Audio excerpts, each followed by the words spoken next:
Adventures of the Saint, starring Vincent Price.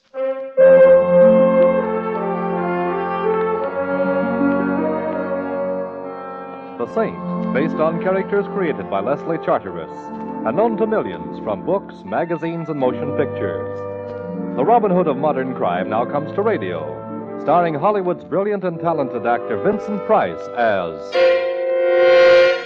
the Saint. Taxi! Taxi! 4500 Sutter, please. It's kind of late, ain't it? Yes, it is. Comes this time of night, I figure a guy should order... 4500 Sutter, please. Mind you, I don't like to get personal, you Driver. know, but, yeah? Of all the cabs in San Francisco, most of them operated by drivers who mind their own business. Why did I have to get your cab? Well, I like. Who are you going to see at 4500? My name is Simon Templar. I'm 6'1" tall, and I have a birthmark on my right shoulder blade. My income for last year That's was... all right. Evading the question, huh? I give up. I'm going to visit a man named Clarence Quigley. Clarence Quigley? Clarence Quigley. You going to see this alleged Clarence Quigley Look, about... he's got a collection of paintings. I like to look at paintings. Maybe that will seem odd to you, but... Oh, come now. No temper. Now, if I was your wife, you'd have to do better than that, you know. Oh. So how much do I owe you, and go away? Well, would you think I was soaking you if I suggested $3? I would. As one man of the world to another, let's make it $3 anyway. Let's just be yokels and make it 50 cents. Here you are. Well, Hey, is that blonde giving you the eye or me? Blonde? Yeah, the one coming down the street towards us. Oh, yeah. Best foot forward. I never saw her before in my life. Ellsworth, dear. Oh, Ellsworth, dear. I beg your pardon, but that's my neck you've got your arms around, Miss... A man named Clarence Quigley, huh? Driver, stop heckling. Look, miss, whatever your name is, the way you're strangling me is a pleasant way to be strangled, but... Ellsworth, dear, you sound so cold. I'm not Ellsworth, dear. I think I can honestly say I have never been Ellsworth, dear. You're not? No. Oh, I'm sorry. I thought you were. Or maybe I just hoped you were. Don't you know Ellsworth, dear, when you see him? No, I don't, I guess. But, I saw you, and then the name came to me, so I just thought... who is Ellsworth? I don't know. Well, I suppose a certain amount of confusion about who or what Ellsworth is understandable, That but... isn't the worst. It isn't? No, you... See, not only don't I know who Ellsworth is, but... Yes? I don't even know who I am.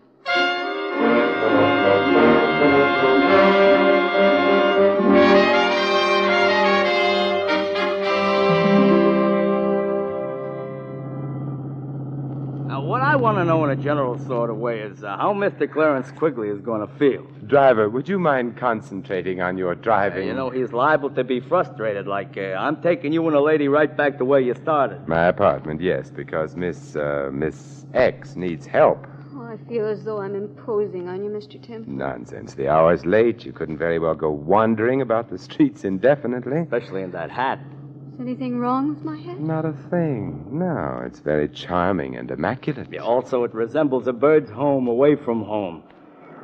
Well, mister, we have returned from where we went away. Good. Miss X? Thank you. You're going to keep on being a yokel, huh? Here. Mm-hmm. This time only half a yokel. Well, goodbye.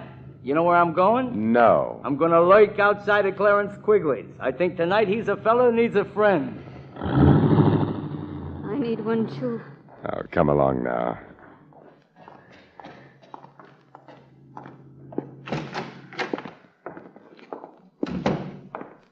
There you go. Now, take your hat off and make yourself comfortable. All right. Oh, I'm so afraid and Oh, lost. quiet now. Now, let's take a look at your bag. Here. Mm-hmm. Usual odds and ends, and a compact, initialed. DM. DM, does that suggest anything? DM? No, it doesn't. Nothing means anything. All I remember is being outside an art gallery on Sutter. Hey, you're well dressed. Compact's gold, no latchkey, which means you probably don't live alone, which Could also mean you've been missed. You're phoning? Yes, the police, Missing Persons Bureau. Hello? Oh, get me Inspector Murray, Thanks, I'll hold on. Oh, I hope maybe they know about me. Oh. What's the matter? Oh, I just touched the back of my head. It's terribly painful. Come here. Huh. Yeah, bruise the size of what I wish my bank account was. And there's the cause of your amnesia. Hello, Inspector. Simon Templar. Inspector, your language is deplorable. Inspector, I'm looking for someone, a blonde. Inspector, no. No, well, maybe, but not tonight. At any rate, the girl I'm looking for is around 22 years old, blonde hair, blue eyes, height 5'3" or thereabouts, wearing a street suit, brown white blouse with ruffles at the neck and... What? Oh, you're looking for her, too. Her name's Dorothy Moore. Why do you want her? Oh, I see. Then I guess you've got priority. Goodbye. They want me. Yeah, so it seems. Because I've been reported missing? Partially that. What else do they want me for? Murder.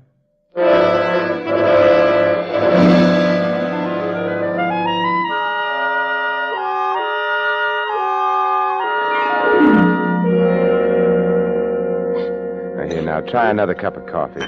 Dorothy, I guess we'll call you that unless we get evidence to the contrary. Dorothy Moore would fit the initials on your compact. What am I going to do? You stay here and wait for me. Where are you going? Now, from the information I've been able to get on the phone, your guardian, a man named Matthew Schreiber, was shot and killed earlier this evening. You disappeared. That's all the information in the public domain at the moment. I'm going to look for more. At my house? Yes. Oh, shouldn't you turn me over to the police? Well, actually, I don't really know that you are Dorothy Moore. I'd like to know a little more about the murder itself before coming to any decisions. You mean you want to help me? Yes. And I need help so, because you see what's so terrible about it all is that I don't remember anything at all, so I can't even say I didn't murder anyone.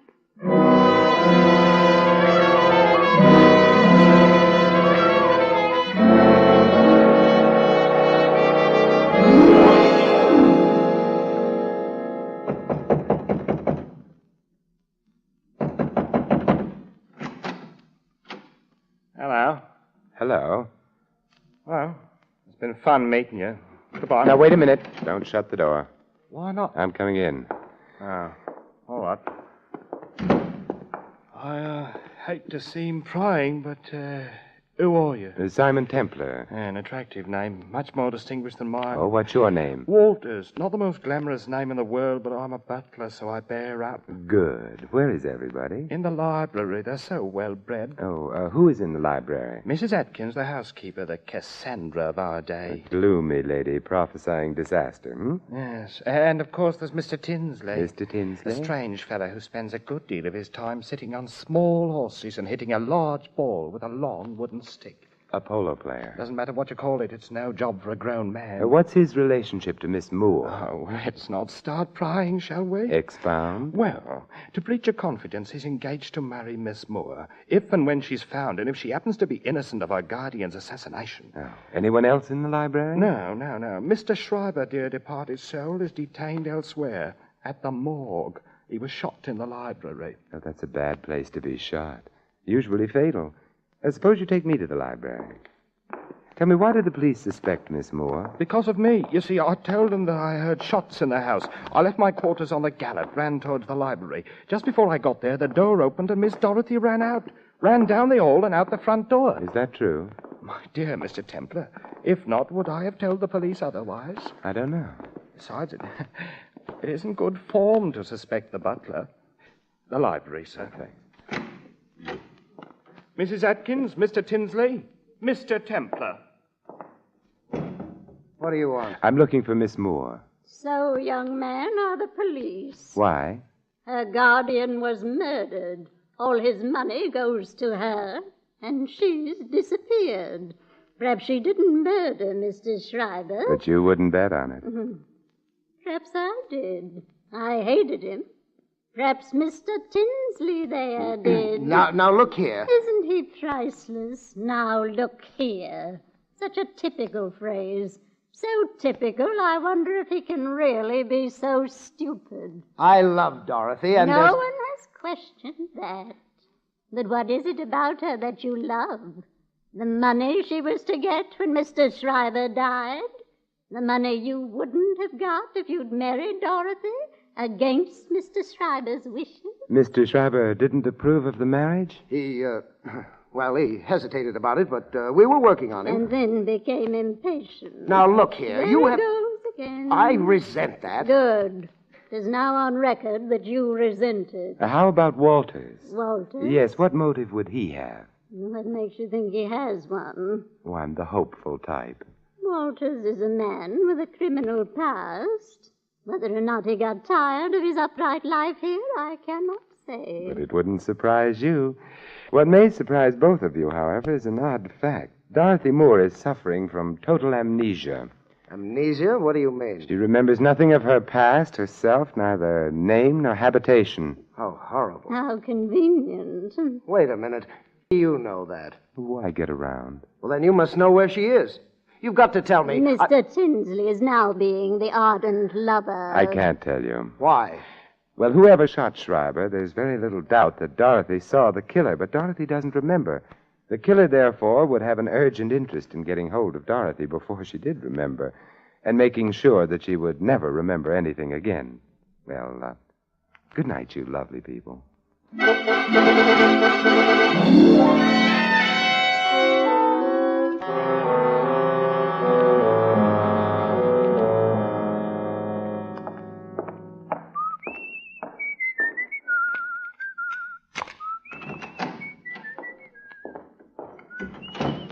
Dorothy? Dorothy? Dorothy? Dorothy!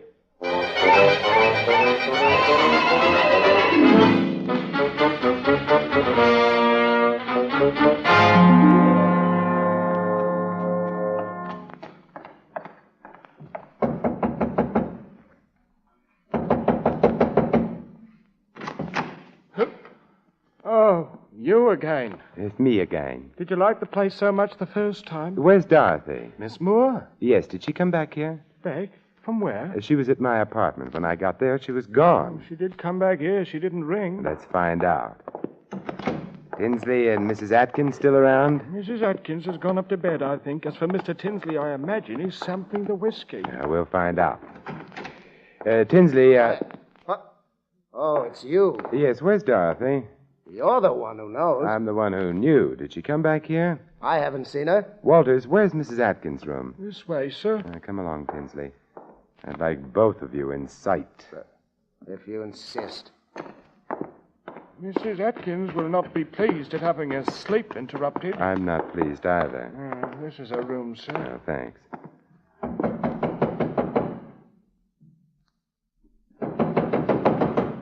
The old girl must be asleep. Then we must wake her up. She's a very sound sleeper. Then we'll go in and wake her. Wow. How do you like that? Mrs. Atkins. Strung up to a beam. Anyone got a knife? Yes, here you are. Now, we'll cut the rope and get her down. The bed's over there. Uh-huh. That's that. Is she dead? She's dead. Poor old girl. Although, you know something? What? She must have killed the old man. Schreiber, I mean. Then she committed suicide. In remorse, I mean. For heaven's sakes, Templar, stop playing with that rope. This is a very interesting rope. Is it? Why? Because it proves, you see, that she didn't commit suicide. She was murdered.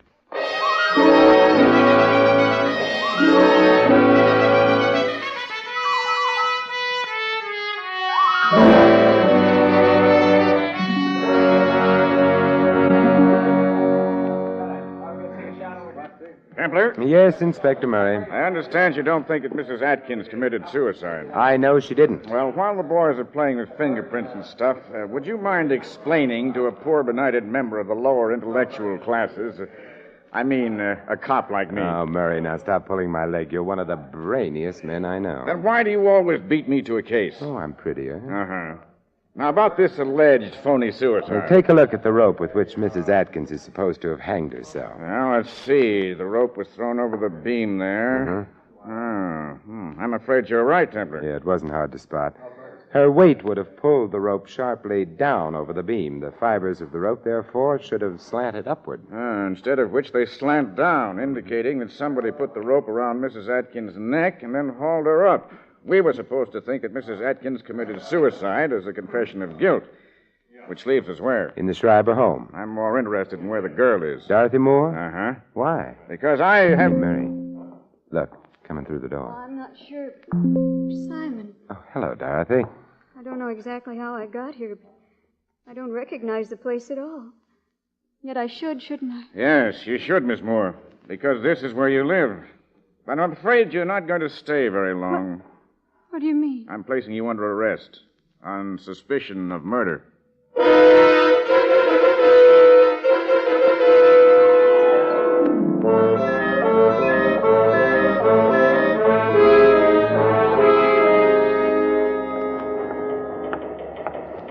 You know, I love police headquarters. They're so romantic. Uh-huh. Mary, how are you going to prove anything against that girl if she's suffering total amnesia? By proving that her amnesia is a fake. Oh, how? I have an alienist coming over here to look at one of our guests. I'll have him see Miss Moore, too. He's due any minute. I'll go get the girl now. I wonder. Oh, the other door. Come in. Hello. Well, you're not Murray. I was supposed... Who are you? Doll, of course. Now, what's the matter with you? What are you complaining of? But I'm not the one... Come. We've got to get to the bottom of these things, don't we? I suppose so. Now, when you were a little boy, what did you want most of all? To be a big boy. Mm-hmm. Are you afraid of the dark?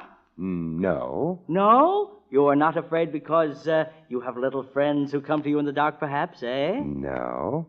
Now, why are you afraid of the dark? Oh, it's a long, long story. And, You know, you don't look at all well. well, I don't feel so good either. No, you should see a doctor. Thank you. I think I will. Goodbye. Oh, Templar. Yeah. Your alienist was here, Murray, but he left. Alienist? Well, I just phoned him and told him not to come. The district attorney wouldn't hold the girl. Insufficient evidence and ballistics. Ran a paraffin test. No proof that she'd fired a gun. But the man who was just in here, Dahl, I think his name was? Dahl? Uh-huh. He's not the alienist. He's the guy the alienist was coming to examine. He's nuts. Oh, dear. Well, I guess you're happy now that we can't hold the girl. No, because while you were holding her, things were safe. Now, Murray, let's go visit. Go visit where? The Schreiber House. A house where 2 people have died. A house very convenient for murder.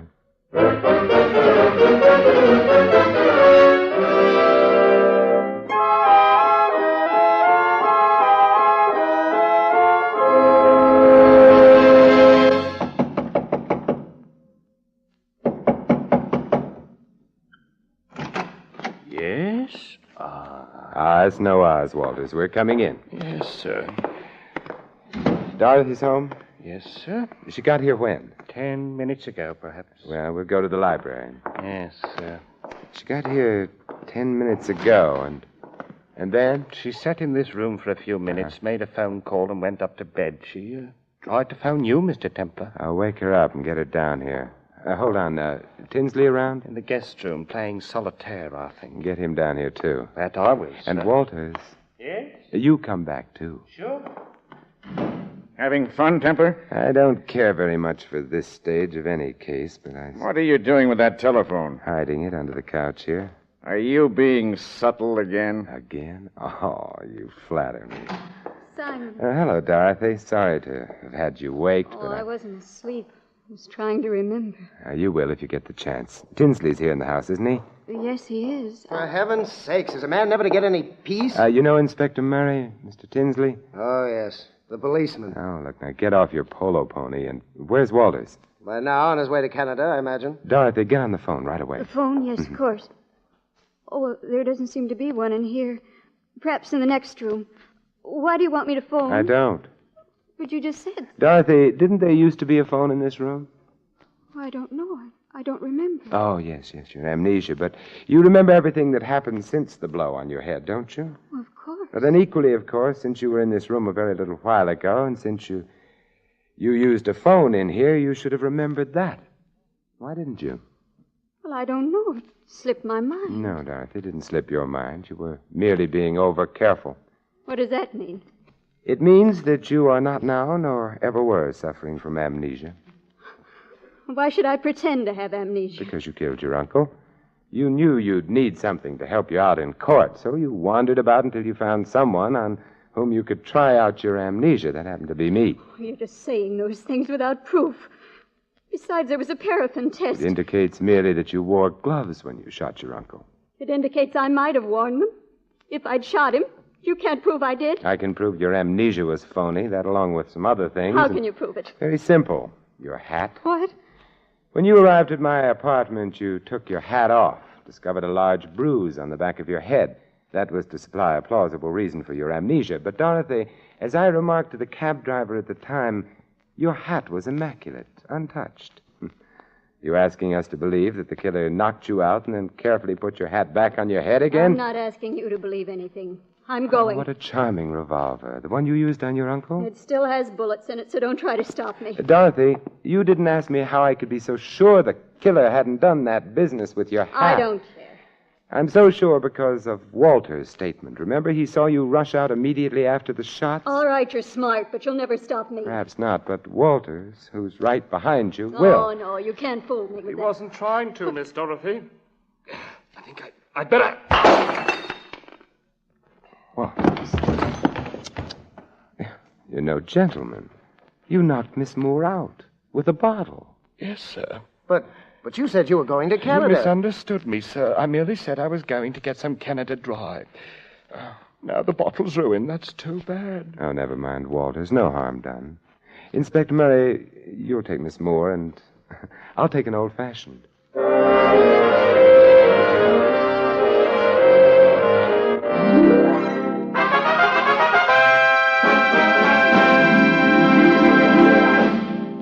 You have been listening to another adventure of the Saint, the Robin Hood of modern crime. And now here is our star, Vincent Price. Ladies and gentlemen, next week most of you will be enjoying a wonderful Thanksgiving dinner. And while you're eating your Thanksgiving turkey and counting your blessings of the past year, think. Think for a moment of the millions of people who don't get enough to eat. Think, and then send your subscription right away for a food package to be delivered to some needy family in Europe. Send your contribution to CARE, C-A-R-E, New York. This is Vincent Price inviting you to join us again next week at this same time for another exciting adventure of the Saint. Good night.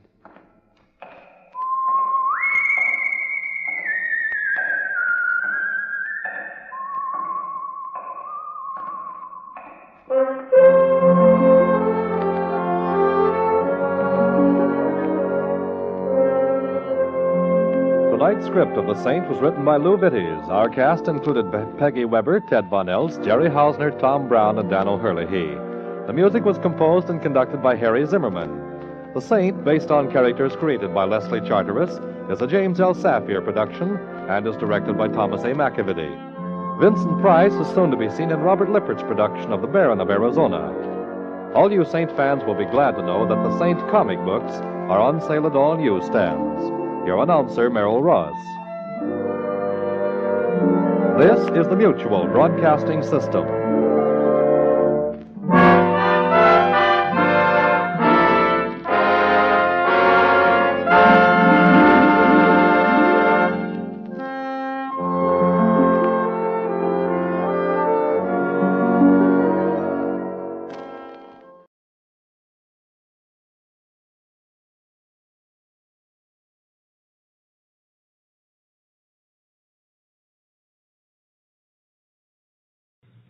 For almost 2 centuries, Americans have enjoyed the valuable privileges of freedom. Now, freedom needs each American to dedicate himself to its preservation. We must not allow our liberties to be endangered by neglect of our duties as citizens. During this year of rededication, Join with your fellow Americans in reaffirming the principles on which this country is founded and the safeguarding of those principles. Make it your business to see that federal, state, and local governments are conducted honestly. Help to maintain the good morale of your sons and daughters in the armed forces. Learn the facts about all candidates and issues. Then vote for the one you believe in. Make the most of every minute on your job. Produce as much as you can, and thus increase our military and economic strength. Work for better schools and a better community. Guard your American heritage of freedom. It needs you.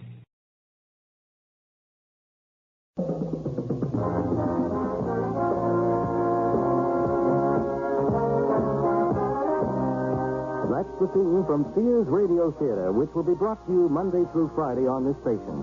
Today, Vincent Price will bring you a generous helping of mystery thrall you with tales of love and hate, dramas involving human emotions. Friday, Richard Widmark will host tales of adventure in outer space, under the sea, anywhere there is adventure.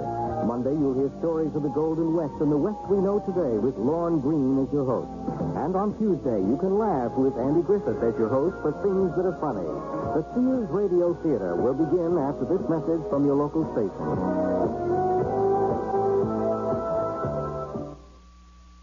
This is Vincent Price.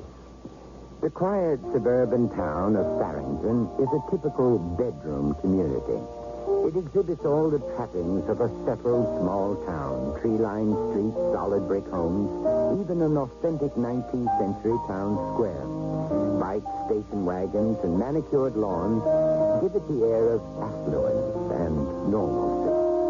One house, a single-story ranch-style home, would appear to be the perfect example of the serenity of this neighborhood. Husband standing just outside the partly open front door, wife within the house saying her last goodbyes. But if we look closer, the woman seems frightened, the man in a fury, and the door is held in place by a chain. Please, Frank, don't make another scene. I just want to come in and talk this out. Unfasten the chain, please. No. It's that damn lawyer. He turned you against me. I'm not going to rehash our marital problems at the front door. Let me in. No, I can't trust you. Not after the last time. I promise not to start anything. Call me tonight. It's better that way. So you can record the conversation? Don't get paranoid. Just talk with me for 5 minutes. I can't. I'm late getting to the bank as it is. I said I want in. Listen, it's still my house. Stop it. You'll upset the children again. Dad, Carrie! Oh. It's Daddy, help me! Mommy won't let me see you. She won't let me come home. Stop it. Now stop it. Don't drag them into our mess. All I want to do is sit in my own living room and reason with you instead of some attorney's office. Is that asking too much? We've been talking for months. Nothing's changed. I'll never give you a divorce. I mean it. I haven't asked for one. Now give me time to think. I won't let you go. I know you want to marry Brock. Just keep him away from this house. Frank, please. I don't want him touching you, holding you. You're only making things worse. I'm warning you. If you see that lawyer Brock again, you'll live to regret it. And that's only the beginning of our story.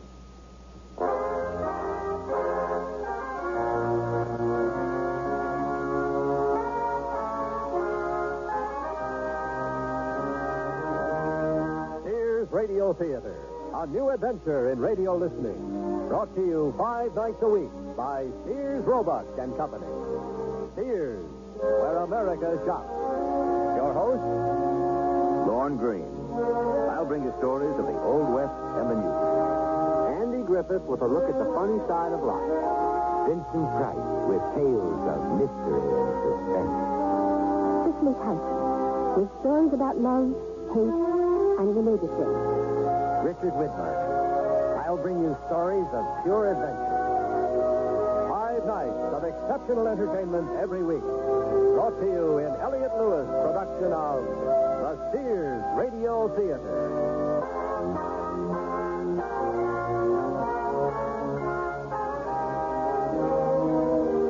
Our story, Hostages, by Ken Gerard. Our stars, Virginia Gregg, Shepard Menken, and Vic Perrin.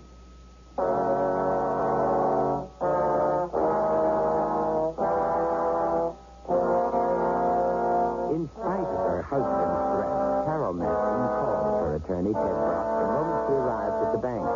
She was terrified. She needed to right. Ted Brock told her he would come to her office immediately. How are you this morning, Mr. Enright? Never better, Mr. Brock. Oh, you can smell spring in the air. So go right in, please. Mrs. Matson's expecting you in her office. Thanks. I know the way. I've been here enough.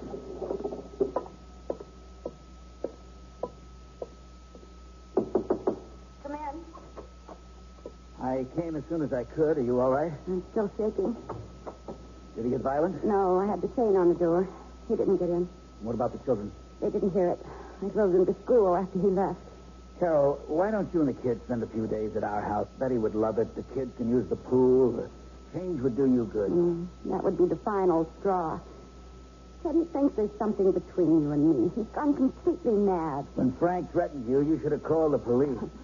It would have done some good. How do you arrest a police lieutenant? They wouldn't have believed me. Hasn't your situation gone far enough? You've given him every chance to pull himself together. He's not going to change. Please, file the divorce papers. I can have them ready for your signature this afternoon. Oh, the thought terrifies me.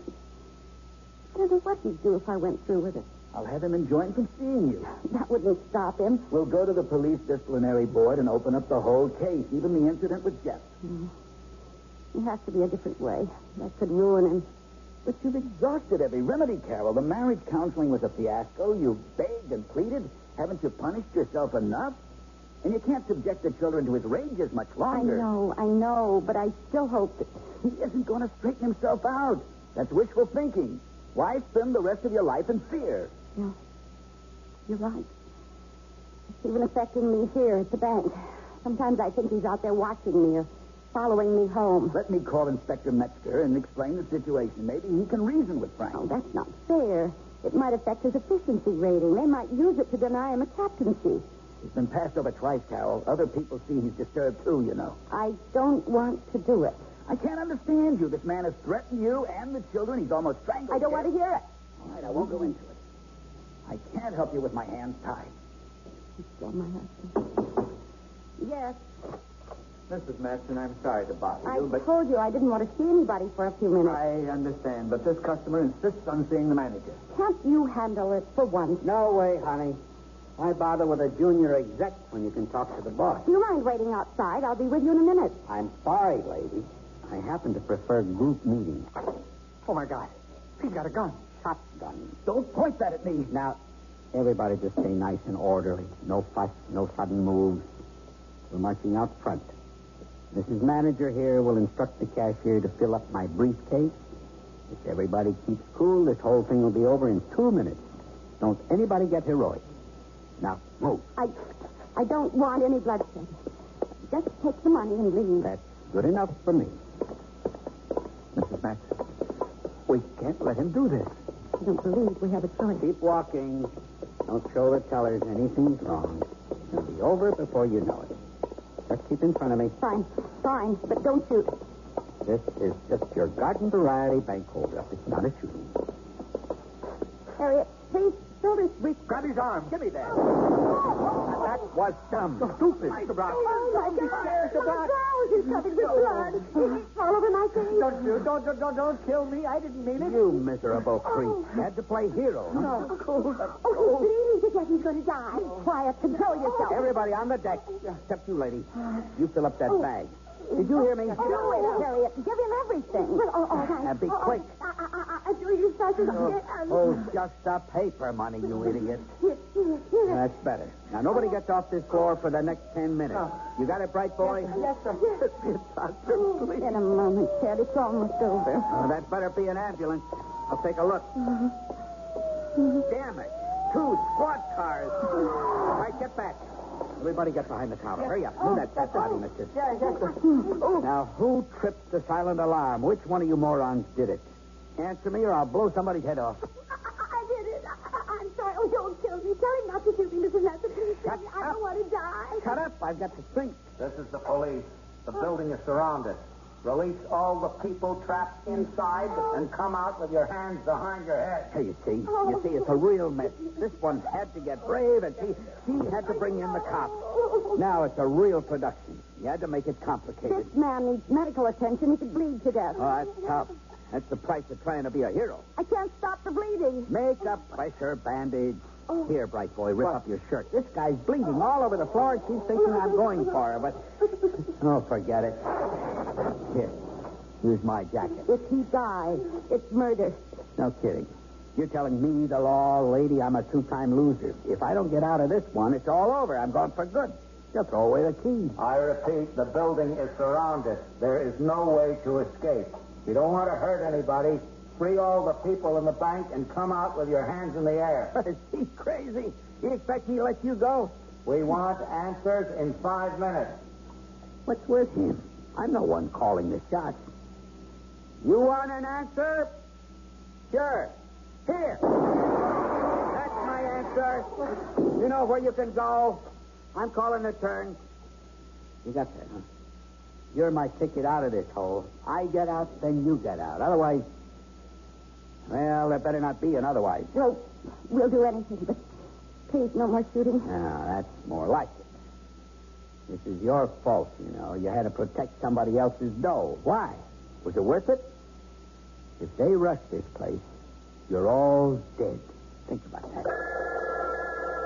You. Get that phone. You mean me? Yeah, I mean you. Hello? Carol, it's Frank. Are you all right? I think so. Give me that. What do you want? Who is this? Donald Duck. Don't try anything funny. I'm not. Okay. Talk. Is this Enright? Sorry, he's with a customer. Call tomorrow. You're a real comedian. Hey, check with me some other time. I got a couple of problems right now. Yeah, I know. I'm watching the whole thing. This ain't a spectator sport. And keep out of this, huh? You know, you're in a whole lot of trouble. Armed robbery, bad news, you know. Are you, the man? Yeah, I'm the one in charge. Come on, buddy, give it up. Don't make it tougher on yourself. There's no way out. Let the civilians go. Come out, huh? Don't make it any lousier than it is. Are you nuts? I got all the aces. The manager, a couple of flunkies, and some would-be hero. I'm calling the tunes, not you. Okay, I got the message. Anybody hurt so far? Yeah, Captain Heroic got it in the shoulder. Is that all? At least for now. Come on, cool it. Take your finger off the trigger. I want to cooperate with you. We'll try it your way. Oh, you're going to let me go scot-free, huh? Why don't you let the wounded guy out? No way. The hero stays put. What's his name? Hey, what's your name? He's out cold. Anybody know this joker? Everybody's shaking their heads, including the manager, lady. Hey, let me talk to the manager. How about it? Forget it. This is a one-man show. I make all the decisions. Now, don't get bent out of shape. I just want to make sure the women are all right. Okay. But any tricks and they buy it. Here, talk to the cop. Tell him everything's under control. Hello? Is he listening on another line? No. All right, play along. Don't jeopardize yourself, okay? How many guns is he carrying? The other two employees are fine. Two. You're sure? Oh, positively. Pistols? We're just play pigeons. Shotguns? No, it's just a combination of things. I got it. Pistol and shotgun. Yes, that's right, Lieutenant. Everything's fine. Don't worry, we're being treated well. Good girl. I'm going to get you out of there, Carol. Trust me. Keep the others calm. I know what to do. Carol, I love you. Give me the phone. You satisfied? Hey, no sweat. Take it easy. Don't con me, huh? Listen, I forgot to get your name. No names. I don't want you running a make on me. All right, have it your way. You need food or cigarettes? Oh, blow it out your ear. Save that jive for the amateurs. How about a doctor for the wounded man? Oh, sure. Anything to get a cop in here. Take it easy. You're holding all the high cards. I just don't want to see anybody die. Make you a trade. Let's hear it. First, you clear out all the cops, SWAT teams, and everything. Then I send out the wounded guy. Second, I get safe passage to the airport and a plane to Cuba. Once I'm there, I release the hostages. That's complicated. You got to give me time. Take it or else. I need authorization. Listen, get the plane in a half hour or I start throwing corpses out of the bank. Okay. It's a deal. But it's outside my authority. If I go out on a limb for you, you got to show me some good faith. Good faith?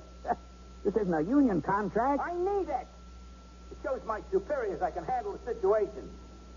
I'll tell you, just release the wounded man. There's no reason for him to die, right? Yeah? Okay. First, pull back the troops. You come get him alone and unarmed. Now you're talking. Okay, folks. The hero's going to the hospital, and we're heading for Cuba. Cuba? Oh, Lord, I never knew to visit Philadelphia. Who hired this idiot? Why don't they bring a doctor in here? He's too weak to be moved. You just get him on his feet. He can't walk. Get him up. Do it now. Move. Come on. Here we go. I thought you didn't notice. We all know him. He's Mrs. Matt. He's lost too much blood. He can't be moved. Shut up. Drag him to the door. All right. Come on. Here he is. All right, keep him moving fast. Yeah, okay. I'm coming for him. All right, everybody else, back behind the counter. Now. Come on. I'm out here at the front door. Please help me. Well, I'll be damned. Rock. You got a half hour to come across. Yeah, sure. She lied to me. I should have known it. You met with her. I told her not to see you. I warned her, but she did it anyway. Please help me. You couldn't stay away from each other, could you? You had to put your filthy hands on her. Touch her. Please. Oh, I hope you're in agony. Says you're right. Breaking up my home. She's deceived me for the last time. I told her I meant business. I got her now. And she thinks I'm going to save her.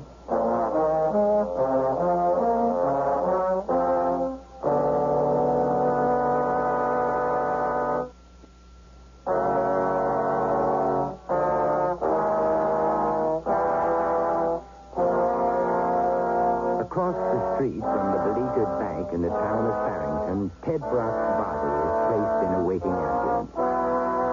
Lieutenant Frank Maxton, bullhorn in hand, is briskly supervising all the activity out in the street.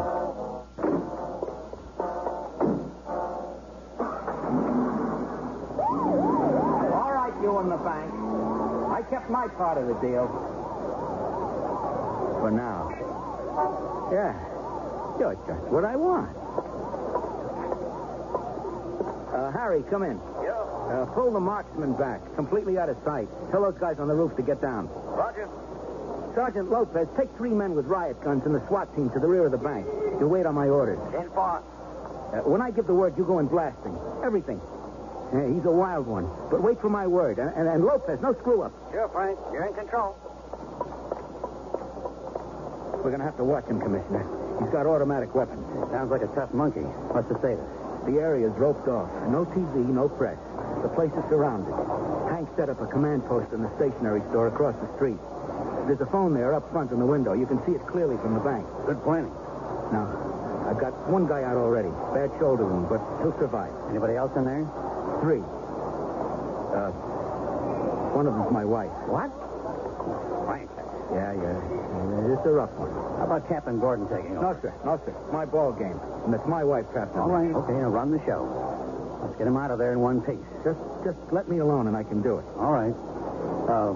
Any demands? A plane to Cuba, $2 million, and release of all political prisoners. What prisoners? Beats hell out of me. He sounds like an extremist. Nah, he's just a punk hood. Says his name is Claudio. Hey, there's a Claudio wanted in connection with an attempt on the German ambassador. Could be the same guy, a radical, pro-hitman. Listen now, don't you make any moves yet.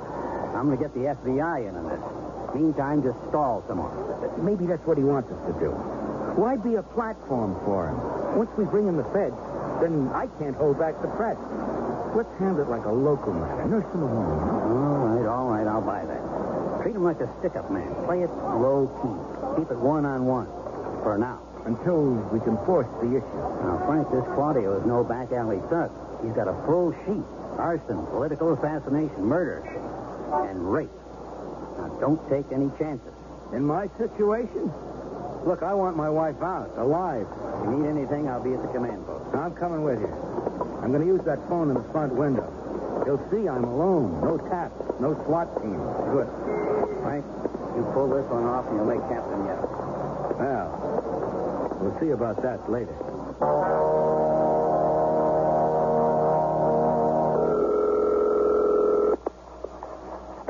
Yeah? Hey, everything's cool. I just got the word on your plane. Slow it down. Good. Now, no fancy stuff. Oh, I know, or everybody gets hurt. Right. Hey, did that guy make it? Oh, sure. The paramedic stopped up his wound. Be good as new in a couple of weeks. You did a smart thing, buddy. I won't forget it. Sure, you'll be a character witness. Let me speak to the manager again, will you? She's good stuff. You got something going with her? Manager lady, Dick Tracy wants to talk to you. Lady, get on the horn. Hello. Carol, Ted Brock died. Bled to death in the ambulance. Oh, no. Oh, Ted. Oh, my Ted. He was just trying to help. It isn't fair. What the hell is going on? My fault. Well, Miss Masson, what happened? What did you do? I didn't do anything. I killed him. I killed him because of me. He's dead. Who's dead? Dead. I killed No. He murdered him. He shot him. Killer. I knew it. We're all going to die. Everybody shut up. What is going on? Did that cop tell you something? Yes. Ted Brock died on the way to the hospital. Oh, the hero? Yes. Well, the cop told me he's alive. They patched him up. Hey, lady, if this is some trick, you'll all be sorry. Hey, let me go, please. I got a bad heart. I'm sick. Fink, coward. You let these beauties stay here, wouldn't you? If that badge has something cooked up, you better skip it. I want to say something. There's a lot of funny stuff going down. First, nobody knows the hero, then everybody does. The cop tells her one thing, then feeds me another line. I just don't like the smell of this. Too many bad vibes. That's all. Talk to me and give it to me straight. The dead man was Ted Brock, Mrs. Manson's attorney. He was here to talk with her about a personal Save the editorials. There's a missing piece that makes me nervous. And, folks, that's bad news for all of you. Yeah, You're set. 25 minutes. maybe. What do you mean, maybe? I had it all worked out. The plane's fueling. The car will be in front of the bank in 10 minutes. There's stuff in the air. The guy I sent out. What's his name, Fatso? Ted Brock. Yeah, Ted Brock. He bought it, huh? No. I told you. He's at the county general being sewed up. The manager says he's dead. Hysterical women. What do you expect? Can't hear anything right. Let me talk to her. Here, talk. No. Get on the phone now. Hello. Pull yourself together. I'm trying to. Brock isn't dead. Then why did you... Because I wanted you to feel what it's like to be hurt, to lose something. Oh, please don't. Not now. Please. Haven't I said please for months? Please, let's be a family. Please, may I see my children. Please don't see a lawyer. Please let me come home. My home. I've been saying please until I choke on it. It wasn't that simple. But now it is. You want me to get you out of there. Now you want me. Now I'm necessary. No, I've always wanted it to be like it was. Like 3 years ago. Lawyer? No, Frank, it's true. Behind my back, you defied me for the last time, Carol. Understand? The last time. I just can't let this pass. You have to be taught a lesson. This is different. There are others involved. That's their problem. Oh, don't blame our troubles on innocent people, Frank. They're in it with you. I knew what went on down there. Even Enright and you. Don't do this to me. Oh, please let someone help us. Oh, you'd like that. But the commissioner says it's my show. I could make captain yet. You're creating a situation. I know. Don't put us in this position. Please. It isn't fair. Life isn't fair. I want to talk to him. Why are you punishing me? I've got nothing else to say to you. I want to talk with our friend. It's all yours, mister. Put us in what position? Hey, I want to tell you before my wife gets it all balled up. What wife? The FBI won't go with the plan. Are you crazy? Tell them to get on the stick or they bought some dead people. They can't do it. They took it out of our hands. Well, get it back. In the next 5 minutes, our brains will be all over the street. No. Don't get trigger happy. I know you mean business. You think I want to have my wife murdered? What is this wife routine? The manager is my wife. Oh, bull. I don't believe any of you. Listen to me, fella. I want to help you, and I want to get my wife back home. Hey, we got 2 kids. Oh, save the corn, huh? She is my wife. Keep your hands off her, or I'll come in there and blow you away. Do that, and she's the first one coming out, dead. Huh. Well, you try it, and it's all over. The negotiations are closed. We'll come in there with more guns than an army. Better not. I'm holding the aces, all 3 of them. And I don't think this babe is your wife. You're just giving me a lot of smoke. No smoke, buddy. It's all true. And I'll prove it. She's got a small scar above her left breast. Check it out. Okay. Come here. I don't want to talk to him. Take off your blouse. No. I said take it off. Don't touch me. Come here. He's going to rape her. You got to stop him. Okay, now we go. Commissioner! What's going on, Frank? It's falling apart. The whole plan backfired. Take it easy. He's after my wife. I think he shot the teller. Where's the SWAT team? Rear of the bank. Let them rush him from the rear, and we'll open from the front. I'll leave. Now, hang on. Now, let's not turn this into a massacre. I don't want to see innocent people get killed. Oh, sure. It's not your wife that's going to be Now, raped. get hold of yourself. I understand what you're going through, but we've got to try and save lives. There's no time. Don't you understand? We've got to get in there. No. Rush in and we lose everybody. Okay. Then let's make it a solo job. I can get into the bank through the air conditioning ducts. The main feed is in a room to the rear of the teller's cages. And we'll start a diversionary movement in front. Yeah. Pull some squad cars back and forth. It should give me enough time to do it. All right. Get whatever gear you need, flak jacket, helmet, anything. Yeah, well, all I need is my gun. Fine. Let's move. We'll start the cars in 3 minutes. Sure, that'll give me enough time to get into the shaft and start down. Good luck, Frank. Thank you, sir. Don't take too many chances. No, sir. But get him. I will. I'm going to shoot to kill. Both of them.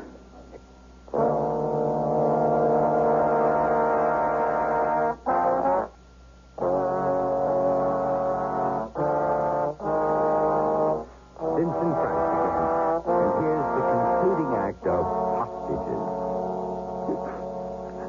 Are you satisfied? Did you see what the scar looked like? It's pretty, isn't it? I'm sorry, lady, but, well, I had to make sure. Did my husband tell you how I got that beautiful scar? No, of course not. Because he did it. In one of his rages, he attacked me with a steak knife. I didn't mean to hurt you. Nobody means to hurt There's me. too much stuff going down, too many stories. I don't trust anybody. Who wants you to? Close that face, fat boy. Thug.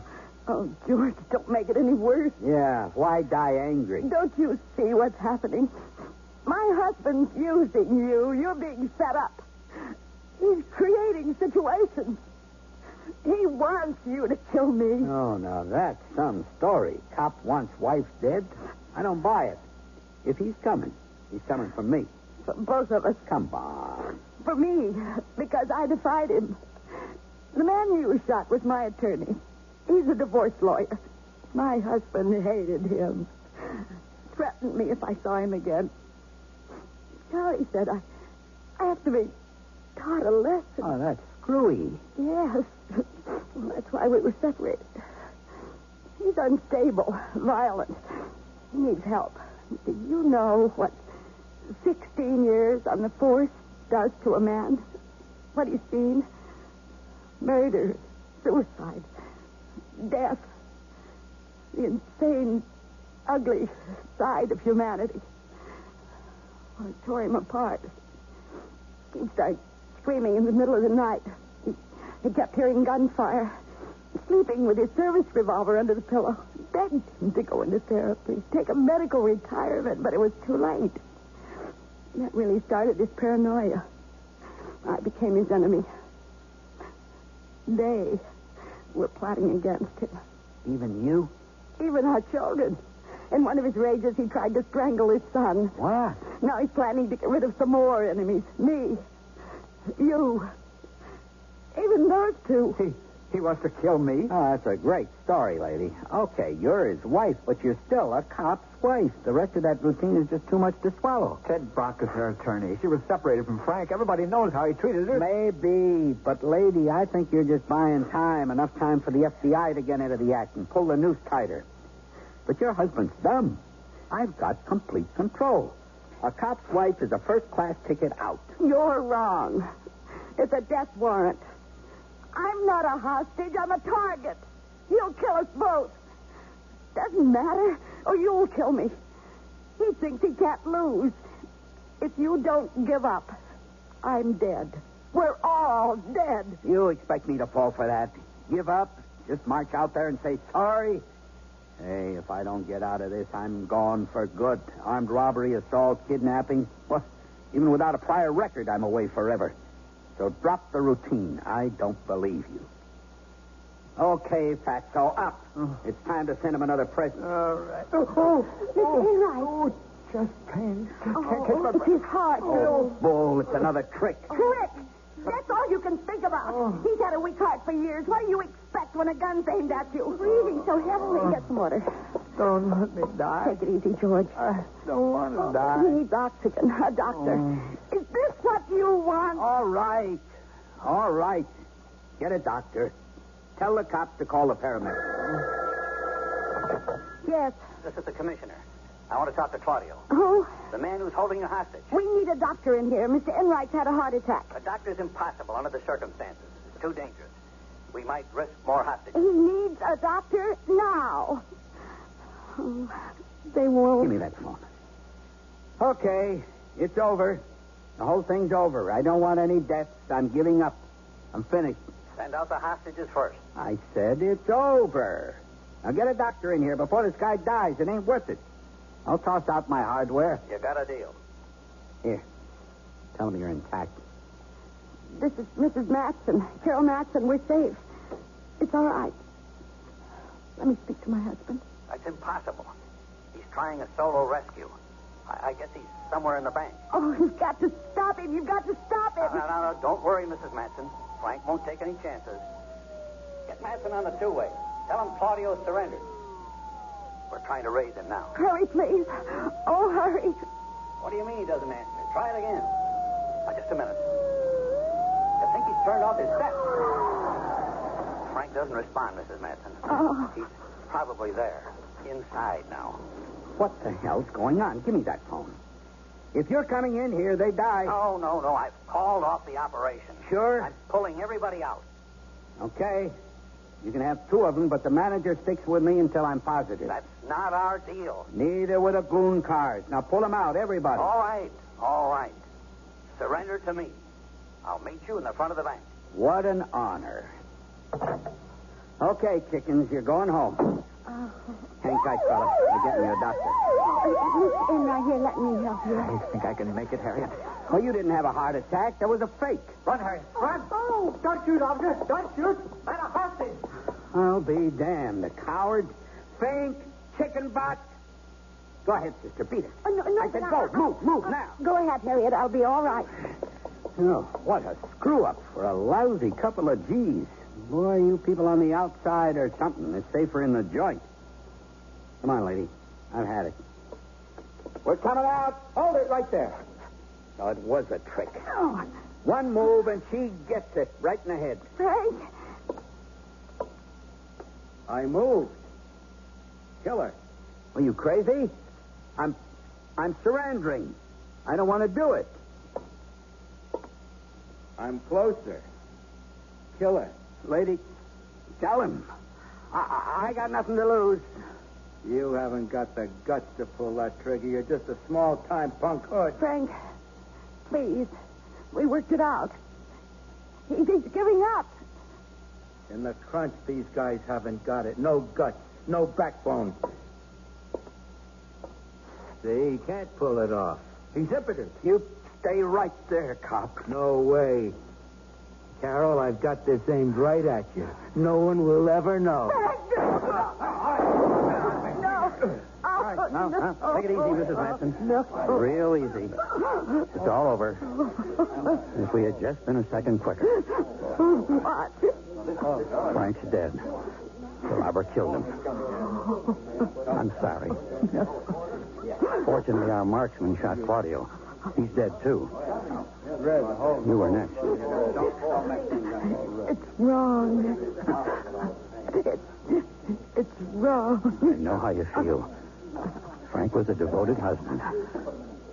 All he could think about was you. He was a real brave guy. He died a hero.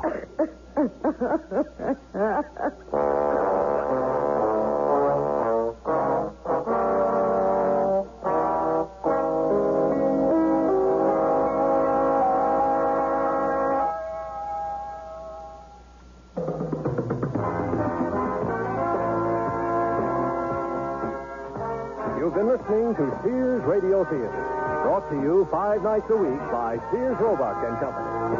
Sears, where America shops. Hostages was written by Ken Gerard, produced and directed by Fletcher Marshall. Your host was Vincent Price. Our stars were Virginia Gregg, Shepard Menken, and Vic Perrin. Also heard were Sarah Selby, Norman Alden, Tyler McVeigh, and Olin Soule. The music for Sears Radio Theater was composed and conducted by Nelson Riddle. Art Gilmore speaking. The Elliott Lewis production of Sears Radio Theater is a presentation of CDI.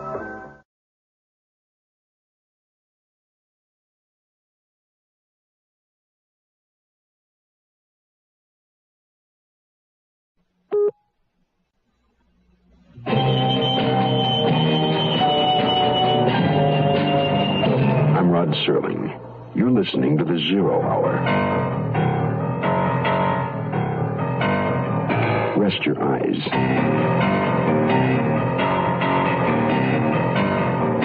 Exercise your imagination. Today, Glenn Hall Taylor's frightening suspense thriller, Terror in the Night. Starring Mel Torme. In a Mutual Broadcasting System presentation of The Zero Hour. Brought to you by the makers of General Motors Parts, by the State Farm Insurance Company, by Dial Soap, and by the makers of Contact on Mutual Radio.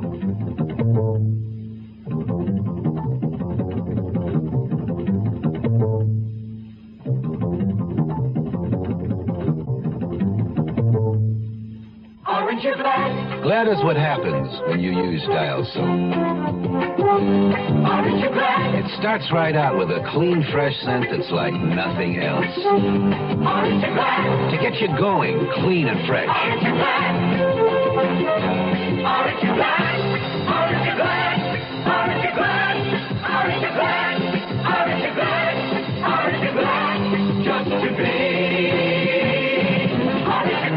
Dial washes away the cause of odor on your skin.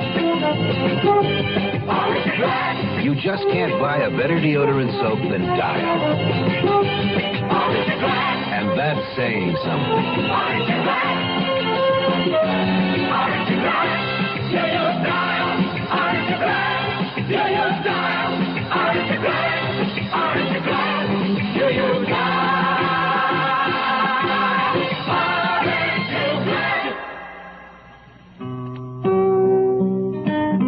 Of the town of Mariposa, California, stands a Rococo Victorian house, a relic of the gold rush days of the last century.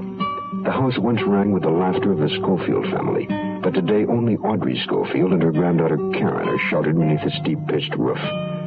A 10-foot post stands next to the RFD mailbox. From a bracket is suspended a sign which reads, Tourist Accommodations. In summer, Audrey and her grandmother derive a comfortable income from tourists. But this is the fall season, and on this Saturday night, Audrey and Karen are alone.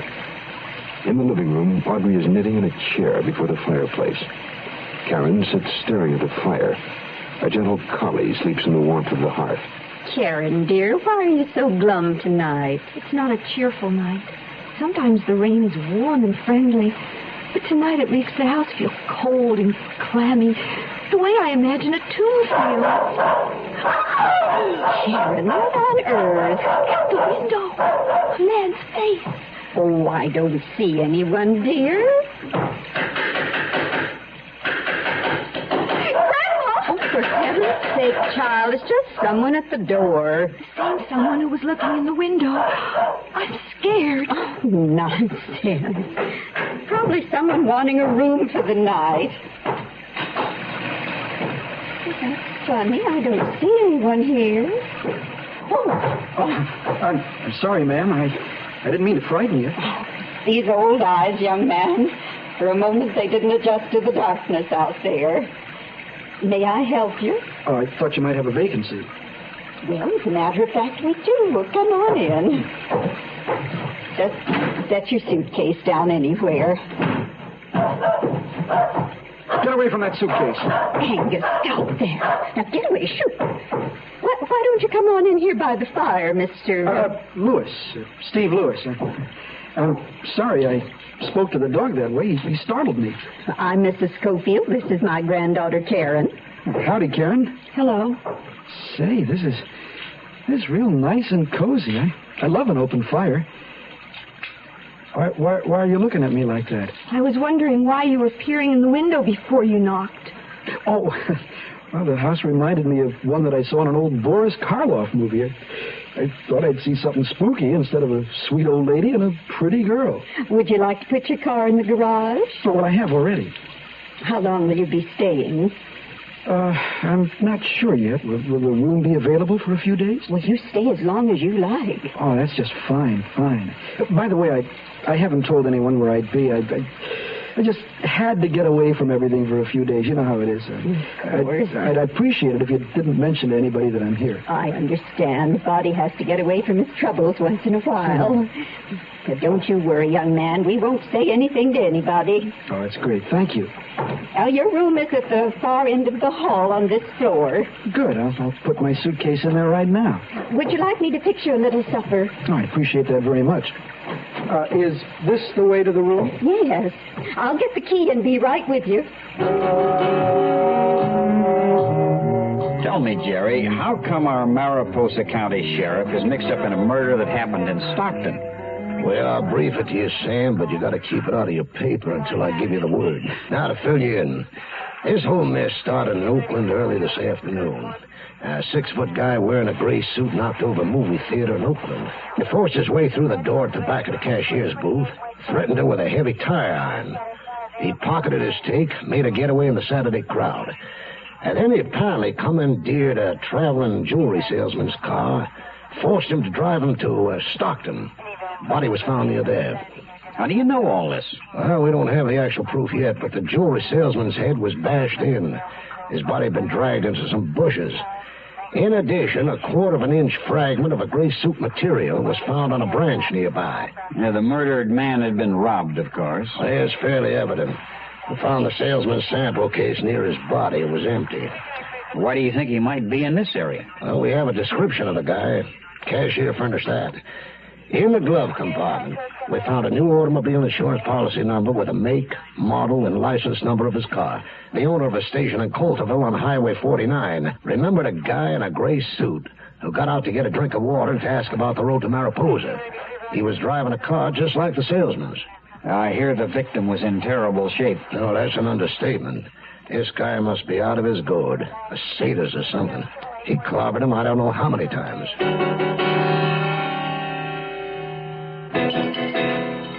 I know it's late for us to be washing dishes, but it did my heart good to see the way that young Mr. Lewis cleaned his plate. I wonder what he's got in that suitcase. Clothes, silly. What else? That's what I'm wondering. What else? You saw the way he acted when Angus started sniffing it. My goodness, Karen, that imagination of yours. Angus wasn't imagining. He smelled something he didn't like. And I don't like the idea of us being alone with that man in the house. But we can't turn him out in the rain. I know. I'll call Uncle Nat and ask him to spend the night with us. He'll laugh at you. I'll get him over here. Don't worry.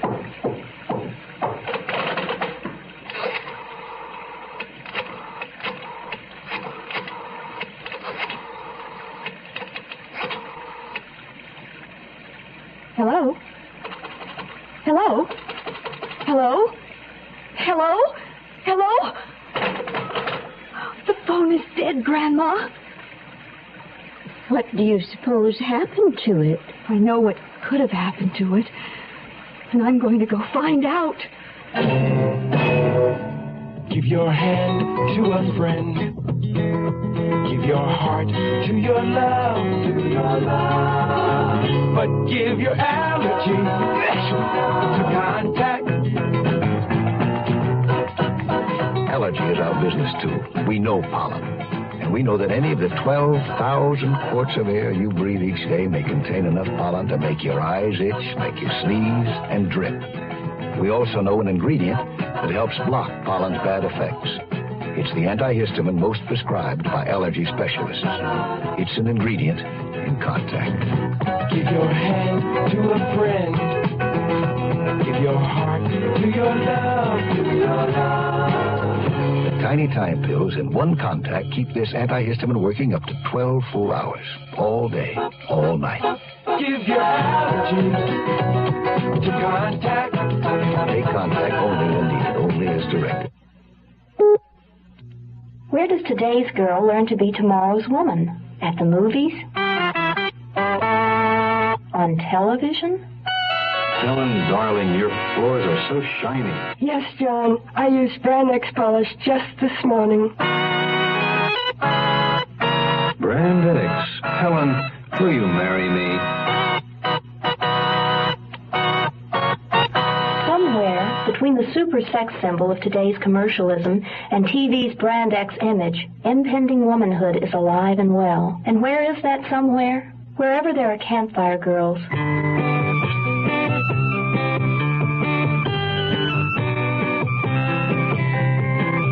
Campfire reaches the girl reaching out for tomorrow and puts a promise before her. The promise of personal development, of friends and fun. The promise of womanhood. Campfire takes today's girl to tomorrow.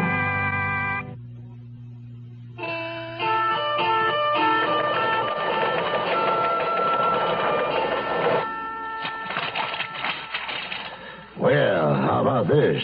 Seems we have a real hot one on our hands. What is it, Jerry? We lifted some prints off the sample case we found near the body. We transmitted them to Washington. Now, according to this teletype, our tire iron of virtuoso is a Harry Hanford, 33, 6 feet, half an inch tall, 185 pounds, black hair, served term for assault and robbery at... Here's a topper. Wanted for murder in Houston. Sounds like a charming fellow. Want to take a ride with me? You know me. Anything for a story. Especially if it'll get me a good obituary. No one's reported seeing the car since he left that service station in Colterville. I think he's gone into hiding someplace since he left, which means it almost has to be this area. So? So I'm going to update the APB that's already out and check out every tourist camp, motel, and guest house from Mariposa to Colterville. Let's go.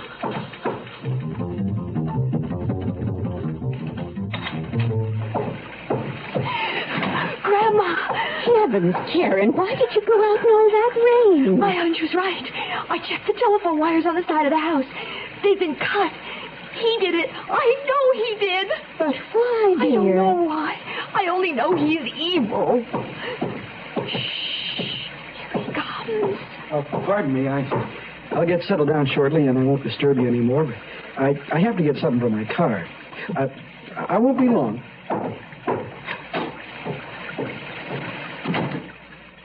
Come, Grandma, quick. Where to? I'm going to look in that suitcase.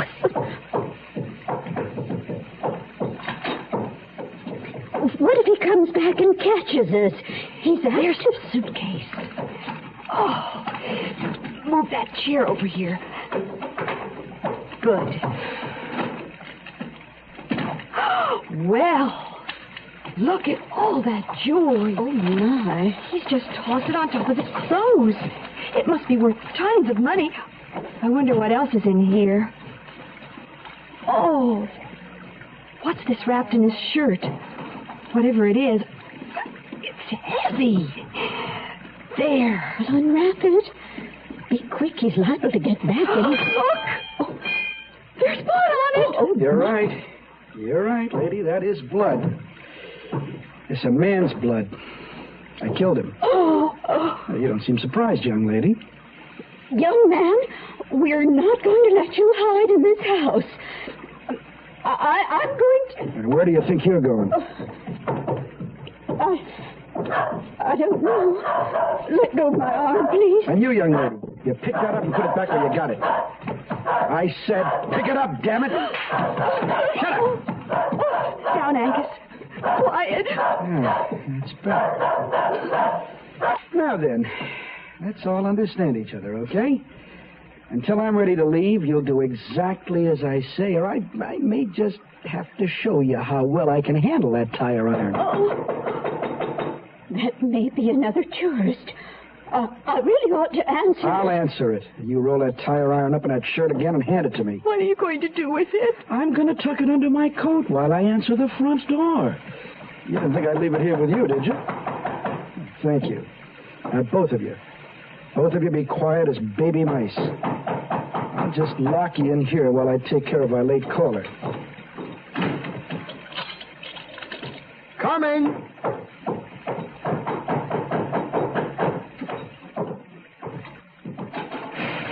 Yes? I hate to bother you at this hour of the night, but I saw your sign and hoped you weren't all filled up. Oh, I'm terribly sorry, but I'm afraid I'm going to have to turn you down. Oh? There's sickness in the house. Well, I guess I'll just have to push into Mariposa and try my luck there. Thanks anyway. Good night. Night.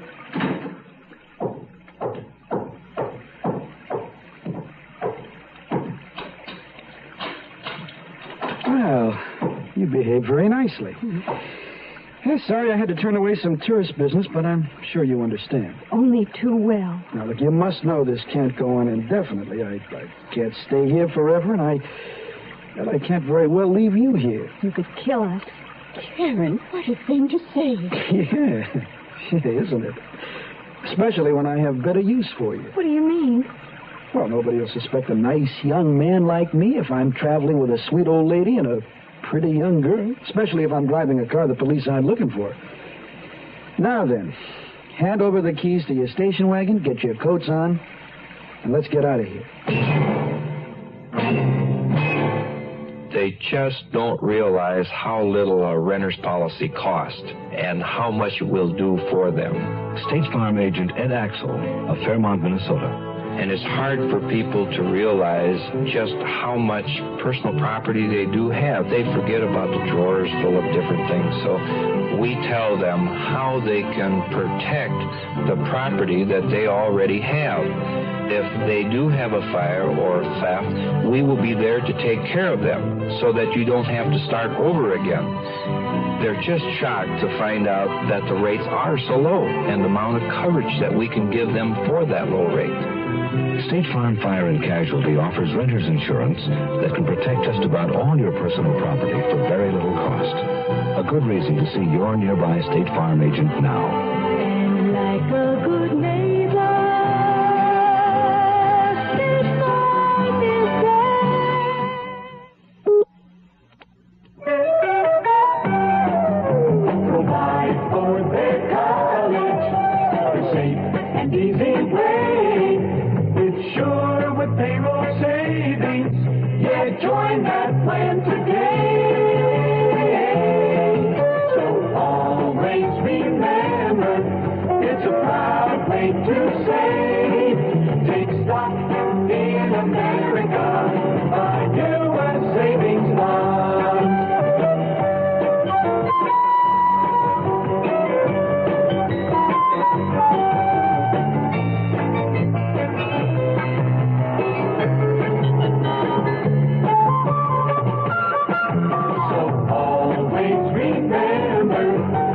Proud way to save. Take stock in America, buy U.S. savings bonds.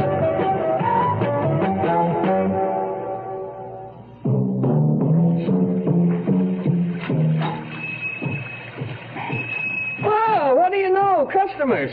Hi, Sheriff. Hi, Sam. Where is everybody? Oh, they sure been staying away from here tonight. Except for that guy at the end of the counter. 2 coffees, Shorty. Anything with it, Jerry? Ah, coffee's fine, thanks. You know, seeing you two together at this hour makes me figure something's cooking besides my chili. Oh, just out snooping, Shorty. Hey, tell me, are there any houses north of here close by, that is, that take in tourists? Well, there's a good place a few miles north, the Schofield House. Did you say the Schofield House? Yes, sir. Excuse me for butting in, but I thought you ought to know that I was there a while ago and got turned down. The fellow that came to the door said that someone was sick. Fella? You must be talking about another place. There ain't no man lives at the Schofield House, just an old lady and her granddaughter. It was the Schofield House, all right. I saw the name on the mailbox. What does this guy look like, mister? Well, I'm afraid I didn't pay much attention. He was a tall fellow. Had on a gray suit, as I remember. Why? Come on, Sam. Let's get the hell out of here. Into the back seat, Grandma. Come on, in you go. Take your hands off me. You, young lady, get in the front seat. No. I said, get in there. Oh. Come on, we're losing time. I'm sorry Angus had to miss the trip, but a dog is such a responsibility, you know.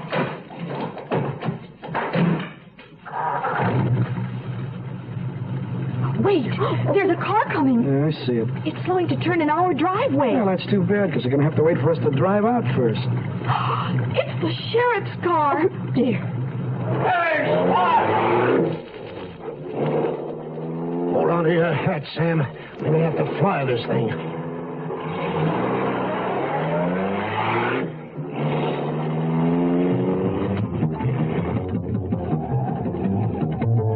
Gotta figure a way to grab him without hurting the old lady and the girl. Hit the resin siren, will you? Thanks. Can you catch up and force them off the road? Maybe. I don't want to crash them.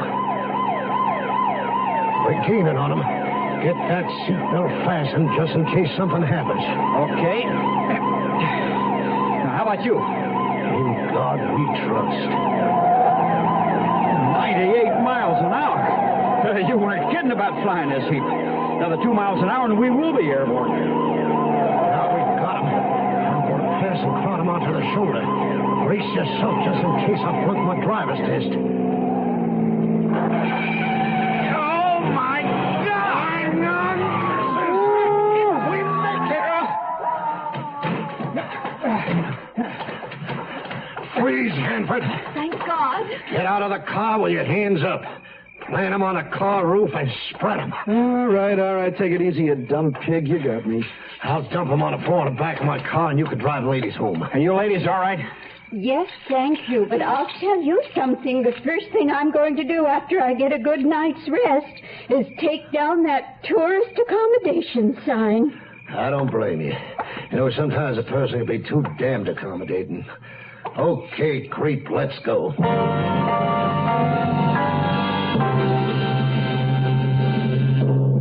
You're probably well aware of the advantages of a well-tuned car in helping you obtain better gas mileage. A well-tuned car can run more efficiently, more economically. If all cars were properly tuned and operating efficiently, we could save millions of gallons of gas. To help you evaluate your car's efficiency, your participating GM dealer has 2 new energy checks available. One is an economy checkup that includes an engine diagnosis along with several other inspections to see if your car is up to specs. The other is an economy tune-up to help give you a smooth running engine that performs efficiently. Making the most out of the gasoline around is one of our country's basic challenges. It's important to you and to us at General Motors. That's why we're inviting everyone to come in now for a GM energy check at a Chevrolet, Pontiac, Oldsmobile, Buick, or Cadillac dealer. Get together with him and get more of a run for your money. I'm Rod Serling. Close your eyes, exercise your imagination, and join us again on our next presentation of The Zero Hour.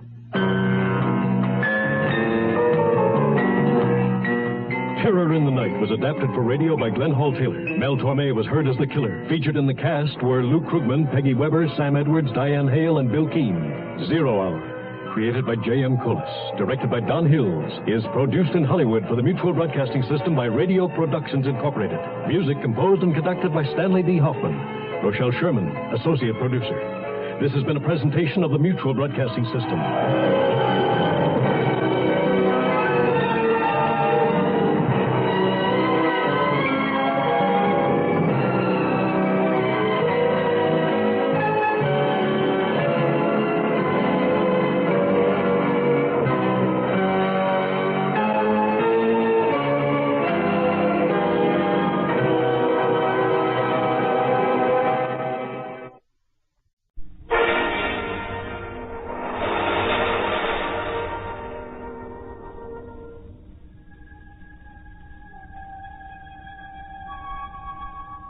Good evening.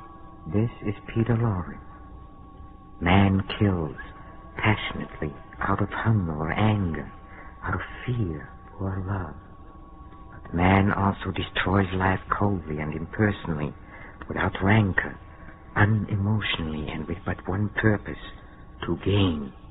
It is of greed and murder that you hear tonight in a mystery playhouse.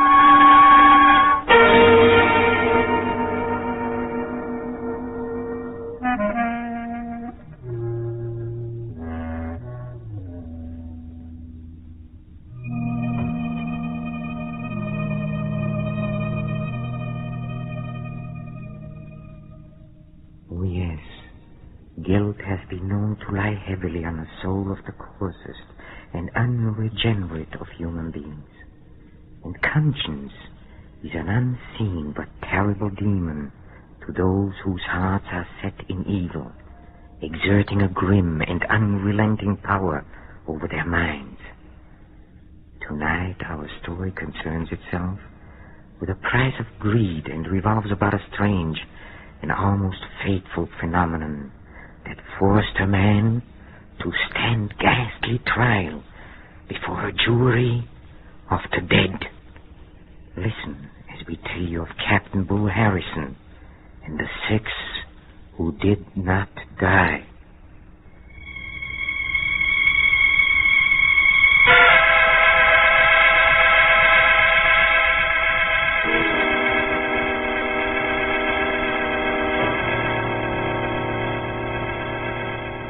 Far below the equator, where the blinding sun beats with fierce hatred on the endless surface of the sea, lie the lonely islands of the Gambier archipelago.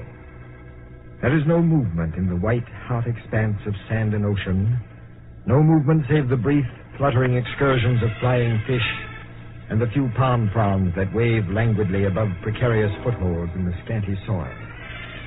Barren and lonely are the Gambiers.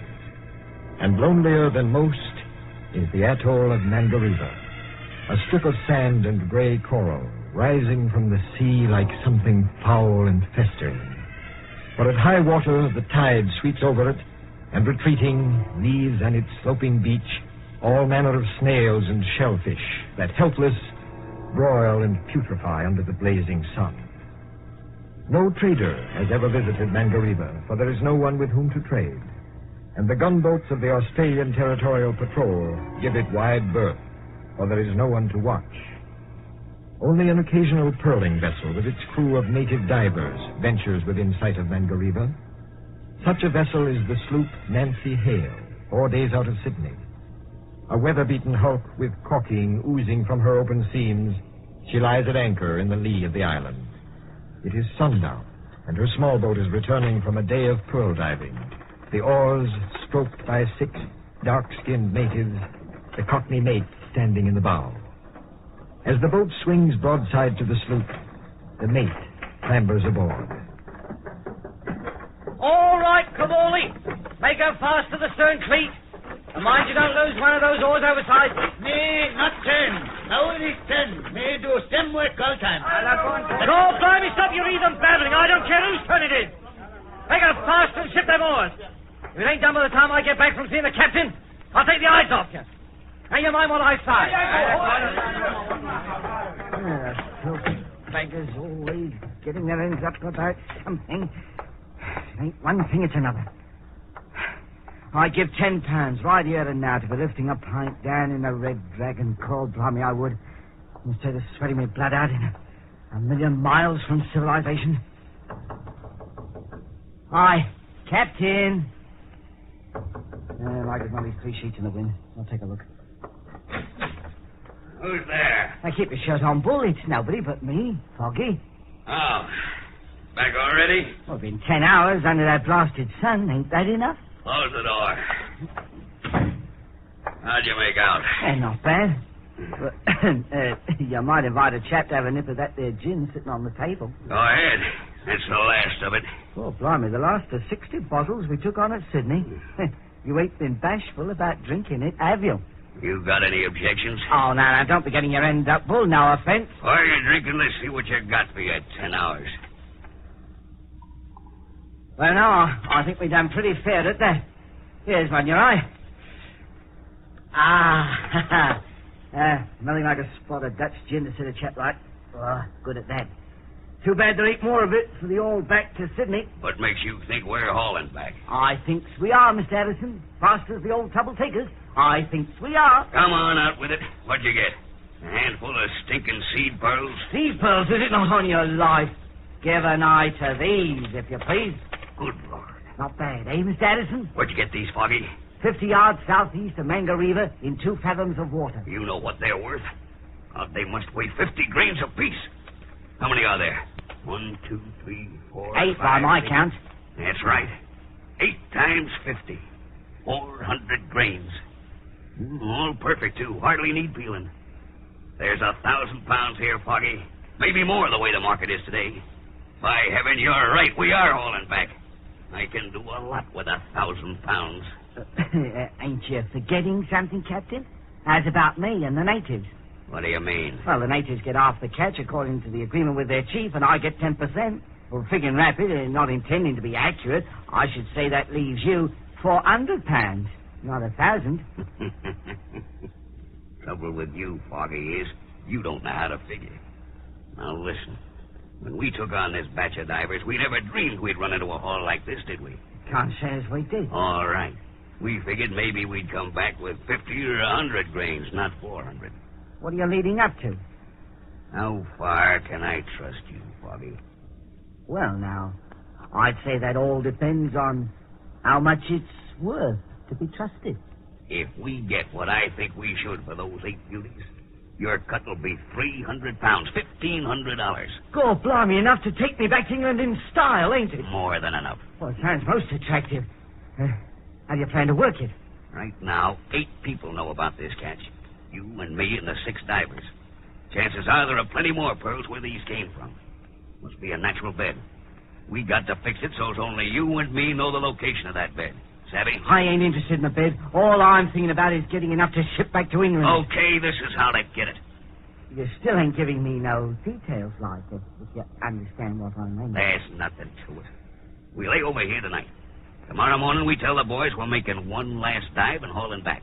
I'll go along with you in the small boat so's I can mark the spot. I'll take a belaying pin with me. They'll all dive in pronto because they've been there before. And when they come up one at a time like they always do, wham! You get me, Foggy? I get you, Bull.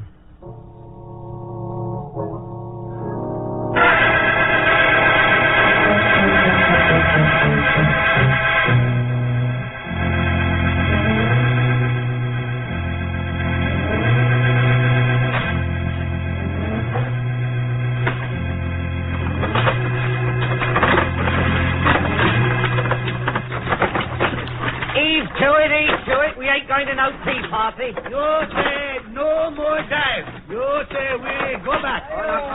Mind your babbling tongues, you heathen. We got the captain with us today. He wants to see how you dive. Ain't that right, Mr. Addison? That's right, boys. This is the last dive, and then we haul back. Good catch this trip. Plenty gin. For the likes of them, is left to drink it. Shut up, you fool. We make only one dive, then we going back. How about that, Mr. Addison? Yeah, one dive. Then you're through. They like that. They're poor beggars. What in your lip, Foggy? You tend to business. We're southeast of Manga River, about 50 yards off.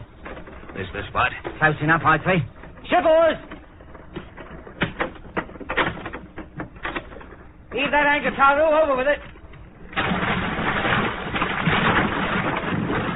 Sure, this is the spot, Foggy. As near as I can come to it.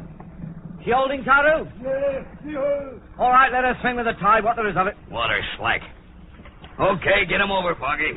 Here we go, boys. You first, Kamuli. No dive. Ear hurt. He's got a dive. Yeah, let's have a look at your ear. No can see. Hurt deep inside. Why'd you say something about it before we left the sloop? Wait a minute, Foggy. I'll handle this. Come on, Lee. Ear hurt bad, Captain. Very bad. One dive won't do it no harm. I come out here special to see you and your boys go down. Tell you what I'll do. Anything you bring up this dive belongs to you. No split. All pearls yours. How's that? Hello. Well, what about it, Kamali? No dive. Stand up in the boat.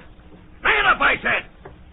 Now, for the last time, Kamali, you're going to dive or not? No dive. Ear hurt bad. Maybe this'll cure it. Now, the rest of you get over and make it fast. Go ahead.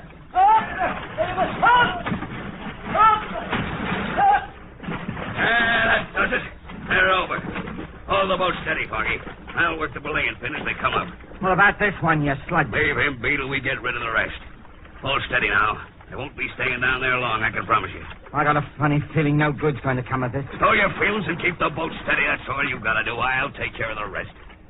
One little tap of this belaying pin as they come up will be enough. Here comes one. Right aside the boat. Steady. Steady. That does for him. Went down like a rock. Two more coming up. I see him.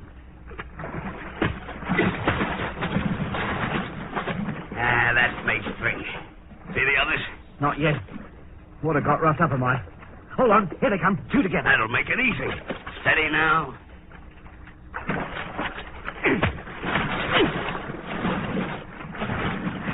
Blimey, did you see the way them two's eyes rolled up? Like to send the shivers through me. Give me a hand with this one and stow the gab. What you gonna do with it? Heave him over. Wait till I tap his skull to make sure he don't come to. There ain't nothing finicky about you, is there, Bull? Grab his feet. Lift him now. You're all right. Here. Now, get that anchor up. The job's done. All neat and clean. It ain't done for me. I'll be seeing them poor beggar's eyes rolling up for a long time to come. You'll forget about it once we hit Sydney.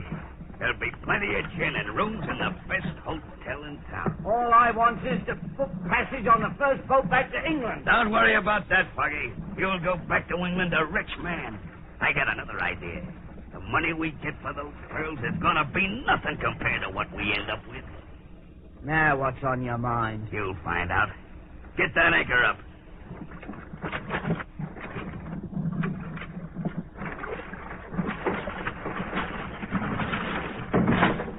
All set? Right. Bend two on the oars. We're gonna be rich men, Foggy, you and me. Plenty rich.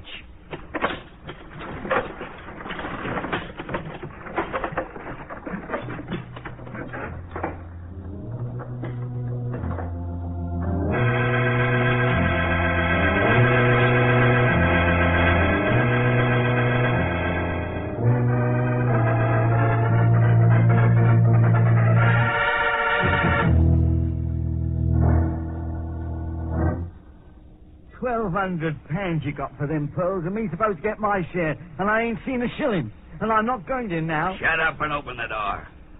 You got the key? No, I ain't got nothing for killing 6 men. Pipe down, you stupid fool. Like to get us hanged?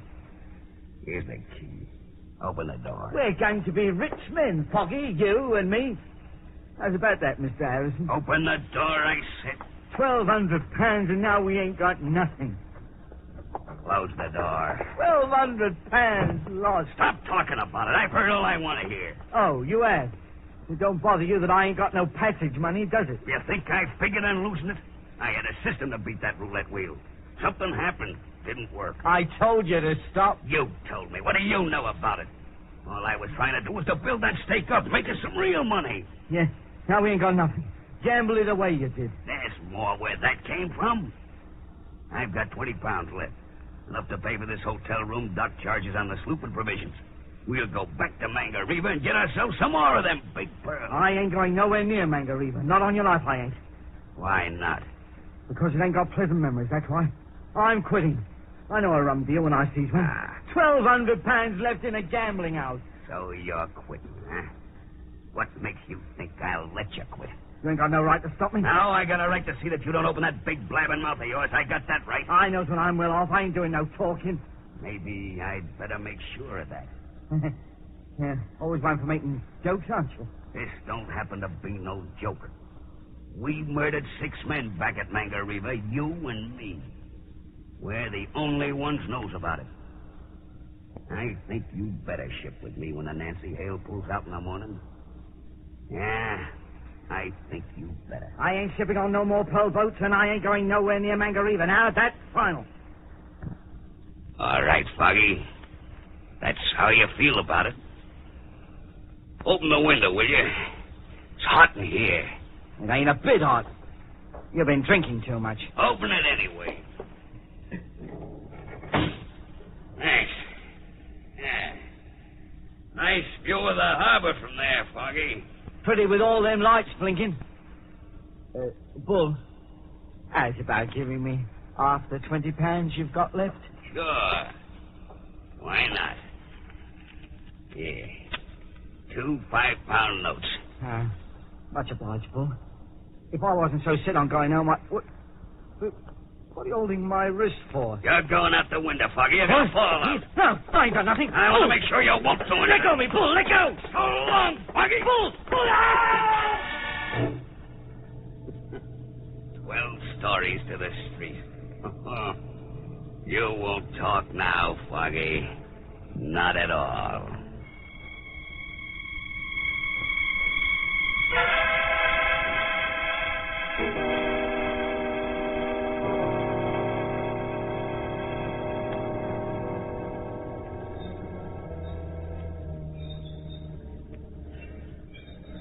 Ease off on that jib halyard, Dave.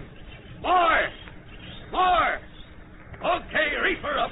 Stand by to heave anchor. Hey, you, Manu. Lend a hand with that winch. All right, let her go.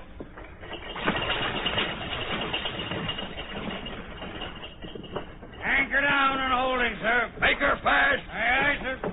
Make her fast, Manu. What, sir? Yeah, this is it. We stole the aye in the sewer business, Dave. We ain't formal on the Nancy Hale. That suits me, all right. So that's Manga River, is it? Ain't much to look at. Best pearl bed in the South Sea's right under us. Won't even bother with a small boat today. Work right from the sloop. Get the divers over. Okay. Manu! Yes, boss. Get your boys over. Oh, no, good first. Me, headman, go first. You'll learn, Dave. First dive's taken by the head man. These boys are new to this spot and won't go under till he comes up and says it looks clear. Sorry. All right, Manu. Got 8 beauties out of here last trip, Dave. You're gonna be real glad you shipped with me. Manu, come. Give him a hand. Here you are. Take boat out of here, quick.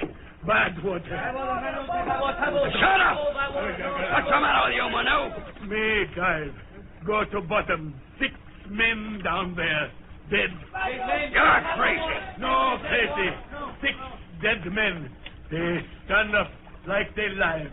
My boys know that here. Bad water. Hey, wait a minute, Manu. What do you mean there's 6 dead men down there standing up? Like live, they standing up. But they dead. That's enough from you. Shut up. Now the rest of you listen to me. You'll dive or I'll know the reason why.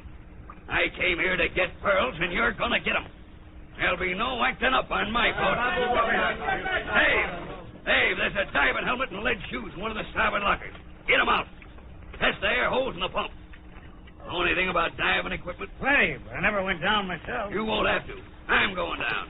I'll prove to these beggars there's nothing wrong down there.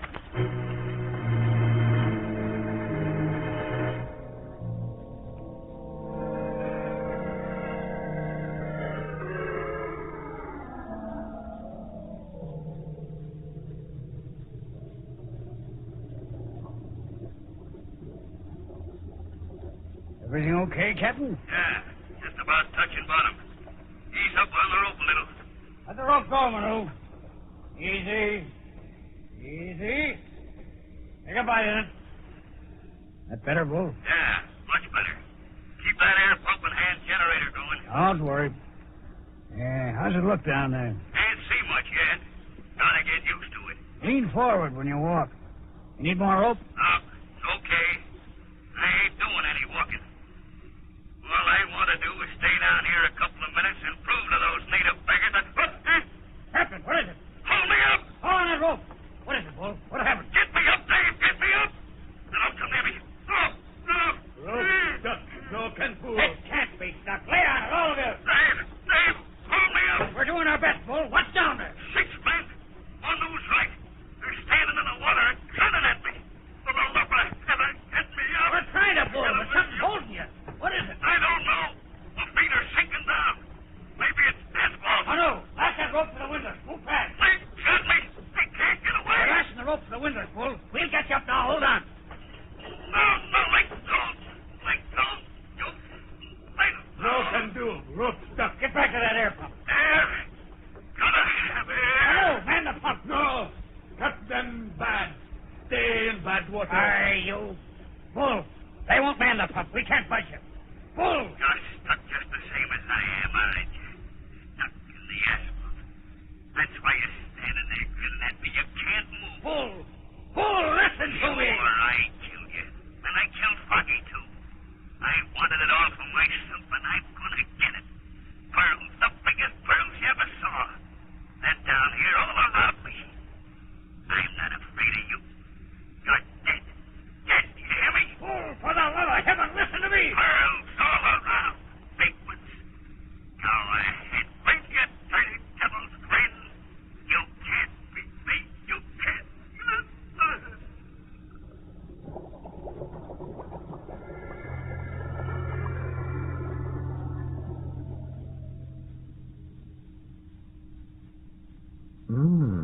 Captain Bull Harrison, the watery courtroom, facing his jury. The jury with good reason to pronounce him guilty of murder and greed. Poor Bull. Down there with the pearls he wanted so much, and the men he murdered to get them. Funny, isn't it? Or is it? Please don't go. Come with me to the green room where the players are rehearsing our next performance. Come. Come.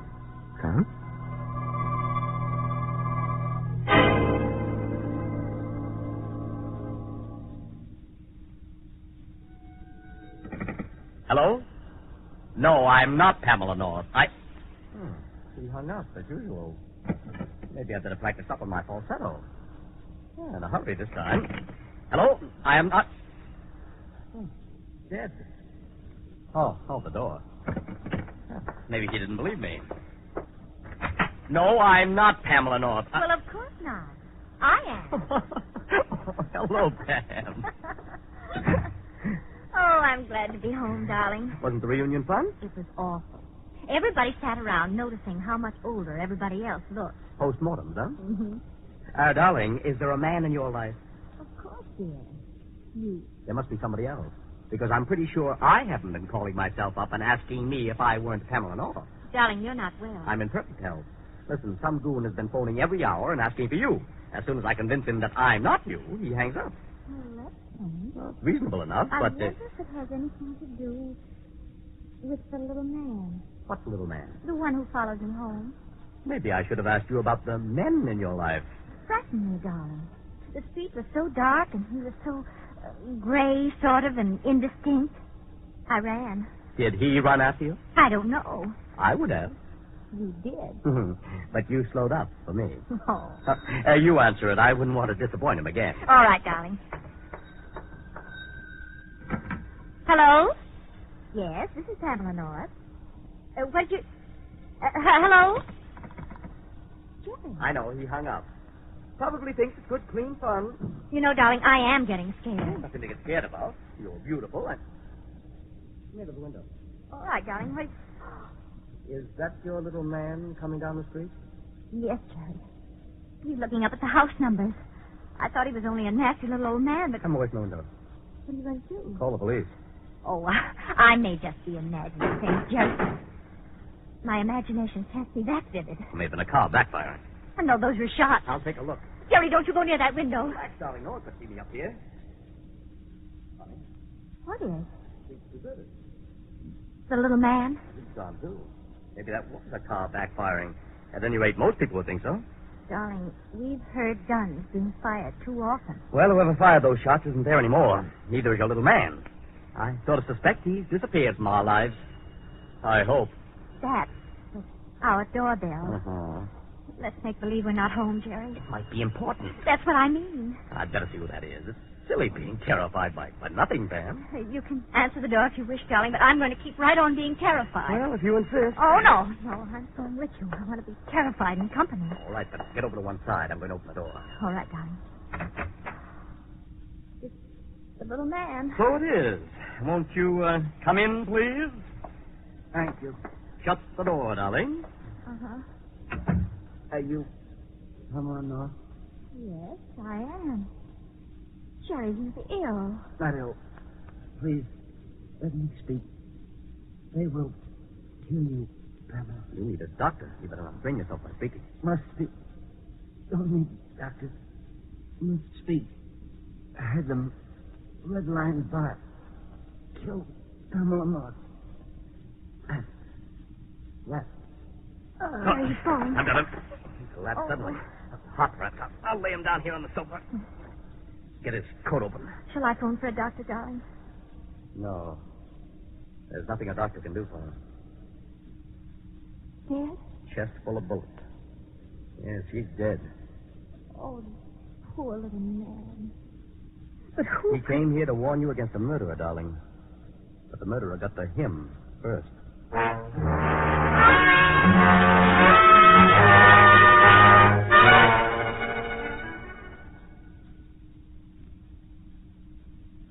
Well, what is all this, do you suppose? Why do you think anyone would want to kill Mrs. Pamela North?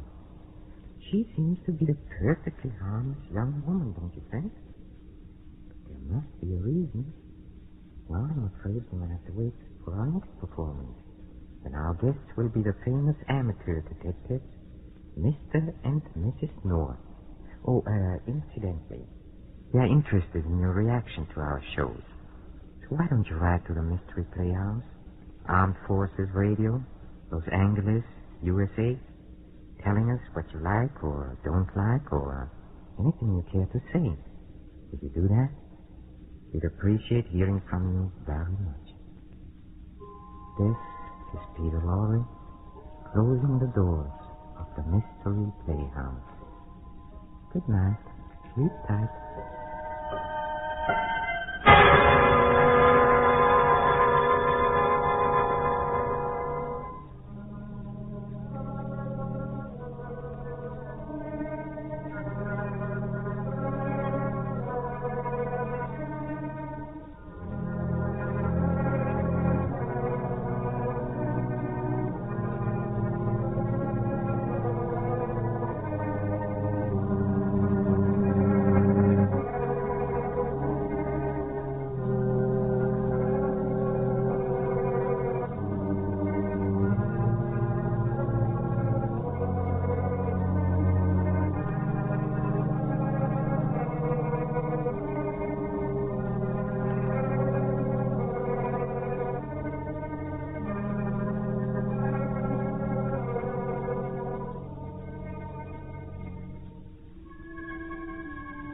This is the Armed Forces Radio Service.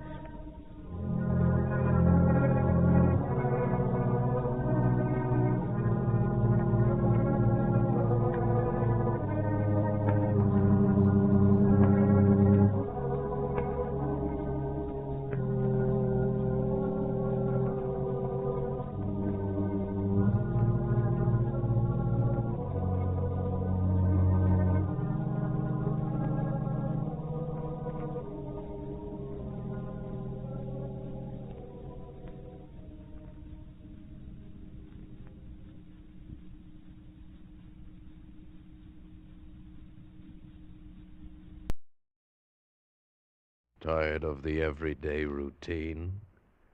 Ever dream of a life of romantic adventure? Want to get away from it all? we offer you Escape. Escape, designed to free you from the four walls of today for a half hour of high adventure. Tonight, we escape to a lonely lighthouse off the steaming jungle coast of French Guiana and a nightmare world of terror and violence as we bring you again, in response to hundreds of requests, 3 Skeleton Key, starring Vincent Price.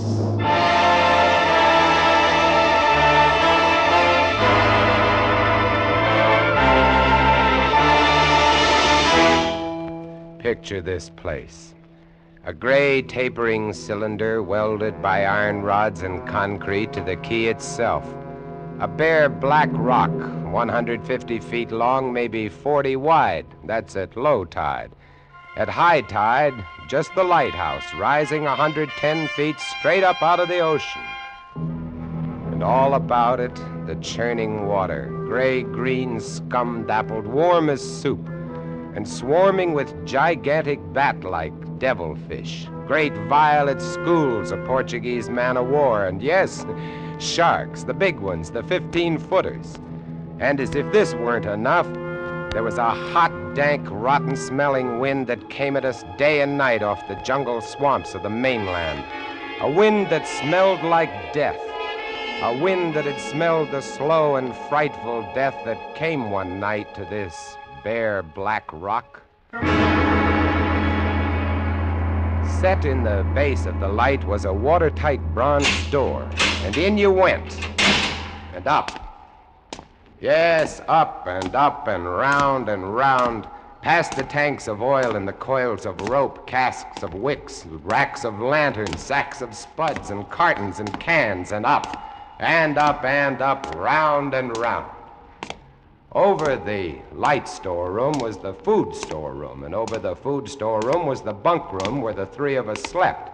And over the bunk room was the living and cooking room, and over the living and cooking room was the light.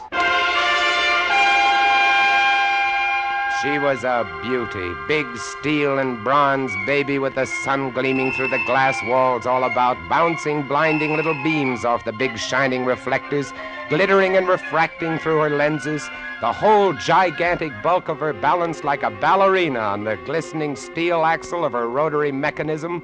She was a sweetheart of a light. And at night she'd lie there on the stone deck of the gallery with her revolving smoothly and quietly over your head, easing her bright white eye 360 degrees around the horizon. You'd lie there watching to see that the feeders kept working, that everything ran right. And it wouldn't be bad, the other 2 fellows snoring in their sacks 2 levels down. You'd smoke your pipe to kill the stink of the wind, and it wouldn't be bad.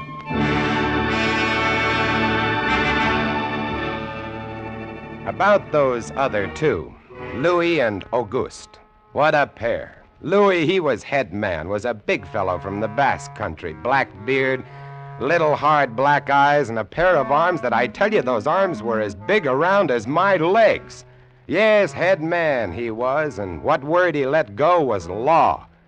A silent fellow, and although I spent my first 2 weeks trying to strike up a real conversation, the most I could ever get out of him was... Jean, I took up this profession because I don't like people. They want to talk too much.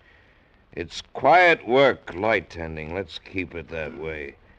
You're getting to be as bad as Auguste. I thought maybe for once they'd send me somebody who That could keep was his Louis. mouth shut. And when he accused me of becoming like Auguste, I quieted down, because Auguste was the talkingest man I'd ever met.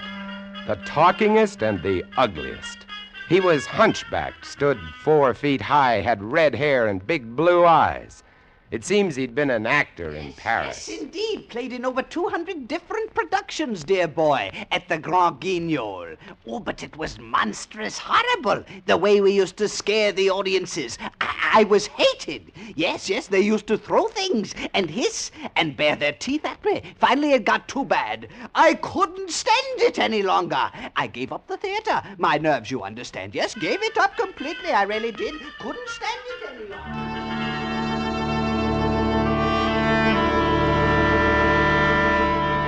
It all started one morning at 2:30. I was on watch, lying on the cool stone deck, pulling on my pipe, staring out at the blackness, the phosphorescent combers, and the big yellow stars, when out of the corner of my eye, I noticed something show up for a second, something the light had touched, far off.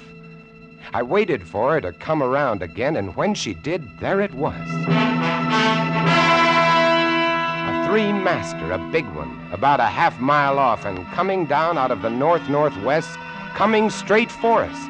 You must understand, our light was where it was for a very good reason. Dangerous submerged reefs surrounded us and ships kept clear. But this one, this sailing vessel, was coming straight on. I went over to the gallery door and yelled, "Louis! Louis!" Couldn't understand it. I waited for the light to come around again. What is it? Ship headed for the reefs. Hurry right up.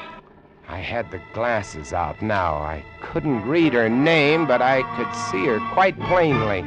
All sails set, the foam creaming away under her bow, her beautiful lines. A Dutch ship, I guessed her. But why didn't she turn? Every time it passed, our light hit her with the glare of day. Ship? Where? Northwest. The light will touch her in a moment. Can't they see? Look at her. She just keeps coming on. Yeah, the squareheads. What is it? What is it? Watch northwest. I know what it is. Huh? What? The Dutchman, the Flying Dutchman. We did a play about her once. Oh, what a performance. You ghastly galleon, hag-ridden, curse-driven, must on. Shut up, will you? She's luffing. Yes. Sloppy way to come about. She's derelict, that's it. Derelict? Abandoned. The crew left her for some reason or other. But instead of sinking, she's gone on, running before every wind. She'll not run long. Not with these reefs to break her up. A beautiful ship. Now, why would men leave a beautiful ship like that? She didn't ram us, although we all expected it. But as we waited for the crash, she luffed again, caught some odd gust, and went about. We watched her the rest of those black hours, heeling and rocking, pushed and pulled by every stray wind, every freak current. Watched her until the dawn came, till the sea turned from black to a pearly gray. And on she came again, heading for us. We all had our glasses trained on her now. August, you can kill the light. Right, Chief? She doesn't look so good by daylight. Think she'll ground this time? What? I say, do you think she'll ground this time? Huh? This is impossible. Absolutely impossible. What? Here, take my glasses. They're better than yours. All right. And what is it you're... I had to focus, and then my breath froze in my throat. The decks were swarming with a dark brown carpet that looked like a gigantic fungus, but undulating. And on the masts and yards, the guys and all were hundreds, no thousands, I don't know, an endless number of enormous rats. See them? Yes, I see them. Now we know why she's derelict. Yes, now we know. What are you two doing? Here, give me a look. Yes, give him the glasses. Take a good look, chatterbox. Give you something to talk about. She's still heading for us. Yes. She's going to turn. She'd better turn soon. Suppose she doesn't. You mean suppose she piles up on the quay? It's low tide. Yes. Yes, it is. Where's all the conversation, August, huh? Here, want the glasses again? Want another look? No. She's still coming on. Go away! Go away! Turn, will you? Turn, I say, I pray you, turn! She's cracking up. The rats! Look! On the water! Like a carpet! They're swimming. Sure, they're swimming. Those are ship's rats. But they're swimming for the rocks. The door below! It's open! Come on. Down we went, racing down the stone stairs, taking them 3 and 4 at a time. Scared? You bet we were scared. August, you get the windows. Maybe they can climb. We don't know. Right, Chief. But hurry! Hurry!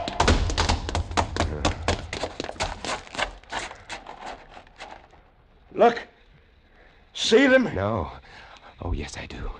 Up at the other end of the rock. Look at them. Millions. They smell us. Here they come. Close the door. I can't. It's stuck. Here. Let me. Oh, move. You move. Heave. Made it. Holy. That was close. One guy in. Look, there. Get it! Watch it. He's kicking. He was as big as a tomcat, bigger. And his eyes were wild and red, his teeth long and sharp and yellow. He went for us, starving, ravenous, and we fought him, fought that one rat all over the room. It was, oh, believe me, I do not exaggerate, it was like fighting a panther. Got him. We better get aloft. As we ran up the winding staircase, we passed the tiny windows of the various levels, and at every one was a thick, wriggling, screaming curtain of brown fur. I was ahead of Louis, and I dreaded each successive level. Suppose they had found a way in. Look at them! Will you look at them? It's a nightmare. Will you look at them? The air of the gallery was thick and fetid with the stink of them. The light was dim, brown, filtered through the crawling mass that swarmed over the glass all about us. We could not see the sky. Nothing but them. Their red eyes, their claws, their wriggling, hairy snouts, and their teeth. The rats. They screamed and howled and threw themselves against the glass. They were starving. And we three, we stood very quietly. Oh, very quietly in the center of the classroom under our beautiful light. And we waited. What can we do? What can we do, Chief? Take it easy, old man. Take it easy. I just can't. It won't do any. Won't do any good to stand here and shake. That's right. Anybody want a cigarette? Yes, I'll have one, thank you. Good boy. We've got to keep calm about this thing. Here's a light. They don't like the fire, do they? Guess not. Give me another match. You don't like that much, do you, I say? Don't rile them, August. Give me some more matches. I'll strike them and strike them and strike them until they get scared and go away. They won't go away. Not until... Finish it, Chief. Not until what?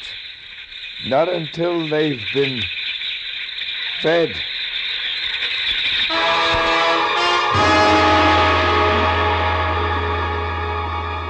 You can take just so much horror, and then you get used to it.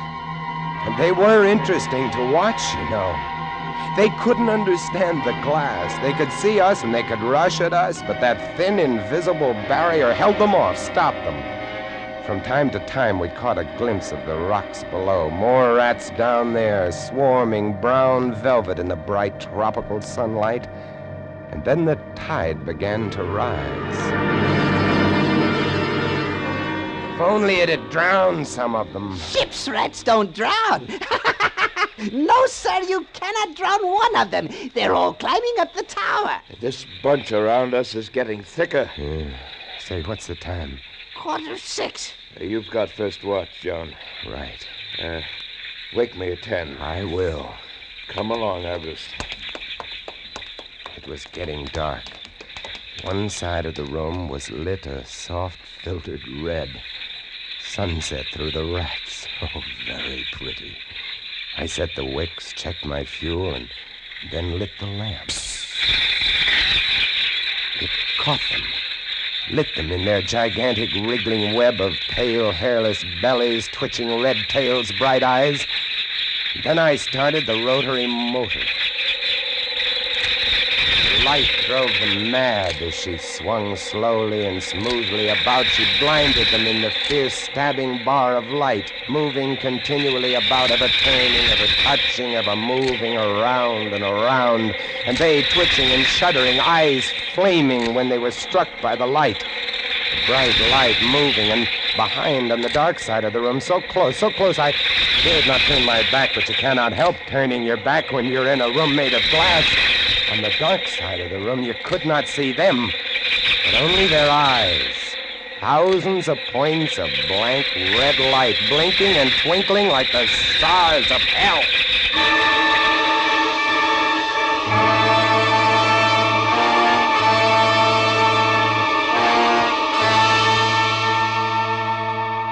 Louis relieved me at 10, but I didn't get much sleep that night, and when I came up into the gallery early next morning, there stood August, his back to me. He was bowing to the rats, waving his arms and making a speech. I am going to play once again that magnificent role which made me the toast of the Paris theater.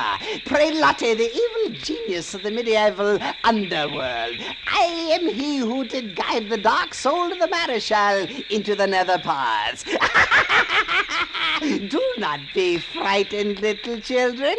I will not hurt you. I stood staring at him, horror-struck, but he didn't notice me. The man had gone mad. He kept turning, telling his stories to all the rats, leaving no one out. August! August! Ah, another one. A latecomer. Take a seat on the aisle, dear patron. August, move over there. Stop it. Let the gentleman be But seated. he didn't stop. Come. He went on, bowing and scraping to the rats, his big blue eyes rolling and winking, his wild red hair waving about him. I grabbed him by the arms and slapped his face. He looked at me like a child, and then his face screwed up. He looked as though he were about to cry. Go below, go on. Oh, very well, then. Later, my dear audience, later. Matinee today. Sure, he was crazy, but I guess we all were. A few hours later, he came back up and caught Louis and me teasing the rats. Yes, sounds horrible. It was fun. We could get right up against the glass and make faces at them. It drove them crazy. They would scratch away trying to get at our eyes. Louis was even cuter about it. He'd pull a piece of bread out of his pocket and press it against the glass. The rats would scramble into a solid ball, biting each other, clustering like grapes. From time to time, a whole knot of them would slip and fall 110 feet to the surf below. Look at the sharks. They're eating them. The sharks are our friends. Here, I'll get another bunch together. Here, my beauties. That's it. Pile up. Kill each other. There they go. Auguste joined in, too. Oh, very ingenious Auguste. He learned that if he spread-eagled himself against the glass, they'd bunch and bundle against his figure. Then he'd leap back. Look! My portrait in rats.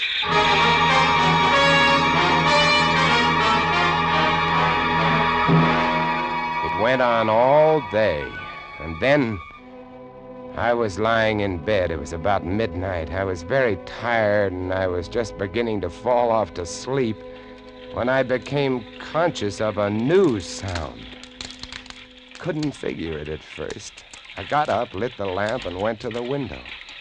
Even as I looked at it, I saw one of the panes begin to sag in. They had eaten the wood away. Louis, come quick! What? What is it? They found a way in. I held the glass with my hand. Now they were all going crazy, and assured of the success of this maneuver, were all nibbling away at the wood. Louis ran below and then returned with a large sheet of tin. We spread it against the window and hammered it into place. Even as we did so, we felt the heavy bodies thudding against the other side as the window gave way. That ought to hold. If it doesn't, we're done for. Rats can't eat tin. No, they can't. What was that? I don't know. It came from below. The storeroom window. They're in. They're swarming up the stairs. Drop the trap. Right. Two of them got in. Let's go after them. We didn't have to go after them. They came at us. I leaped to one side and grabbed a marlin spike, swung, and smashed one in midair. No! I whirled to see Louis with the other. It had ripped his hand open, and the blood was pouring all over the place. He held his hand aloft and kicked at the snarling rat. I stepped and swung and got him. My hand! He got my hand! That's both of them, Louis. I'll get you something to tie that up. Blood! Look at it! My blood! I'm bleeding! Now, don't worry about it, Louis. Here, look. I'll wind this kerchief around it. It'll be okay. Blood! There, now. It's not bad, just the flesh. And then I became conscious of another new sound. They were gnawing their way through the wooden trap door. I watched the wood fascinated. And even as I did, it began to give way, and a bristling, whiskery nose showed through. Louis, we've got to go up. Next level was the middle quarters and kitchen. I slammed the trap door there, too, but it, too, was wood. My blood. What are we going to do? I don't know. We'll be through this one in a moment. The gallery. The trap door in the gallery is metal. Good. Come on. We made it. We lay across the trap door exhausted, while below us the rats took over the entire tower. I could hear them howling and fighting over our food supply, our water, our leather. And all about us, the others screamed and glared in at us, swayed in a tangled mass, hypnotized by the ever-turning light.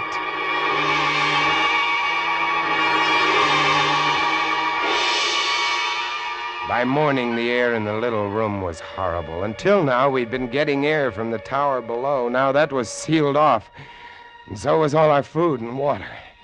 We lay exhausted, panting, waiting. The hours crawled on. I was almost dozing from fatigue when I saw a sight that brought me too fast. Would you like to come in, my beauties? Would you? I hold the powers of life and death, and I can let you in, you know. August was standing by the glass, and in one hand he held a wrench. He was tapping the glass gently, not quite hard enough to break it. I eased myself to my feet and slowly, very slowly, tiptoed toward him. All I have to do is tap just a little harder, and I found a coil of wire in the toolkit, and I trussed him up, fastened him to a stanchion in the center of the room. Louis was of no help. He lay on his side, looking at his bloody hand, weak and sick as a baby. So there I was, a lunatic and a coward for company, and all about watching our little drama, the rats.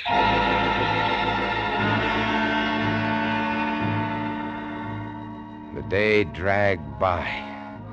The supply boat wasn't due for another 12 days. I don't know what they could have done if they had come. We had only one way of summoning them, and that was to shoot off distress rockets, but the rockets were 4 floors below. And even if they'd been right there in the gallery, I couldn't have opened a window to fire them. That night, I tended the light, but its flame was devouring our oxygen. The following day, we lay, thirst-tormented, starving, waiting, and the following night, I again tended the light, but the small supply of spare wicking we kept in the gallery had become exhausted, and quite suddenly, about midnight, the light went out. There's nothing I could do. Wicks were stored 3 levels below. Nothing I could do. Nothing. From time to time, I'd strike a match to see the clock. When I did, it lit up the million red eyes about us. All about us. Watching. Waiting. Below, it had grown quiet. They'd cleaned us out, and now they, too, were waiting. All waiting. And then the rats, quite suddenly, were silent. And then I heard it.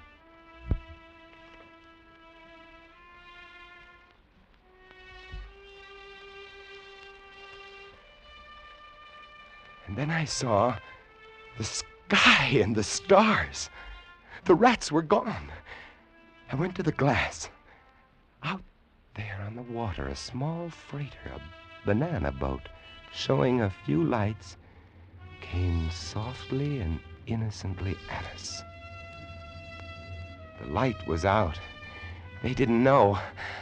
I wanted to open the windows to call out to them, to warn them somehow, but I was afraid. What if the rats were hiding from me, tricking me? So I waited. She grounded very softly on a reef not 200 yards from the quay. Grounded so gently that the man playing the cornet, was he a passenger or crewman off watch, didn't even stop playing. They tried washing her back off. I could have told them to save their fuel. The tide was rising, would have floated her free. And I waited.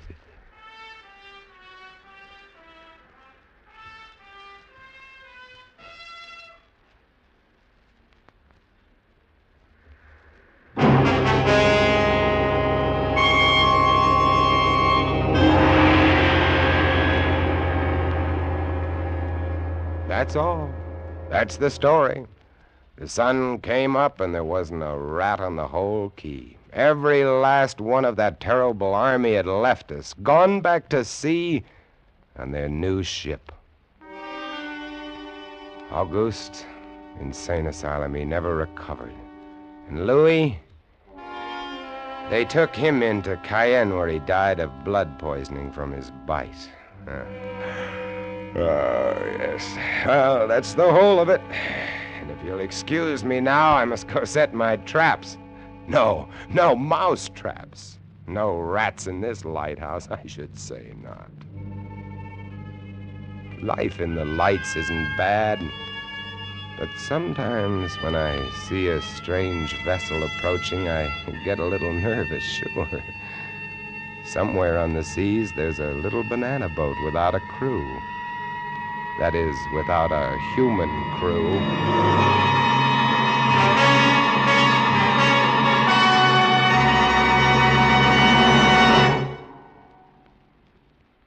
Escape is produced and directed by William N. Robeson. Tonight we have presented Three Skeleton Key by George Tadouse, adapted for radio by James Poe and starring Vincent Price as Jean. Supporting Mr. Price were Harry Bartell as August and Jeff Corey as Louis. Sound effects on Three Skeleton Key, created by Cliff Thorsness and executed today by Mr. Thorsness, Gus Bays, and Jack Sixsmith, have been awarded the Best of the Year by Radio and Television Life magazine. Harry Essman was at the control panel, and special music was arranged and conducted by Del Castillo. Next week... You are swimming for your life in the dangerous waters off the Florida Gulf Coast, about to be smashed by a launch carrying a vicious criminal who must kill you or die himself. And on shore 500 yards away, the police are waiting to arrest you for murder, and there can be no escape. Next week, we escape with an exciting tale of temptation and death on the Gulf Coast of Florida, as John and Gwen Bagney tell it in Danger at Matagumba.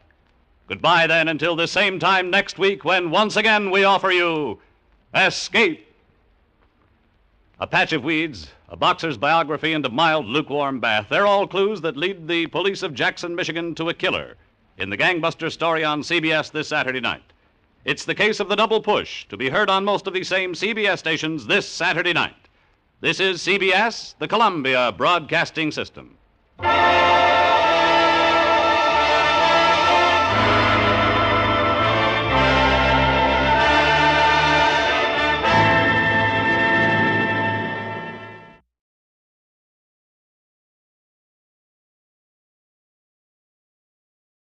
The CBS Radio Mystery Theater presents...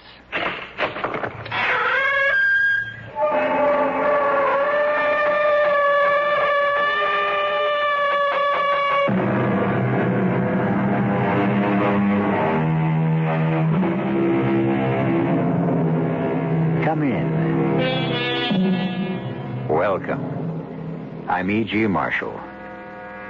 What is terror? It's really only a word, unless you've experienced it. And once you've experienced it, there's no word for it. It defies description. There are all forms of terror. Extreme fear of physical injury, for one. Paralyzing fear of insupportable pain, physical or mental. Mental. This, I'm told, can be the most horrifying form of terror of them all. You're trying to terrify me, Mr. Stainer. Terrify? Miss Meade, you've got me all wrong. We here at the Bureau of Human Affairs don't terrify people. Then why don't you tell me what it is you want to know? Why don't you tell me? After all, you're the one who knows. But I know nothing. That's what's terrifying. You want me to tell you something, but I don't know what it is. But you do. You simply haven't thought about it enough. I have thought and thought. No, you only think you've thought. Go home now. Go home, Miss Meade. And think some more.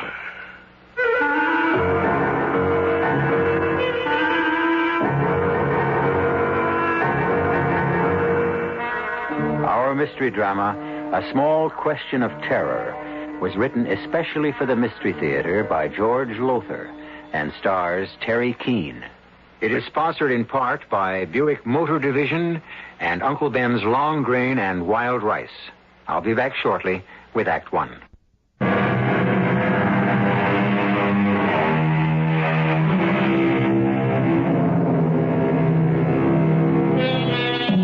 As I said at the outset, terror can take many forms, disguises.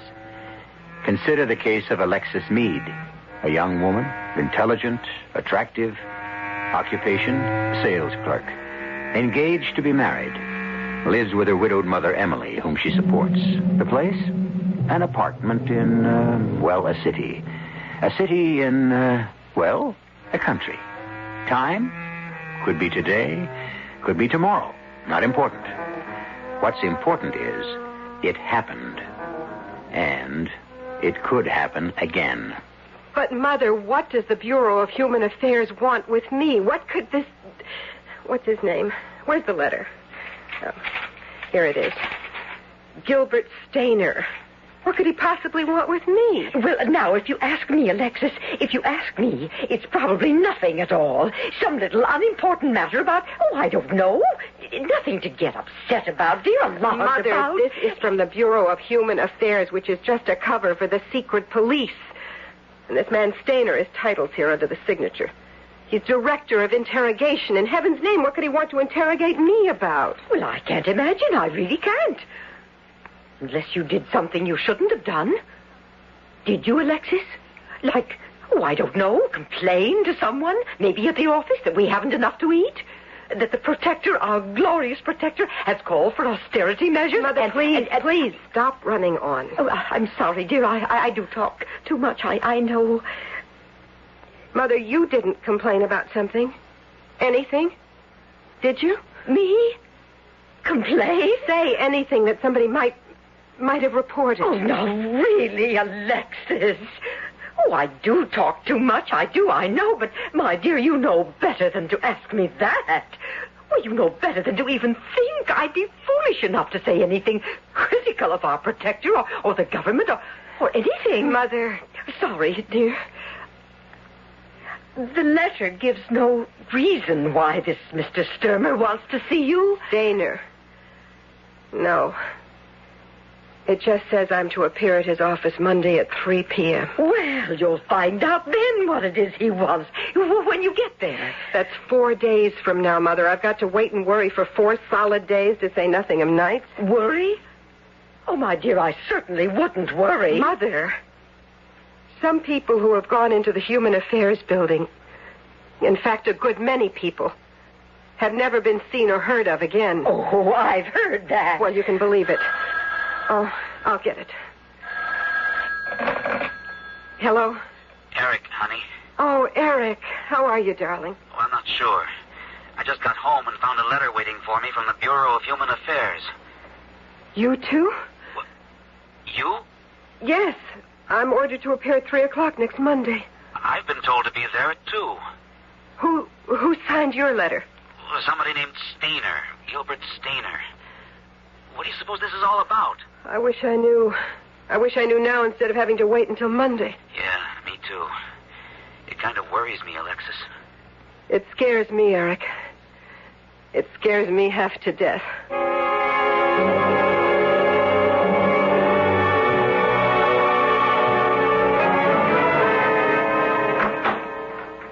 Yes? My name is Alexis Meade, and I... Oh, yes. You're here to see Mr. Stainer at 3 o'clock. Yes. You're early. Oh, I was afraid of being late. Afraid? What would you be afraid of, Miss Meade? Well, I didn't mean afraid, except... But that's what you said. There's nothing to be afraid of, Miss Meade, if you have nothing to fear. I haven't. Well, then. Eric. Alexis. What did he want? Stainer, what did he ask you? You're next, Miss Meade. I'll see you later, Alexis. Come to dinner tonight? Okay. Miss Meade is here, Mr. Stainer. Thank you, Miss Peters. Do come in, Miss Meade. Thank you. And sit down, please. That chair in front of my desk. Well, now, Miss Meade, first let me say I'm sorry if you've been put to any inconvenience. Oh, no. But you did have to take off from your job early. I'm told you lose 2 hours' pay. Who told you? It's so, isn't it? Well, yes, but... The Bureau will see that you're reimbursed for any loss of pay you incurred today, or may incur in the future. The future? I'll be coming here again? That'll depend entirely on you. How is your mother? My mother is fine, thank you, fine. That arthritis flare-up she suffered last week, that's over with? Yes. Delighted to hear it. A cup of coffee? No, thank you, Mr. Stainer. I'd like to know why... A cigarette? Thank you, I don't smoke. Oh, that's right. You gave up cigarettes several months ago. Too expensive. What with the tax, the surtax and all, I believe you said. I don't recall saying anything like that. No? No. But that is why you quit. Yes. Mr. Stainer, you certainly didn't ask me here to discuss my reasons for giving up smoking. No, goodness me, no. Then why am I here? It could be that I just like to talk and look at pretty women. I beg your pardon. A little joke. Although you are extremely attractive, you know. Thank you. Well, now, I asked you to come here today because... Because? I thought there might be something you cared to tell me. Something I cared to tell you? Something you might care to tell me. Such as? I don't know. Well, if you don't know, I'm sure I don't. Mm-hmm. I mean, what could I know? If you could give me some idea of what it is you're after... I'm not after anything, Miss Meade. The way you put it, what is it you're after? You make it sound as if I'm pursuing you, trying to hound you. No, I didn't mean it that way. No, of course you didn't. Well? Well? Is there something you might care to tell the Bureau? Tell me? I can't think of anything, Mr. Stainer. You're sure? I'm positive. Perhaps if you gave it some thought. What thought? How can I think about something when I don't know what to think about? It will come to you. Think about it long enough, and it'll come. It might be in the morning when you're at work, or during mealtime, or in the middle of the night in bed. You'll suddenly say to yourself, that's it. That's what I had to tell the Bureau. Mr. Stainer, I'm sorry, but I can't imagine... You'll see. Now, you just go away and think about it a while, and you'll see. Let me escort you to the door. Mr. Stainer, please, I assure you, believe me, there is nothing I know of or can think of. Your hand, Mr. Stainer. Oh, sorry. Your coat. I was only admiring the cloth. I like the feel of cloth like this. So soft. So pleasurable to the touch. Soft as a woman's skin. Good day, Mr. Stainer. Good day, Miss Meade. Do some thinking now. See what you can come up with before our next meeting.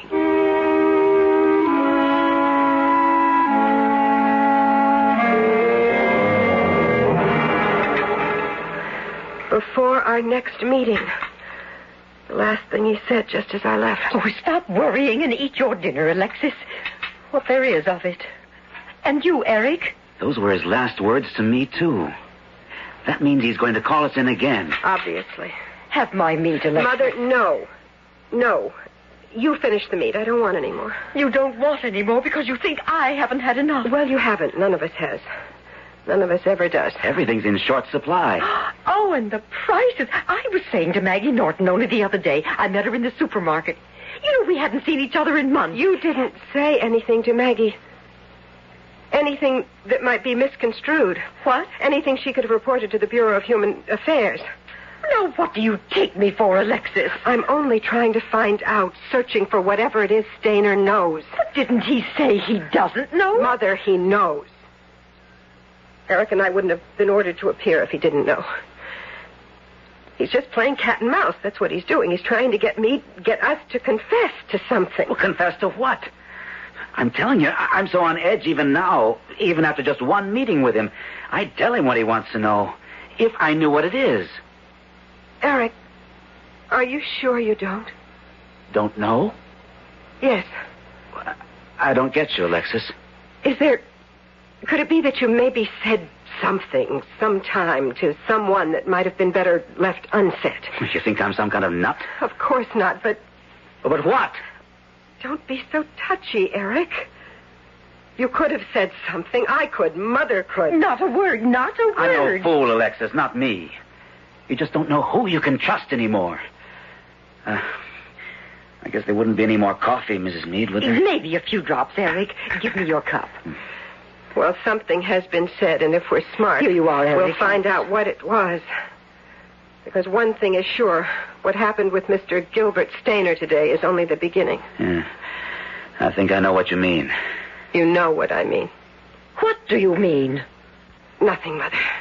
Well, oh, Mother, please. Now, don't start crying. That's what you mean. Even maybe death. Oh, why has it got so you're afraid to say, have a good day to someone or keep well or anything?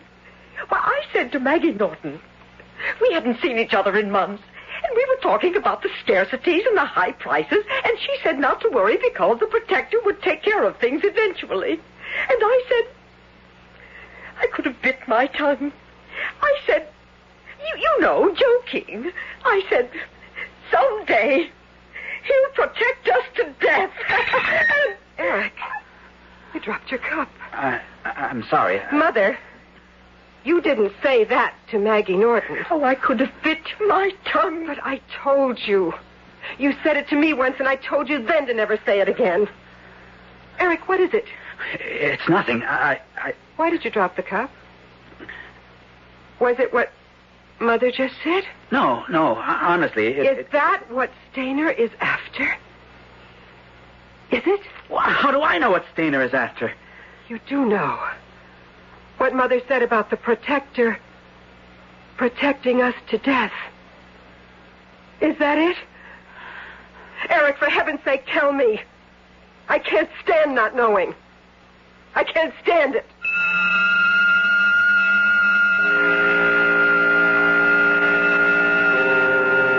So, terror, like a stain, is already spreading through Alexis Meade.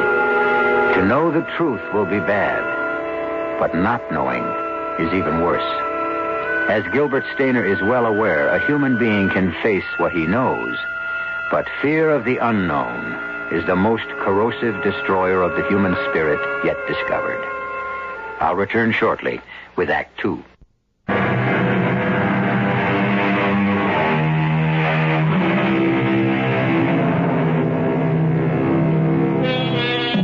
A small question. A simple, seemingly innocent question. Is there anything you'd care to tell me? A small, simple question? Yes, but one fraught with terror for those who are asked by Gilbert Stainer of the Bureau of Human Affairs. for Alexis Meade, of whom he has asked it. In the apartment she shares with her mother, Alexis faces her fiancé, Eric, and cries. Eric, you know. You do know. For heaven's sake, tell me. I can't stand not knowing. All right. I'll tell you. I didn't want to. I was afraid it would make things worse for you. Eric, tell me. This afternoon, Stainer asked me if I had ever heard anyone make that remark about the protector. Well, of course, I lied. I said no. You had heard it. Where? Who said it? Well, honey, you did. I? Don't you remember? We were sitting in the park, and you said, well, I don't remember the exact words, but something like, Mother said the funniest thing today. Could be a dangerous thing if she ever repeated it, and I warned her not to, but you just had to tell me, you said.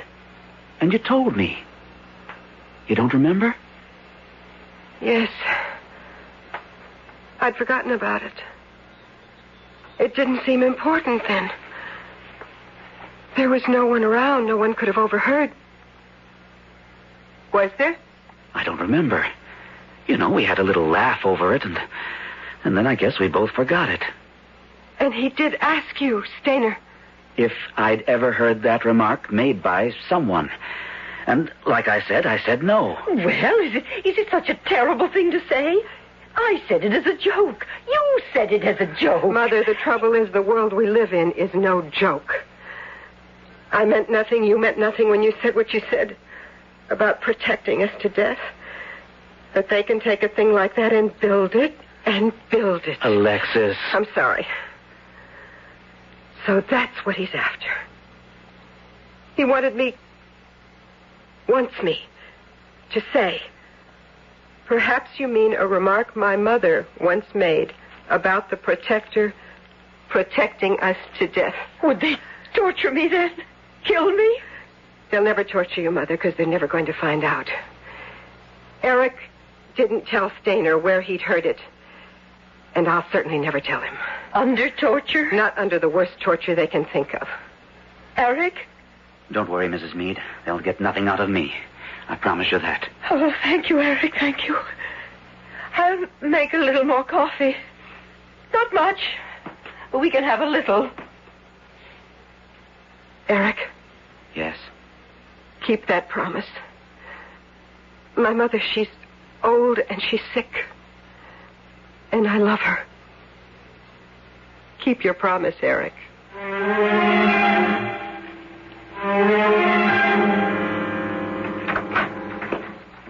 Well, don't stand there staring at me as if you'd seen a ghost, Miss Meade.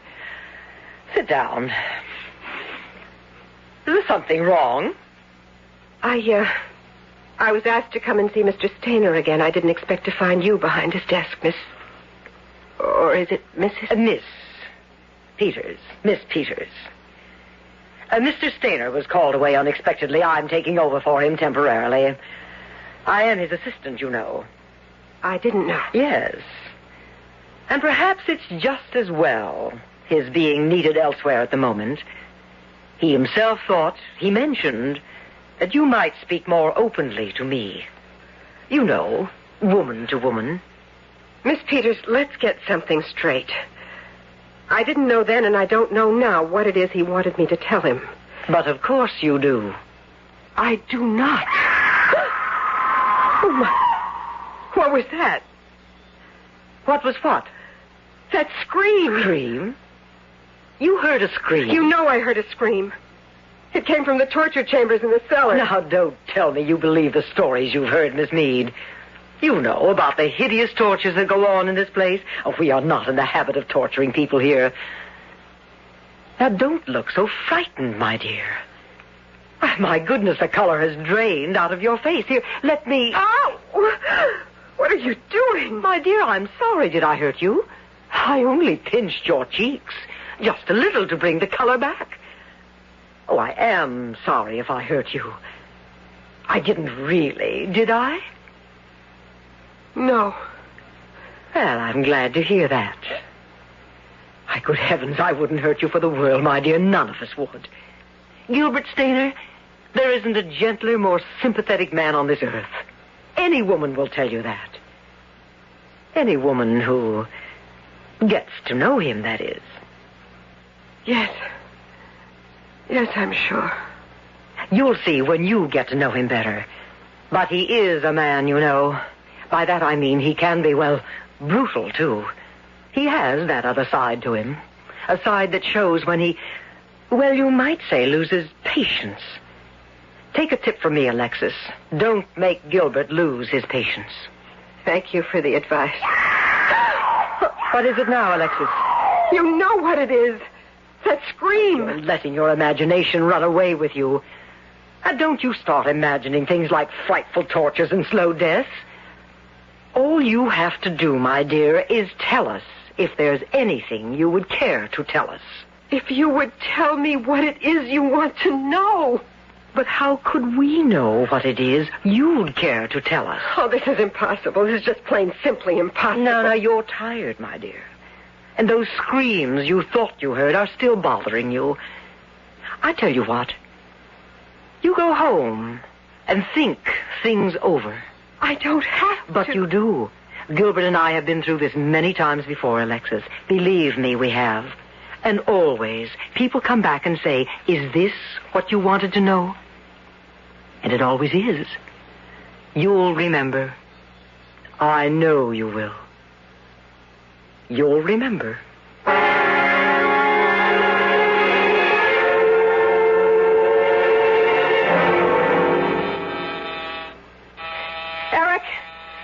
Eric, are you home? Eric! What took you so long? I was KFH. Asleep for 3 days and nights? the music I telephoned you again and again. You haven't come to see me? What's happened? Nothing. I've been very busy. Tied up. Is that why you're limping? Well, I hurt my back. You did? Or they did? They? You know who I mean. He had you tortured, didn't he? Stainer. What gave you that idea? The way you're limping and your jaw still swollen. Eric. They tortured me. Oh. Yes. Oh, my darling, my poor Don't, darling. Alexis, don't. What? Don't touch me. Don't even come near me. Oh, my God. Eric, darling, what? I told them. I couldn't help myself. The pain. Impossible not to tell. Not to scream it out as loud as I could. What? What did you tell them? You know. Tell me anyhow. I must be sure. I told them, yes, I'd heard someone make that remark. Our protector will protect us to death. And then I told them, Alexis, forgive me. Forgive me. I told them it was you. It's all right. It's going to be all right. The first thing we must do is keep our heads, not panic. But you don't understand. I'm in no danger. You are. I saved my own neck by sacrificing yours. Don't you realize you're in as much danger as I? How can I be? You are involved now. You're an accessory to the crime. Crime? What crime? A harmless remark? Eric, don't you understand? It's what the Stainers of this world feed on, turning the innocent into the guilty. It's their business. It's what they live for. What can we do? The first thing I must do is protect Mother. Or did you tell them that, too? That Mother was the first to... No. All right, then at least she's safe. But they'll question me again now, and torture is more than likely. Oh, what I've let you in for. I could kill myself. None of that now. We've got to keep our heads. Think. Let me see. Luke Stevens. Luke Stevens. What about him? That place of his in the mountains. It's not too far from the border. What are you talking about, the border? We've got to escape, leave the country. There's no other way. Now, if we could get to Luke's place, we could hide there for a few days, then slip over the border. Oh, that's impossible. I'm being watched now. You're being watched. We must be. I'm sure of it, but we've got to try. We can't be any worse off than we are now, so listen to me. Yes. I'm going to go home.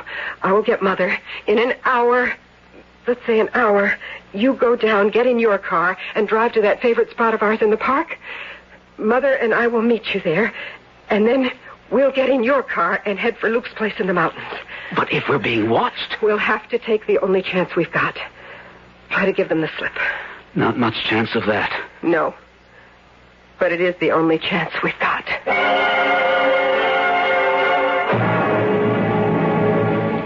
I don't understand, Alexis. Why suddenly do you want to go for a walk in the park? I don't feel like going for a walk. Mother, please don't argue. I want to go for a walk, and I want you to come with me. Well, you're acting very strangely, Alexis. And here, what are you stuffing in your handbag? Mother, please, never... Toothbrushes? Half a candy bar? The candy we've been saving for a special treat?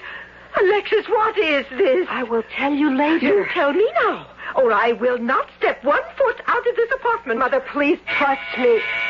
Oh, my goodness, it seems we have visitors. Yes, I'm afraid we do. Yes? Are you Alexis Meade? Yes? Is that your mother there? Yes. Both of you to come with me, please. Where? And why are we to come with you? I can't answer that. You don't have to. I know where. And why.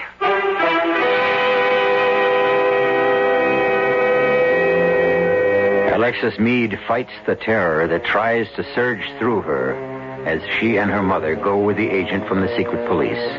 To what? Torture? Death? We'll find out when I return shortly with Act 3.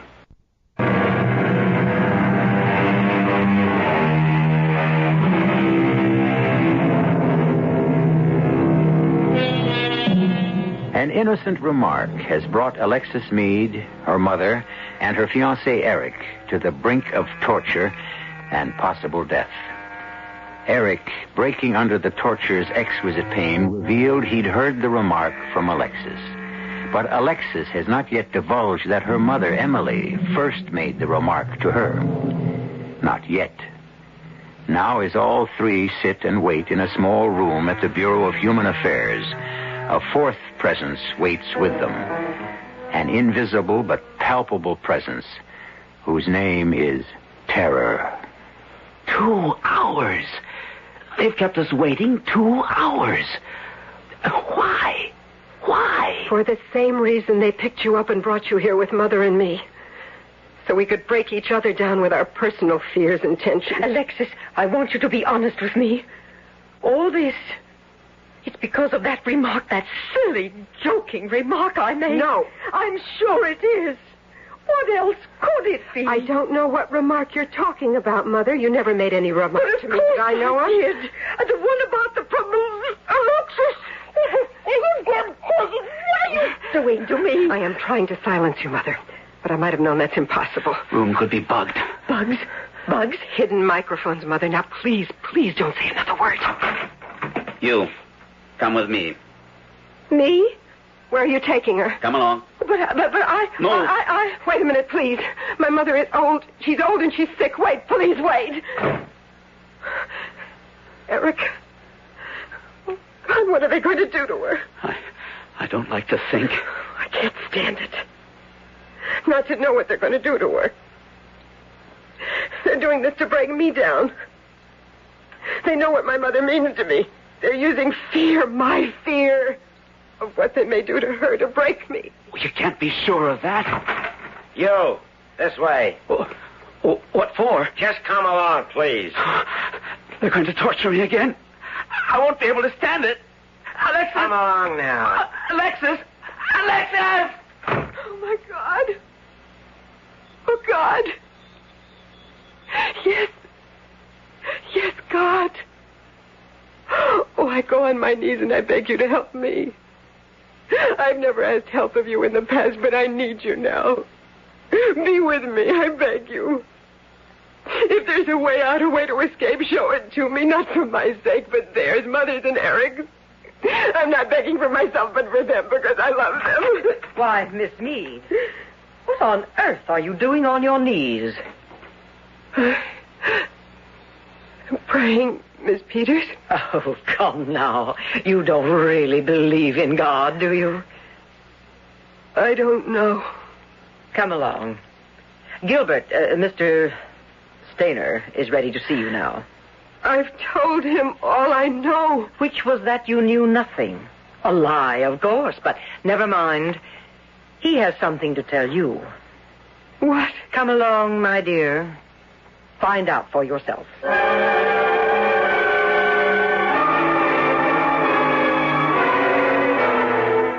Sit down, Miss Meade. Alexis, if I may, sit down. No, don't leave us, Miss Peters.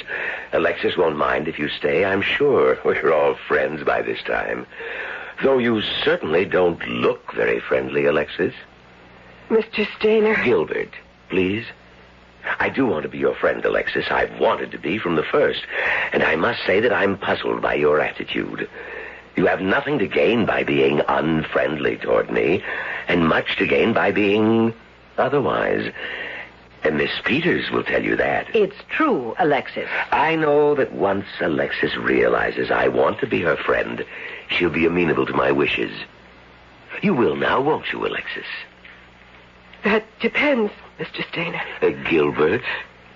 Mr. Stainer, that depends on your wishes. My only wish at the moment is for you to tell me the truth.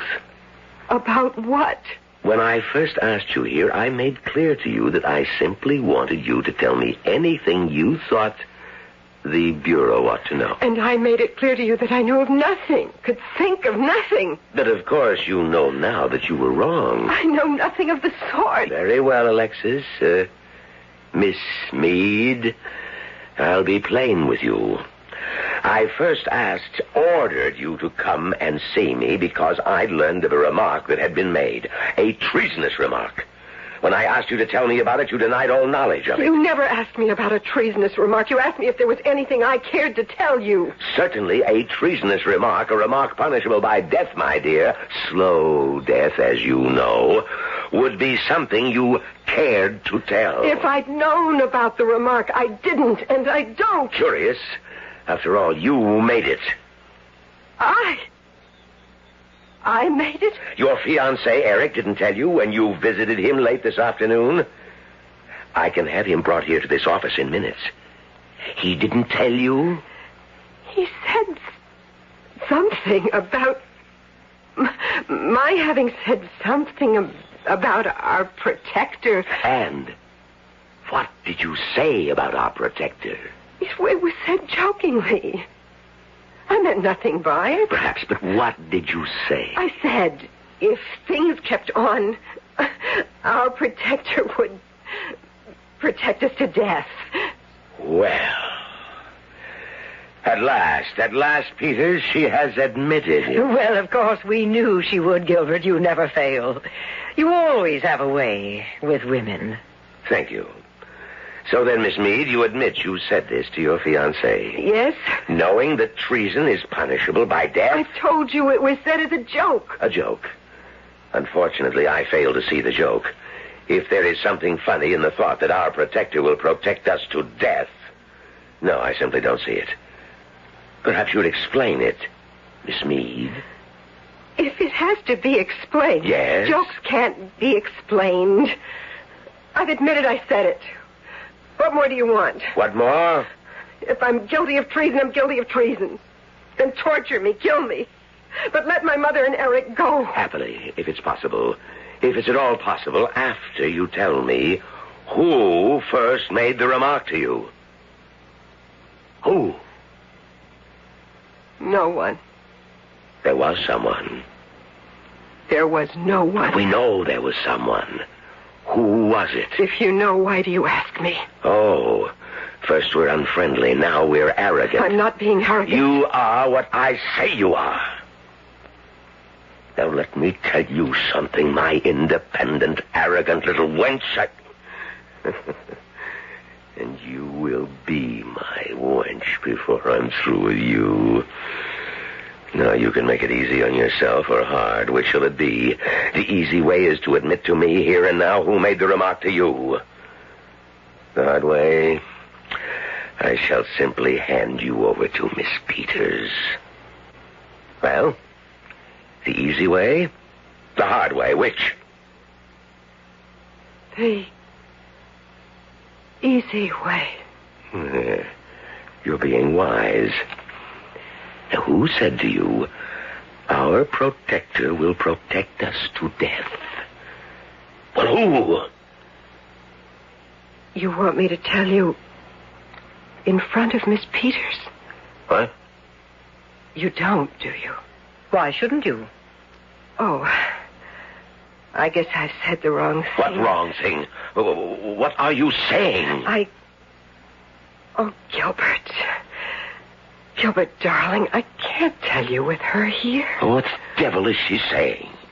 What the devil is she saying, Gilbert? I don't know. I don't know. What, Miss Meade? I can't tell you that. Gilbert, please ask her to leave. Ask her to... Oh, I see. I see. A little game. You're trying some little game. You're trying to suggest in front of Miss Peters, trying to suggest that somehow, in some way, there's something between us, between you and me. No. There's nothing between you and me. Nothing. One moment. If there is something... There's nothing. There is nothing. Now, don't look at me like that, Peters. There is nothing. Now, you answer me. In front of Peters, answer me. Who said it to you first? Who? All right, Gilbert. I see you trust Miss Peters, though I certainly wouldn't. Not if she was my assistant. I mean, not with all the suspicion, the mistrust, the doubt we all live with these days. Why, she could have your job 10 minutes after you were executed. She'd snap it up, too. You know that. For the last time, who told you? Well, if you insist. You did, of course. I? Gilbert, have you forgotten that night? Oh, that first night together, that gloriously rapturous night. What in the name of... Of course, I know you were, you weren't drunk, but you know, you talked a little too much, maybe. Said some things you'd not have said if... No, she's lying, Peters. I swear she's lying. If you say so, I suppose she is, but... But what? It's well known, Gilbert, Mr. Stainer, that you have a way with women. Not this woman. Not this little conniving trollop. Believe me, Peters. Now believe me. I believe you, Mr. Stainer. And I'm sure our protector will, too. What do you mean, our protector will? He'll believe that everything I say in my letter is a lie. Nothing but a lie. Say what's in your letter? What letter? Gilbert, darling, I'm sorry. I'm really sorry. But we do live in an age of terrible mistrust and suspicion, and, a girl has to protect herself, and so I wrote a letter to our protector telling him all about us. There is nothing to tell about us. If you said there was, you lied. You lied. No, darling, but let's hope he thinks so. When did you send this letter? Oh, I didn't. You didn't send it? Gilbert, of course not. Would I want any harm to come to you after what we've been to each other? Weeks of torture? Slow death? Would I want that for you? Where is this letter? I have it. A friend of mine has it. What friend? Gilbert, if I told you that... Oh, of course I can't. But you needn't worry about it. My friend won't send it unless something happens to me. Unless... A shrewd little wench, Peters. A very shrewd little wench. There is nothing between us. And there is no letter, I'm sure of that. Are you, Mr. Stainer? Of course. Of course. Still, this has all been... It's crossed my mind more than once. A tempest in a teapot, mountains out of molehills. The remark that was made, we've taken it too seriously. We? Well, you. Well, I, then. Well, no harm done. None. You may go, Miss Meade. And my mother? And my fiancé? They can go, too. Thank you. Thank you very much. But I want a safe conduct out of the country. A safe conduct? For all three of us. My mother, my fiancé, and myself. I have it. I'll see it's arranged. Good day. Goodbye. Goodbye. Oh, and to you, Miss Peters. I think I said to you a little earlier. I think I said I didn't know whether I believed in God or not. Yes. I believe in him now, Miss Peters. I believe in him now.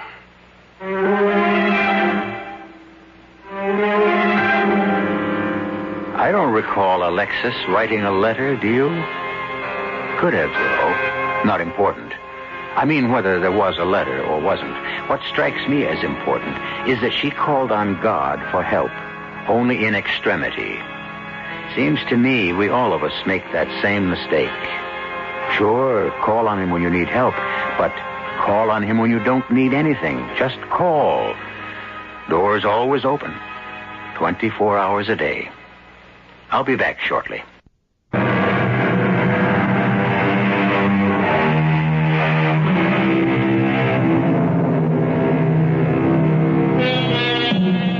All is well. Alexis and Eric are married now, living contented lives in this country. Alexis' mother's well, too. Talking a blue streak as always. There's a difference, though. In this country, she can say what she wants to say, and does, without worrying about it.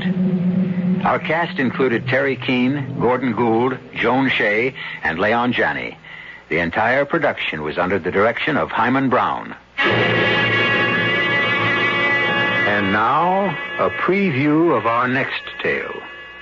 I stepped out just before sunset, choosing my footing carefully, watching the setting sun and thinking of Anne.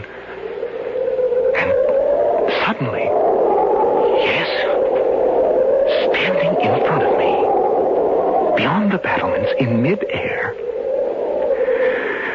was the figure of Alfred Monckton, faintly luminous, as he stands behind you now. Was this before the news of the duel reached Wincott? 2 weeks? I didn't know the date of it then as I do now. It was March 14th. The same day as I stood on the battlement. The very moment the bullet entered his side and killed him. Radio Mystery Theater was sponsored in part by Uncle Ben's Long Grain and Wild Rice and Buick Motor Division. This is E.G. Marshall inviting you to return to our Mystery Theater for another adventure in the macabre.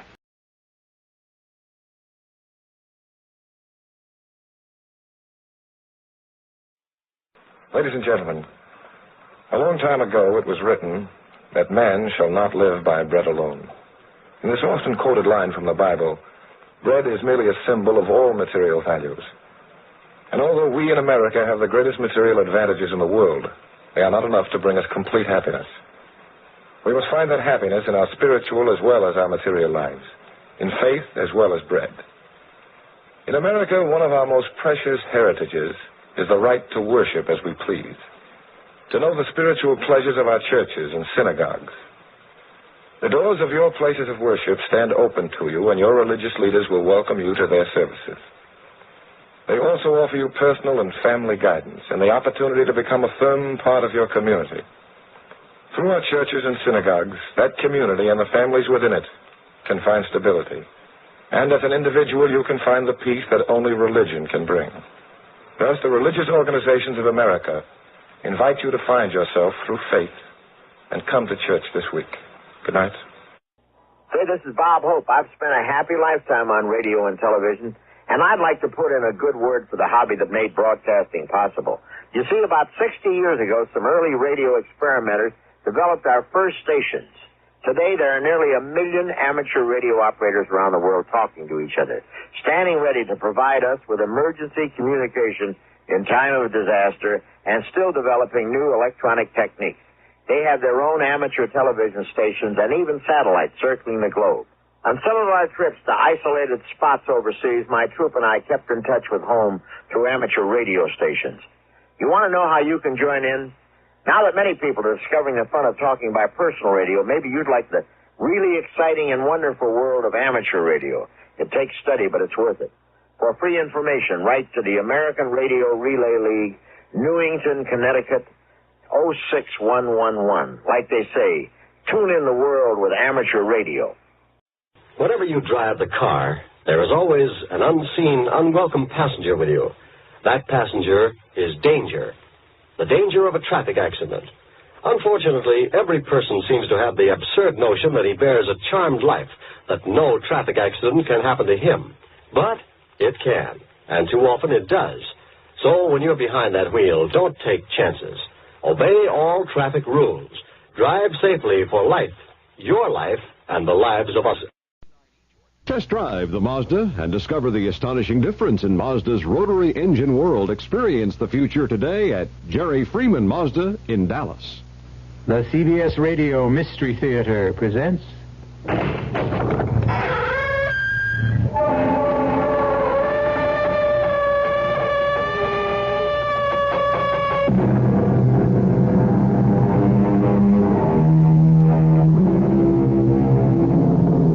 Come in. Welcome. I'm E.G. Marshall. Welcome to a world of terror. To those of you who have never experienced terror, it is but a word, quite meaningless, really, altogether without substance. But to those who have felt its icy touch, it has the same mind-shattering meaning it had for Jane Prentice when Iris Patterson told her... You'll just have to pretend you know nothing about all this. Act like a bride. Like a bride? No, I can't. It's up to you. You're really in no danger at this point. You won't be till you sign the insurance application. I won't sign it. You'll have to. So you don't arouse his suspicions. Oh, and one thing more. Yes? Whatever you do, don't cross him. Do as he says, precisely as he says. Always. Or we may not be able to save you.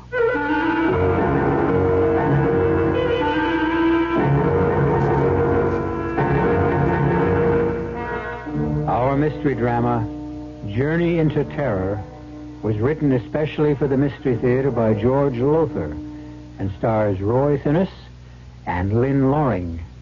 It is sponsored in part by Buick Motor Division and Anheuser-Busch Incorporated, brewers of Budweiser.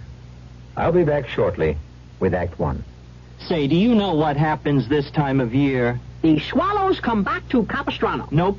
The buzzards come back to Hinkley Ridge, Ohio. No. Bulldogs all over the world begin to shed. Not even close. Oh. This, my friend, is the time of year when you can get a super little deal on the practical but elegant Buick Apollo.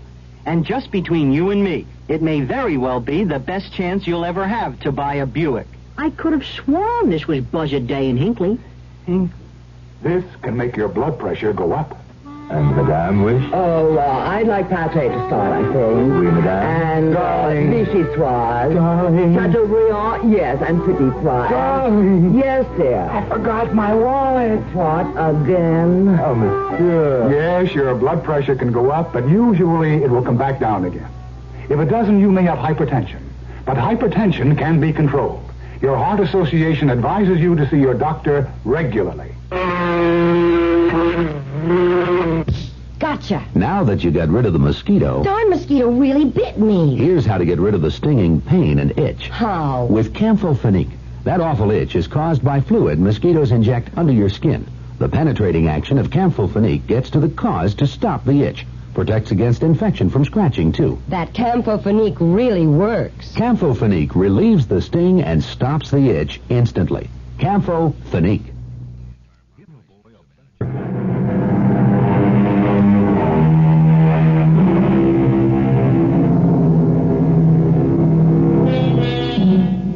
never know what the morrow may bring, do we?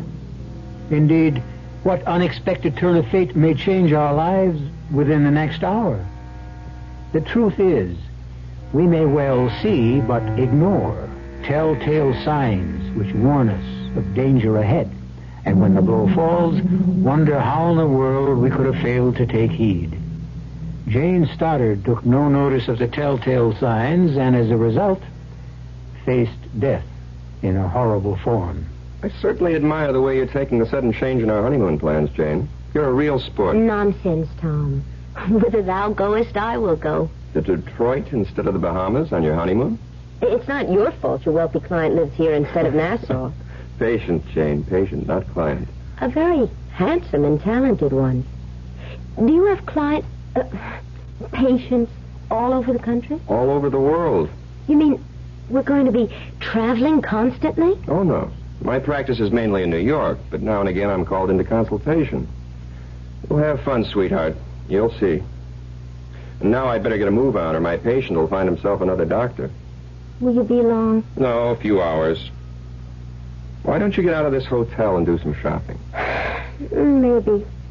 But right now I think I'll just stretch out and rest a bit. Good. Then you'll be in great shape for the theater tonight and some dancing later. See you in a few hours, sweetheart. Darling. Bye now. Bye, dearest.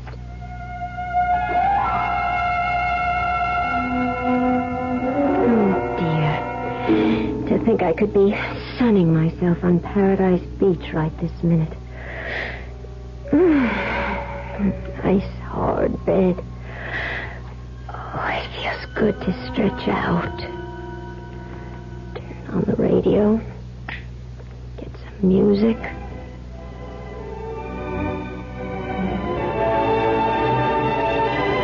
Oh, that's nice. We interrupt for a special bulletin.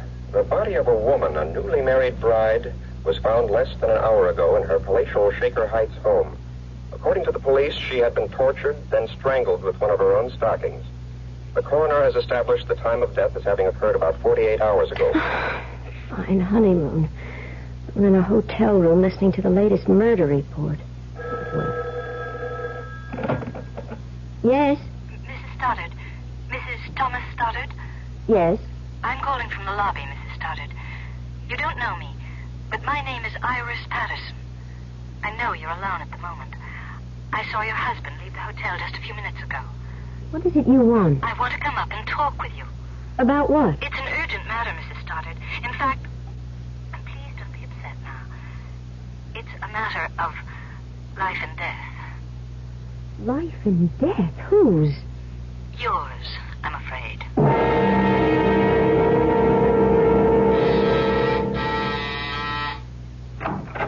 Come in, Miss Patterson. Yes, but Iris will do. My credentials. New York City Police. Special Branch Detective Division. You're a detective? Yes. Well, what in the world do you want with me? Mrs. Stoddard, what I'm about to tell you is going to shock you. But please keep in mind that, at the moment at least, you're in no danger.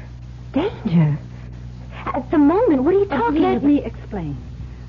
About an hour ago, the body of a young woman, a bride, was found in her home in Shaker Heights. I just heard the bulletin on the radio. Did you? What has that murder got to do with me? She was murdered by your husband. Here, please, here, let me. No, I'm all right. I thought for a moment you were going to faint. So did I, frankly, but I'm all right. Surely you've made some sort of mistake. No, I'm afraid not. But you must have. Tom, my husband can't possibly be a murderer. No matter what you say, I can't and I won't believe it. I don't blame you for feeling as you do, of course, but perhaps you'll believe me if I tell you a few things about yourself that will surprise you. Such as what? Your first meeting with Tom Stoddard was accidental, or rather appeared accidental. What? Why, yes. I mean, it was. It was in New York City. It was raining. We both hailed the same cab at the same time. And at his suggestion, you shared it. Yes. It happened roughly 10 days, 2 weeks ago. Yes, but how do you know? It's his M.O., his modus operandi, the way he operates. Now, I'm quite sure, for example, that you have no family to speak of, no mother, father, they're dead, no brothers and sisters. That's true. And few close friends. You lived alone. No roommate. You're absolutely right, but I still His victims are always young women who are alone in the world. You see, this helps to make them easy prey. I mean, they're lonely, they yearn for companionship, and are perfect setups for a whirlwind courtship. He swept you off your feet, of course. Oh, he did. Flowers, candy, dinner dates, theater. It was... I was ecstatic, but... No, you can't be right. You have made a mistake. A terrible mistake. Mrs. Stoddard, Jane, if I may. Yes. We have made no mistake. For example, what about the insurance policy? What insurance policy? Hasn't he mentioned insurance to you? No. He will. Hasn't gotten around to it yet, that's all, but sooner or later, probably sooner, he's going to want you to take out an insurance policy for a large sum, naming him beneficiary. It's unbelievable, incredible. It is true, nevertheless. If Tom is a murderer, if he did kill that bride in Shaker Heights... And a few others. Then why don't you simply arrest him? Because we don't have enough evidence. He's extremely clever. And so far, we've been totally unable to nail him with the goods. That, Jane, is where you come in. What do you mean? We want you to help us nail him with the goods. Me? You could be. The chances you are his next victim. Now, if you consent to work with us, follow our instructions, we can set a trap for him. With me as the bait? Yes. No.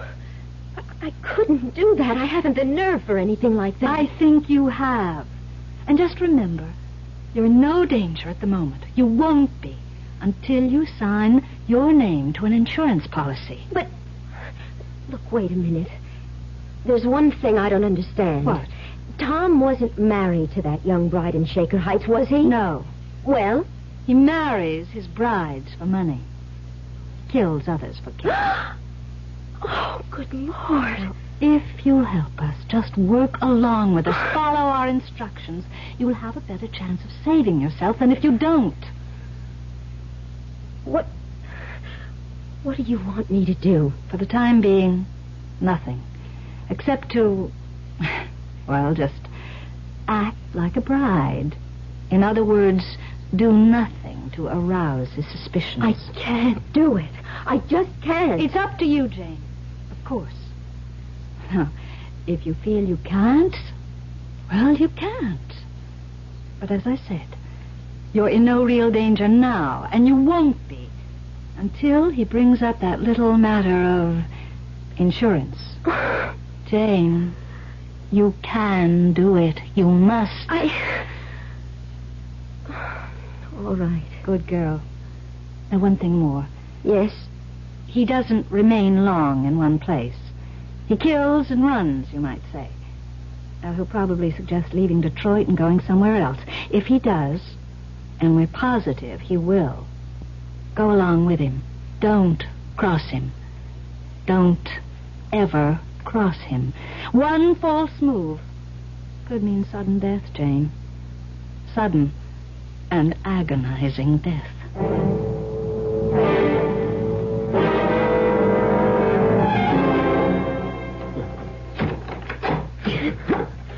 I thought the third act was a riot, didn't you, Jane? Yes. Yes, it was, Tom. I noticed you didn't laugh much, though. Of course I did. Seemed to me the only times you laughed were when you caught me watching you. Tell you the truth, honey, you've been kind of depressed all evening and trying awfully hard to act as if you weren't. Well, to be honest, Tom, I'm just not feeling well. Well, maybe you are yearning for Nassau and the Bahamas. Wishing you were there instead of here.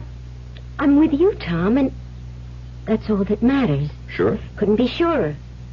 And anyhow, I like Detroit. I'm enjoying myself. I'm sorry to hear about that. Why? Oh, we're leaving for Los Angeles in the morning. Oh? Well, what do you mean, oh? Just, oh. Tom, why are we going to Los Angeles? Another patient? No, I had a call from Greg Benson, a colleague, a friend of mine. He's managing the National Conference for Psychiatrists in Los Angeles. Our head speaker was taken ill, and he can't appear tomorrow evening, and Greg asked if I'd fill in. Oh, well, that's fine, just fine. You're not upset? I said it before, and I'll say it again. Whither thou goest, there go I. And what say we head for bed? Bed? Bed. You know, that thing you lie on, close your eyes, and go to sleep? I'm not really sleepy. If I go to bed now, I'll just toss and turn all night long. Okay, then. Suppose we sit and talk about our future together. What's to talk about? Redecorating our new apartment. You said you wanted to. How much money you'll need for the household expenses. Oh, and insurance. Insurance? Naturally, I'm going to make you beneficiary of all my life policies. In fact, that's already in the works. Ed Kearns, my agent, is handling it. And he suggested, and I agree, that we ought to take her, a policy in your name, making me beneficiary. $100,000. Seems a lot of money. Well, I suppose it is. But let's say you're worth it. I mean, what is it? What? You went white as a ghost. Say, you are off your feed. Come on over here. Let me put my arms around you and hold you. Yeah, that's better, isn't it? Yes. Happy? Yes. You better be. Because you're in real trouble if you're not. Trouble? Sure. Happy or not, you're stuck with me. Till death do us part.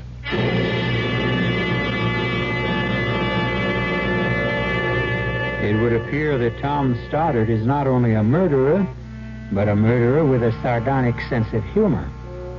The full import of those words from the marriage ceremony, the import of Tom's use of them, is by no means lost on Jane.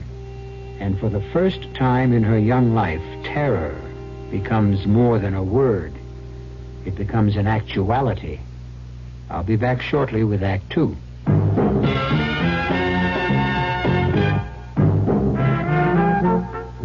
Some beer drinkers have funny ideas about beer. They think beer improves with age, like wine. Well, find a brewmaster, though. You'll find a beer drinker who knows better. The Budweiser brewmaster says it all depends on how beer is aged. Just letting beer sit in lagering tanks makes it older, not necessarily better. That even goes for keeping a case around the house for a couple of months. But there is one kind of aging that's good for beer, the Budweiser kind, beechwood aging. In this kind of aging, something happens. It lets all the flavor of the choicest hops and best barley malt that go into Budweiser get through to you. Sure, it takes more time and trouble to brew Budweiser that way, but brewing beer right does make a difference. Anheuser-Busch, St. Louis. Just because you feel scorched by hot summer weather, there's no reason why you should have to walk around looking scorched. But a lot of irons that are good at removing wrinkles also do a good job of tattooing your clothes with brown spots. Frank Lieber here for True Value Hardware Stores, who have something to make burning and scorching a thing of the past. The new Scorch Spray Steam and Dry Iron by Hamilton Beach. It has a unique fabroscope that signals you when the iron has reached the correct temperature for any fabric, so it can't scorch or burn. It sprinkles on any setting, so you can remove those deep down wrinkles easily. And it's self-cleaning. Cleans itself through the back and not the vents, so you won't end up with dirt, lint, or chemical deposits on the sole plate. Take the worry and guesswork out of ironing. Get the Hamilton Beach No Scorch Spray Steam and Dry Iron. It's just $9.99 at the True Value Hardware store nearest your home.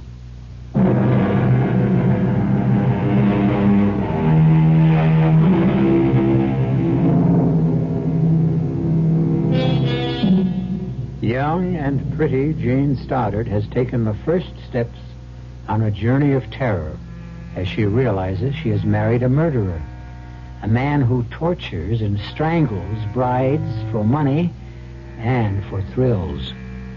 Detective Iris Patterson of the New York Police Department has warned Jane that Tom Stoddard kills and runs. And now, as Jane finds herself with him in a Los Angeles hotel suite... So, once again, my darling, I'm off. Fine honeymoon I'm giving you. Where's the conference being held, Tom? Belmonte Hotel. Why? I just wondered. You didn't say, and if I wanted to get hold of you for any reason. Don't. Don't? Don't even want to get a hold of me. I'm going to be up to my ears in work. Oh. Well, all right. I'll see you later.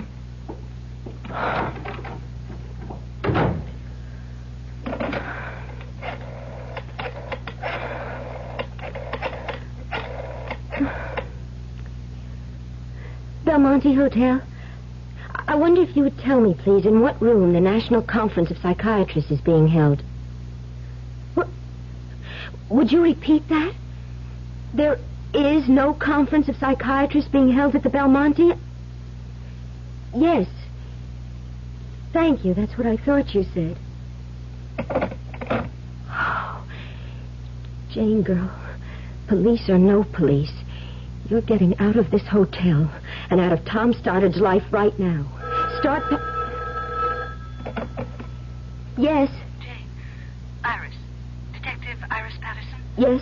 Jane, I'd like you to get a taxi and meet me at the Santa Monica Pier. Santa Monica Pier? We think Stoddard may be getting suspicious. I've got to talk to you, and I'd like to do it where there's no chance of his discovering us. So if you could meet me... Iris, I'm sorry, but I'm not meeting you at Santa Monica Pier or anywhere else. That means you've changed your mind. I was packing when you phoned. I'm getting out of here. And going where? Back to New York. Don't do that, Jane. Why not? Because he'll follow you. Wherever you go, from here on, he's going to follow you because... Listen, Jane, there's a lot you don't understand, and I ought to explain. You can't run away from Stoddard.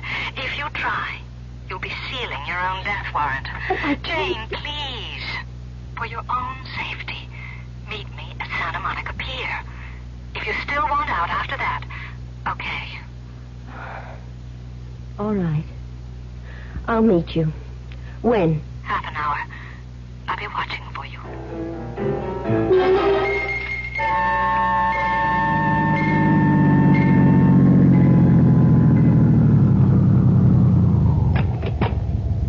Keep the change, driver. Jane! Jane, over here! Here, Jane! Hello, Iris. Oh, we're safe enough here, I think. Would you like something to drink, to eat? Iris, I've been followed. Someone has been shadowing me since I left the hotel. Of course. That man in the car over there... What do you mean, of course? You're under strict guard. The man in that car is a Los Angeles detective. Oh, I'd forgotten I was being held under surveillance. Oh, well, you feel safer. Much. Well, you're half an hour late, though. What happened? Iris, I'm sorry, but... Well, you won't believe this. I couldn't find the pantyhose that go with this dress. I hunted high and low, and What's the matter? Nothing. Nothing. Iris, there is something. The second I mentioned pantyhose, you got a funny look on your face. Okay. I wanted to keep it from you. No sense alarming you unnecessarily. Jane, there's been another murder. Here in L.A. A bride strangled with a pair of pantyhose after being tortured. No. Iris, that does it. I'm getting as far from Tom Stoddard as I can. Jane, another girl who married Tom Stoddard became afraid of him, left him, and tried to hide from him, and... Well, it took him 2 years to find her and kill her.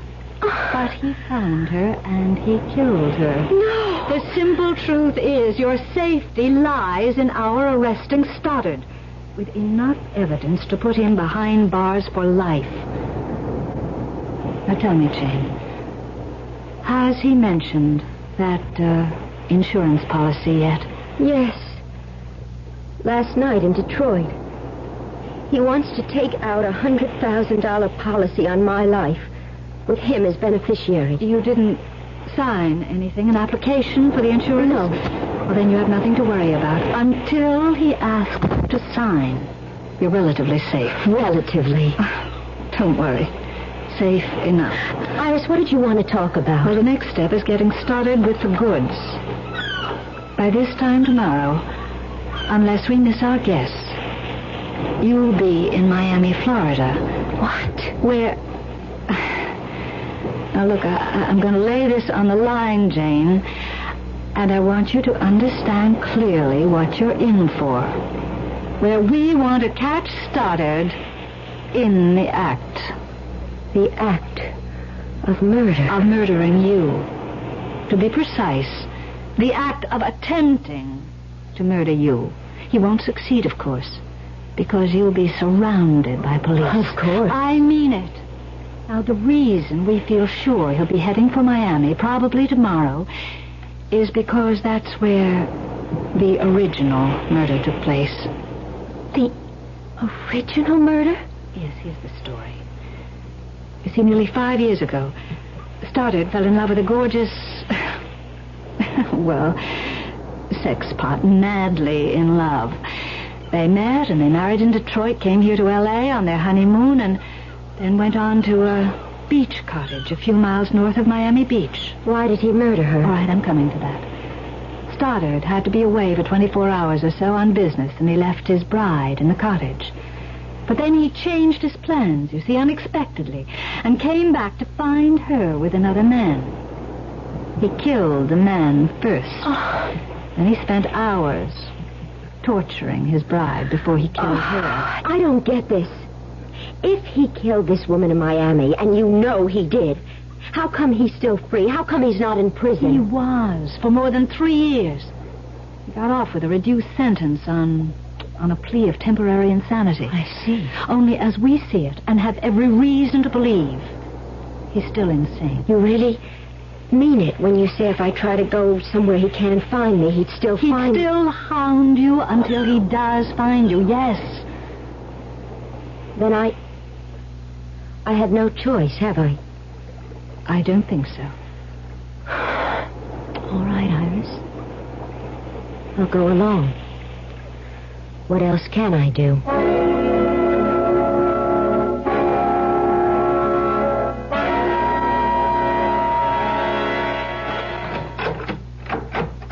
Honey, I'm back. Coming. I was just fixing my hair. Oh, now you can fix me up with a welcome home kiss. Well, what did you do with yourself while I was at the conference today? Oh, this and that. I went for a walk, some shopping, sat by the pool. Didn't swim? Too chilly. Tom, how did things go at the conference? Oh, fine. Just fine. Don't you believe me? Of course. What a funny look. Funny look? No funny look. Oh, yes. You looked, well, I don't know, funny. I don't know what you're talking about. Well, to be plain about it, honey, I kind of get the feeling you don't trust me or something. Tom, you're being perfectly ridiculous. No, I don't think so, Jane. Either you're hiding something from me or you're very upset about something. Now, which is it? Well, what is it? Nothing. Honestly, Tom, nothing. Jane, there is something. Now, what is it? Let's have it. Tom, really. Jane, I'm no fool. I know when something's wrong, and something is wrong. Now, what is it? You what? I did want to get in touch with you today. I felt just so awfully lonely, Tom, and I phoned you at the Belmonte Hotel. Well, what'd you phone me there for? To get in touch with you. What else? I wasn't there. What would I have been doing there? You said you were going to the National Conference of Psychiatrists, didn't you? I did. And you said it was being held at the Belmonte, didn't you? No, I didn't. How could I when it was being held at the Beverly Towers? You said the Belmonte. I said the Beverly Towers. Did you try there? Of course not. No, of course not. Well, why should you if you misunderstood what I said this morning? You know what? I think you're fed up with this whole so-called honeymoon, which so far hasn't been any kind of a honeymoon at all. No, Yes, I think so. Now I've got another surprise for you, and this time a pleasant one. You want to hear it? Of course. Well, for the next week, well, the next 3 or 4 days anyhow, I'm declaring a holiday. A patient of mine owns one of the prettiest beach houses you've ever seen, and he's offered it to me any time I want it. Well, he isn't there, of course. And he isn't. And that's where I'm taking you tomorrow, for the duration of our honeymoon. Where is it? It's just north of Miami Beach. And this time tomorrow, you're going to be there. Oh, we haven't been here even a full day. And I've never seen Los Angeles before.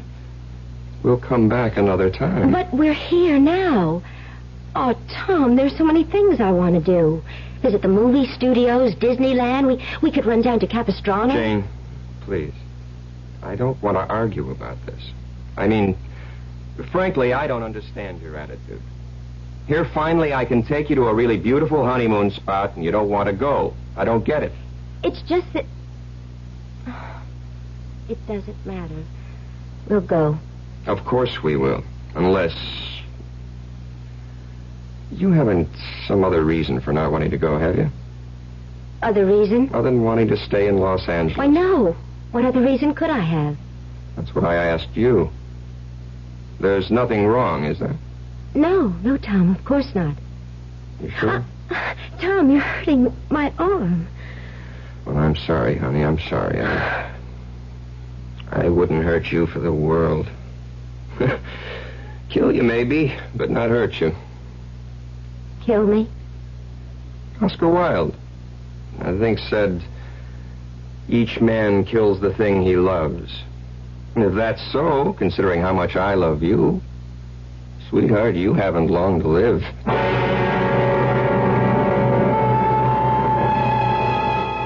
So Jane Stoddard moves along, step by step, on her journey into terror. And obviously the end of that journey will be the beach house just outside Miami Beach, Florida. Trapped, caught, and helpless in a web of circumstances beyond her control, Jane has no choice but to continue the journey to certain death. I'll return shortly with Act 3. Excuse me, sir, but do you know what happens this time of year? Right on, pal. I happen to know that right about now a freak blizzard falls on Dumont, New Jersey, and they're snowed in for the rest of the summer. Happens every year. Nope. You see, what happens this time of year is that you can get a particularly good deal on what is perhaps the most luxurious mid-size car on the market, the mid-size Buick Century Regal. Well, what good's a car when you're hopelessly snowed in? Well, that's a point. Spruce and maple trees give us the violin.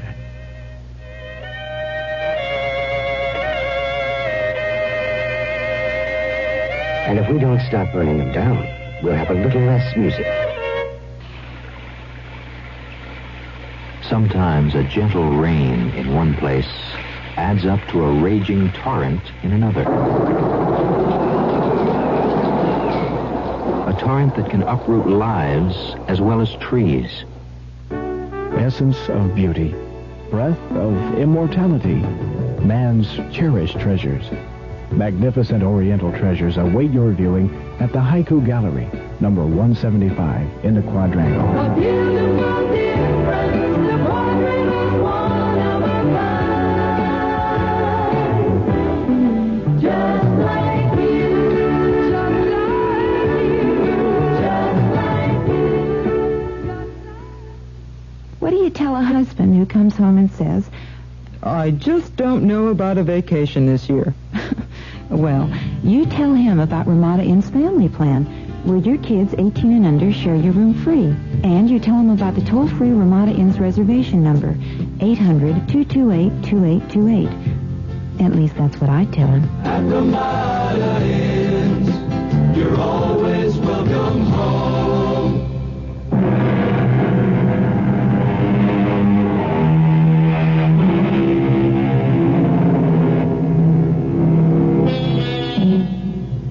strange, how inexplicable are the workings of fate. How curious, too, that the fearful things that happen to others we never consider may happen to us. Could we, any of us, ever find ourselves married to a murderer, as Jane finds herself married to Tom Stoddard? Seems hardly likely. Might we one day realize we are headed for sudden death and powerless to prevent the inevitable? Scarcely possible. Well, Jane once thought so too, if she thought about it at all. But now, with a murderous husband at her side, she flies toward Miami Beach, Florida, and death. Jane? Sweetheart, what is it? What, Tom? I don't... You seem so tense. No, nervous maybe. Flying always scares me a little. Well, soon landing in Miami, so relax. I'll try. Oh, Kearns, my insurance man, sent me that application in L.A. I got it right here. Application? You know, the insurance policy I'm taking out on your life. Now, here's a pen. You can sign it now. Now, shoot it back to Kearns from Miami Beach. Well, sign it, honey. Yes, of course. Good. That takes care of that. Oh, mind if I settle back and catch 40 winks? Of course not. I'm going up to the ladies' room. Okay.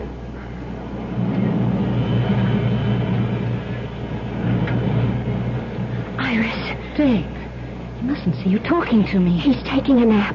I saw you come on board. Iris, I just signed for that insurance policy. $100,000 and naming him as beneficiary. Did you have to? No choice. That's too bad. I hoped he'd hold off on that till I got things squared away with the Miami police. I signed my own death warrant, you say? No. It's not as bad as that.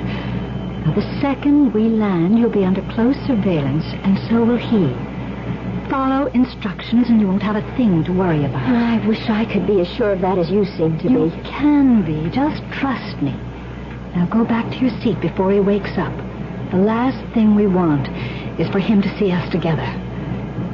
Jane? I can hardly bear to sit next to him. Hang on to your nerve, Jane. We're close to the end now. I just hope it's not the end for me.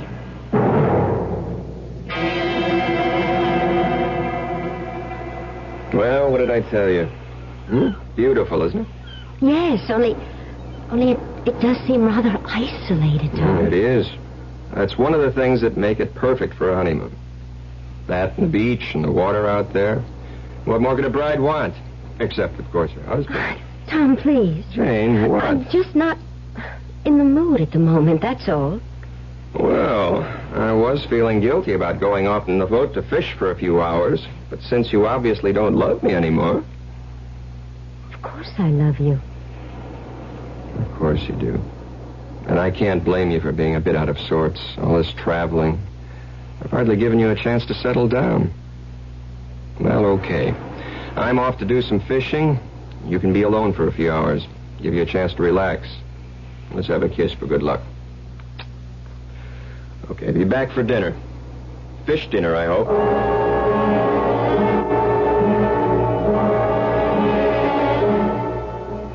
Jane! Oh, Iris. Thank heaven you're here. Tom's gone fishing. Yes, we know.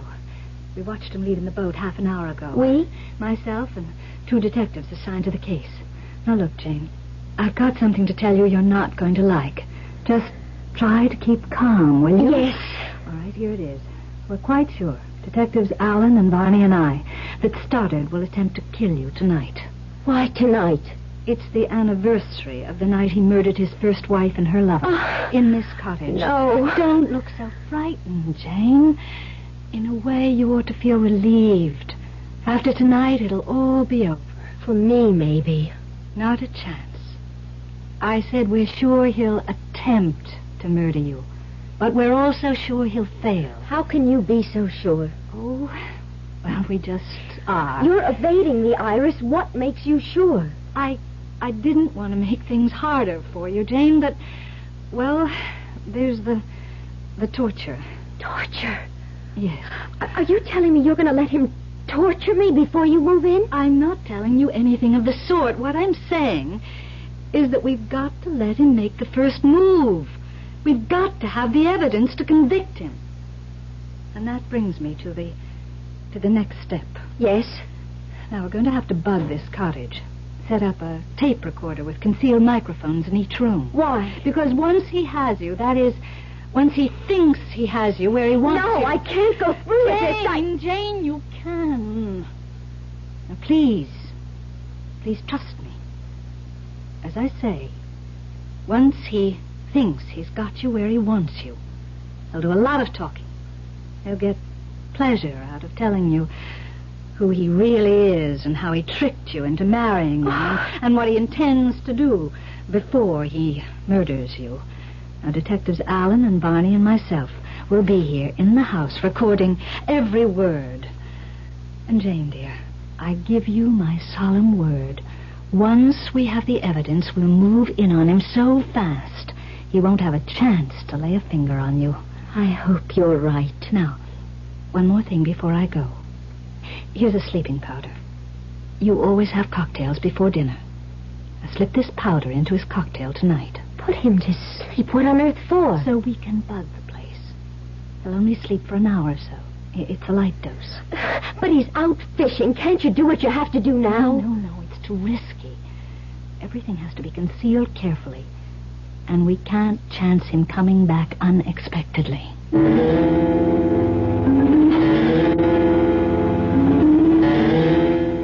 Home as a sailor, home from the sea, without a single fish to show for it. Oh, Tom, no luck? Oh, lots of it. All bad. But you should have seen the one that got away. Well, at least I can drown my sorrow in a couple of dry martinis. You? Yes, I'll mix them. No, I'll do it. You relax now. I've been doing it all afternoon.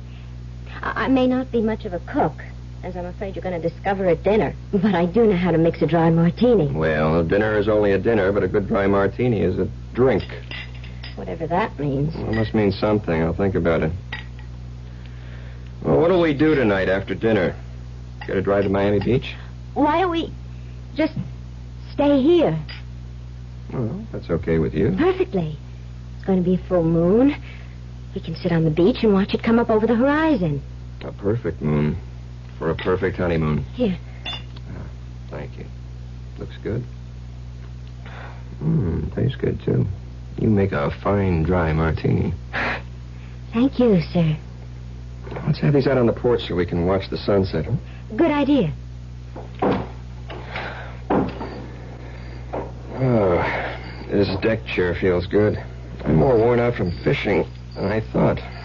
You've had a lot of air and sun. That sun was hot and bright. Even with sunglasses, the glare was hard in my eyes. Yeah. You didn't put anything in this martini, did you?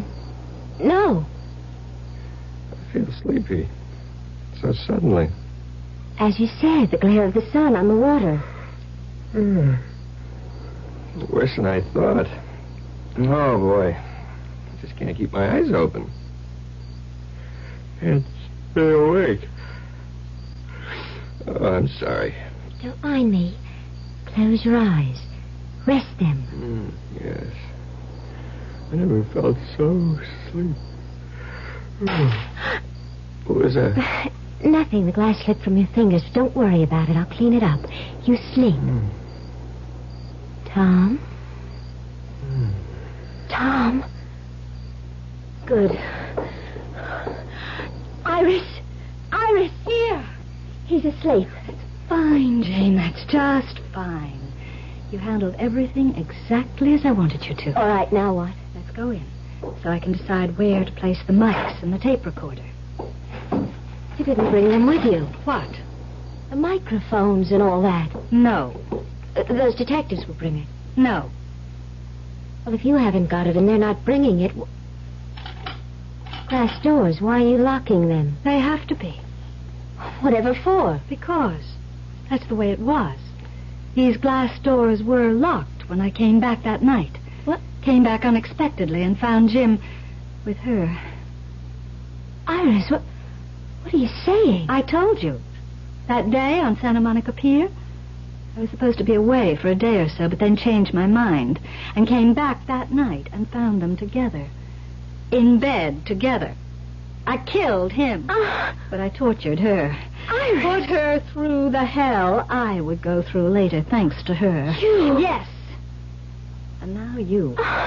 You'll go through the tortures of the damned. Like the bride in Detroit, in Los Angeles, and finally here. You tricked me from the first. Tricked you? Why, you little naive fool.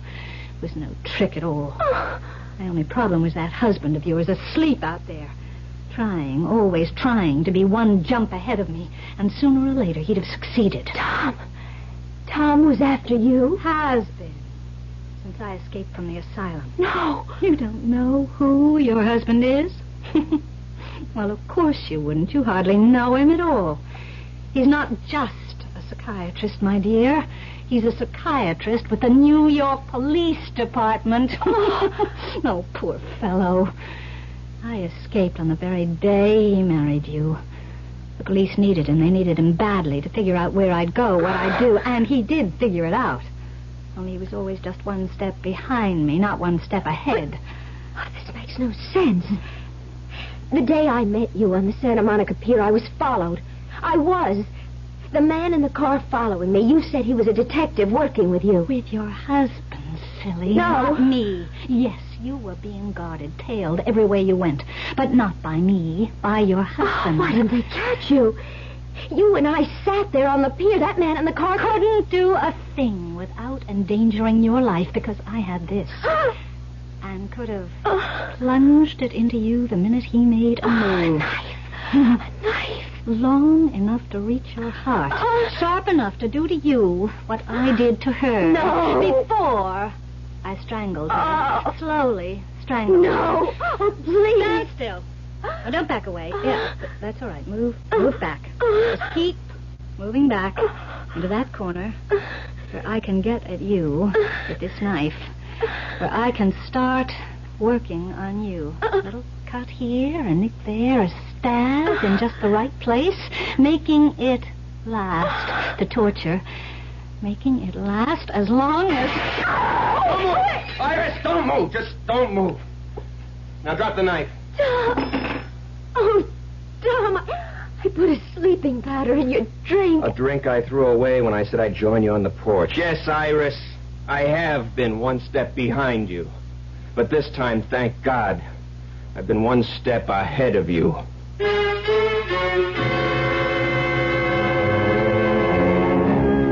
I seem to remember saying that our lives are fraught with the unexpected. Also seems to me that, wrong as I can be at times, this time I was right. Glad I was. Jane Stoddard was only a pawn in the game the fates play. But thank heaven, she remains a living pawn. I'll return in a moment. Who knows how to help you solve your shopping problems? Your Better Business Bureau knows. What with all this oil shortage and all, Mrs. and I are talking about having our furnace checked out. I wonder what we should do. I can give you some advice about what to do. Yeah? Who are you? I'm the man from your Better Business Bureau. Now, it may be true that your furnace is in need of repair or even replacement. But don't be rushed into such a decision. Shop around. Get 2 or 3 estimates. Don't sign any contract until you have read and understood it thoroughly. And if the installation requires alterations to your home, be sure a permit has been obtained if required. And don't sign a completion certificate until that work has been satisfactorily completed. Just another tip from your Better Business Bureau. Once upon a time, there came to pass a new law, and great changes came over the people. They were happy and busied themselves at work they enjoyed. They were kind to the earth, and it gave back to them. No one had to lock doors or put fences around their land. Everyone had enough to eat. The sick and the aged were cared for. The people stood proud and tall. In the land of make-believe, there were no poor. The Campaign for Human Development is working to make the same thing happen in our real world. Campaign for Human Development, United States Catholic Conference.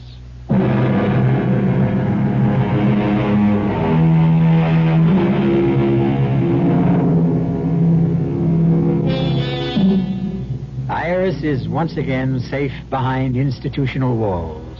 you'll be happy to know. As for Jane and Tom Stoddard, they're on a second honeymoon. Or maybe I ought to say the first. The other one doesn't count.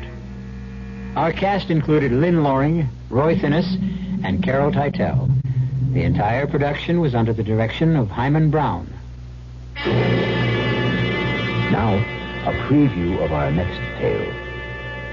But I'm not with the police, I swear it. Why all the questions, huh? Why all the nosing around? You're hurting me. Take it easy. I don't want no trouble in here. Be something. She's got to be. Bess told her I do business in your place, and now she shows up here the next morning. Don't that sound fishy to you? Well, it's funny. Come on, baby. Jimmy, don't. I was just the statue. Oh, I just wanted the statue. The what? I guess she needs this thing. What's the statue got to do with... Wait a minute. Wait. You're right, Wormer. She's not a cop.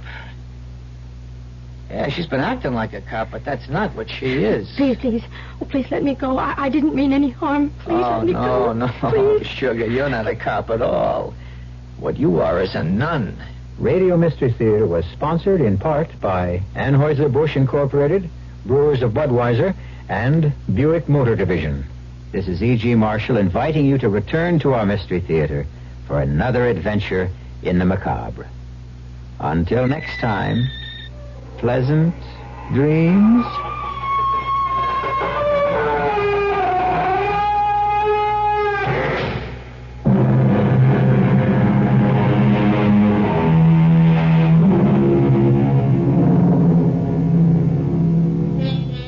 We have a telephone call to a lady in Vermont. Hello? Hello, Mrs. Faga. Yes, it is. My name's Jim Ladd, and I'm calling up people who own Honda Civics. Oh, yes, I was on the beach. It came running. I didn't know they had beaches in Vermont. Oh, I have a beautiful right on Lake Champlain. Can the Honda Civic see the lake right now? Yes, it can. We really enjoy the car. We love it, really. Do you really? We're still getting about 32 miles to the gallon. So you've got the 4-speed. And we've got the 4 kids. They all really enjoy it. Everybody does. Mrs. Faga, stardom is yours if you can sing the Honda Civic jingle. Oh, boy. I'm trying to think, Tom. Oh, boy. All right, you're on the air, and people you've never even met are listening. Oh, my goodness. I wish I could sing it. If I knew the tune, I'd sing it for you. Make one up, because we don't have one. Honda Civic is a friend of ours. We enjoy it all the time. Hope to see you on the road. Meet us and toot and say hello. That's thrilling, Mrs. Faga, and Honda Civic appreciates it. Thank you. All right, goodbye. Bye. You're listening to KRLD Dallas.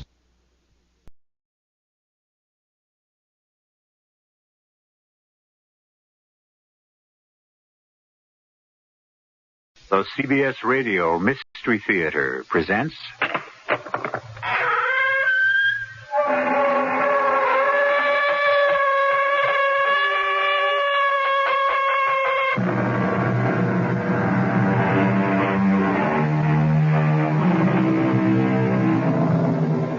Come in. Welcome. I'm E.G. Marshall. Have you ever known terror? Have you ever come up against something that so threatened you, so horrified you, that it stopped your heart for a moment? If you never have, count yourself lucky. But don't count on your luck too much. After all, who's to say that terror may never touch you, huh? Consider Helen and Jim Crane. They never thought it would ever touch them. Blood. Jim, there's blood all over. And the axe. Did you see the axe? Come on, let's get out of here. Blizzard, we can't stay here either. There must have been a terrible fight in that kitchen, and I'm not waiting for the winner to come back. You don't suppose... What? The murderer the police are looking for. The man who slaughtered the Grant family. They said he was holed up somewhere on the mountain. This cabin, maybe? You don't think... All I think is that we'd better get out of here.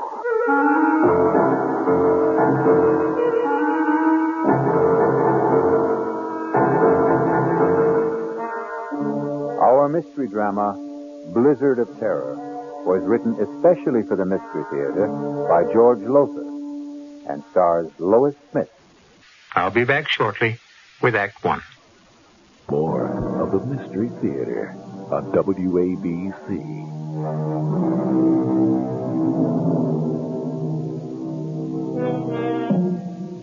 Dare you join me now in a blizzard of terror? Not so fast, not so quick to answer yes. Are your nerves in shape for what lies ahead? Have you promised yourself a good night's sleep? A promise you want to keep? In simple brief, are you who now listen to my voice ready to cope with terror? Very well. You made the choice, not I. Come along, then. Well, come on. That China will form no coalition with Russia in the foreseeable future. That's the world news. Now I have a special bulletin from the big Indian Sheriff's office. Jim, turn the radio Sheriff off. Ed Ralston warns all motorists to stay off the roads on Thunder Mountain. Not only because of the blizzard, but also because the man sought for the brutal murder of the Grant family is believed to be hiding out somewhere on the mountain. Jim, please, shut it off. All of them, with a kitchen carving knife. The Grant family... Thank you, Mr. Crane. You're welcome, Mrs. Crane. We don't need to be told again and again that we're in a blizzard on Thunder Mountain. We know we are, thanks to you. I'm sorry. Okay, skip it. Maybe it is my fault. Jim! Wow, that was a close one. You know, I can't see the road. All I can see is snow. What's that? What's what? There, just ahead, back under the trees. A cabin? So? We better stop. Oh, no way. Jim. We're just managing to make it up this grade now. If we stop, we'll never get started If again. we keep going, we're sure to get stuck. Those snowdrifts out there are getting worse. Yeah, I know, We'd be safer in that cabin. we could freeze to death. Jim, please, for once, listen to reason. Okay. You win. You always do. Don't stop here. The cabin's over there. If we drive in there, we will get stuck. You really are going to have to get new glasses. Can't you see the road? Oh, yeah. Tire tracks. Snowed over, but tracks. Those tire tracks, they mean somebody's there. Yes. Look. Smoke coming out of the chimney. Ah, now, are you glad we turned in? Swooning with delight. You're angry because I was right. When are you wrong? When are you ever wrong? Oh, you are something. You are. You are really Why do we quarrel like this, fly at each other every time? Well, maybe if you weren't so darned independent. Forget it. Okay, come on. Ooh. Oh, this is nice. It's so cool. Yeah, all right, let's get inside. Fast.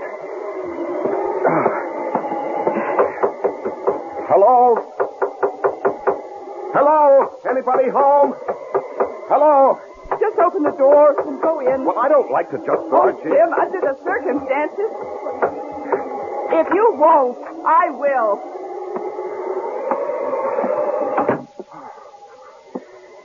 Hello? Anyone here? Hello?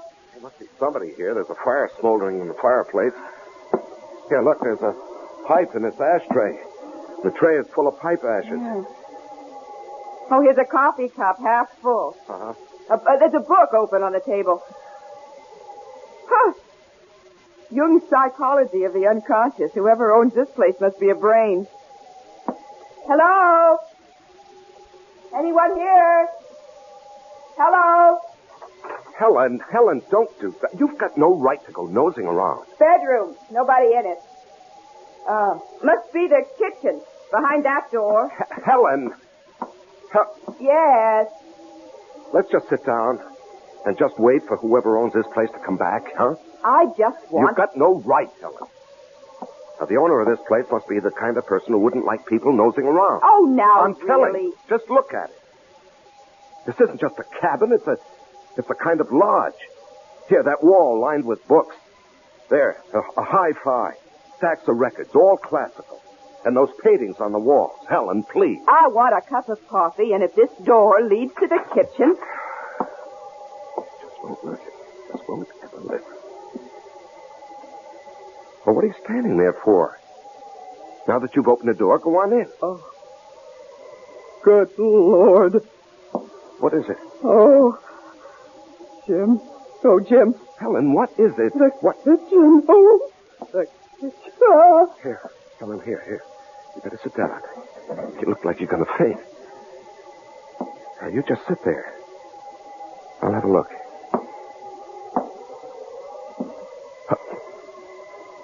Oh, no. Oh, Helen, come on now. We better get out of here. My God. Oh, Jim. Blood all over.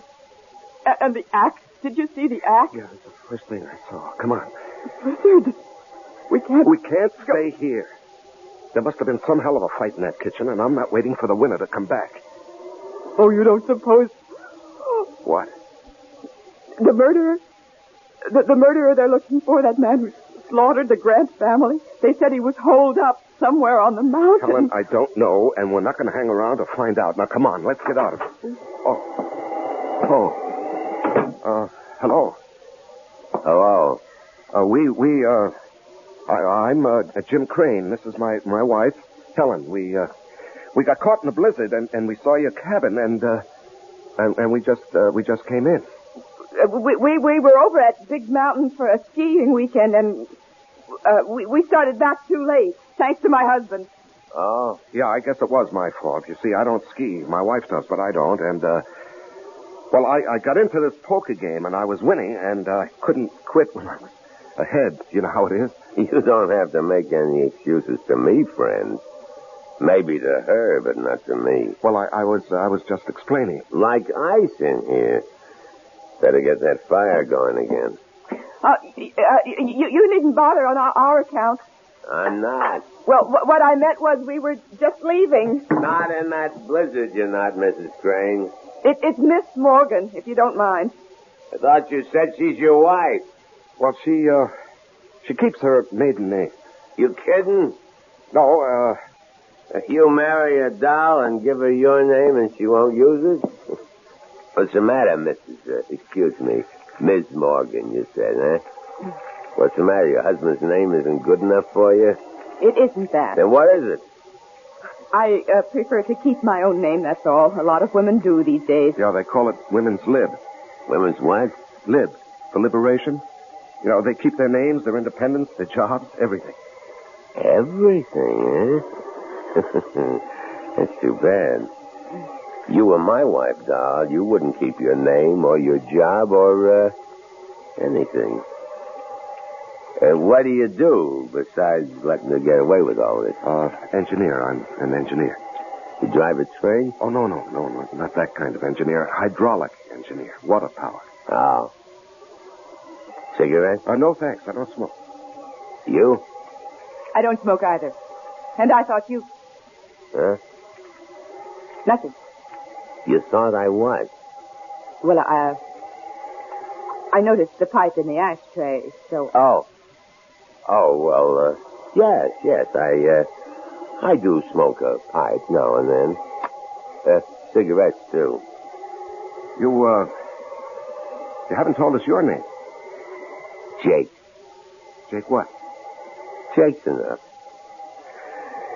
We need more wood. I'll get it. Let's get out of here. No, we can't. Well, we've got to. He doesn't own this place. He doesn't live here. And from the looks of him, oh, good Lord, what a bruiser.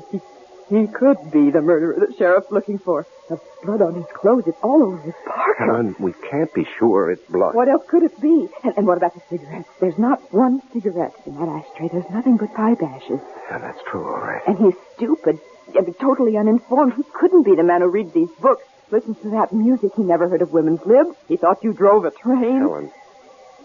Helen, we can't leave. We could die out there. We can die in here. And I have a feeling we will, if we don't get...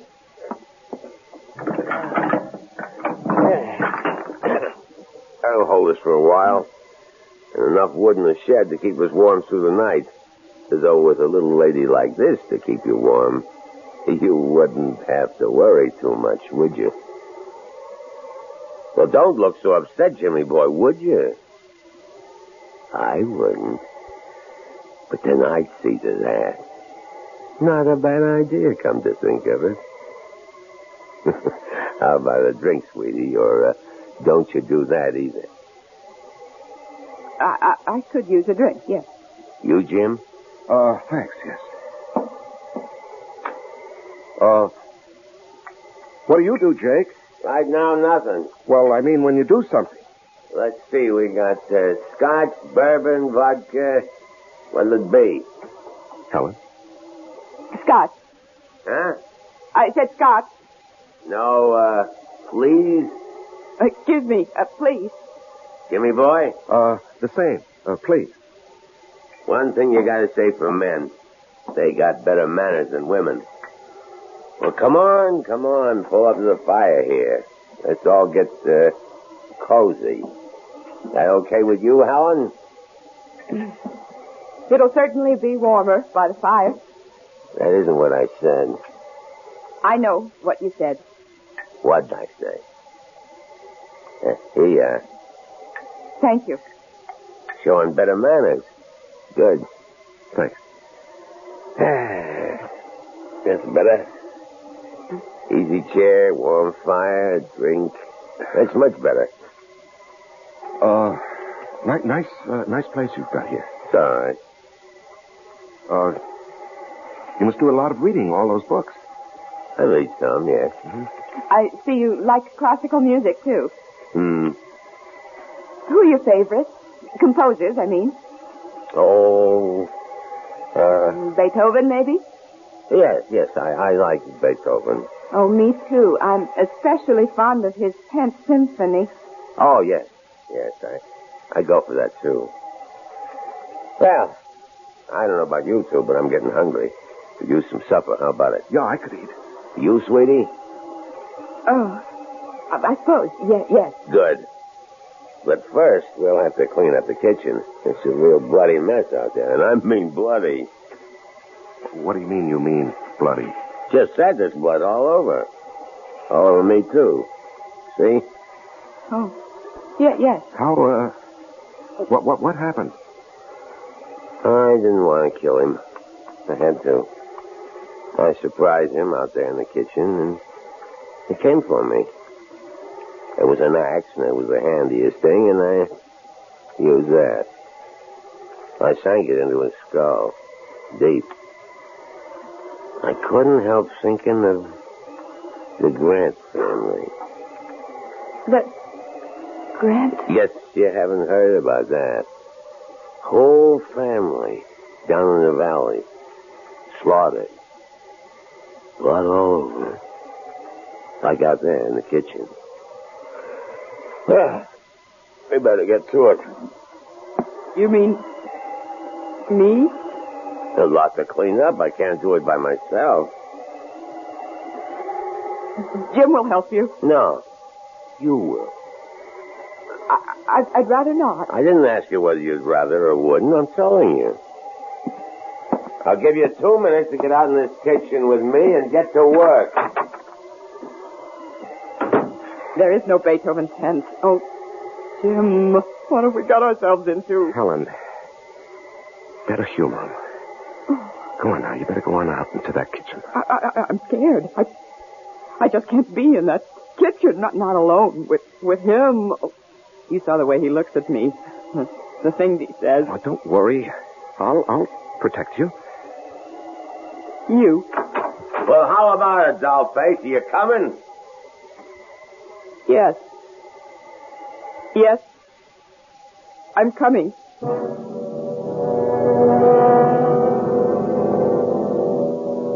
Helen and Jim feel the first stirrings of terror. But worse, much worse, lies ahead for them. I'll be back shortly with Act 2. On WABC.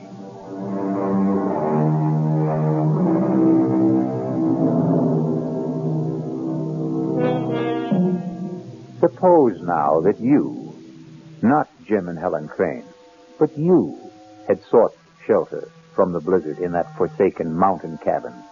You had met this strange and quite obviously murderous man who calls himself Jake. Suppose you, not Helen, are helping him, against your will, to clean up the shambles in the kitchen. The bloody shambles.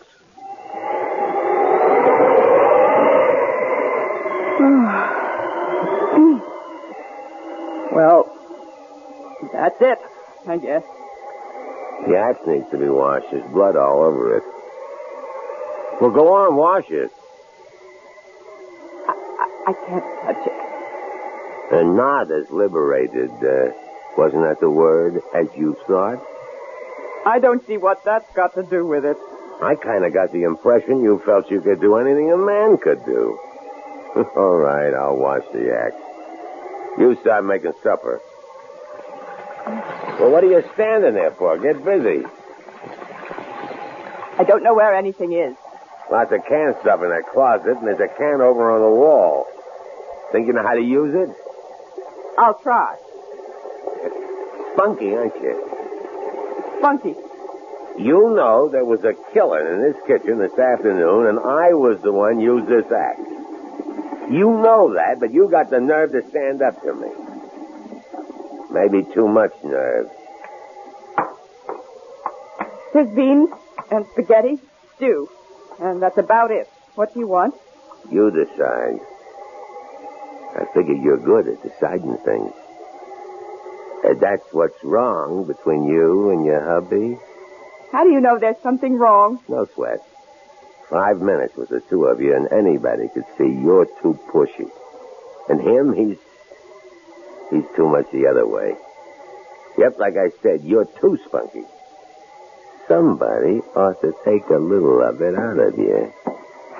Get your hands off me. Oh, come on now. Now let me go. Oh, stop it. Stop it. Hey, what's going on? Oh. What's going on? Well, you might say I was, starting to do what you should do, Jimmy boy. Well, don't try that again. You do. And you won't do any more than you're doing right now. Oh, no? Oh, no? Oh, Jim, please. It's all right now. No harm done. I'm not hurt or anything. What's the big deal, Jimmy boy? Little kiss between friends.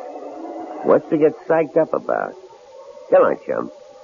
Let's you and me have a friendly drink while Helen gets supper ready. No, I don't want to. Come on. You know how to use that can opener, sweetie?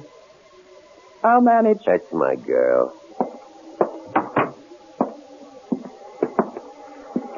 Scotch, right? Yeah. Oh, I see you tried to use the phone. Don't look so surprised. You put it back the wrong way around. The phone's dead. I could have told you that. The wires are down, I guess. No.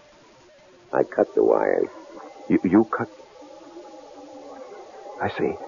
Well, you drink, Jimmy boy. Cheers.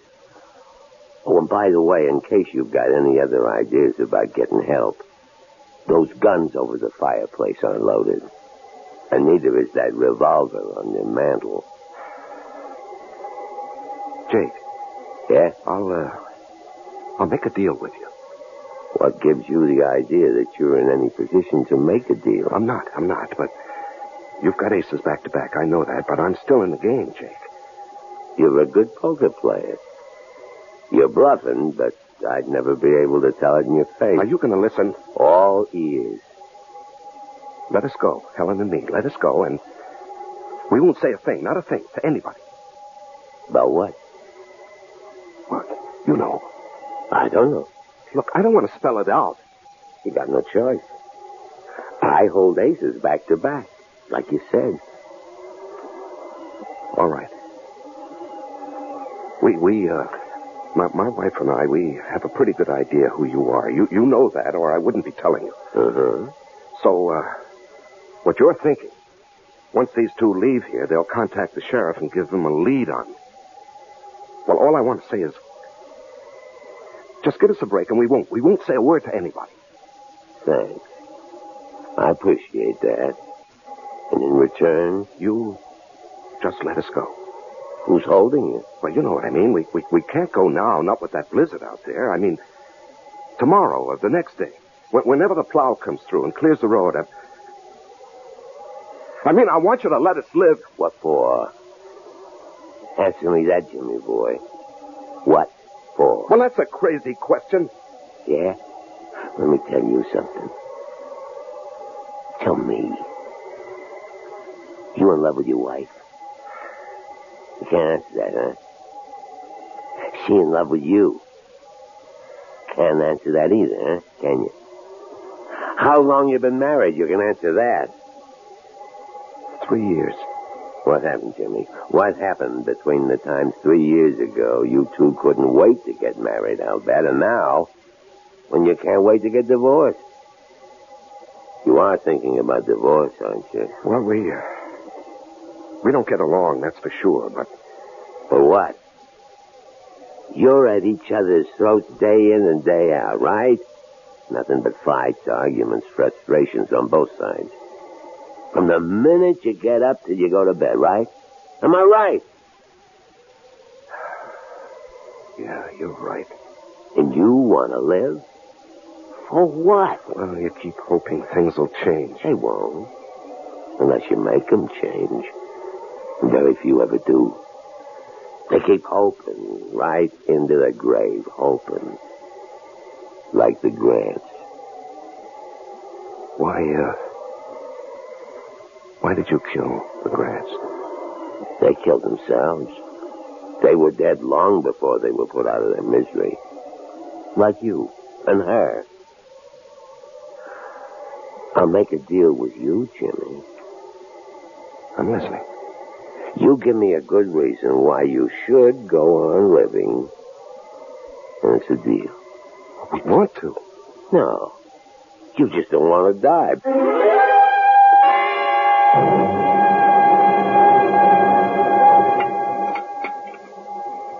Now,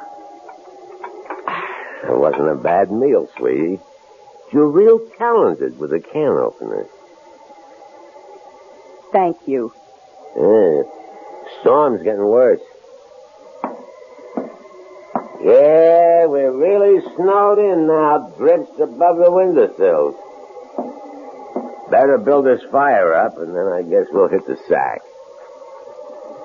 Where do you want to sleep, sweetie? Come on now. You shouldn't have any trouble making up your mind. Oh, I haven't. I'll sleep with my husband, as usual. As usual? What kind of a crack is that? Now, cool it, Jimmy boy. Well, I won't have my wife insulted. I don't care how big you are, Jake, or how tough or cold-blooded. I won't have you insulted. Jim, now stop it. This is no time for gallantry. You're no match for him. He'd kill you. Besides, you took me the wrong way. All I meant was... Well, come on now, be honest.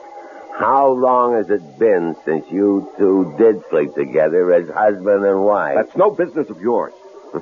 Long time, huh? Well, the minute I laid eyes on you, the way you acted toward each other, looked at each other, the way you talked, anybody could see you hated each other. We don't hate each other. You love each other? You see, that's what I mean. You two. You don't hate, you don't love. You don't nothing. And you ask me, that's a nutty way to live. So how about it, sweetie? How about what? There's a nice big double bed in that bedroom, and it's going to be a cold night. And me, I sure appreciate it. I warn you, Jake. Oh, Jim! I'll sleep out here on the couch. Come here, sweetie. What? Oh.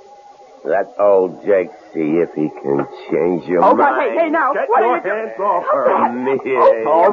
You dirty... Jim! Why, you little creep. Hit me, would you? Oh.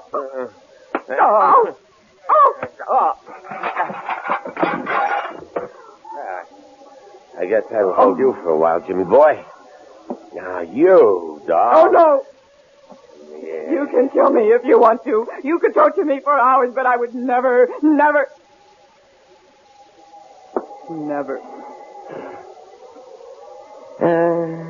Suit yourself. No, I think about it. What would I want with you? Oh, when Jimmy boy comes to, tell him not to get any ideas in the night about escaping or overpowering me. He hasn't a chance. Jim? Jim? Oh, I'll be okay. He sure packs a mean wallop. You shouldn't have even thought of standing up to him. Some things a man will take and some things he won't. And manhandling his wife is one of them. Jim, can we get out? Do you think? Would there be any way? No. We're snowed in. Even if we could get to the car, we wouldn't be able to drive it afoot in those drifts. What about telephoning for help? Well, the phone's dead. He cut the wires. Oh. But don't you worry.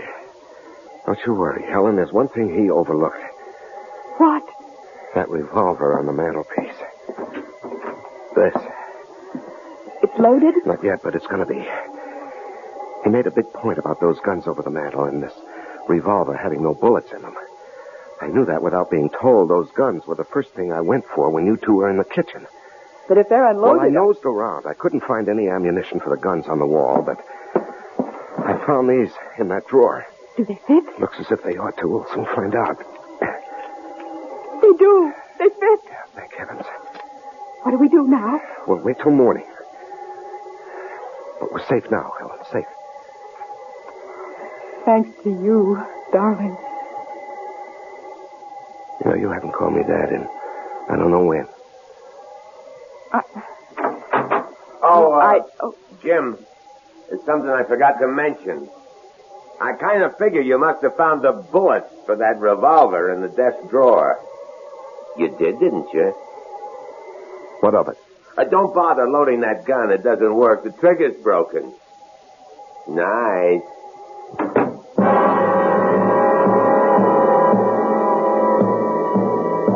Helpless once again, Jim and Helen can only stare at each other as fear touches them with icy fingers. I'll be back shortly with Act 3.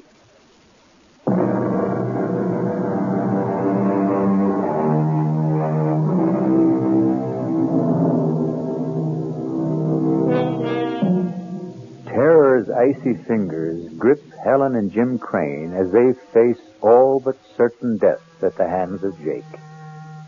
Curious, though, isn't it? Even strange that their fear, shared in common, brings them closer to each other than ever before in the 3 years of their marriage. Strange. Curious. Jim? Oh, I didn't know you were awake. I've hardly slept. I'm sorry. I've done the best I could with this fire through the night to keep the room warm. I know. I watched you get up out of that chair again and again. Thank you, Jim. What? You did it mostly for me. For my comfort. Thank you. Oh, nonsense. I need a little warmth, too, you know. You don't get much, do you? From me. Could be I don't rate much. I think you do. Then why do you withhold it? I only just found out. Found out? It wasn't the cold that kept me awake through the night. It was thinking about Jake and us. Yeah, well, we'll manage a way out of this. I don't know how, but we will. I wasn't thinking about that. I was thinking about something he said last night. He said, we don't hate each other, we don't love, we don't nothing. And then he said, you ask me, that's a nutty way to live. Well, it is, isn't it? If what he said was true about us, but it isn't. It is. Not for me. I did a lot of thinking, too. I love you, Helen. I always have. It's just that... Yes? I don't know. It seems I can't reach you anymore. Something happened to us along the way, and I can't figure out what it is. I think I can. Tell me. I don't know. I think maybe it's just the times we live in. I mean, Oh, well. Take women's lib. I don't see anything wrong with women's lib. The fact is, I'm all for it if it doesn't go too far.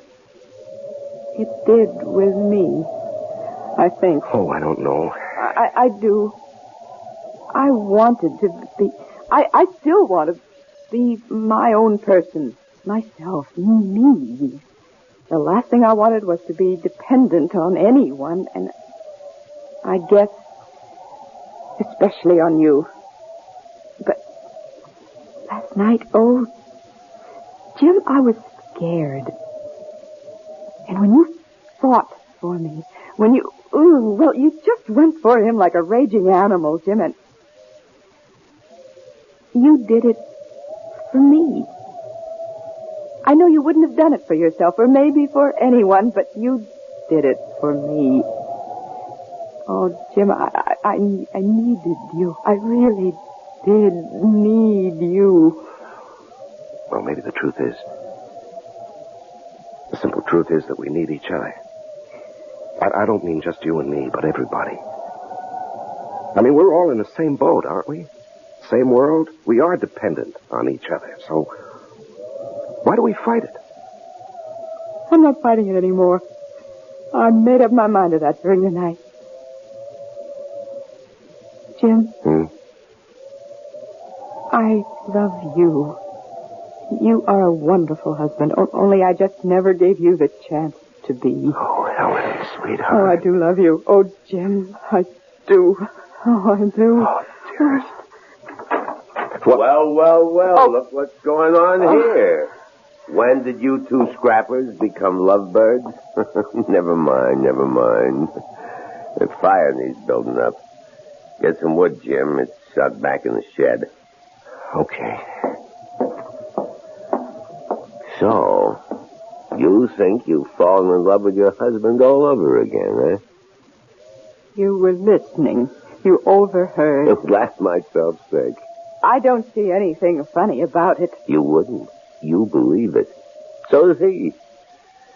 Fact is, the two of you in the same boat, and no, you better row together or else. Or else what? You'll find out, sweetie. What will you take to let us go? Kind of putting the cart before the horse, aren't you? Go where? The blizzard has stopped. But those drifts out there must be 6 to 8 feet high. They must plow that road. They have to keep it open. A plow is sure to come through, if not today, tomorrow. Could be. Well, then. Well, then what? Don't kill us. Let us go. Why should I? I'll give you anything you want. I'll do anything you want. How do you know what I want? What makes you so sure you can supply it? You've made that plain enough. Jake, I beg you, let us live. At least, let Jim live. And I'll do anything. Anything. Oh, Jim! Oh, what happened? Jim. Oh, I was bringing an armful of wood, and I stepped on a log.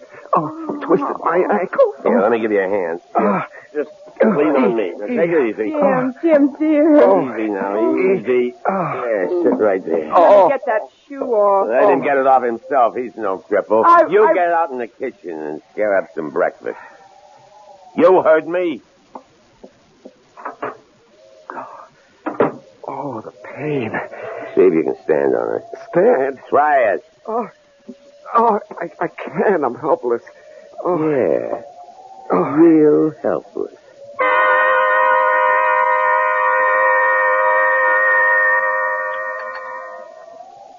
Hey, you make a good cup of coffee, Doe. Thank you. I'll get another cold compress for your ankle, Jim. He's all right. I said he's okay. Let him worry about his ankle. You and me have some unfinished business. What is this? Helen, what is this? It's the only way. What only way? What are you talking about? Jim, I made a deal with him. A deal? I said I'd do anything if he'd let us go. Are you out of your mind? He's going to kill us. Now, you know that. You're crazy. He'll get what he wants, and then he'll kill us. No. Yes. No, because I'm going to kill him with this kitchen knife. All I want is to get close enough to him. No. And then No, you can't do that. It isn't in you to do that. It's got to be. There isn't any other way. What's keeping you? I'm coming. And leave the knife, doll. These petitions are awful thin. You ought to know that by now. Put the knife down, I said. Stay where you are, Helen. She made a deal, and she's gone through with it. Over my dead body. No, you fool, over your live body. Over my live? He said he'd spare you. Spare me? He said us. She lied. She made the bargain to save you. Helen, you would... I love you. I love you, Jim. I told you that. I love you. And I love you, Helen, a lot too much to let you go through with anything like this. What you figure you can do about it, huh? You can't even stand, not on that bad ankle you can't. Oh, yes, I can. Jimmy, boy, not you. Now, doll. No. I can't. I can't go through with it. Oh, yes, you can. Leave her alone. Leave her alone. Oh, please, I can't. Stop it, you hear me? Stop it. Oh, Jim. You... How did you? I don't know, Helen. I somehow grabbed the poker and made it across the floor and hit him with it. I don't know how I did it. Oh, I've got to sit down and get off this. Oh, here. Oh, lean on me. All right, now. Easy. Yeah, thanks. Better have a look at him, Helen, see if he's breathing. I may have killed him. He's breathing. His head's bleeding where you hit him. I get something to tie him up with. See if there's some rope around. And snap it up. He's coming to. Oh, yes. It's a phone. He said he cut the wires. He couldn't have. It was a bluff. Hello? Sheriff? It's the sheriff in Big Indian. Who? Professor Moran. No. There is a man here. I'm afraid he's hurt. Me? My name's Helen Crane. My husband and I got caught in last night's blizzard, and we managed to get to this cabin, and we found... Well, there was blood all over the kitchen, and an axe. Helen, look out. Jake, it's all right. All right. The poker. Helen, the poker. Hit him again. No, you've got it all wrong. All wrong. Helen, hit him. Give me that phone. Hello, Ed. Yes, it's Jake. No, it's okay. Everything's okay. No, I'm not worried at all. I knew you'd check as soon as they got the service back on. What? Oh, yeah. Bobcat. Yeah, Bobcat. Surprised him in the kitchen. Killed him with a wood axe. Handiest thing. Yeah, I guess so. Prowling for food, sure. Oh, well, a nice young couple. No, I'm very much alive. I'll explain when I see you. The plow. When? Good. No, we're okay. Plenty of wood, plenty of food. Thanks, Ed. So long. You... Professor Moran? Yes. Why? I don't get it. We thought you were the killer they're looking for. Yes, I know. Why didn't you tell us who you were? Why didn't you explain about the blood in the kitchen? Well, more important, why did you act the way you did? You acted the part of the killer. Yes. Why did I act the part? Well, you were guinea pigs, I'm afraid. Guinea pigs? Yes, I'm head of the Department of Psychology at City University. I sized you two up the minute I saw you. Your marriage was headed for the rocks, and like most couples, you didn't know it. No, I guess we didn't. Like any other young marrieds in this day and age, you'd lost contact with each other. We're going separate ways. Well, I set out to bring you back together, and as I said before, people in the same boat have to pull together. All I did was put you both in the same boat by making you face a common danger. A danger that never existed. Well, I'm hanged. You carried things pretty far, Professor Moran. Too far, my dear. Much too far. You'll find aspirin in the medicine cabinet. Bring me a couple, would you? On second thought, bring the bottle. And so terror turns to surprise and relief.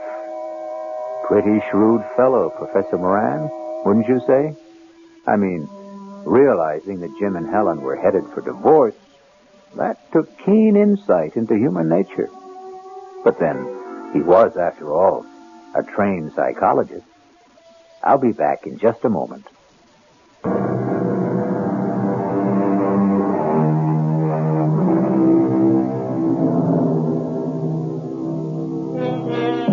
Marriage is two people in the same boat.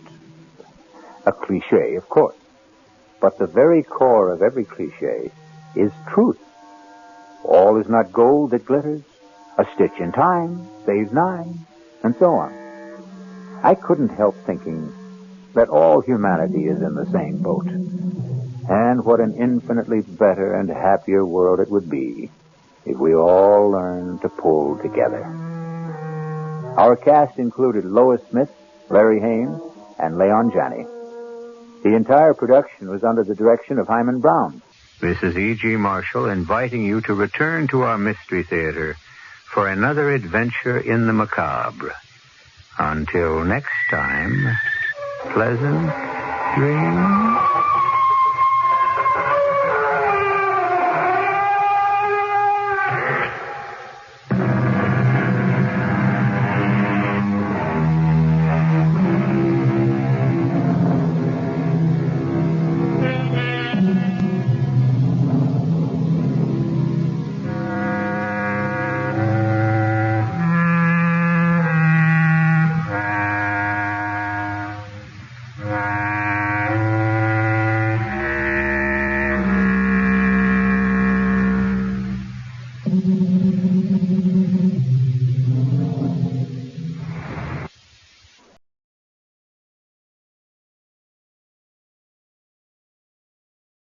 Millions of Americans will never forget one certain moment of their lives. The moment on December 7th, 1941, when that news came from Pearl Harbor. I was sitting quietly at home going over a Lux Radio Theater play when my daughter rushed in from next door to tell me it had happened. If it made such an impression on me, quietly reading a manuscript at home, think what it meant to the crew of a flying fortress when they learned that news a few hours away from Hawaii. It's the story of this crew and their plane, the Mary Ann, that's told tonight in Air Force. Warner Brothers made the motion picture, and it's one of the finest tributes the screen has yet paid to the men of the United States Army Air Forces. Now it's radio's turn, and our cast for Air Force is headed by George Raft and Harry Carey.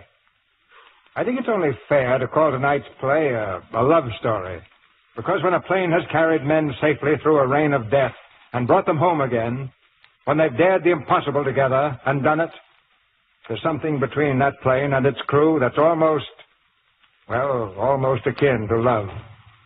Celestial navigation takes mathematics, and a member of our production staff, with a mathematical turn of mind, has just calculated the total of all the audiences that have listened to the Lux Radio Theater for the past 9 years. It comes to about 4 times the population of the whole world. He says that 8,160,000,000 listeners have heard these plays which Lux Flakes brings you each Monday night. Just add up how many times you've listened, and you may account for 400 or so yourself. I don't have any figures on how much Lux Flakes it would take to do the washing for 8 billion people. But I do know a good many millions of you must be very happy with it, because the number's going up all the time. Well, it's time for the takeoff. And here's the curtain for the first act of Air Force, starring George Raft as Joe Winocki and Harry Carey as Sergeant White.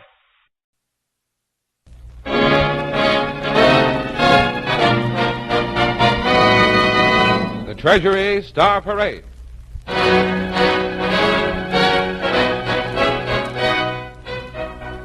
Produced under the personal direction of William A. Beecher, with Paul Whiteman and his orchestra, the great American poet, Mr. Carl Sandburg, and Vincent Price as our master of ceremonies. Thank you, Larry Elliott.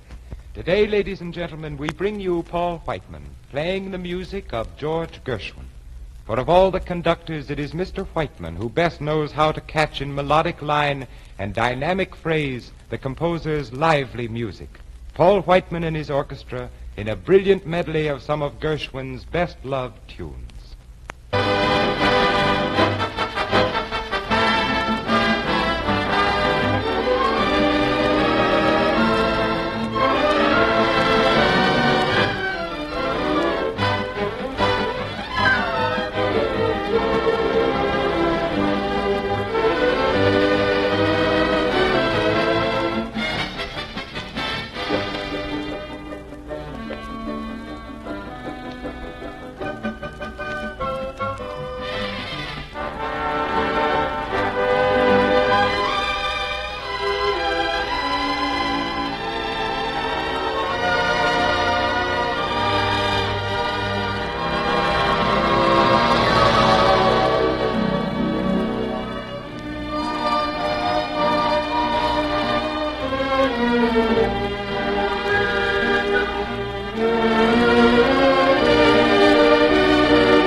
Thank you, Paul Whiteman.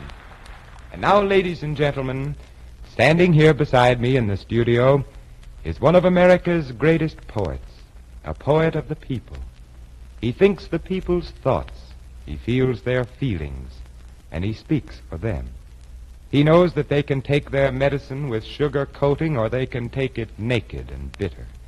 He knows they're going to take the shocking details of our next story with a cold resolve that such things must be stopped and must never happen again. Carl Sandburg, celebrated poet of America's soul and sinew and vigor, has written a new, an arresting, yes, a brutal poem about one phase of this war. He has come here to the studio to read you that poem, The Man with the Broken Fingers. Mr. Carl Sandburg. The man with the broken fingers throws a shadow down from the spruce and evergreen mountain timbers of Norway and across Europe and the Mediterranean to the oasis palms of Libya. He lives and speaks a sign language of lost fingers. From a son of Norway who slipped the Gestapo nets, the Nazi patrols, the story comes as told among those now in Norway. Shrines in their hearts they have for this nameless man who refused to remember names. The Gestapo wanted. Tell us those names. Who were they? Talk. We want those names. And the man faced them, looked them in the eye, and hours passed, and no names came. Hours on hours and no names for the Gestapo. They told him they would break him as they had broken others. The rubber hose slammed around face and neck, the truncheon handing pain with no telltale marks, the distinction of the firing squad and death in a split second. The Gestapo considered these and decided for him something else again. Tell us those names. Who were they? Talk. Names now, or else. And no names came over and over, and no names. So they broke the little finger of the left hand. 3 fingers came next, and the left thumb bent till it broke.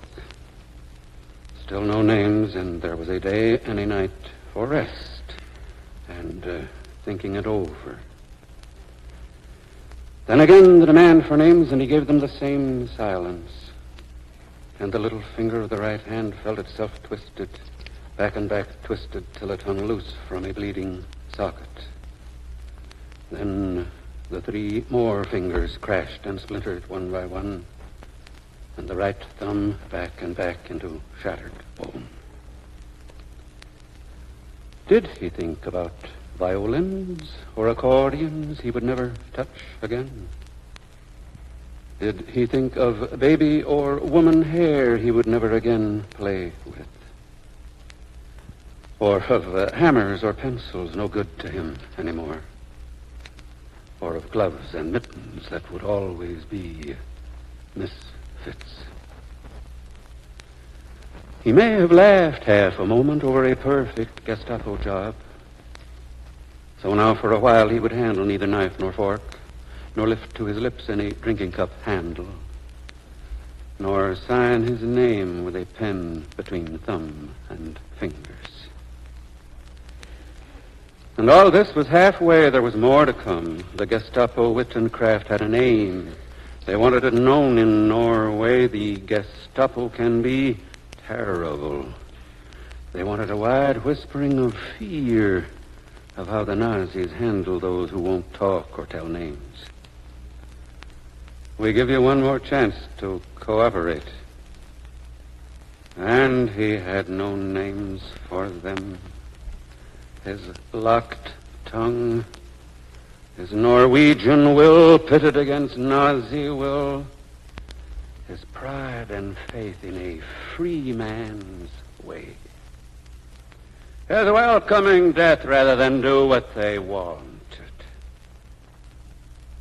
They brought against this their last act of fury, breaking the left arm at the elbow, breaking it again at the shoulder socket. And when he came to, in a flicker of opening eyes, they broke the right arm, first at the elbow, then the shoulder. By now, of course, he had lost all memory of names, even his own. And there are those, like you and me and many, many others, who can never forget the man with the broken fingers. His will, his pride as a free man shall go on. His shadow moves and his sacred fingers speak. He tells men there are 1,000 writhing, shattering deaths. Better to die one by one than to say yes, yes, yes, when the answer is no, no, no. And death is welcome, and death comes soon, and death is a quiet step into a sweet, clean midnight.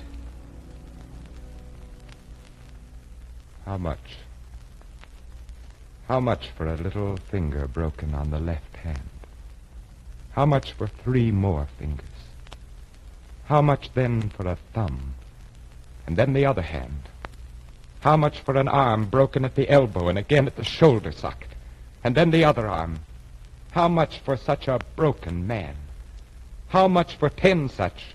10,000? 100,000? Speak! How much, America? How much? Will you pledge at least 10% of your salary and invest it in war savings bonds and stamps to pay the price of liberty, freedom, and democracy? No amount is too small, and no amount can be too large to pay for such a precious possession. All over the world, men have died and are dying to preserve this freedom, to assure this victory. If we are to deserve their sacrifice, we must do our parts. Are you investing your share in war savings bonds? If not, begin today. Every dollar you invest in war savings bonds and stamps, you are investing in the freedom and security of America. This is your country. How much will you pledge to keep it yours?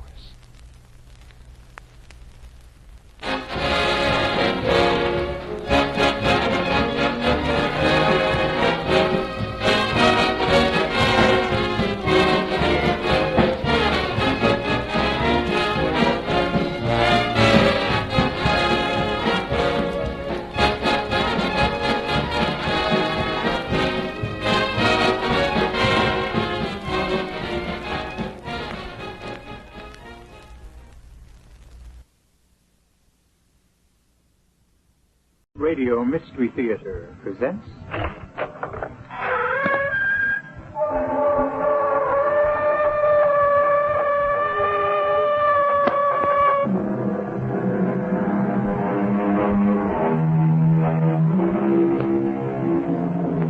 Come in. Welcome. I'm E.G. Marshall. Do you believe in monsters? They exist, you know. The Irish giant in the Museum of Trinity College, Dublin. dwarfs, which are stronger and live longer and usually have strong passions and acute intellect. The fabulous monsters of Guiana near Lake Parima, sketched in 1663 by Joost Segelman in his collection of voyages. Those are just a few examples which will lend credence to the story we're about to hear. I saw it, Billy Lee. I saw it. I saw the thing. Take it easy. You're shaking like an aspen leaf. How come you even went near Dead Lake? Well, you know better. Things disappear there. What cut into you? One of my heifers wandered away. I saw him grazing down toward the lake. I just plumb forgot about the stories and went after him. When I got within 100 yards of him, the heifer was on the shore, drinking. And that's when it came out of the water and grabbed him. The heifer disappeared. He bellowed, Billy Lee. It was horrible.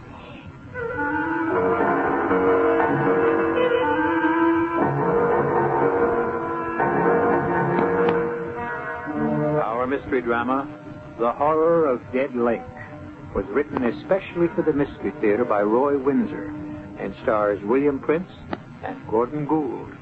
It is sponsored in part by Buick Motor Division and Anheuser-Busch Incorporated, Brewers of Budweiser. I'll be back shortly with Act One.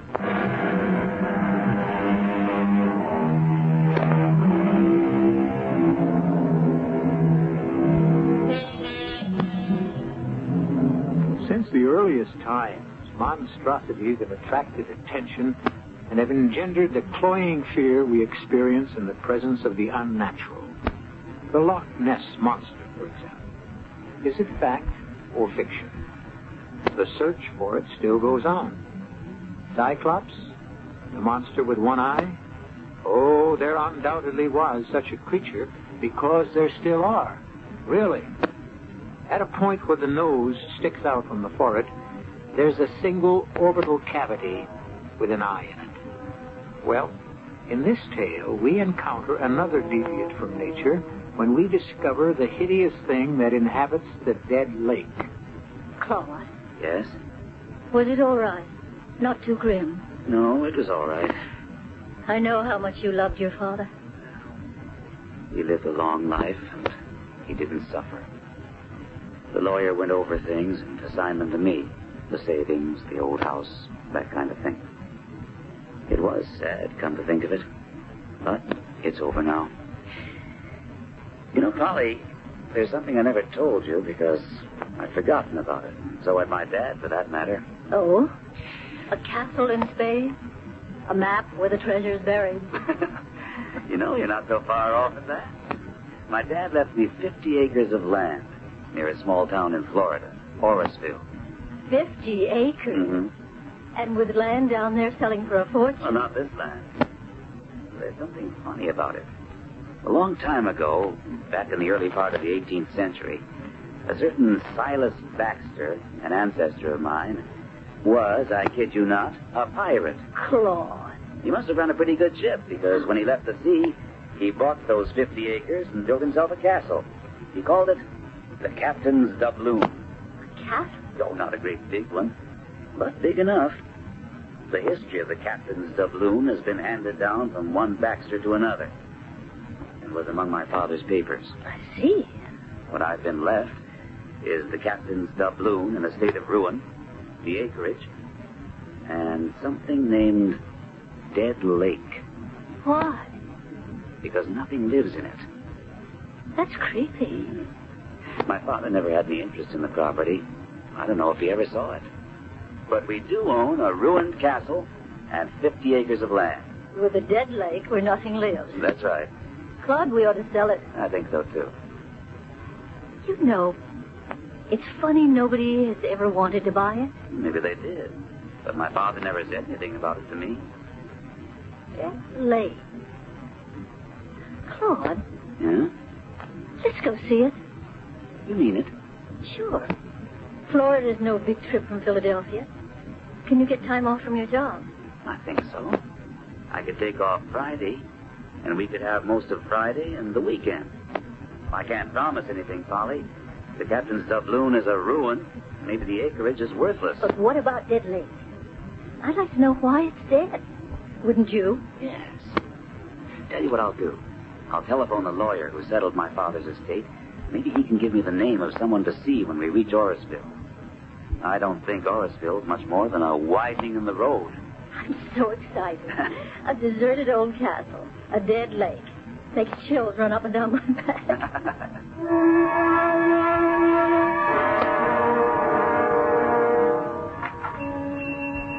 Well, Mr. Micah, and how are you, sir? Quite well, I thank you. Here is my food list.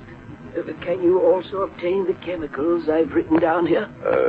Oh, yes, sir. No problem. I'll have one of the boys drive over to Black.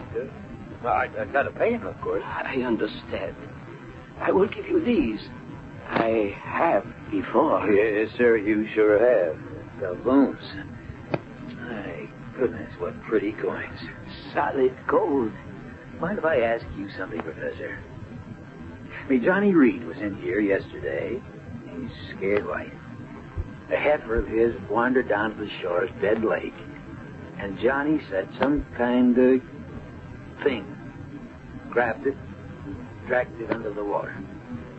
Johnny said it bellowed something terrible. Did you hear it? You know anything about it? It is wise to stay away from the lake. I do not go near it. I remain in the castle and do my work. Well, maybe not for long, Professor. You've been squatting there so long, I guess you feel you own the place. But the real owner's coming to Orisville Friday afternoon, tomorrow. A fellow named Baxter. Same as Captain Silas Baxter. Stole all them doubloons from the Spanish. Like these you just gave me. I have found a few. Well, where'll you go? Baxter tells you to get out. I will have no choice. I would leave. He will discover that the property is worthless. When he goes home, I will return. Maybe. You got this idea of developing the land and selling it for home sites. You have tried to do that before, Mr. Billy Lee. I sure did. Those persons I drove over to look at the land never did find their child. Quicksand. Not according to the sheriff and his men. They scoured, dredged the lake. All they found was some of the child's clothes. Yes, regrettable. The lake is dangerous. Why? There are unknown things in nature. It is better to let them remain unknown. Now, I will return tonight for my supplies. Oh, hello there, Professor. Good morning. I tell you, Billy Lee, he gives me the creeps. He may be gone soon, Johnny. Yeah? How come? New owner's arriving tomorrow. Named Baxter. I can't say I'll be sorry to see Professor Micah go. He's in league with the devil. You remember that parrot? Oh, I sure do. Grew to have a wingspan of 10 feet. Vicious thing. I remember we all went out and gunned it down. A horrible thing. Where did it come from? His experiments? That was just an ordinary little old parrot, no bigger than a crow. You saw what it became. Micah did that. He's always experimenting with something. Look here. More doubloons. Wonder how many he's got. Just a few, he says. Old Silas Baxter's supposed to have had thousands of them. But even if that old ruin's full of them, I wouldn't go near it with an army. You gotten over your scare? No, and I never will. That was the awfulest thing I ever saw, that poor heifer being pulled under the water by some thing. Now, what did it look like? What I saw of it was a kind of red color, round and fat, and it had horns kind of sticking out front like feelers. There ain't no such thing, Johnny. Back up on that, Billy Lee. I saw the thing. You say the new owner's showing up tomorrow? That's right. His wife. Staying at home on my room's upstairs. You take them over to their property? Well, expect so. Then let me tell you, stay away from the lake and keep them away from it, too.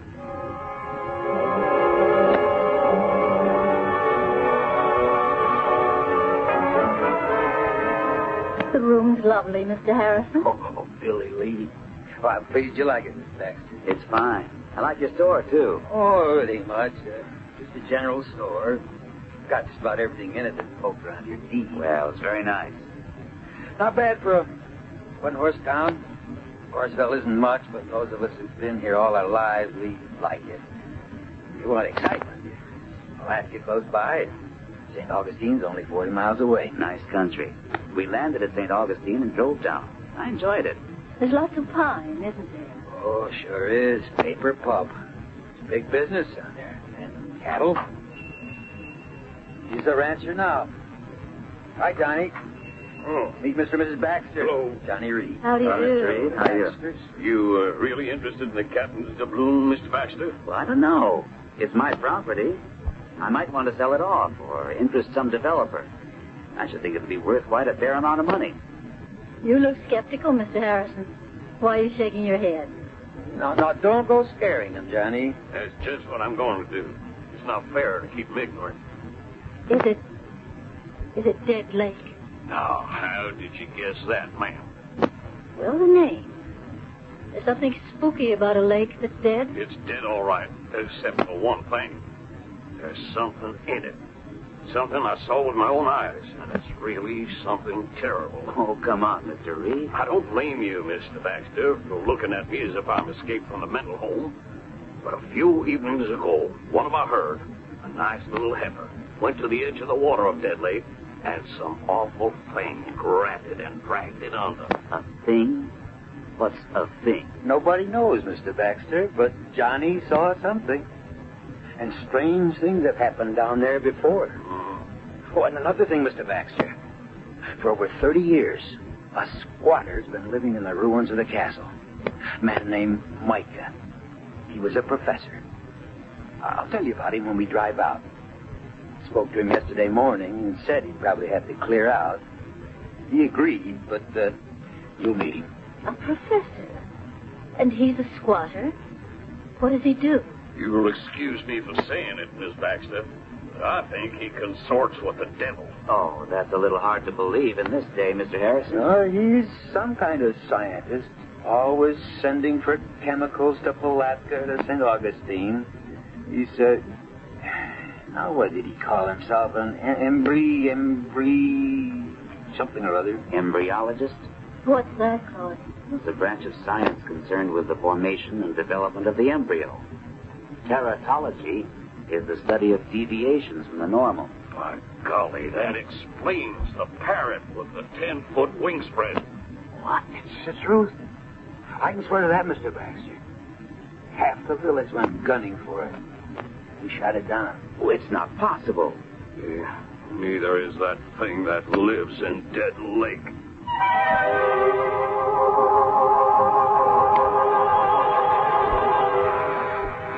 What do we know about what exists at the bottom of the oceans? What prehistoric creatures live there concealed from our sight and knowledge? Monsters? Probably. There still are phenomena which we have not fathomed. What is that thing at the bottom of Dead Lake? We will encounter it when I return with Act 2.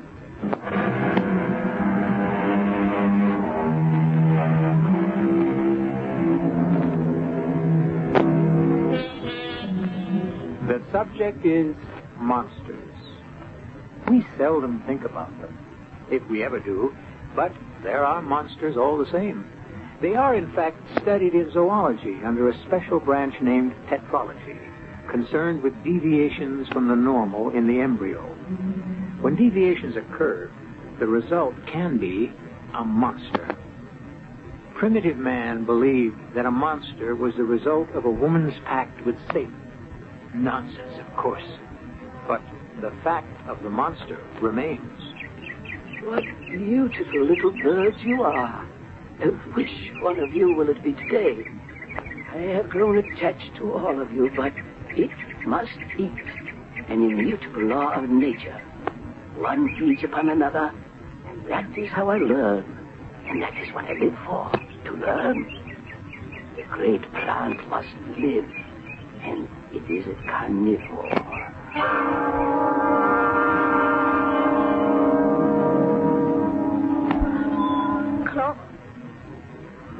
was right. The captain's doubloon isn't a castle, it's a heap of rubble. One turret sort of standing, the rest caved in. The professor's at home. Smoke rising from the chimney. Strange smell. Acrid. It's the chemicals. He's always experimenting with something. Have you been here before, Billy Lee? Oh, not to go inside. I've been around the grounds, but like the rest of us in Orisville, I don't feel comfortable here. Well, we've seen it, Polly. Maybe we should forget it and go home. That's what the dog thinks, don't you, Binks? But we've come all the way from Philadelphia, Claude. We ought to meet this professor and see what it's like inside. And ask him about those doubloons he brings to Billy Lee for food. What do you say, Billy Lee? Well, I guess I don't have to say anything there. There's the professor now. Afternoon, Professor. Good afternoon. Is this Mr. Baxter? That's right. This is Baxter, my dog Binks.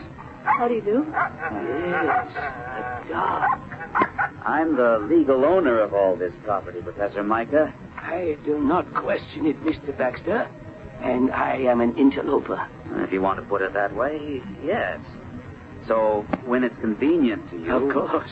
I will gather my few possessions and leave. You've been here 30 years? Oh, longer than that. It is an isolated place. I do my work here, my experiments. Like that monster parrot? I told him about that, Professor. You remember how some of us in the village had to gun it down? Yes, I have not forgotten. A pity. Well, I don't know about that. I mean, killing sheep and almost dragging off a child. The destruction of a master's scientific achievement, a phenomenon, proof that experiments in tetralogy can produce new breeds of animals that could change the face of the earth. I wonder if we might see the inside of the castle. You are the owner. Well, I don't want to inconvenience you. It is no inconvenience, but I caution you, do not wander away alone. I have experiments in many stages of development. Some of them are dangerous. A Venus flytrap is one of them. So I know about them. They eat flies. Interesting little plants. Carnivorous. Follow me. It would be wise not to bring the dog. I'll take him back to the car, Polly. No, let me. No, come on, Binks. Hey, you folks get your fill of the castle. No, I'll be outside. Come on. Come on, Binks.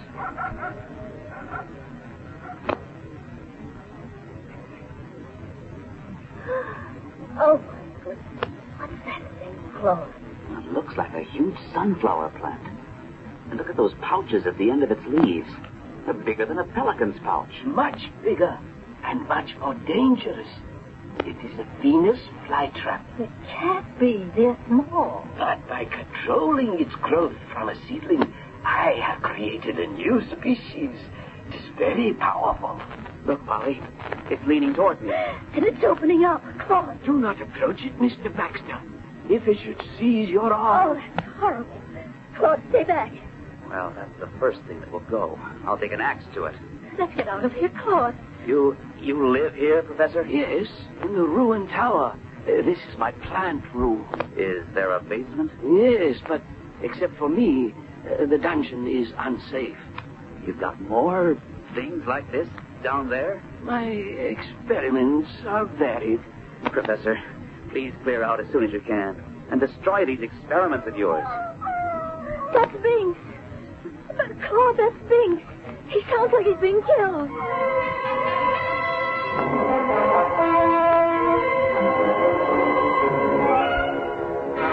Mrs. Baxter, all right? Yes, Billy Lee. Thank you. Glad you're still open. What happened? I can see by your face. Their dog. What? It wasn't anyone's fault, Billy Lee. Binks slipped his collar. No. And ran loose. Down the dead lake. I ran after him, but not in time. I saw it myself this time, Johnny.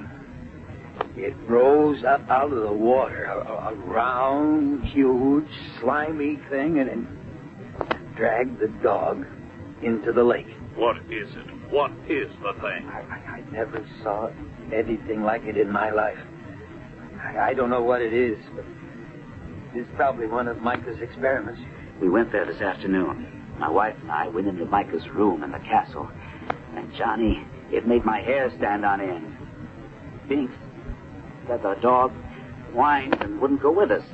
Billy Lee said he'd wait outside with the dog. I was taking him back to the car. He fought the leash so hard he slipped his collar and he flew toward Dead Lake. Ran after him, but by the time I got within 50 yards of the shore, something caught the dog and was dragging him under. If I was you, Claude, I'd cut my losses and forget the place. No, sir. I'm going to get rid of Micah and find out just what makes Dead Lake dead. There's something in it. You caught a glimpse of it. So did Billy Lee. A big, fat, slimy thing with horns. Now, what is it? I know a man who might know. A friend who's a zoologist at the University of Pennsylvania. I've telephoned him for help. He'll be here late tomorrow. Then we're going out and solve this filthy, hideous mystery. Now that you've met Dr. Petty, let's hear what he has to say. You're on, Joe. I see everyone's well armed. Well, there's something in Dead Lake, Dr. Petty. And if we catch sight of it, we're going to blow it to bits. Binks was my dog. I'm going along. I'm not afraid, and I can handle a gun. Well, all right. My plan, for what it's worth, Joe, is for all of us to go out there now. It's 5 o'clock. We ought to get there in half an hour. Then you and I will go inside and find out if Professor Micah has cleared out. If he hasn't, I'll throw him out. Then we'll destroy that awful plant. Once Micah's gone, all of us will explore that dungeon. Maybe that's where he's got the thing. You got any idea of what it might be? You described it as about 6 feet long, fat, slimy, with horns. Colored, a reddish kind of color. You know what it makes me think of? A giant snail. But they don't eat flesh, Johnny. Could it be a giant slug? I don't think so. I don't like to speculate, Claude, but since you telephoned me yesterday, I've been doing some research, although I don't believe all this. It's true, Dr. Petty. As a scientist, it's hard for me to believe, but I accept what you've told me. Why, Joe? What do you think it could be? A member of the Hirudinai, which is a branch of the Kitebod worms. What? It's a worm? No, Johnny, but it could be a monster leech. One of those things that attaches itself to the skin. Yes.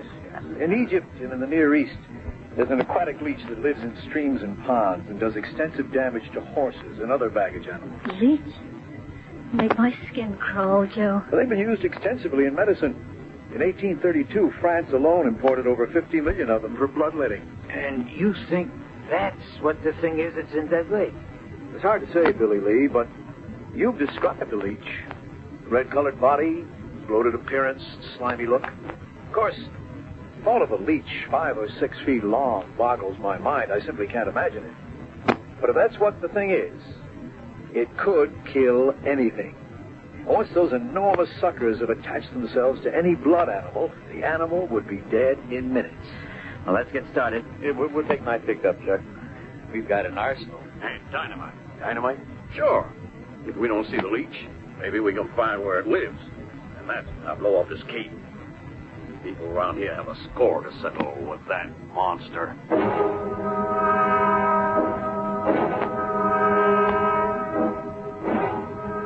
I told you to get out, Professor Micah. So you did. And I will leave now. I have not had time. Out. You have a rifle and a shotgun. Why? We think there's a monster leech in Dead Lake, and we intend to destroy it. Fantastic. I want you out of here. I have packed what I can carry. The rest I leave to you in the name of science. Get out, Professor. I never saw anything like it, Claude. Look at those traps undulating and stretching toward us. He said it's powerful. That's the first thing we take care of. You have the shotgun, Joe. Look at us. Inching toward us. I'll release the birds. They're what he fed to the plant. Look at them go. Joe, call the others. We'll try the dungeon. Come with me. We don't want to be separated. You've got a point. What a devil's hole this is, Joe. Let's get the others.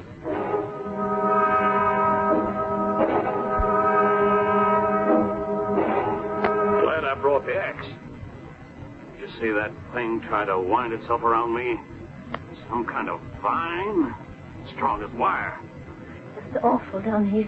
What's that over there, Claude? Shine your light. A huge door. Hinged with a drop lock. Do you think? Don't open it, Claude.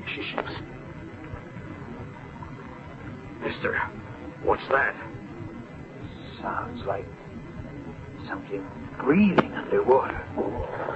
Wet, bubbly kind of breathing. There's one way to stop that. No, Claude, don't shoot. I've got a better idea. There is something behind that door. It's the thing, the giant leech. You won't kill it with one shot. Well, what's your idea, Dr. Petty? Well, that door must open into a tunnel, and the tunnel probably leads to the lake. Now, if we can trace the tunnel from above, on the ground, and see where it leads to, Johnny here can dynamite the entrance and block the thing in. That's when we'll have it trapped, and that's when we'll kill it. Good idea. Everyone stick together. We'll go back upstairs and out. I never want to see this place again. You'll be all right, Polly, when we get out into the air. Come on. Walk between Joe and me.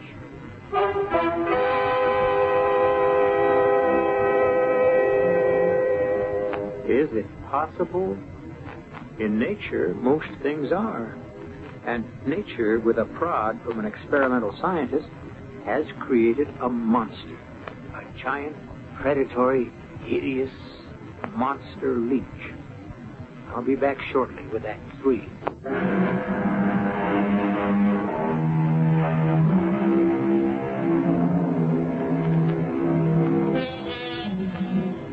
Have you ever had a leech attach itself to your skin? It happens not infrequently in many freshwater lakes. They're small and they can be flipped off with a finger, but the experience makes one shudder. Imagine the horror, then, of speculating that what Professor Micah has bred, the thing that has made the dead lake dead, is a gargantuan leech. I'll get the dynamite. Hand me the rifle, Billy Lee. Sure. I'll grab the shotgun. Oh, here's the other one for you, Dr. Petty. Right. Joe, let me carry it for Johnny. I'd appreciate it if you'd stay with Polly. I'm all right, Claude. It's just being in that filthy basement. No way, Polly. You're going to stay by the truck and Joe. Claude? No, absolutely not. I mean it, Polly. I think he's right, Miss Baxter. I tell you what. Why don't you swing the truck around and turn on the lights and shine them on the north side of the castle? The locked basement door's on that side. Give us some light down to the shore, too. All right, Polly. Come on, hop in. Claude. No, please don't argue. You stay with Joe. Ready, Johnny? I'll lead the way. Keep your guns up. I'll be ready for anything. Joe, I feel sick. If the thing is what you think it is. Yeah, me too. Let me get the truck turned around. Black as a tunnel. I'll switch on the lights. I see them, Claude and the others. The car lights do run down to Dead Lake. Isn't that an awful name for it? It's dead, all right, if there's a giant leech in it. Joe, look. What? This is Professor. Now, what the He's devil? returning to the castle, not through the front, but through the north side of it. I wonder what he's up to. He's disappeared now. Must be another entrance to the place. If Johnny does blow up the tunnel and the professor's in that basement. Claude ordered him out. I know that. All the same, he is a human being. And I don't think he's a human being at all. Shine your big torch over the lake, Johnny. Shore cuts through the blackness all the way to the other side. Johnny, Look, something's moving just under the surface of the water. It's moving to the other side. Look, follow it. The torch. Look at it. Just a little of its back is out of the water like a whale. keep following it. I can hit it from here. No, Claude, no. Let it go. When it returns from the other side of the lake. Oh, no. That's a small deer over there. See? The thing is coming out of the water.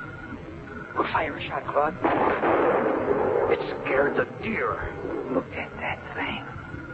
It's half out of the water. The deer got away. Johnny, follow where the thing swims. It's coming toward this side of the lake, a few hundred feet north of us. Come on. No, hold it. If it does have a cave or a tunnel to a cave, we don't want to scare it off. Just watch it. It's at the surface. And it's disappeared. Now, let's move.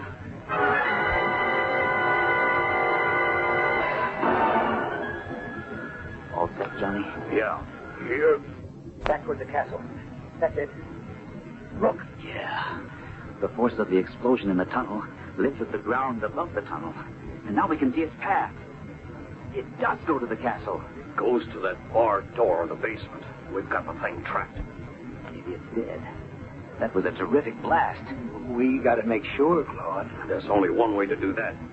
We have to open that big barred door.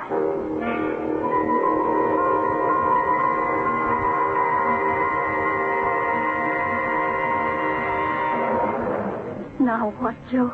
I don't know. There was a big charge of dynamite. They must have found the tunnel. What about the thing? Dead, probably. Just the force of the detonation could kill it, but I don't know. Look, they're coming back. Maybe don't tell us. There, that got their attention. Is it dead? Claude? Is it dead? I don't know. We hope the explosion caved in on the thing and killed it. But we don't know. And there's only one way to find out. We have to go back into the castle. Oh, no. We have to, Polly. You saw it. Enough of it, Joe. It's a leech, all right. A monster leech. How big, Claude? At least 6 feet long, round as a hippo, and reddish in color. When it came out of the water, it writhed like a snake, and its blood-sucking cups, or whatever you want to call them, were bigger than $half. It's the most revolting creature I've ever seen. How in heaven's name did it ever come about? Experimental breeding and crossbreeding. Professor Micah developed gigantism in some strain of leech until he achieved one with monster size. Well, why would he want to do something like that? All scientists, Billy Lee, are fascinated by the subject of life. How it can be controlled and developed. He's in there, Claude. In the castle. Micah? That's right. The headlights from the truck picked him out just as he disappeared through some of those big stones on the north side. Well, then, we may have killed him. It's a blast. If that blast blew open that hinged door... Come on. Let's see where he went in. We'll follow him. Leave the dynamite detonating box here, Johnny. Grab his shotgun.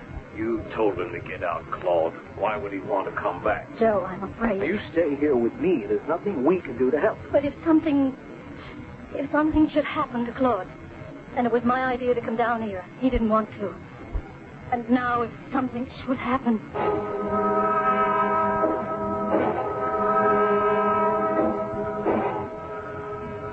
That could be it. See where I'm shining the torch? Yeah, it could be. Just about wide enough for a man to squeeze through. All right, follow me. Hold it, Claude. You bring up the rear. Now, wait a minute. I'm not going to have you risk your lives any more than you already have. Billy and me have the shotguns. Much more effective close range. You bring up the rear with your rifle. Right, Billy Lee? Right. I don't know what to expect, but whatever we find, it's bound to be close range. Let's go, Johnny. This place is a house of horrors. Ought to be burned to the ground. It will be, once we know that the monster leech is dead. It's Micah from that big room in the dungeon. Have your gun cocked, Johnny, and go slow. Look. Oh, good Lord. The leech. It's all over him. Move back, Johnny. Micah's dead. The leech is all over him. Shoot, Johnny. Blood. All over. Is it dead? Don't go near it, Claude. Some of the suckers are still working away. We have to get Micah out from under. Dead, Claude. Let's get out of here. And come back when it's daylight. Get Micah. Hack that thing to pieces.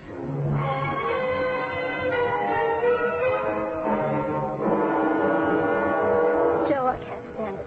Just have to, Polly. We're not leaving this truck. But those gunshots, what if they run into? I can't guess. You can, but you won't. What if that blast of dynamite blew out that hinge door? If the thing wasn't killed in the tunnel? Hold it.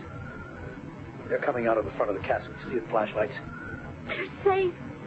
Oh, Joe, they're safe.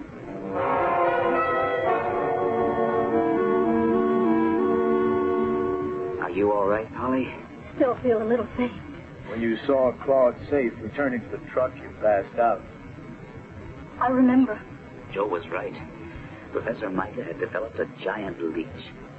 It lived in a tunnel which ran from the shore of Dead Lake up to a cave near the castle. When Johnny set off that blast of dynamite, the tremendous repercussion broke the hinges of the door into the cave, and the leech got out. Micah was there in the room. He was probably stunned by the blast. That's when the leech grabbed him. There was nothing we could do to save him. It must have been awful. It was a nightmare, Polly. We're returning there in the morning. So am I. Polly. No, Claude. I got us into this, and I'm going to see what's in that room.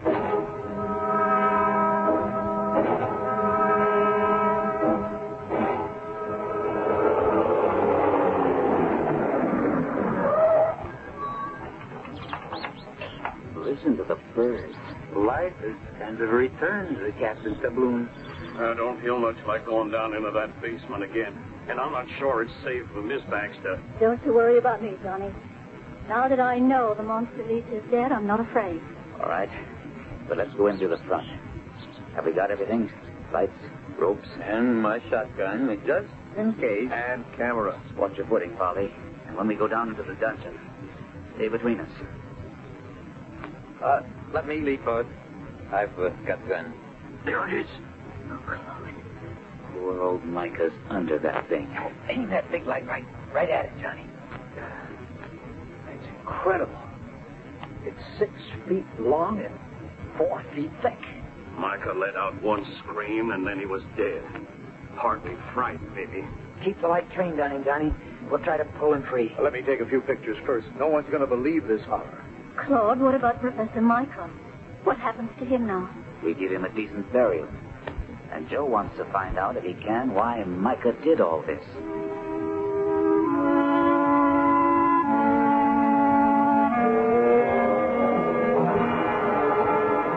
Billy and I searched the castle. The one tower, still partly standing, Micah had a room and his books and a small laboratory. Yeah, there were a lot of papers and chemicals. But the real discovery was this diary. It goes back 40 years, back to 1931, in fact. Under an October date. Listen to what Micah wrote. Today, I was discharged as an assistant professor of zoology because I was consulted by a friend whose son was certain to die from acutitis. I urged the man's doctor to attempt a transplant. The doctor was repelled by my suggestion. I explained that in zoology, I had conducted many experiments in which I have saved small animals with various organ defects. My suggestion was rejected, and so was I. I have left. I intend to continue my experiments somehow, somewhere, south probably, but at least I will have the climate in my favor. And one day, I am convinced the name of Micah will be honored for his proof that life can be prolonged and improved. There it is. And a lot more. Poor man. He wasn't really mad. He just felt rejected. And because of his bitterness, his experiments became grotesque. Through that huge parrot, for example, he intended to prove to skeptics that man's magic, science, could reshape mankind and his environment. He was an intellect, and far ahead of the time in which he lived. And the giant leech? Like the parrot, another proof of what Micah maintained, control of life. And both got out of hand. I'm going to publish Micah's papers, Claude. And I'm going to burn the captain's doubloon to the ground, make that land habitable again, and stock Dead Lake with fish. That horror is gone. Nature, with a little help from me, will restore it.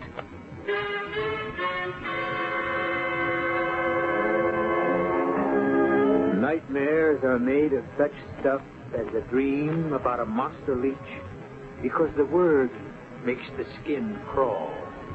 And when in sleep a fiend or incubus oppresses you, wake up. It will go away.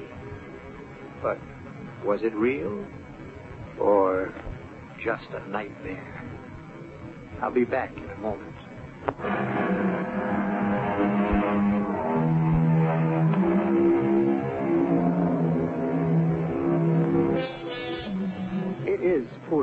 I think, to dismiss anything.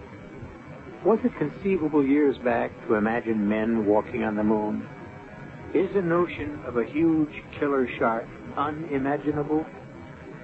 We know a great deal about Earth, something about the universe, but isn't anything, or almost anything, conceivable? Monsters are, and our story's giant leech was one of them. Our cast included William Prince, Gordon Gould, Ann Shepard, George Petrie, and Gil Mack. The entire production was under the direction of Hyman Brown. And now, a preview of our next tale. Who is it? Till next time, pleasant dreams.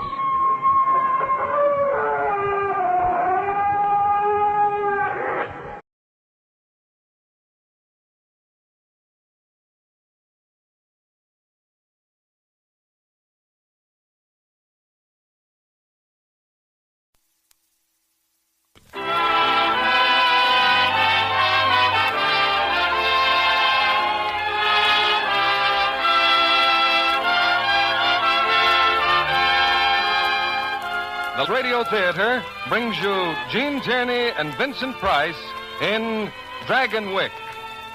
Ladies and gentlemen, your producer, Mr. William Keeley.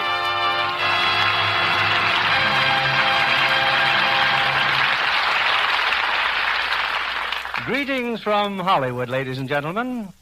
If I should offer any one of you a kingdom, I'm sure you'd accept it.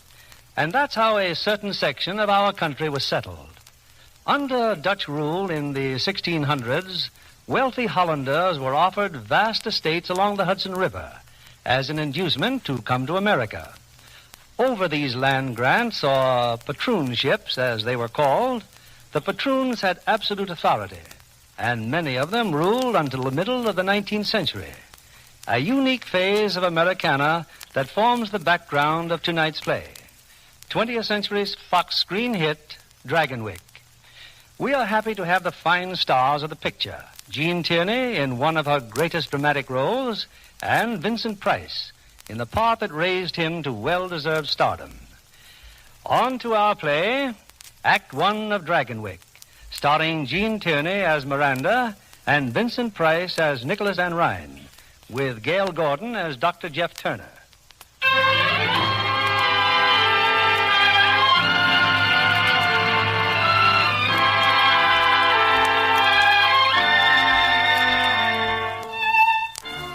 New York City, 1844. In a suite at the ultra-fashionable Astor House, Elfram Wells and his daughter await the arrival of a man they've never met. Oh, I never had such a dinner in my life, Pa.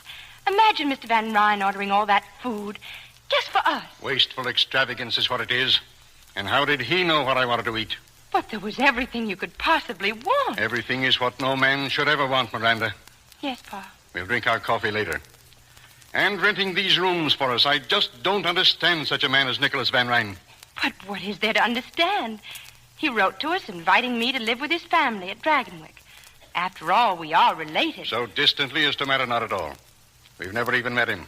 Then why do you feel so suspicious, Pa? Because the wealthy affect an elegance that is against the word of God. Because he is a patroon.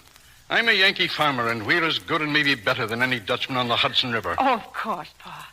But there's no harm in my being a companion to his little daughter if he and his wife so wish it. I gave you my consent, however foolishly, and you're going to Dragonwick. I want you to read with me, Miranda. Hand me my Bible. Yes, Pa. I will sing with mercy and judgment unto thee, O Lord, will I sing. I will walk within my house with a perfect heart. I will set no wicked things before mine eyes. I will not know a wicked person. I had no wish to interrupt. I am Nicholas Van Ryn. Please continue. Him that hath a proud look will not I suffer. Mine eyes shall be upon the faithful of the land. But he that worketh deceit shall not tarry in my house.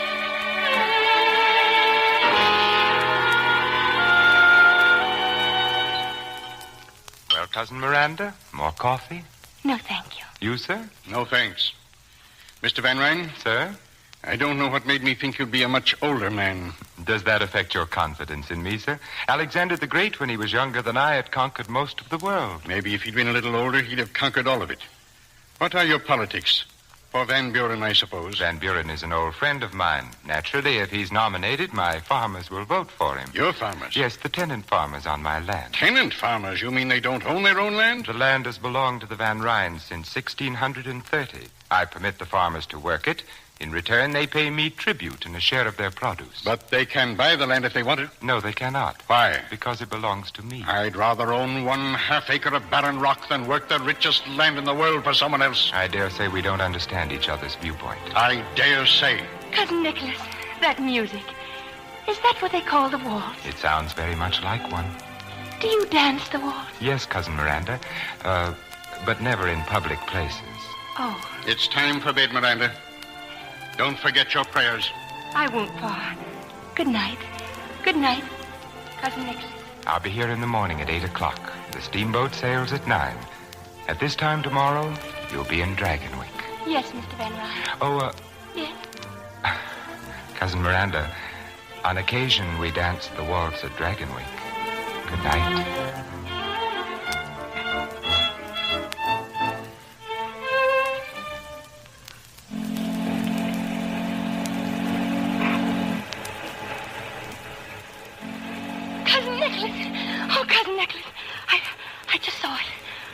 Dragonwick. Oh, golly. It's like a great castle. All alone on a mountain. Oh, how can you sit there so quietly? But why not? I should think that seeing Dragonwick would be more thrilling to you than to anyone. Nothing could be thrilling that is shared with so many other people. Oh, tell me about Dragonwick. How many rooms are there? I've never counted them. And lots of servants. I've never counted them either. Oh, your bonnet. Do you mind if I keep it off just a moment? The breeze feels so wonderful against my face. The breeze must feel very wonderful indeed with a face as beautiful as yours against it. Come, Cousin Miranda, I'd better see about your luggage.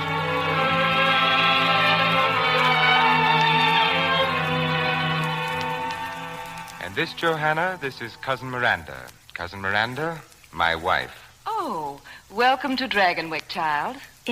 It's most kind of you to let me come, Cousin Johanna. Katrine is in bed? Yes, Nicholas. She's asleep. Then your meeting with my daughter will have to wait until the morning.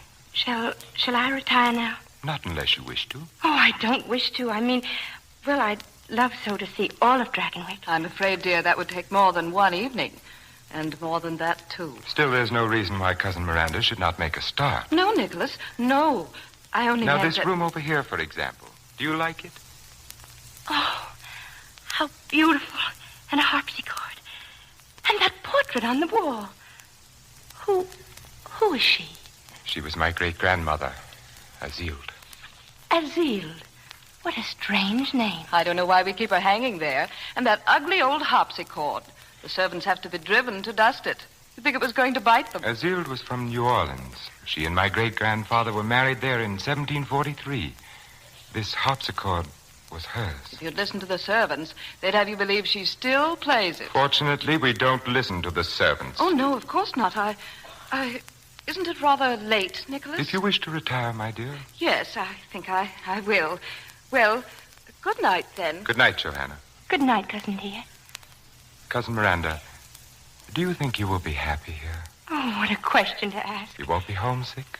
A little, I'm sure. But that doesn't... And there is no one else at home?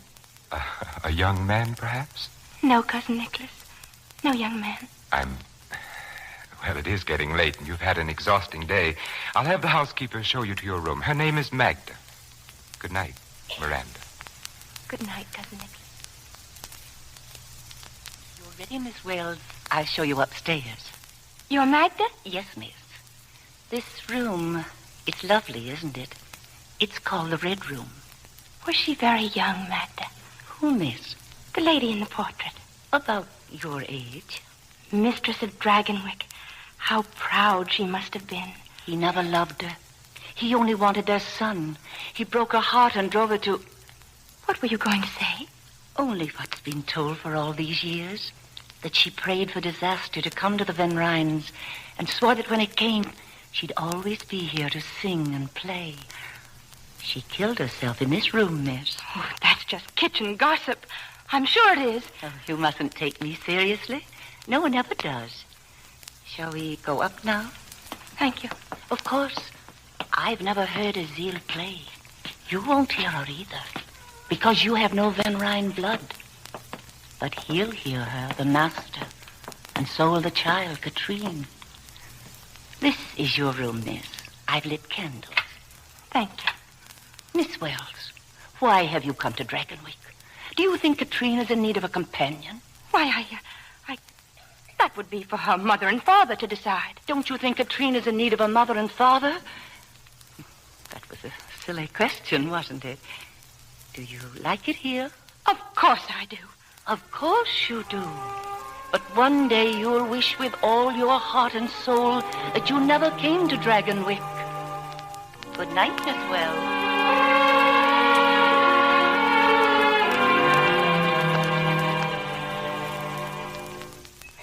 Well, Katrine, that's enough studying for today. Just think, it's 3 whole weeks I've been here. I'm glad you're my teacher. I'm glad too, dear. Papa's kind of like a teacher to you, isn't he? He's been very kind and helpful, yes. What's he like? Your father? Does he like me? Katrine, your father and mother both love you very much. I don't love them, I only... Look, a carriage.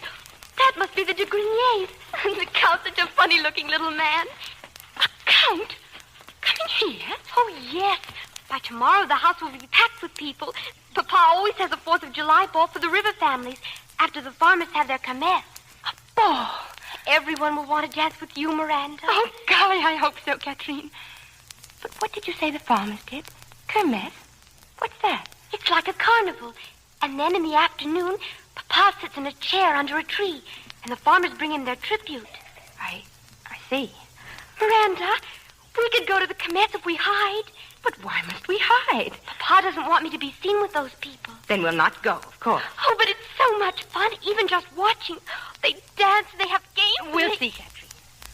Maybe if we just watch, well...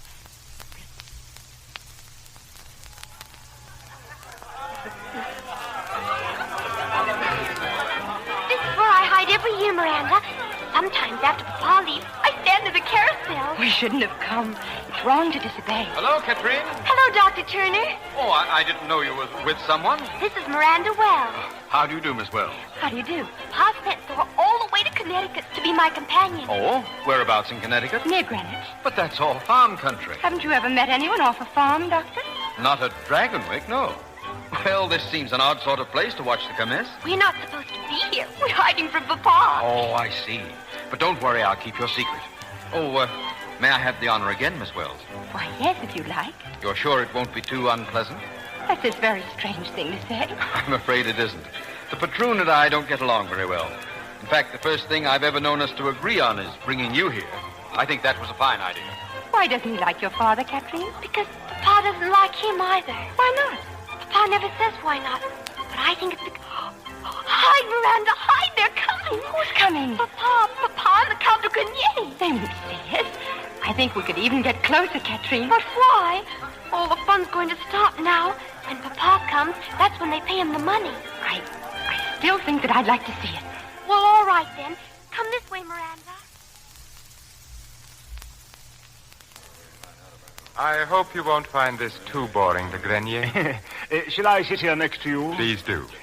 That is a strange sort of chair you have, Nicholas. This chair came from Holland with the first patroon. It has stood in this one spot for over 200 years. All right, Dirk, I'm ready. Yes, mynheer. The first man will come forward bringing rent and tribute. Klaus Bleeker. Rent, winter wheat, and... You brought nothing with you? Nothing. Perhaps your crops were poor. My crops were good. Take your hat off when you speak to the patroon. I take my hat off to no man. What you do with your hat is your own concern. Are you ready to pay your rent? No. Nor will you ever again get so much as a grain of wheat from me. Now what, Nicholas? You seem very calm. Why shouldn't I be? It is your purpose, then, to farm my lands without making any returns? Your lands? Do you hear that? His lands. We've paid the worth of it many times over, and you know it. Well, here's the finish. In that case, I order you to leave my land by tomorrow noon. Have the next man step forward. Otto Gebhardt. Mr. Van Ryn. Well, what brings you here, Dr. Turner? I'm here to ask you to reconsider your decision. Klaus Bleeker and his wife and children have no other home than the Hill Farm. Where will he take them? That, I would say, is Klaus Bleeker's concern. Gebhardt? Yes, man here? Empty-handed, too. Have you a reason? You know the reason. It's his birthright as a free citizen. These men are not alone. The anti-rent movement has swept the whole of New York State. Take your head out of the sand, Van Ryn, and help solve this problem peacefully. Because it's got to be solved peacefully or not. Well, speak up, Otto. I'll bring the rent and tribute tomorrow if that will suit. Tomorrow, then. Will the rest of you men step forward, please? I have something to say. No, man, no! I'm tired of listening and talking. I say an end to this here and now. Drop that knife, Bleeker. Bleeker's look out. Who'll Bleeker you? Well, Dr. Turner, I suppose I must regard what you just did as an effort to save my life. Klaus lost his head. None of us means violence. Dirk, you will have Klaus Bleeker placed under arrest. As for you, Doctor, I suppose I must thank you. If Klaus had killed you, it would have done these men infinitely more harm than you can ever do alive. Don't thank me. As you wish it. I shall say a few words about what has just happened, and they will be my last.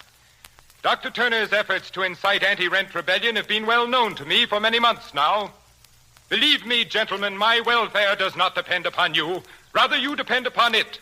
But my rents and tributes and my responsibilities are hereditary, the symbols of a way of life to which I have been born and in which I shall continue to live. I shall never relinquish my position. I will be here tomorrow, and so will you, with rent and tribute. Good day.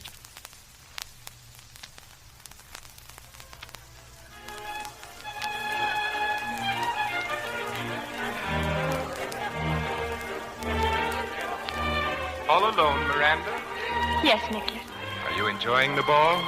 I suppose everyone has commented on your gown and how beautiful you look. Not everyone. Do you like it, Nicholas? Very much. Do you think I'm beautiful? Yes, I do. Thank you. I'm very grateful. You haven't answered my question. Are you enjoying yourself? It's very interesting to watch. That's no answer. Well, then, no. Why not? You know that answer as well as I. Because I'm off a farm, and because I don't speak French, and because I don't belong here. That's nonsense. I'm as good as any of them. Better than most. But it's the wrong river. I'm not from the top of the Hudson, Nicholas. I'm from the Connecticut river bottom. They let me know that, those fine ladies I've tried to speak with. Oh, I've made such a fool of myself. Dance with me, Miranda. I can't go back in. They know what I am. By now everyone knows, and they'll laugh at me. I doubt that very much. But you don't know what... I know that you'll be with me, and that if anyone laughs, we'll laugh. Dance with me. Yes, Nicholas.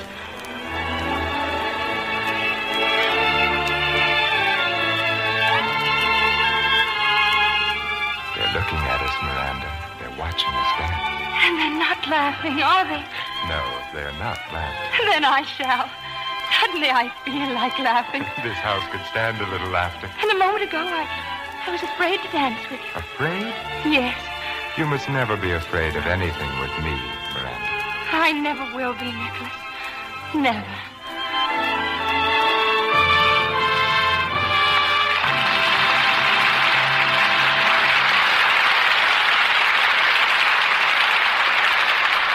Our stars, Gene Tierney and Vincent Price, will return in Act Two of Dragonwyck in just a moment. Here's your producer, William Keighley.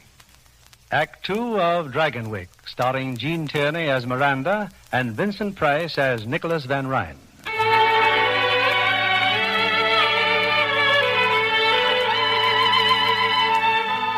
In the weeks that have passed, the wealth and abundance of Dragonwyck had been to Miranda Wells like a beautiful dream. But now a pall has fallen over Dragonwyck, for Nicholas's wife, Johanna, is ill.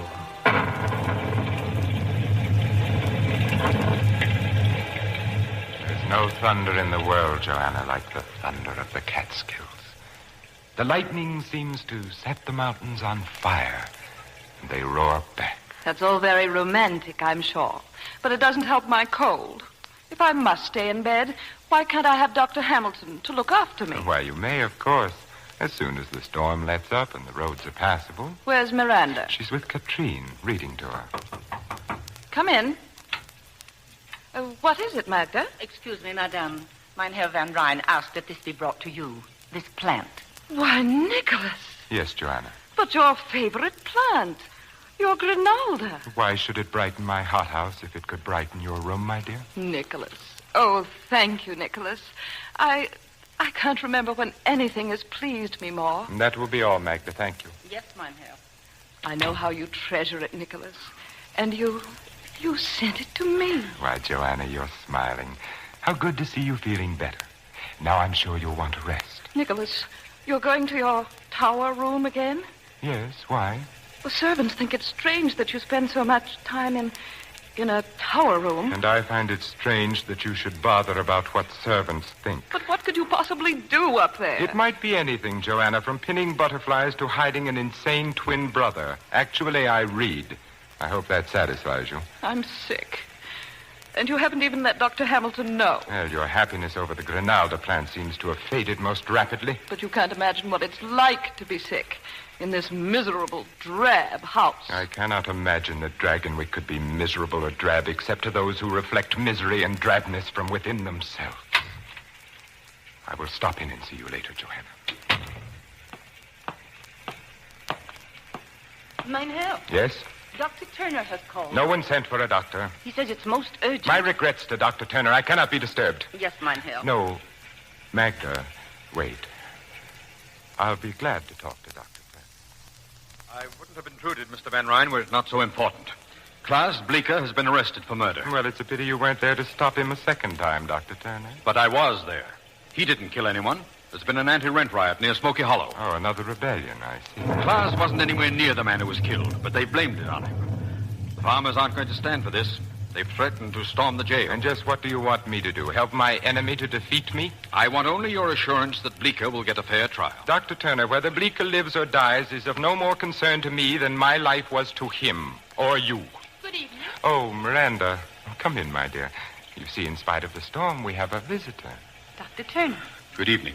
Won't you stay for dinner, Doctor? Miranda, have Tompkins set another plate. Please, I'd rather not. Perhaps I've been a little hasty, Doctor. I may be able to help you after all. You've changed your mind? Is John Van Buren to prosecute? Yes. We're close friends.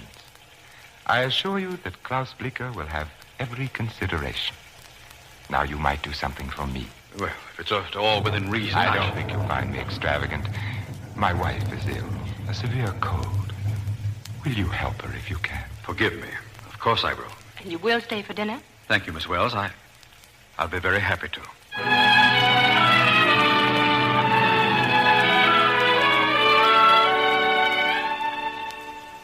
And a lighter diet might help, Mrs. Van Ryn. Soup, boiled eggs, less pastry and sweets. That's nonsense. Dr. Hamilton always told me to stop a cold. I'll eat all I please. You'd get well faster without it, but you'll get well anyway.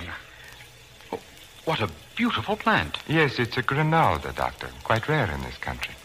You're sure my wife will be all right? Just a head cold. Oh, you don't know how relieved I am. Now, if you and Miranda will wait dinner for me, I'll visit a little longer with Mrs. Van Ryn. Yes, of course. Good night, Mrs. Van Ryn. You told him you wanted to visit with me. Of course I do, my dear. Oh, Nicholas, you confuse me so. Sometimes when you bring me flowers and smile at me, I think... What? That you like me, and sometimes... Yes? I feel that you hate me and would like me to die. Nicholas, could we go away together when I'm well again? Certainly, Joanna. As soon as you're well again. Oh, I feel well enough already. Well, in that case, I'm sure Dr. Turner would approve of your finishing your dinner. Shall I bring your cake? Looks very tempting. A rum cake. Oh, yes. Please. Here, my dear. Enjoy it.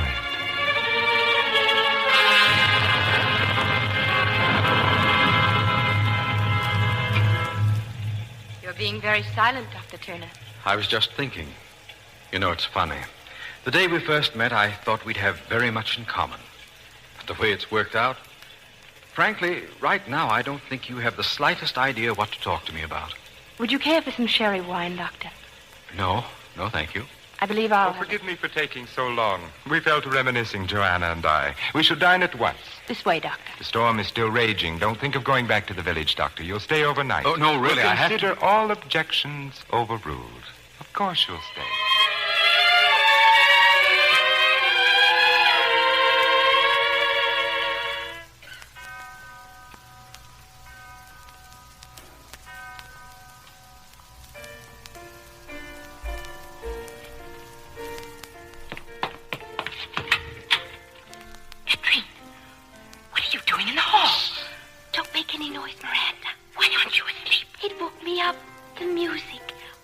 so beautiful. Music? There's no music. It's a lady. She's playing the harpsichord. Katrine. Like a lullaby. But it must be comical because she laughs. There she's laughing now. Don't you hear it? It's getting louder and louder. Oh, I don't like it now. Rather make it stop. I'm afraid make it stop. But it's no one, darling. Katrine, dear, if there were anything, I'd hear it too. It's stopped now. Of course it has. It never started, really. Just something you dreamed, Katrine. Come, darling. Come. I'll stay with you. Oh, Miranda. Miranda.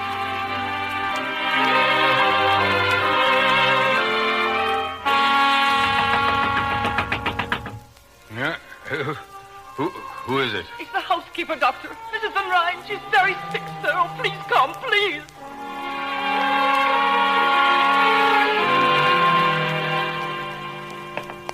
Oh, hurry, Doctor, hurry. What happened, Magda? About 10 minutes ago, she woke up in terrible pain. Oh, she's in such agony. Magda, what's the matter? It's Mrs. Van Ryn, miss. Oh, she was moaning so. Did she take any medicine but what I gave her? No, sir. You'd better send for Mr. Van Ryn. I already have. Here's her room, Doctor. My poor mistress. My poor mistress.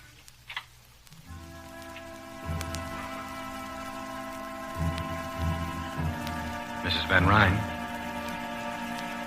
Mrs. Van Ryn. What is it? What's happened? Joanna. Mr. Van Ryn, I... Your wife is dead.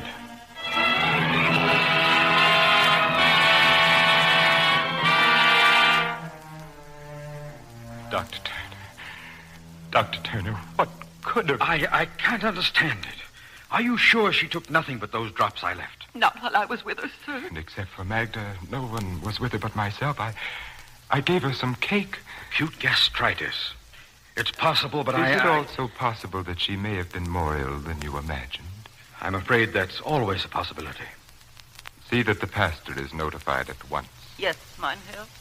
I'm sure he didn't mean that you were to blame. Whether he meant it or not, Miranda, I don't know why she died. And that's shameful. You'd better get some sleep. I thought Yes, Doctor.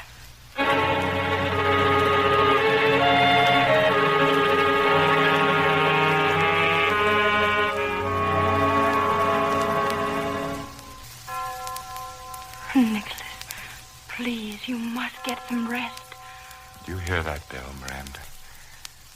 I remember how it rang when Joanna and I were married.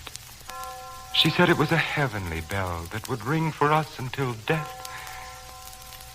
But we were never happy, Miranda. Never. Nicholas, you must... Oh, our life together was tolerable enough until Katrine was born. And then we knew that Joanna could have no more children. That there would be no more Van Ryns after me. That I would be the last. I wish I knew something that I could say that would help you. I want to so much. Nicholas, you must have faith. Yes, I intend to. I must not feel that my life is finished, and I won't. As long as you are with me. The bell has stopped now. It must be nearly dawn. Miranda, you have known as well as I that we were inevitable. Out of all this world, why should you have come to me and no one else? You knew it the instant our eyes first met. And you know it now. You have no right to say that. To talk like this, please. Then tell me that I'm wrong. And forgive me if you can. No, I had no right to speak as I did. And you have every reason to be angry. But I had to say it. There was no way for me not to. And no one but you to hear it. Good night, Miranda. Good night, Nicholas.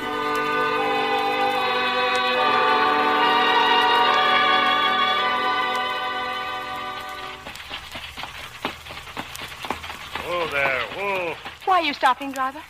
Someone down the road, miss. Looks like Dr. Turner. Dr. Turner? Miranda, I just heard you're going away. Yes, Jeff. I'm going home to Greenwich. I think it's fine that you're going back to your folks. Well, what I meant is that, well, Greenwich isn't so very far away, is it? Maybe I can come there and visit in a month or so? Of course. Whenever you're passing through, Jeff. Would next week... No, I guess that would be too soon. Well, I hadn't... Oh, I know there's so much you don't know about me, Miranda, but I've always hoped that in time I could show you how I really felt, and maybe... Miranda, you know what I'm trying to say, don't you?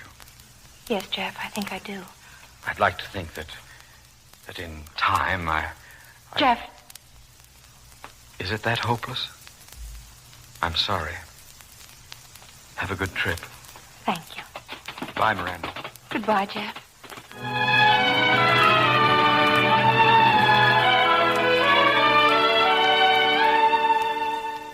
Miranda? Yes, Pa? How long is it since you came back home from Dragonwick? I don't know, Pa. Months. Yes, months. And something's been wrong with you ever since. Nothing's wrong. I promised your mother to get to the bottom of this, and I'm going to. I haven't seen you smile since the day you drove in here in that fancy carriage. You've been no more one of us than if you never came home at all. I'm sorry, Pa, if I've upset everyone. It's because your home's not fine enough now, because we're not fine enough. That's not true. It has nothing to do with that. Ephraim! We're in here, Ma.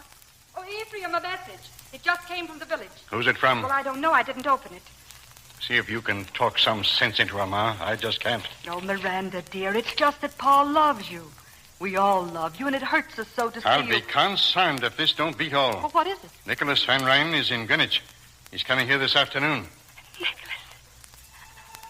here. On a matter of the greatest importance, he says. Oh, at last. At last. Huh?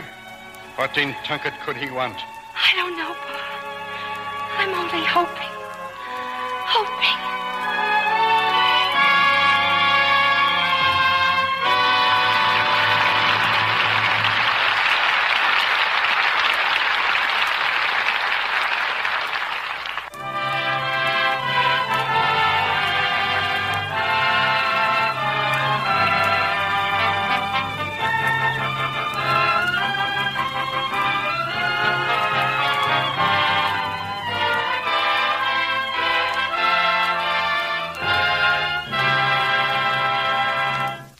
We'll bring you Act 3 of Dragonwick, starring Gene Tierney and Vincent Price in a moment.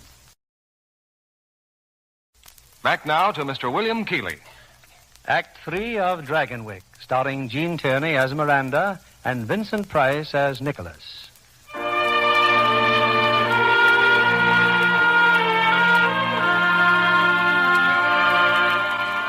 They returned to Dragonwick a few weeks later. Nicholas Van Ryn and the gay and beautiful Miranda Wells, this time as man and wife. A month later, Nicholas went away on a business trip, but now he's back in the arms of his young and beautiful bride. Oh, Nicholas, you're home at last. Miranda, I'd almost forgotten how lovely you are. I'm not when you're not with me. I'm not anything. You have missed me? Oh, terribly. Katrine, too. She's still in Boston, of course, with her aunt. She seems wonderfully happy from her letters. She wants to stay, go to school there with her cousin. An excellent decision. But, Nicholas... I'm very selfish, my darling. I want only you at Dragonwick. Only you. Oh, I beg your pardon. I didn't know... Oh, Peggy, this is Mr. Van Ryn. Was it anything important? Well, it was just to remind you they ate none of your breakfast this morning. Please, let's not talk of food. Well, you'll eat everybody your lunch, or there'll be quite a bit of talk. Tell me, Peggy, why do I ever put up with you? I don't know, ma'am, but you'll eat your lunch just the same. And who is that? Her name is Peggy O'Malley, Nicholas. I've engaged her as my personal maid. Your maid? That untidy little creature? She's not untidy, Nicholas. And her lame leg's no fault of hers. She's had a miserable life. Well, that's the strangest recommendation I've ever heard. She's bright and willing and good to me. And, Nicholas, I want her as my maid. I shall have Tompkins give her some extra money and a good character. It's so little to ask. Please, Nicholas. Deformed bodies depress me, Miranda. How dare you say that? How dare I? You speak as if her crippled leg were a weakness on her part rather than God's will. We'll agree, then, it is God's will. Now tell me the plans for the Kermesse ball. Oh, I saw Madame Duclos in New York. She'll have your gown ready in plenty of time. I shan't need a new gown, Nicholas. Why not? Because we can't have a ball without people. Everyone is declining our invitation. It's because of me, Nicholas. Because you married me. Miranda, you are Mrs. Nicholas Van Ryn. You will be with me wherever I am, always. Yes, Tompkins? Luncheon is ready on the veranda, sir. Thank you. Nicholas. Yes? Sometimes I think that you're friends, that we... That we what? Think about the night Joanna died. It was so soon after. Perhaps we should have waited to decide. In the hope that our gossip-mongering neighbors would be more approving? I don't care what they think, Nicholas. It's just that we know, and so does God. Miranda, I've never heard you speak so childishly before. Do you believe there's a God snooping on human behavior, punishing all violations of the pastor's latest sermon? I believe that God has put a sense of right and wrong within all of us, Nicholas. And that when we do wrong, no matter if no one else knows, we do. Yes, my dear. Now, sit down. Luncheon looks delicious. Nicholas, you do believe in God. I believe in myself, and I am answerable to myself. I will not live according to printed mottos like the directions on a medicine bottle. Would you like me to say grace? That won't be necessary. Then I shall mix the salad dressing. I can't stay here. I can't. Miranda!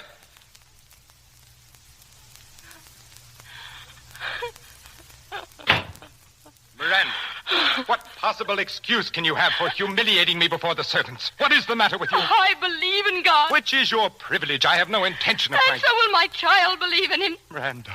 And I will pray to God to make him healthy and strong and happy. Oh, my darling, my darling. Have I done something to please you at last? May I kiss you, Miranda? Please, may I kiss you?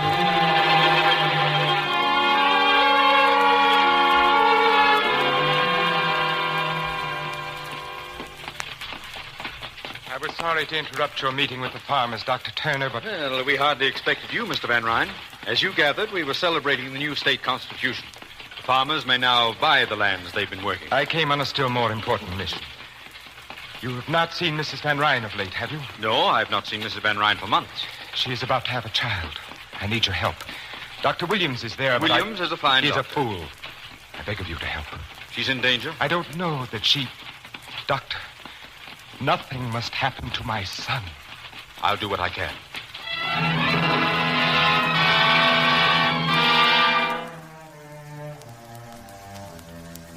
Thank heaven you've come, Doctor.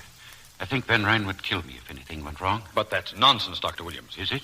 When I tried to resign from the case last week, he had me locked in my room, watching me all the time through those icy eyes of his. About Mrs. Van Ryn. She'll have her child before evening. Everything's quite normal. Then why did he send for me? The child. There's an irregularity in the heartbeat. I see. Why don't you get some rest, Doctor? You'll call me? My room is just down the hall. Don't worry. I'll call you.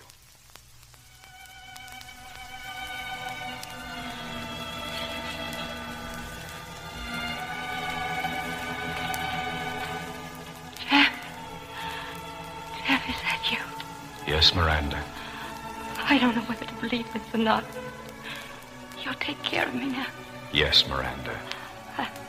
I'll be all right then. I'm not afraid anymore. You'll help me. I'll help you.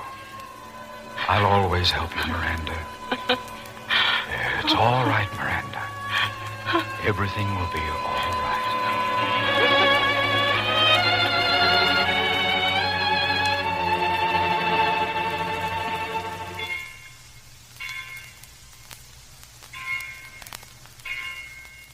Why do you look so sober, Dr. Turner? This is a day of joy. My son has been born. There's something you must know, Mr. Van Ryn.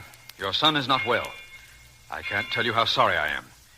But your wife is fine, and in time, there's no reason why she can't have other children. My son is entirely well, Dr. Turner. His heart is malformed. It's nobody's fault. Nothing could have prevented it. It's just a tragic accident that he won't live. There's a carriage waiting to take you to the village. You will never believe anything you don't want to, will you? And there'll be no need for you to see Mrs. Van Ryn again. If you'll excuse me, Doctor, the pastor is waiting. My son will be baptized tomorrow.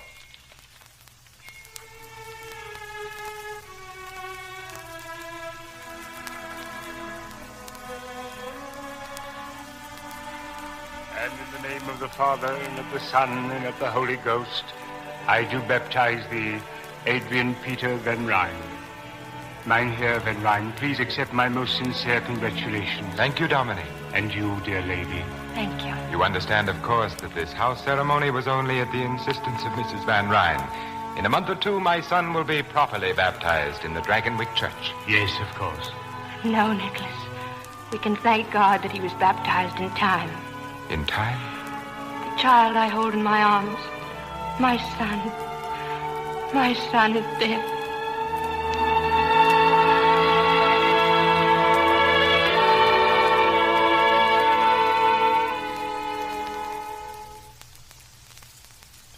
Is that you, Peggy? Yes, Mum. Should I light some candles? No, I like the dark. Oh, you'll ruin your eyes. How long has he been up there this time? In the tower room? A week, maybe more. Oh, ever since the baby. I'm sure it isn't very pleasant for him, Peggy. Oh, and what is it for you? Shut up there for days on end without a word or a sound. Peggy. Yes, ma'am. I'm going up to him. Oh, not alone. Don't be silly. Oh, I'll not let you go up there alone. No, don't, please. I'm afraid. I'm afraid.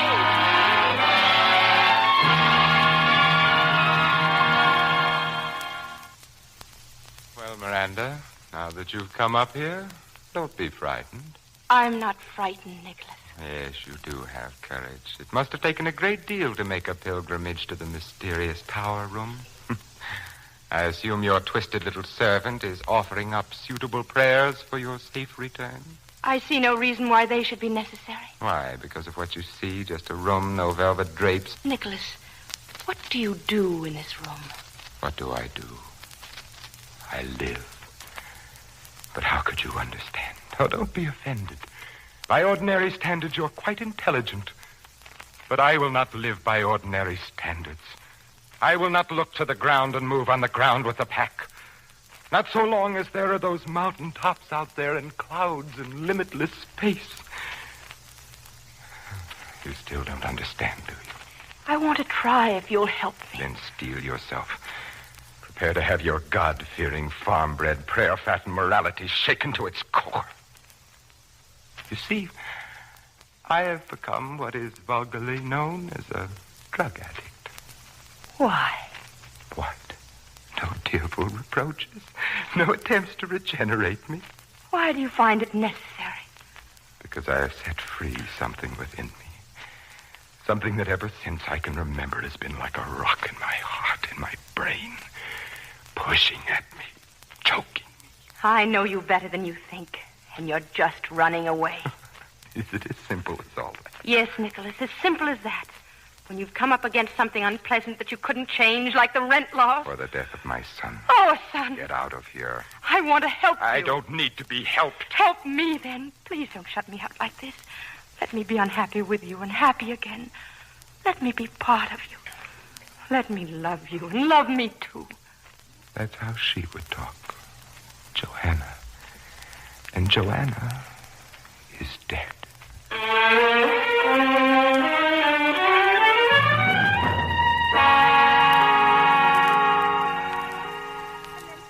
Dr. Turner. She went up to the tower room to see him, but it did no good at all. That's quite a story, Peggy, but I'm afraid you'll have to tell Mrs. Van Ryn there isn't much I can do for her husband. Tell her?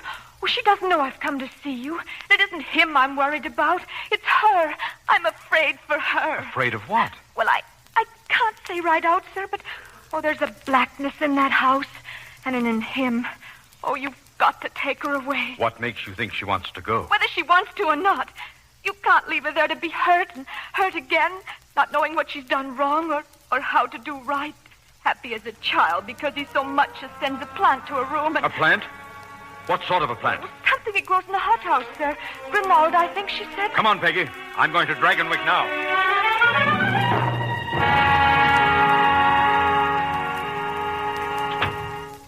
Why have you come to my room, Nicholas? What do you want? Inasmuch as this is my house, must I explain my presence in it? Of course not. Forgive me. I'm just so tired. Yet I cannot remember you more beautiful than you are now. Your strength, your grace, your unexpected look of quality. It would be a pity if you were not to have another child. That's a matter of the Lord's will. Oh, yes, the Lord. The Lord who giveth life and also takes it away. Why did he take away my son's life? I have no way of knowing that, Nicholas. Why do you suppose you are here, Miranda? By the Lord's will or by mine? What you are is the reflection of what I wanted you to be. Now, you do look frightened. What are you thinking? I'm thinking of Johanna. Why? I don't know. What is it? Do you hear something? What? Nothing. It's nothing. It's just the wind through the trees. There is no wind tonight. There is, or a creaking board somewhere. It's not important. It's stopped now. But I didn't hear anything. Neither did I. But you did, and you still do. It's from the Red Room. The harpsichord. Azil. Stop it, Miranda. Then Stop Catherine did hear her that night when Johanna died. And you must have heard it, too. And you must have been listening the night our little son... I never believed it, really, but now I do. Nicholas, where are you going? Nicholas!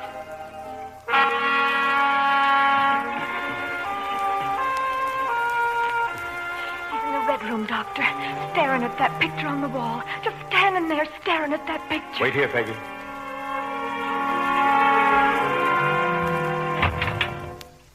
Good evening, Mr. Van Ryn. What? Oh, Dr. Turner. Summoned in the best heroic tradition by the faithful little cripple. And have you an army of farmers armed with pitchforks lurking in the garden? No, that fight's long over and you lost it.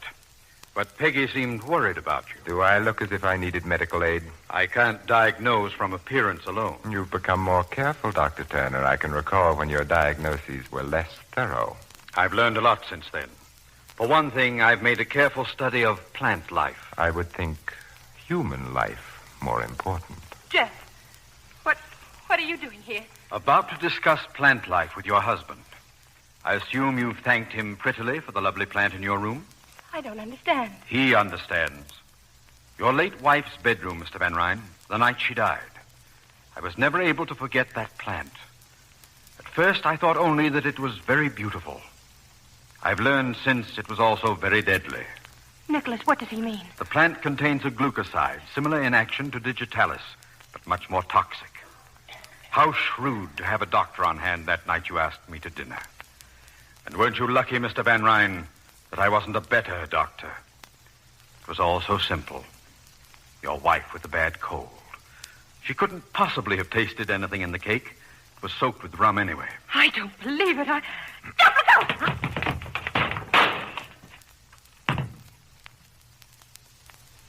Pick up his pistol, Miranda. I suggest that you stay here, Mr. Van Ryn. Don't try to leave Dragonwick. If you do, even your friend, the prosecutor, will be quite helpless to aid you. Nicholas. Let me alone and get out. All of you. Get out.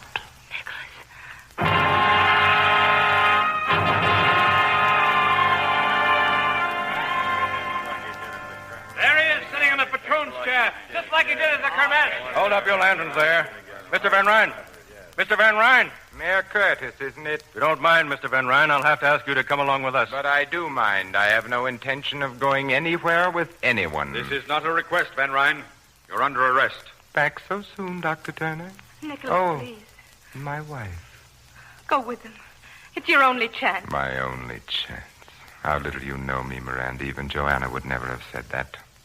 Dr. Turner, you might use your influence to benefit these men for once and tell them to get out of here. How little you know me, Mr. Van Ryn, or them. I am well armed, Dr. Turner. You don't believe I'd shoot again? Yes, I believe you. Drop your pistol, Van Ryn. All right, men, take the prisoner. Have it your own way, then. Nicholas. Look at you. All of you. Taking off your hats. That's right.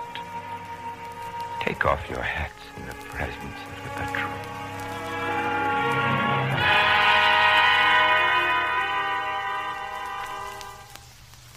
And now you're going home, Miranda, leaving Dragonwick.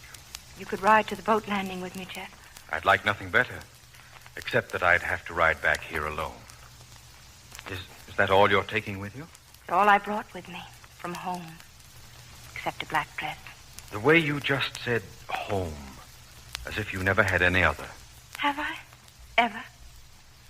You know, Ma once said she never should have let me come to Dragonwick. That she was afraid. You couldn't marry a dream, she said. Do you dream, Jeff? Sometimes I dream. Some dreams are very real. So real that they get confused with reality. And then when you wake up and look around, you find yourself saying, what am I doing here? What has this to do with what I want? And I guess you make up your mind you've had a nightmare. And you go crawling to your ma and pa. So it's back to Greenwich now, Miranda, with never another thought of anything here. Greenwich isn't so far away, Chet. Perhaps sometime you'll be passing through.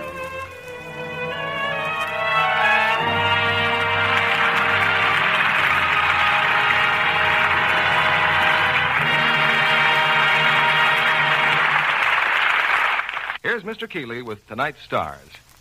As every producer knows, truly fine actors in a truly great play are surefire box office. And that's what we enjoyed tonight, with all our thanks to Gene Tierney and Vincent Price. Thank you, Bill. It was a real thrill doing Dragonwyck again with Vince. Although I must say he makes a somewhat awesome patroon. You know, Gene, that title has always bothered me. I keep mixing it up with platoons, paltroons, doubloons, pontoons. And Looney Tunes. Thank you.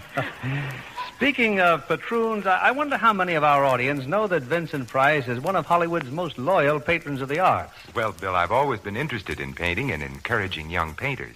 And you're a very talented painter yourself, Vince. Mostly out of curiosity. How do you mean, curiosity? Well, when I start a painting, I never know quite what it's going to be. And when I'm finished, I always wonder what it is. Do you go in for painting, Gene? All I know is the primary colors. Stop and go. I'd say Gene's sport is motion pictures. Good night. Good night, and come back again soon.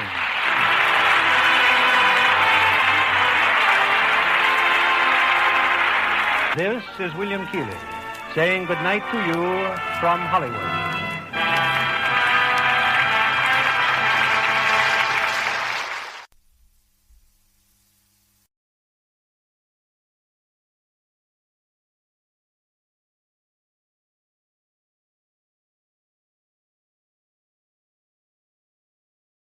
And now, Mystery Theater.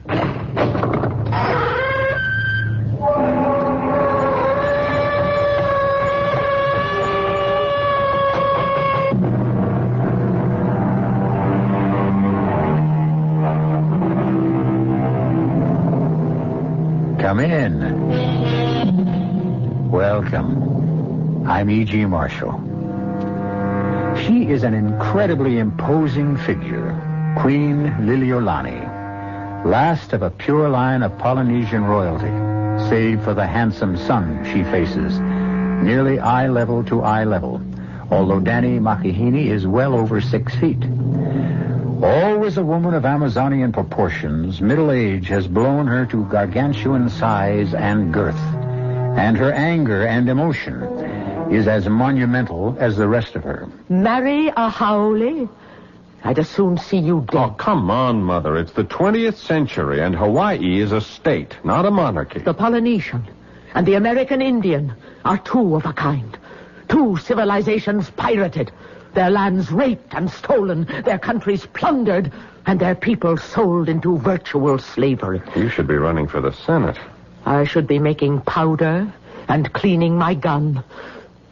For of all the Haoles on this island, the most repressive, imperialist, surrogate king is Carter Bradley.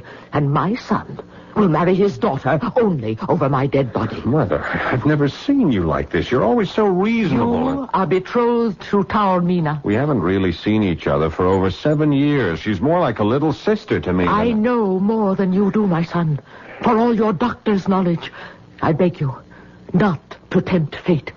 The gods have been angry enough for years, and my inner senses tell me what you plan will bring a great auai down upon us. I see a raging disaster already set in being that no human being can stop.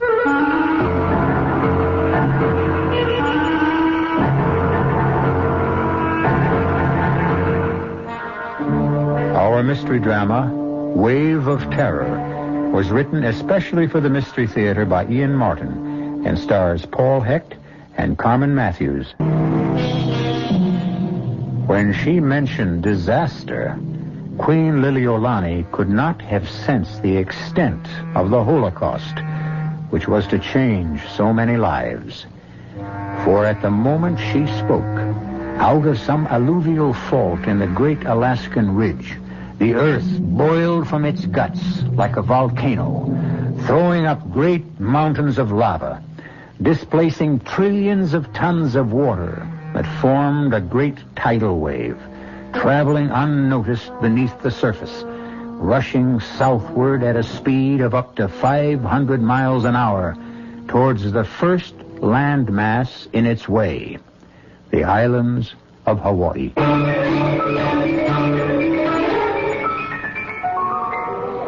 2 days earlier, Danny Makahini and Liz Bradley had gotten off the plane from the States at Hilo Airport. Danny, tall, nut brown. Liz, a blue-eyed, sun-bronzed, typical California girl. God and goddess with a special shine. The shine of love. But despite the message of their eyes and their faith and assurance, their homeland has brought them a cloud of uncertainty. I'll manage somehow, Danny. Dad's tough, but I can usually break him down. Yeah, so is Mother. I wish I felt as sure of her. She has a genius for getting her own way. It's a habit of royalty, and we're both children of royalty. Only yours is for real. So is yours. Mine is just tradition, but yours is force majeure. Mother is a queen by birth. Your father wears his crown by owning half of Hawaii. What makes me unhappy is that I can't bring you the kind of world you're used to, which is only one of the strikes against me as far as your father is concerned. Now, don't start that bit again. So you're a Kanaka. I'm a Haole. So what? In this day and age. Nothing stateside. Here in Hawaii... What's the difference? We're the ones getting married. Supposing they don't give us their blessing. It's up to you and me, isn't it? Oh, honey, of course, except... maybe I'm still part heathen after all. Without my mother and your father's blessing, I have a... Now, for all my liberal arts education and medical school, I still can't explain it with anything but a Hawaiian Polynesian word. I have a mea mea. That's just plain superstition. No, it's an uneasy feeling. But if it has an explanation, it goes away. Big difference. Welcome home. Darling, we're borrowing trouble. Let's just go home and face up to our parents, and maybe there won't be anything. I only want to make it as easy for them as it is for us. I love you. And I love you. It's as simple as that. So just kiss me a short goodbye, you big worry wart. When did I have to be asked? What is it? First rift in the lute. Your ex-rival, Dr. Peter Hughes, is heading straight for us. How'd he get through customs? The Bradley name. The key that opens all doors. Funny Dad isn't willing. He's probably too busy reigning. What? Isn't that what a king does all day? Elizabeth. Danny. Aloha, Pete. What's the matter with Dad? Not a thing. Then why isn't he here to meet me? He got tied up in some business. Am I such a bad substitute? Of course not. I had a feeling I was something of a letdown. By the way, Danny, Queen Liliolani and that exquisite intended of yours, Taormina, are waiting for you outside. Oh, I'd better make tracks. Mother doesn't like to be kept waiting. And I'd better get Elizabeth into the helicopter. Mr. Bradley is a little impatient himself. Will I be hearing from you tomorrow, Liz? I hope tonight.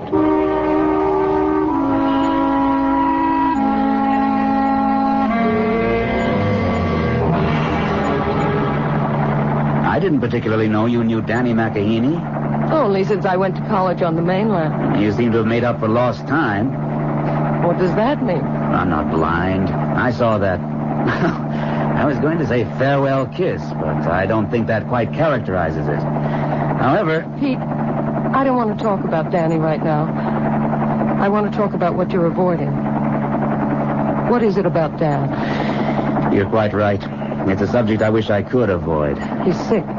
What's the matter? Is it his heart? No, it isn't anything necessarily fatal for a long time, but... But what? Well, I would give anything not to be a doctor, or have been one these past few months, because I have known that magnificent body was letting him down. It's only a shell now. What do you mean? Don't let him know I told you, but it can't be hidden much longer. Your father has Parkinson's disease. Oh, my God. Does that mean he's going to die? With care, what medication we know has some results. Under normal conditions, no. But there are plenty of symptoms. none of which your father is going to be able to bear. What symptoms?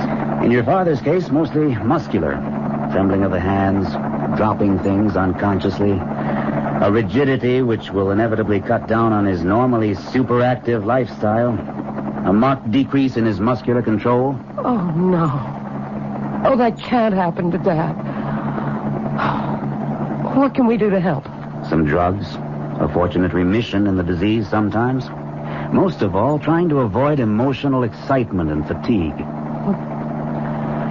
Welcome home. I had to tell you. Especially since... Why stop now? Well, I love you, Elizabeth. I'm too old for you, but just the same, I know you're in love with Danny McEheney. That you want to tell your father so. I'm trying very hard to be as objective as a doctor ought to be. I don't know what any of our futures are destined to be, but I do know that your father's life, not necessarily death, but his life, is probably in your hands at this moment and from here on in.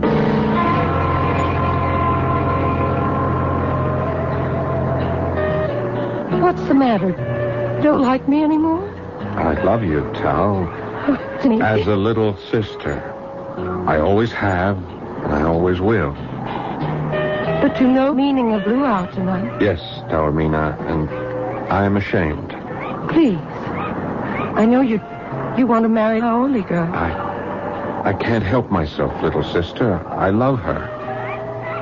The Queen will never allow you. I need Carter Bradley's consent more than I do my own mother's. And if you do not get it? And to hell with the past. We will buy our own future.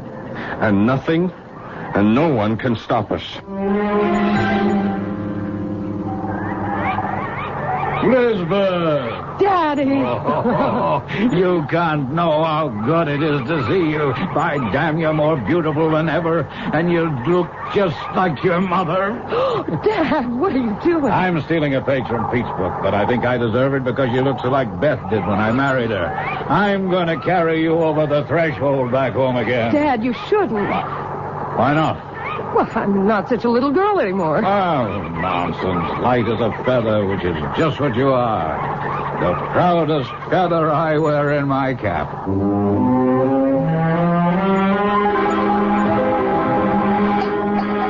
Damn, I'm sorry, Elizabeth. Did I spill? No, Dad. I came a cropper off a new stallion I've been breaking in. My arm's a bit stiff.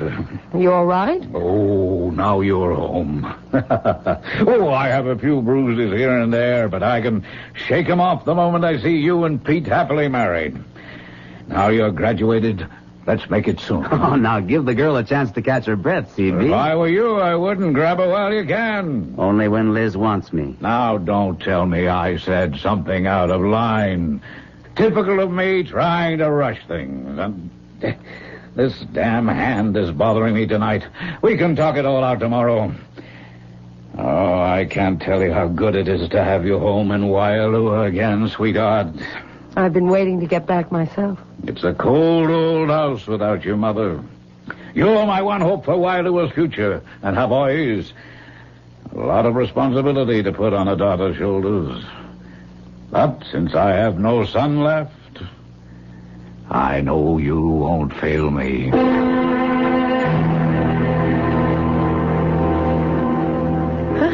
So this is where you've been hiding out, young lovers. Danny, you should not have stolen Taormina away from the feast. I was the one to need to speak to Danny alone. Thanks, Tal, but I can't speak for myself. There are too many words in the world. Let us just thank the gods for what little we have. We are a dying race, my son, but still a proud one. You and Tao can keep us alive. And I thank Oro and Tane and Taora that the moment is almost here. Almost here? You are a doctor now. Now, the wedding ceremony need wait no longer. I have set it for the full moon, the night after tomorrow. Mother, Taormina and I will not be wed. Tao? Is this your wish? No, but I... Don't stammer, girl. Answer me. I will answer you, Mother. I love Tao as a little sister. But I will marry Elizabeth Bradley. the daughter of Carter Bradley, the Howley? Yes, Mother. Never. I'm sorry, I must. We are in love. He won't let you. How can he stop us? Then I will. If I have to call on all the ancient gods... Oh, please, Mother, I no longer believe in magic, alui, or any superstitious curse that could harm me or Liz. No curse. Or any magic to harm the girl. I have no power for that or second sight. But I tell you this. If you marry this Howley girl, if you tie your life to Carter Bradley's daughter, you end my life. My death will be on your head and hers. I can smell it in the wind. If you insist, in the words of the missionary, you will reap the whirlwind.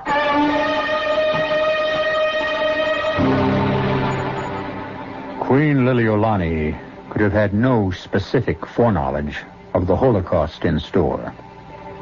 Carter Bradley, absolute monarch, whose magnificent physique is betraying him, and whose weakness will lead him back to old sins.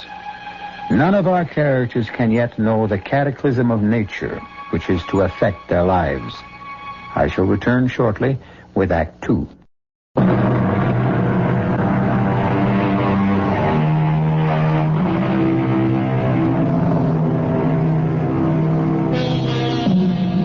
The great shelf of sub-ocean land that lies off the Aleutian chain of islands is still intact.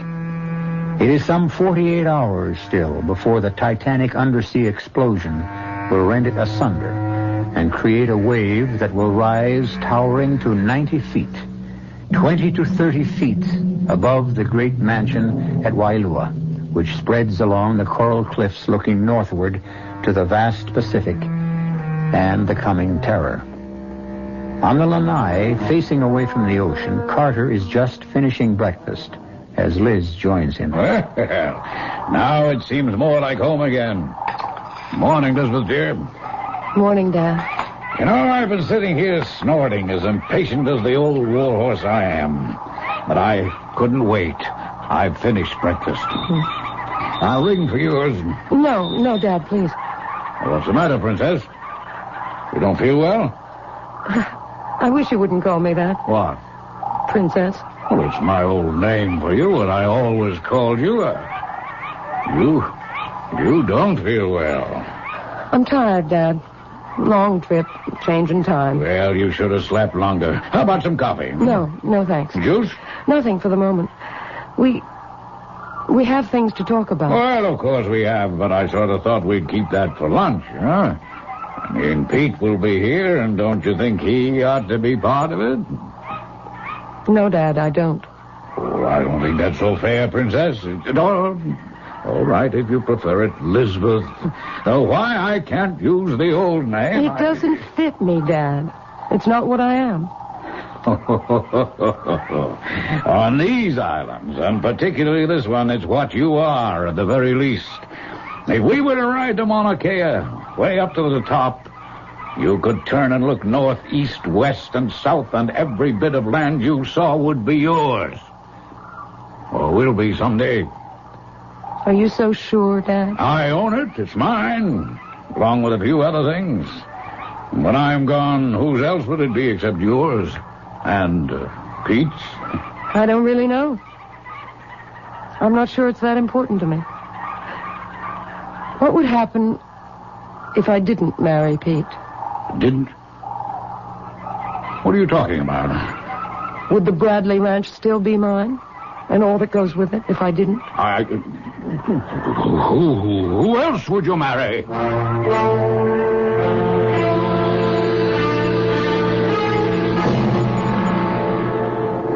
I didn't expect you up so early, my son, after the long trip and the luau. It was a perfect morning for surfing. When the sun rose, I saw those easy rolling 4-footers, and I grabbed my board and took off. Happy to be home again, in your own land. Yes, in a sense. Cutting across those waves out there gave me back not only my sense of balance, but just my own plain good sense. I'm happy to hear that. Then today, we don't quarrel. That's up to you. My doubts are all gone. I would hope that you tell me you are talking about Taormina. Yes, in part. Yes, you will marry her. Mother, listen to me. I know your pride in race, in bloodline, your struggle to make sure that it won't die. But when I left Hawaii to go to UCLA, I was 18. Tao was 10, 11 years old. We made the promises, we took the vows, but Tao was too young to know what was involved. I believed then, as you do still, that our heritage and our race must be preserved, but I don't any longer. You are a Polynesian prince. No, I am a citizen of the world, Mother. A doctor. Race, creed, color, nationalism, nothing matters to me but that the human body is one and the same thing. The body made strong or weak by exercise and usage, the brain the same, by education or lack of it. So you will not marry Taormina? No. You think Carter Bradley will share your views, accept you as his son-in-law? I don't know. I'll find that out today. But if he doesn't? We are both of age, Mother. He can't stop us. I wouldn't be too sure of that. And what about me? I want you to meet Liz, Mother. I think you'll change your mind. I will meet her. But I shall not change my mind. And what will you do then? Meet her first before we come to that decision. When? Look, I'll take the Jeep into town and call her. Then I'll drive to Waialua, get her, and bring her back.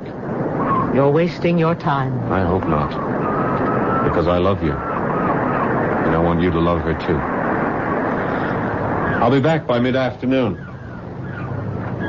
Great Tommy, help me. Help me make my son see that our race, shamed and despoiled and dying out, must have new life bred into it. Only Makahini and Taormina can do it. She's a princess in her own right. Help me, Tommy. Help me. Or the smell of doom that comes to me on the wind from the north will come to pass.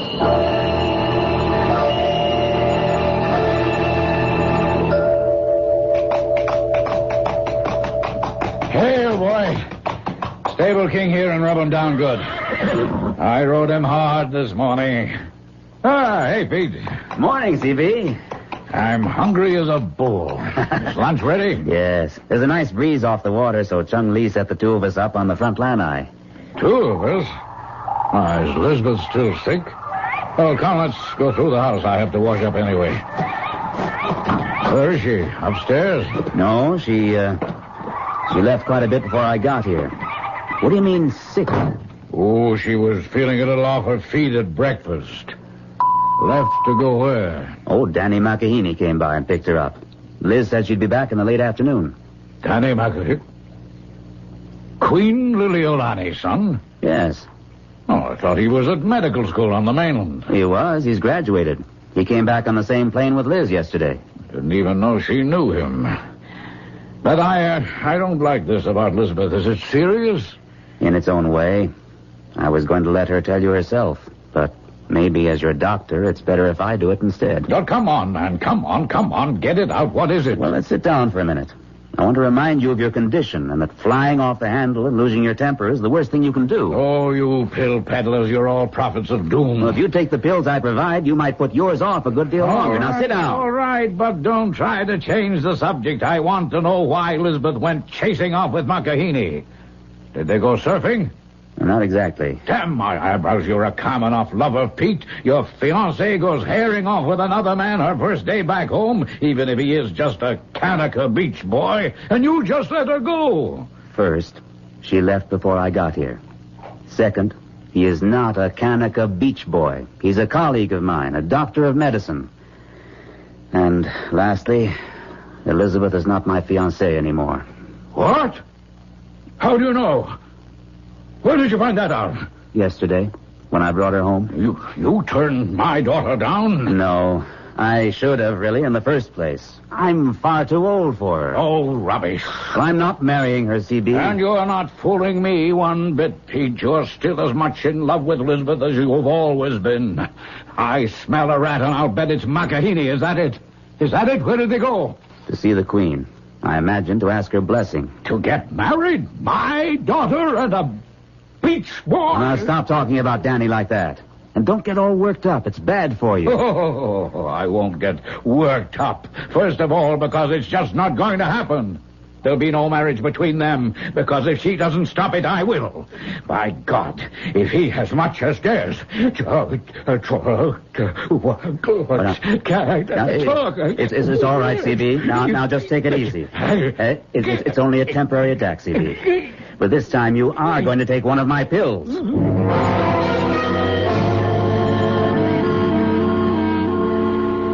I'm sorry, my dear. You're a lovely girl.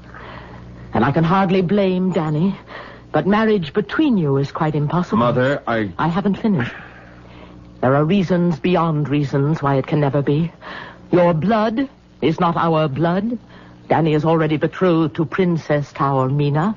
The gods are already angered and cannot be angered anymore. For God's sakes, Mother, it's the 20th century.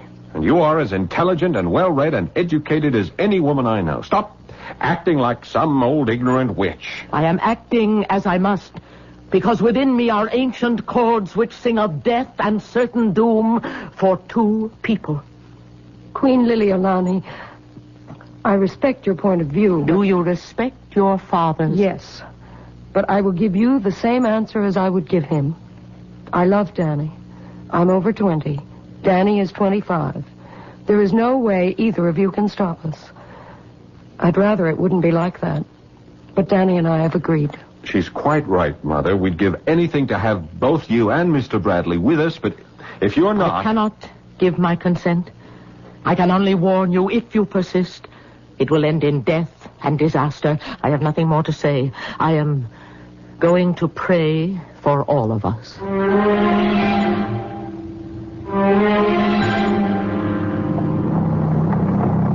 Well, Liz, we're almost all the way home, and we still haven't decided just how we're going to go about it.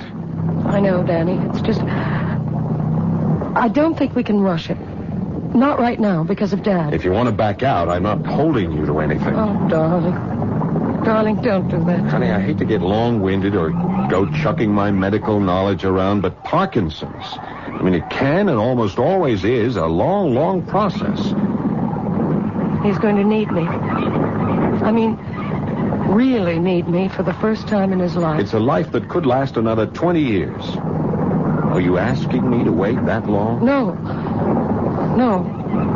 Because there are other... Oh, Danny, I'm so tired. And I just can't think. And we're home.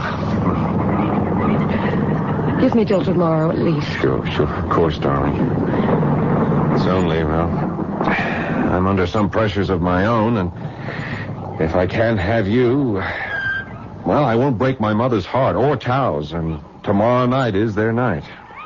I'll talk to Dad tonight. If I can't convince him, we'll be on our own. Why not let me do it? I'm the one seeking your hand, if not your fortune. I mean, it's up to me. All right, if you... What is it? Pete. He looks as if... Hello, Danny. Elizabeth. Where's Dad? Inside. But, Danny, Liz, if either of you want to talk to him about you, as a doctor, I'd say now isn't the time. What happened? I made a judgment. I thought maybe I'd better tell him about you, too. Did Liz tell you about his... Yeah. Did anything serious happen? No, Danny. MD to MD, you know how it can go. Yeah. He got a bit emotional and suffered some speech impairment. Uh-huh. He's all right now, but I wouldn't advise any further. Yeah, quite right. I'd better duck out fast before he sees me. I'll be in touch tomorrow morning, Liz. Keep your chin up, eh? Mm-hmm. No real worries about your dad. Right, Doctor? Right. Just us. This, too, shall pass. I love you. Till tomorrow. Me too. And forever. That, too. Aloha.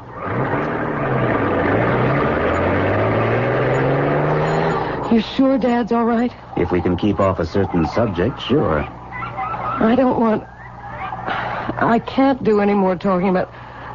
Oh, Pete, hold me quick. What is it? Just something that nobody but me knows about. Yet. I wonder if anyone else will. Ever.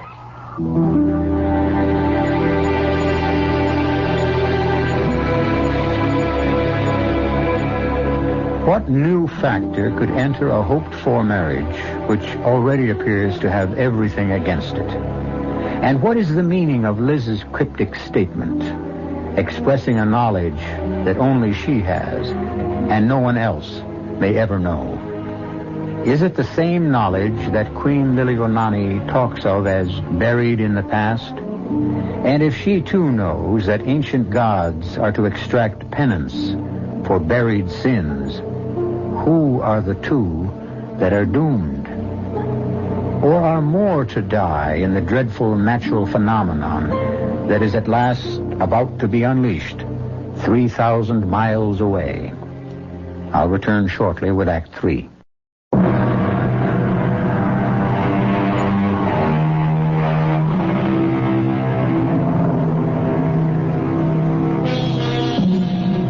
At exactly 8:42 the following morning on the island of Hawaii, two final ultimatums were issued by two irate parents. One of them by Queen Liliuokalani to her son. The gods have been angry enough for years.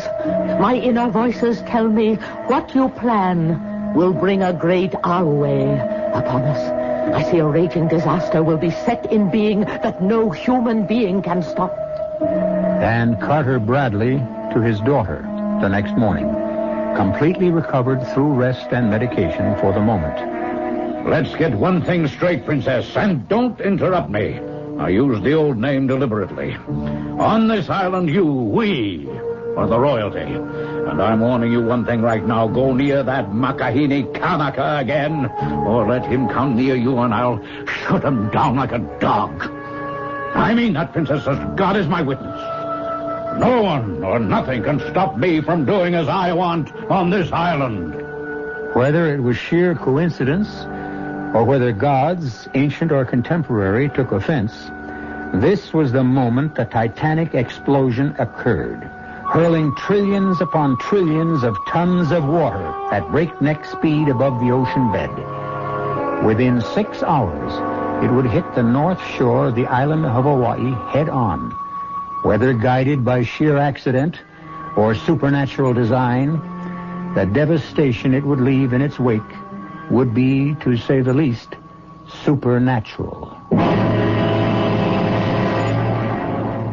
Dad, you can't be serious. Oh, but I am. You couldn't do this to me. I'm doing it for you. But I love Danny. Childish romance. If you don't marry Pete, I'll leave everything to him. I don't need anything. Danny can support me. I can work. You'll never marry him. Why are you so set against him? It should be obvious enough. Nobody could be that prejudiced, that bigoted. And to make sure if he comes near here or you again, I will shoot him on sight.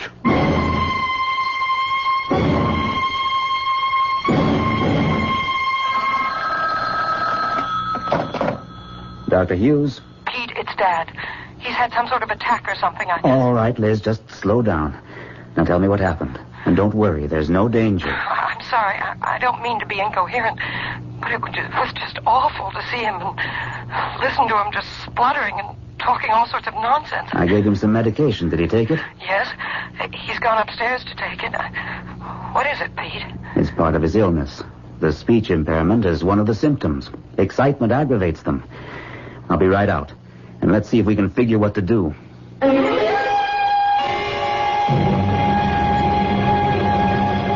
I've given him a sedative that'll keep him quiet for a couple of hours. Problem 1 out of the way, temporarily. Now for problem 2. You. There isn't any problem about me. I've got to tell Danny we're through. I can't marry Danny. And what about the child? The child? You know? Yes. But how? When I'm not even sure myself. When I gave you the sedative yesterday, I took some blood. There's no doubt about it, Liz. You're pregnant. Oh, Lord. Now what am I going to do? You're going to get in the car with me and drive to Tupapahu. If anything can change Queen Liliuokalani's mind, it's the child. So you are already carrying Danny's child? And you think that will alter things? I'm the one who hoped it would. I won't give up Danny's baby. That's one part of it no one can take from me. You have courage, little Laoli. More courage than I had. I wouldn't say that. You know what a difference there is. Danny would want his child. Call him. Get him here and ask him. I can't. Why not?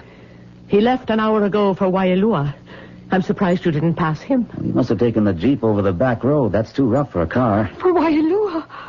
Pete, we've got to stop him somehow. Catch up with him. It's too late for that. But if he's gone to Waialua and if Father sees him, he'll kill him. What is all this? My father, Queen Liliolani. He's promised to shoot Danny on sight. Oh, please, please, can't you help us somehow? Why should I? It could be your son's life. And now, I am made responsible again for another life, another son. How history repeats itself. But it won't again. It's past time for retribution, and the gods are coming to claim it. What do you mean? The Meha is upon us. I can feel the ripples of it in my soul, the lift of it like a wave. I will call Brad. Brad? Your father. Once, he meant everything to me that Danny means to you.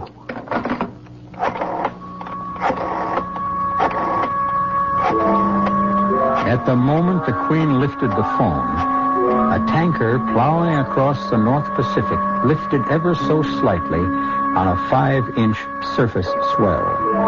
That was the only sign of the gargantuan tsunami, the dreadful tidal wave which swept by at the speed of sound, hurtling toward the north shore of Hawaii.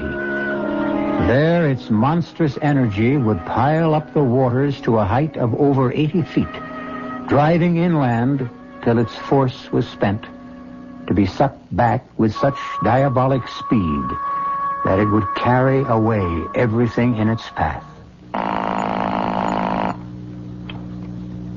Yes? Brad. It's Lil. Lil? For Pete's sake. How many years? 12, 13. You sound just the same. I don't look it. How are you, Brad? Oh, I don't know, Lil. I'm not the man I once was. You'll never change. Certainly not for me. I want to ask you one favor. Now, Lil, if it's about our children, Brad, have I ever asked one from you before? Oh, Lord knows you haven't. It's a matter of life or death. Will you meet me at the grotto? If you ask me, how can I refuse? If we both leave this minute, we should arrive in about an hour and a half. All right, there. It'll be good to see you again. If you shut your eyes to what I have become, at least it's dark, I'll see you at the grotto. After your mother died, Elizabeth, we were lovers, your father and I. I carried a child of his in my womb. But we were ridden with pride of race, each for his own, and it drove us apart. We could never be married. And the child? Well, I thought it was not meant for me to bear a child of mixed race. I said goodbye to your father, and there, in that grotto, in our temple of love, I aborted and destroyed our child. I offended the gods. Listen to me, little Aoli princess. You will have your father's blessing, as you have mine. Remember that. Love my boy. Take care of him. Bear his child. Then Ta Aurora will be with us again. Say goodbye to Danny for me.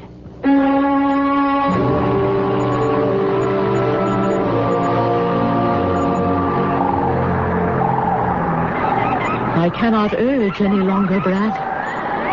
I thought if I at last was willing to accept commingled blood in a child of our families. I can't help myself, Lil. I am as I am. I cannot accept any child of my daughter's with mixed blood. And so you want to kill my boy? Not if he stays away from Elizabeth. And the child? Well, that can be taken care of. He will stop the children, make history repeat a terrible mistake, us all over again. Lil, I cannot change. You are changed already. Look at your hands, shaking now like leaves in the wind. It's a different matter. I have Parkinson's disease. I told you you'd find a different man. Not the difference I would have wanted. Wait a minute. Shh, quiet. Come outside, Lil, quick. What is it, Brad? Find. My God, look at it. It's a half a mile below normal. The fish left gasping on the rocks. A tidal bore is on the way, and a big one. I know. Ta Aurora has been telling me all morning. I could smell the anger of the gods. It's why I called you here. To die? Dead, we cannot stay in the children's way. Well, there's still King. On the horse, we both might... This gross old woman. Even at your best, you couldn't hoist me on his back. Even with you alone on his back, it's too late. But I have no right. No, try, Brad. Try, if you can. Home, King, home. Run like a wind, boy. You're staying. We've both been legends in our time, Lil. We wouldn't want to outlive our glory. I shouldn't have done this to you. No. I'm burned out, Lil. Thanks for making me realize that I hadn't much further to go. I only wish I'd been able to tell Elizabeth. But at the last, she had my blessing and my love. She knows she has both. My love, yes, but the other, how can she ever know? I told her so before I left her. How could you? Because I knew what I was going to do. And I know you, Brad. Oh, I know you. If ever any woman knew a man. Oh, Lil, what a fool I was. We both were. But how good to have you back at last. Tsunami, it's coming at last. Are you afraid, Lil? No, I'm going home. Back to where my roots are. In the sea, to the south. Taoror. The sea god will guide me safe.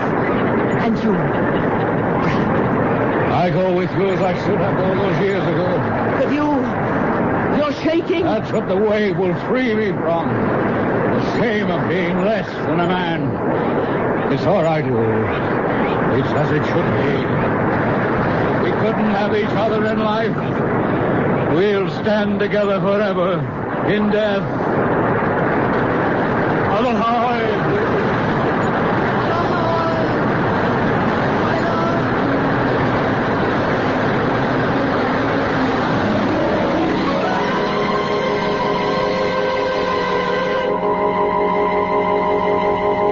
The inexorable incoming march of the water did little damage compared to the outgoing surge, which sucked everything into and away with it, like some colossal, unimaginable vacuum cleaner.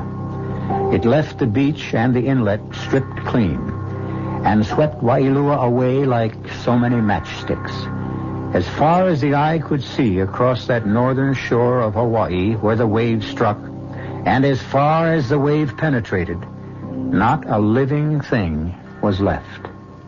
I'll be back shortly.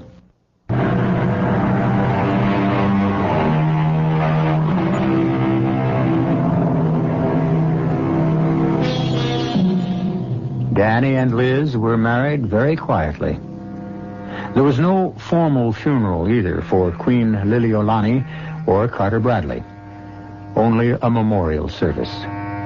2 dynasties were finished, ended, and melded in the 2 young people who never took their loving eyes from each other during the simple wedding service. The close was an exchange between bride and groom in Hawaiian. Aloha. Aloha means hello. Aloha means goodbye. But most of all, it means I love you. For this, after all the terror and Holocaust, turns out to be just that, a love story. Our cast included Paul Hecht, Carmen Matthews, Suzanne Grossman, Gordon Gould, Ian Martin. The entire production was under the direction of Hyman Brown. This is E.G. Marshall inviting you to return to our Mystery Theater for another adventure in the macabre. Until next time, pleasant dreams.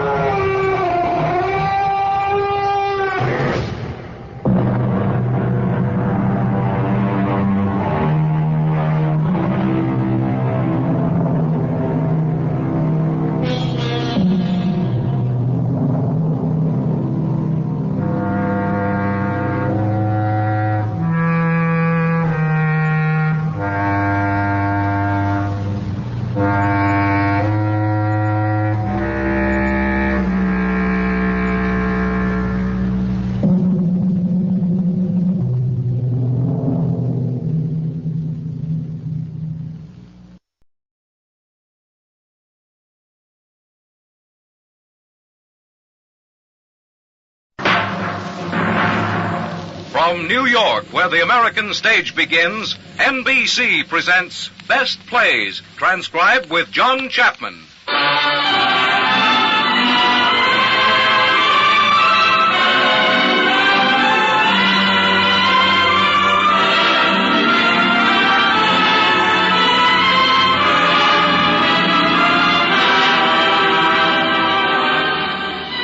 Best Plays, a series of hour-length dramas based on famous theatrical books begun by the late Burns Mantle, now edited by the distinguished drama critic of the New York Daily News, John Chapman.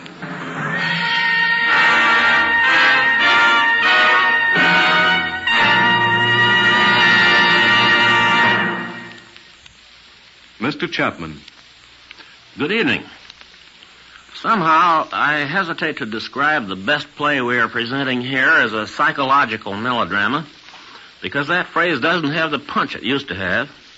It seems to me that it used to mean a play or a movie that was enormously exciting, but still intelligent. It was a thriller that made sense and didn't have to rely on sliding panels, clutching claws, and all of the other machinery of the old-time Meller. But from what I've seen lately, on the stage at least, and a good bit of the time in the movies, a psychological melodrama is a melodrama in which nothing happens. Since nothing has happened, I go right home to bed and sleep like a practically toothless baby. But that wasn't the case on the night of December 5th, 1941, when I saw the first performance of Patrick Hamilton's Angel Street. A great deal happened in that play, even though it was psychological. It was so psychological, in fact, that it kept my head whirling for hours. What a cunning and cruel devil that Mr. Manningham was. And how clever was that very dull-looking man from Scotland Yard, Sergeant Ruff. And what a terrible time that frail, beautiful Mrs. Manningham had had. This was indeed a best play, and it was staged and acted to perfection. For our performance now, we have the original Mr. and Mrs. Manningham. Vincent Price has had many fine roles on the stage and in the films, and this ranks as one of his best. Judith Evelyn, who was one of our best actresses, won stardom in Angel Street. This season, she had the leading feminine role in another psychological thriller, and a good one this time, The Shrike. And for Sergeant Ruff, we are happy to have Melville Cooper, one of the best actors Britain ever sent us. The players are ready now, and it's time to begin.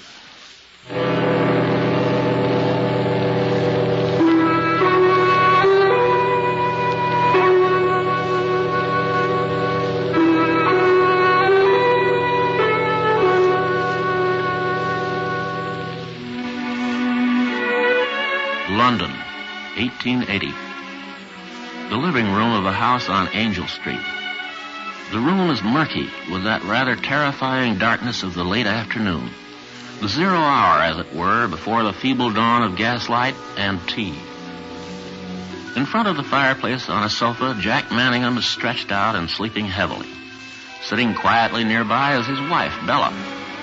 Once she might have been called beautiful, but now she has a haggard, frightened air about her. There is a knock at the door, and Bella rises to answer it. Did you ring, madam? I thought I heard the muffin man go by just then, Elizabeth.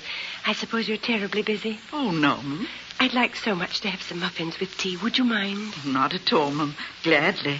Anything else, ma'am? That's all. Please close the door gently. The master's asleep. Oh, to be sure.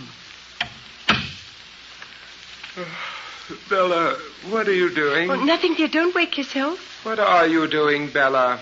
Come here. Muffins for tea. I only sent Elizabeth for muffins. Why are you so apprehensive, Bella? I was not about to reproach you. No, dear, I know you won't. The fire's in ashes. Ring the bell, will you, Bella, dear, please? Is it merely to put coal on, my dear? I can do that. Now then, Bella, we've had this out before. Be so good as to ring the bell. But, dear, Elizabeth's out in the street. Let me do it. I can do No. it. No. Where's the girl? Let the girl come up if Lizzie's out. Jack, please spare me that girl. Don't call her in. Ring the bell, please, Bella. Now, come here. What do you suppose the servants are for, Bella? To serve us, I suppose, Jack. Precisely. Then why do you... I think we should consider them a little, that's all. Consider them? There's your extraordinary confusion of mind again. You speak as though they worked for no consideration. I happen to consider Elizabeth to the tune of £16 per annum and the girl 10, £26 a year all told. And if that is not consideration of the most acute and lively kind, I should like to know what is. Yes, Jack, I expect you're right. I have no doubt of it, my dear. It's sheer weak-mindedness to think otherwise. Did you ring, sir? Yes, we rang the bell, Nancy. Well, go on, my dear. Tell her why we rang the bell. Oh, yes, we want some coal on the fire, Nancy, please. Very well, madam.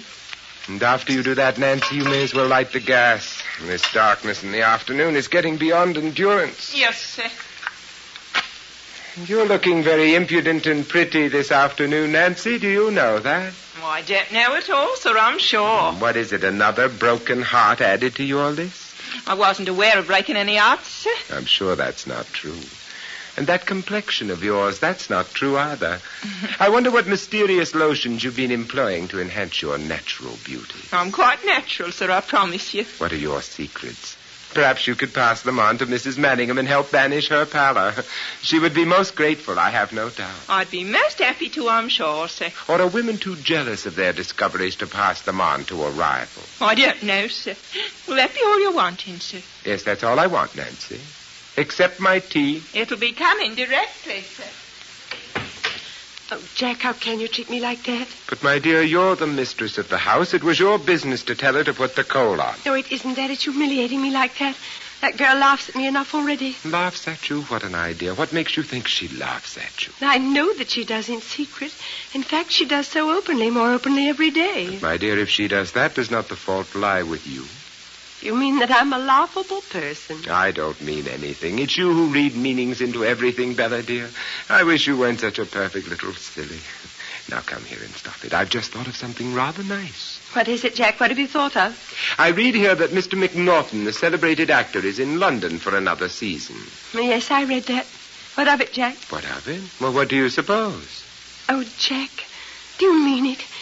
Would you take me to see McNaughton? You wouldn't take me to see McNaughton, would you? I not only would take you to see McNaughton, my dear, I'm going to take you to see McNaughton. That is, if you want to go. Oh, Jack, what heaven. What perfect heaven. You can see him in comedy or tragedy, according to your choice. Which would you prefer, Bella, the comedy or the tragedy? Oh, it's so hard to say. Which would you choose if you were me? That depends, doesn't it, upon whether you want to laugh or whether you want to cry? Oh, well, I want to laugh. But then I should like to cry, too. Oh, Jack, dear, what made you decide to take me? Well, my dear, you've been very good lately, and I thought it would be well to take you out of yourself. Oh, Jack, dear, it's true, it's true. All I need is to be taken out of myself. Just some little change. To have some attention from you. I could really try to be better. If only I could get out of myself a little more. How do you mean, my dear, exactly better? Oh, you know in what way, dear. About all that's happened lately. Let's not speak about that. No, dear, I don't want to be gloomy, dear. That's the last thing I want to be. I only want you to understand. Say you understand. Well, my dear, don't I seem to? Haven't I just said I'm taking you to the theater? Well, which is it to be, Bella, the comedy or the tragedy? Oh, which shall it be? It matters so little. It matters so wonderfully little. I'm going to the play. Do you understand that, my husband? I'm going to the play. I brought your tea, sir. Put it on the table, Nancy. Just as you wish, madam. Tell me, Nancy, if you were being taken to the theater and had to choose between comedy and tragedy, which would you choose? Oh, I'd go for the comedy all the time. Well, why would you choose the comedy, Nancy? I like to laugh, madam, I suppose. Well, I dare say you're right. I must bear it in mind. Mr. Manningham's taking me next week, you see. Oh, yes? I hope you enjoy it. Will that be all, madam? You may go, Nancy. Yes, sir. You seem wonderfully pleased with yourself, Bella, dear. I must take you to the theater more often if this is the result. Oh, Jack, I wish you would. Do have your tea now. I used to adore these muffins as a child. We haven't had them since we've been married, have we? Or have we? Jack? I don't know. I'm sure I don't know. Bella. What is it? What's the matter? I have no desire to upset you, Bella, but I have just observed something that is very much amiss. If you will rectify it at once while I am not looking, we will assume that it has not happened. Amiss? Well, what's amiss? Jack, please, don't turn your back on me. What has happened? Are you trying to make a fool of me, Bella? What I refer to is on the wall behind you. If you will put it back, I will say no more about it. The wall behind me? What? Yes, the picture. The picture's been taken down. Who's taken it down? Why has it been taken down? Yes, why is it being taken down? Why, indeed. You alone can answer that, Bella. Now, will you please take it from wherever you have hidden it and put it back on the wall again? No, but I haven't hidden it, Jack. I haven't hidden it. Someone else must have done it. Someone else? Are you suggesting that I should play such a fantastic and wicked trick? Oh, no, dear, no, but someone else. Certainly the servants would not have done so without permission or instruction. But I didn't touch that picture. Will you please leave go of me and sit down there? You're mad, Bella, and you don't know what you do. You unhappy wretch, you're stark, gibbering mad like your wretched mother before you. Jack, you promised you'd never say that again. The time has come, my dear Bella, to face facts. Jack, I'm going to make a last appeal to you. I'm going to make a last appeal. I'm desperate, Jack. Can't you see that I'm desperate? Go on, say what you wish to say. I may be going mad, like my poor mother.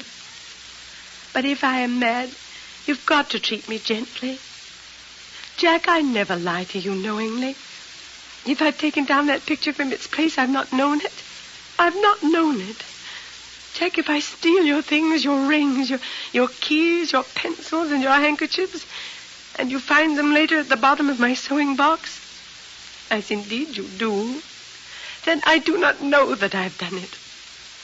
Jack, if I commit these fantastic and meaningless mischiefs, so meaningless, why should I take down a picture from its place? If I do all these things, then I'm certainly going off my head. I must be treated kindly and gently so that I may get well. You must bear with me, Jack. Bear with me. I'm trying, Jack. I'm trying. Please believe that I'm trying and be kind to me. Bella, my dear, have you any idea where that picture is now?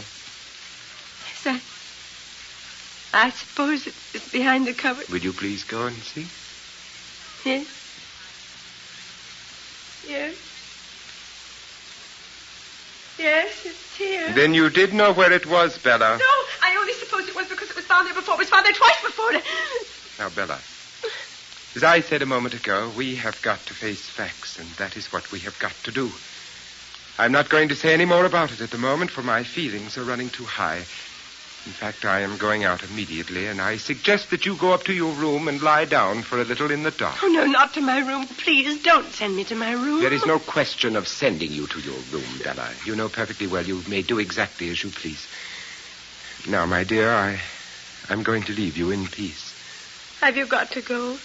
Must you always leave me alone after these dreadful scenes? Now, no argument, please. I had to leave you in any case after tea. I'm merely leaving a little earlier, that's all. Oh, by the way, Bella, I shall be passing the grocer, and I may as well pay that bill of his and have it done with. Where is it, my dear? I gave it to you, didn't I? Yes, dear, it's on the secretary. Where is it, my dear? Is it in one of these drawers? No, it's on the top. I put it there this afternoon. Are you sure, dear? There's nothing here except some writing paper. Jack, I'm quite sure it is there. Will you look carefully? All right, my dear, all right. I'll find it.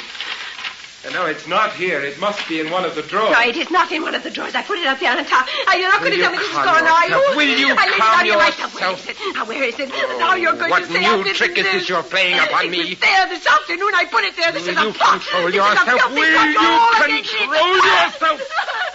Now you listen to me, madam. If If you utter another sound, I'll knock you down and take you to your room and lock you in darkness for a week. I've been too lenient with you, and I mean to alter my tactics. Help me, Jack. Please help Now, me. listen to me. I'm going to leave you here until 10 o'clock. In that time, you will recover that paper and admit to me that you have lyingly and purposely concealed it. If not, you will take the consequences. Jack, please be patient with me. If I'm mad, be patient with me. I have been patient with you and controlled myself long enough. It is now for you to control yourself. Think upon that, Bella. Oh, Jack, don't go. Jack, you're still going to take me to the theater, aren't you?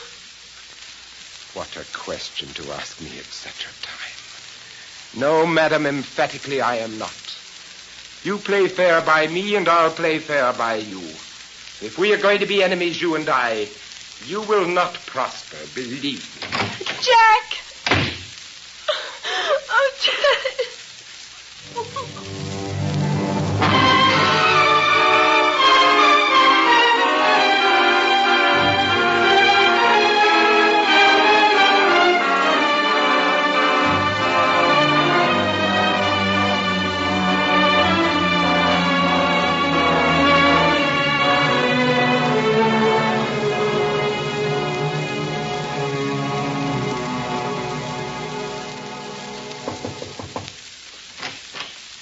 Madam. Yes? What is it, Elizabeth? There's somebody called, ma'am. Who is it? I don't want to be disturbed. It's a gentleman, madam. He wants to see you. Tell him to go away. I want to be left alone. Madam, I think you ought to see him. No. Will you please come in, sir? Elizabeth, no, I'm not fit to be seen. Good evening, Mrs. Manningham. How are you, Mrs. Manningham? How do you do? I'm very much afraid. No doubt you've come to see my husband. Oh, on the contrary, I've chosen this precise moment to call when I knew your husband was out. You may go, Elizabeth. Yes, sir. Really, I'm afraid I don't understand at all. Well, you will do so, madam, very shortly. You're the lady who's going off your head, aren't you? Made you say that? Who are you? I'm a police detective. A police detective? Or was, some years ago. In fact, Mrs. Manningham, you have in front of you one who was quite a personage in his day. Now, I want you to take a good look at me and see if you're not looking at someone to whom you can give your trust. Why are you here? Well, we'll come to that. Now, I want you to answer several questions for me, Mrs. Manningham. First, how long have you been married? 5 years and a little. Where have you lived all that time? Not here, have you? No. First we went abroad. Then we lived in Yorkshire. Then 6 months ago, my husband bought this house. You bought it? Yes, I had a bit of money. My husband thought it was an excellent investment. Does your husband always leave you alone like this in the evenings? Yes, he goes to his club, I believe, and does business. Ah. Does he give you free run of the whole house while he's out? Yes. Well, no. Not the top floor. Why do you ask? Before I go any further, Mrs. Manningham, I must tell you there's a leakage in this household. You have a maid, Nancy? Yes. Yeah. Well, Nancy walks out of an evening with a young man named Booker in my employ. I live only a few streets away from you, you know. Yes. Well, there's hardly anything that goes on in this house which is not described in detail to Booker, and from that quarter it reaches me. I knew it. I knew that she talked. I fancy because of her indiscretion, you are going to be heavily in debt to your Miss Nancy. What do you mean? You must explain. Well, shortly, madam. Now tell me, have you ever been up to the top floor? No, no one goes up there. Mrs. Manning, I want to ask you a personal question. When did you first get the notion that your reason was playing at tricks? How did you know? Well, never mind how I know. When did it begin? I always had that dread. My mother died insane when she was quite young. When she was my age. But only in the last 6 months in this house, things began to happen. You interest me beyond measure. What things began to happen? I don't know what to say. It all sounds so incredible. But it's when I'm alone at night. I get the idea that somebody's walking about up there. Up there on the top floor. At night when my husband's out, I hear noises from my bedroom, but I'm too afraid to go up. It never struck you, did it, that it might be your own husband walking about up there? Yes, that is what I thought. But I thought I must be mad. Why did you think it was he? It was the light. The gas light. In this house, I can tell everything by the light of the gas. You see that mantle there? Mm-hmm. And now it's burning full. But if an extra light went on in the kitchen or someone lit it in the bedroom, then this one would sink down. Yes, insufficient pressure. Well, every night after he goes out, I find myself waiting for something. Then all at once, I look round the room, and I see that the light is slowly going down. I go up to my bedroom, but I daren't stay there because I hear noises overhead. I want to scream and run out of the house. I sit here for hours, terrified, waiting for him to come back. And I always know when he's coming, always, because suddenly the light goes up again. And in 10 minutes afterwards, I hear his key in the lock. And he's back again. I think you've made a very remarkable discovery, one which may have very far-reaching consequences. Far-reaching? How? Well, now, let's leave that alone for a moment. Tell me, that's not the only cause, is it, which has lately given you reason to doubt your sanity? Now, don't be afraid to tell me. Yes, there are other things. It's been going on for so long, this business of the gas has just brought it to a head, but it seems that my mind and my memory are beginning to play me tricks. Tricks? What sort of tricks? Mr. Manningham gives me things to look after, and when he asks for them, they're gone and can never be found. I hunt the place for them, and he will find them lying hidden at the bottom of my workbox. Only today, before you came, that picture had been taken down from the wall and hidden. Now, who could have done it but myself? I try to remember. I break my heart trying to remember. But I can't. And then there was that terrible business about the dog. Dog? Yes. We have a little dog. A few weeks ago it was found with its paw hurt. He believes... How can I tell you what he believes? That I had hurt the dog. Oh, no. He keeps it in the kitchen, and I'm not allowed to see it. So I begin to doubt, don't you see? I begin to believe that I imagine everything. Perhaps I do. Are you here? Is this a dream, too? I assure you, you are not dreaming, madam. Mrs. Manningham, did you ever hear of the cabman's friend? The cabman's friend? Yeah, her name was Barlow, Alice Barlow. She was an old lady of great wealth and decided eccentricities. In fact, her principal mania in life was the protection of cabmen. She provided these men with shelters, clothing, pensions, so forth. And that was her little contribution to the sum of the world's happiness, or rather, her little stand against the sum of the world's pain. It was not my privilege to know her, but it was my duty on one occasion to see her. That was when her throat was cut open. She lay dead on the floor of her own house. Oh, horrible. You mean she was murdered? Yes, she was murdered. Murder was never discovered, but the motive was obvious enough. Her husband had left her the Barlow rubies, and it was well known that she kept them without any proper precautions in her bedroom on an upper floor. But I Murderer seemed to have got in about 10 in the night and stayed till dawn. There were only a few trinkets taken, but the whole house had been turned upside down. In the upper room, even the cushions of the chairs were ripped up with his bloody knife, and the police decided it must have been the work of a revengeful maniac as well as a robber. I had other theories, but I was nobody then and not in charge of the case. And was the man never found? No, Mrs. Manning, the man was never found, nor have the Barlow rubies ever come to light. Well, then perhaps he found them after all and may be alive today. I think he's almost certainly alive today, but I don't believe he found what he wanted. That is, if my theory is right. Then the jewels may still be where the old lady hid them? Mrs. Manningham, if my theory is right, the jewels must still be where she hid them. And do you conceive it possible, Mrs. Manningham, that man might never have given up hope of one day getting the treasure which he could not find the night of the murder? Yes, possibly. But what has this to do with me? Can you conceive that he may have waited years, gone abroad, got married even, until at last his chance came to resume the search begun on that terrible night? Yes. You know, Mrs. Manningham, the old theory that the criminal always returns to the scene of his crime? Yes. Yes, but in this case there's something more than that morbid compulsion. There's real treasure there to be unearthed if only he can search again. Search methodically, without fear of interruptions, without causing suspicion. How would he do that? Don't you think... What's the matter, Mrs. Manningham? Quiet. Be quiet, he's come back. Look at the light. It's going down. Wait. There. He's come back, you see. He's upstairs now. Yeah, me, that's very odd, that is. Very odd indeed. He's in the house, I tell you. You must go. You know you're here. You must go. How dark it is, you could hardly see to read. Go, he's in the house. Please, quiet, go. Quiet, Mrs. Manningham, quiet. You've got to keep your head. Don't you see my meaning yet? Don't you understand that this was the house? House? What house? The old woman's house. The house here, these rooms, these walls. 15 years ago, Alice Barlow lay dead on the floor in this room. 15 years ago, the man who murdered her ransacked this house but could not find what he sought. What if he's still searching, Mrs. Manningham?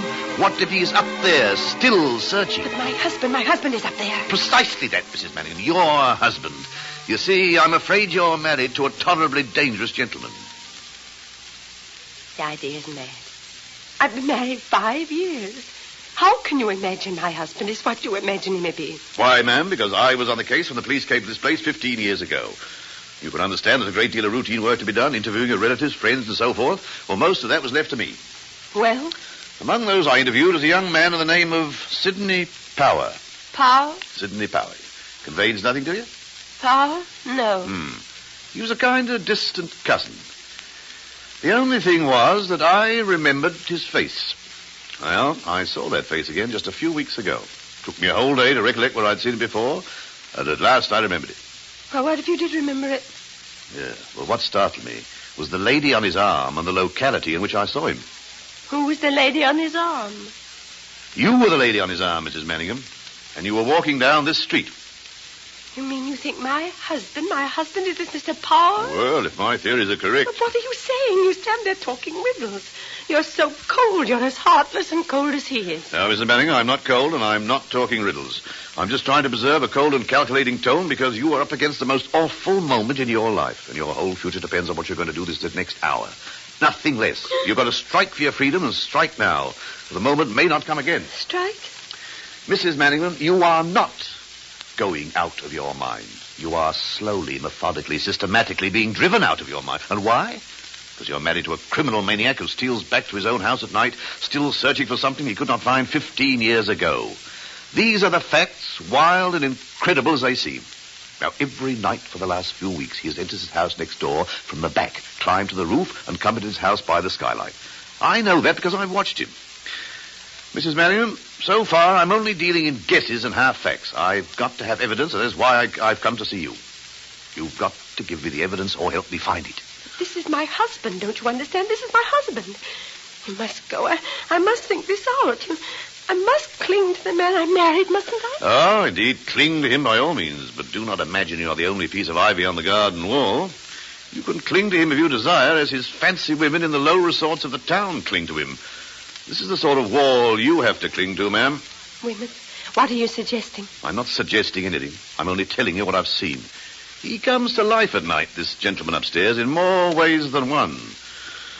I've made it my business to follow him in some of his less serious excursions, and I can promise you he has a taste in unemployed actresses which he's at no pains to conceal. In heaven, what am I to believe?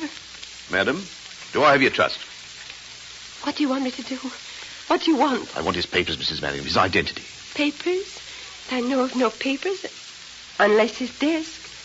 It's there, but he keeps it always locked. I've never seen it open. Very well, you should see it open now. Do you mind if I take off my coat?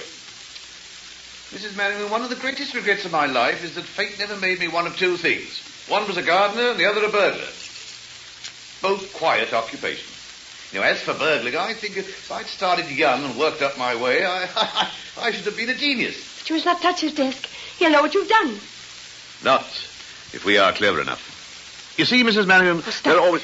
Haven't you noticed something? Look. Can't you see? The light. It's going up. He's coming back. He's coming back and you must go. Oh, bless myself. This looks as if the unexpected has ended in. Very well. You must ring for Elizabeth. Well, why do you want Elizabeth? There's no time to waste. Ring for Elizabeth, madam. Tell you what, but you must go. Please, please. All in good time. Now, he's not going to jump in through the window, you know. In fact, he can't be round the front door in less than 5 minutes. Unless he's a magician. Please go. Yes, madam. Elizabeth, come here, will you? Yes, sir. Elizabeth, you and I have got to do a little quite calm but rather quick thinking. Now, you told me you're anxious to help your mistress, Elizabeth? Why, yes, sir. I told you I was, sir. Oh, are you anxious to help her blindly without asking any questions? Yes, sir, but you see... Now, come now, Elizabeth. Are you or are you not? Yes, sir. Good. Now, Elizabeth, Mrs. Manning and I have reason to suppose in about 5 minutes' time the master is returning to this house. He mustn't see me leaving. Now, would you be good enough to take me down to your kitchen and hide me away for a short space of time? Put me in the oven if you like. Yes, sir, but You see... You must go. He won't see you if you go now. Yeah, what were you saying, Elizabeth? you could come to the kitchen, sir, but Nancy's down there, sir. Yes, we'll find another place. Where are you going to hide me, Elizabeth? Through the door behind you, sir, is where he dresses, where he keeps his clothes.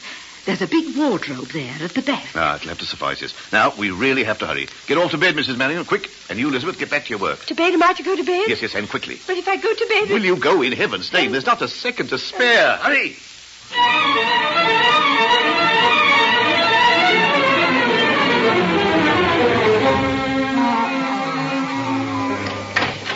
Did you ring, sir? Yes, I did. Where is Mrs. Manningham, Elizabeth? I think she's gone to bed, sir. I think she had a headache and went to bed. Oh, indeed. And how long has she been in bed, do you know? She went just a little while ago, sir. I think, sir. Oh, I see. Then we must be quiet, mustn't we? Walk about like cats. Can you walk about like a cat, Elizabeth? Yes, sir. I think so, sir. Very well, then. Walk about like a cat. That will be all, Elizabeth. Excuse me, sir. But were you going to have some supper, sir? Oh, yes, I'm going to have some supper, Elizabeth. I'm having it out. I have just come home to change my linen. What did you think about Mrs. Manningham tonight, Elizabeth? What way do you mean, sir? Oh, just as regards her general health. I don't know, sir. She certainly seems very unwell. Yes, I doubt if you can guess to what extent she's unwell.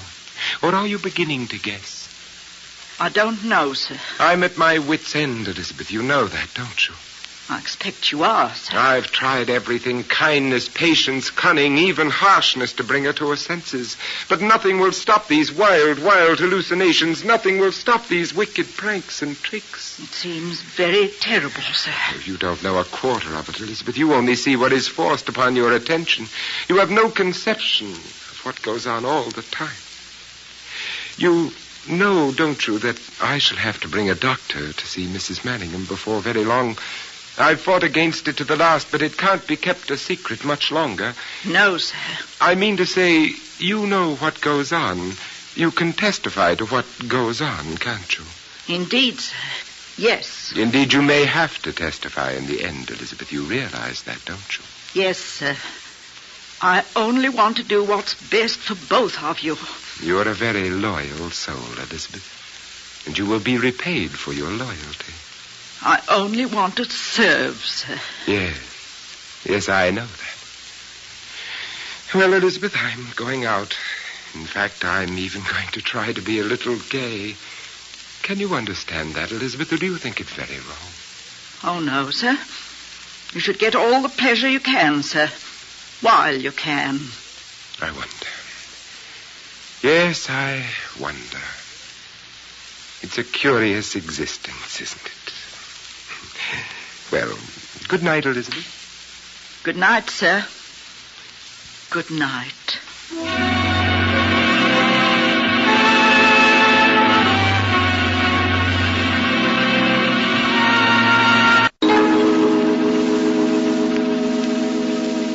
Well, now, Elizabeth, the master's safely out of the house, so I think you might go and get Mrs. Manningham. Yes, sir. I'll get her, sir. I was watching from the window and saw him go. Good, madam. Elizabeth, we've been so occupied this evening that the tea things haven't been returned to the kitchen. You'll see to it, won't you? Yes, sir. What did he want? What did he come back for? He only came back to change his clothes, madam. If you need me, madam, I'll be nearby. Thank you, Elizabeth. Now, let's have another look at this disc. Let's try this one. There we are. Let's see. Well, doesn't seem to be much here, does there? When she got there, the cupboard was bare, and so the poor detective... What's that in your hand? What's that you have in your hand? Why, you recognize this? Why, yes, that's my brooch. Is there anything else there? Oh, look, it's my watch. Was also your property, then? This watch I lost a week ago. My brooch has been missing 3 months. And he said he would give me no more gifts because I lost them. He said that in my wickedness I hid them away. Oh, Inspector, is there anything else? Is there a bill there? Is there a grocery bill? Grocery bill? No, doesn't seem to be. Perhaps in the second drawer. No. Doesn't seem to fit, does it? Has it ever been opened to your knowledge? I think he has a special lock on it. Well, we just have to force it. You must not do that. What shall I say to my husband when he comes back? I've no idea what she will say when he comes back, Mrs. Manningham, but then I have no idea what she will do if I have no evidence to remove you from his loving care. I'm afraid. What can I do? There's only one thing to do. I'm going to force it and gamble on finding something. Are you with me? No, but don't you see that... All right, force it, but be quick. Now, let's have a look. Is there anything there? Mr. Manningham, letters, papers, No, we've lost our gamble. Nothing we want here. What are we going to do? Well, first, let's get these things back to begin with. The watch? Yes, here. The brooch? Yes, here it is. Yeah, it's a nice piece of jewelry. Where did he give it you? Soon after we were married. But it was only second-hand. How did you know? There's an inscription to someone else inside. It says from CB to AB. From CB to AB? How very odd. What are these spaces here for? Well, there were some beads in it, but they were all loose and falling out, so I took them out. Have you got them by any chance? Yes, I think so. I put them in the vase on the mantel. May I see them, please? Yes, they should still be here. There should be 9 altogether, I think. That's right. Yes, here they are. Yes, they're all here. Let me see. Oh, how very odd. My dear Mrs. Manningham, have you ever been embraced by an elderly detective in his shirt sleeves? Oh, what do you mean? Well, that is your immediate fate at this moment. Oh, my dear, dear Mrs. Manningham, don't you understand? Don't you see? No, what are you so excited about? Madam, you are looking at the Barlow rubies. These beads are 12,000 pounds worth of rubies. Take a good look at them before they go to Her Majesty the Queen. And I had them all the time. All because he could not resist a little common theft along with a big game. Well, it's I'm after the big game now. What time do you think he'll be back? I don't know. He's not usually in until 11. Oh, well, then we put the brooch back where we found it, on the down there, on the right. On the right. That's right. Yes. Now, I want you to go to your room. Lock your door and do not leave your room under any circumstance. Oh, please don't leave me. I have a feeling. Don't leave me. You have nothing to fear so long as you remain in your room with your door locked. Now, you'll do that, won't you? Yes, Inspector. I'll say my headache is worse. Only don't make me stay there long. I'm so afraid.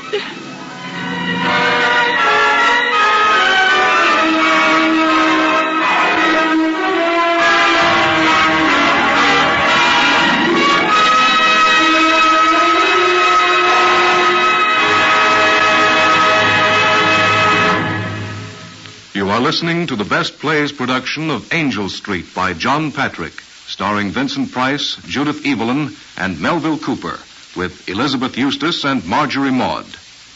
In a moment, we will return with Act Two.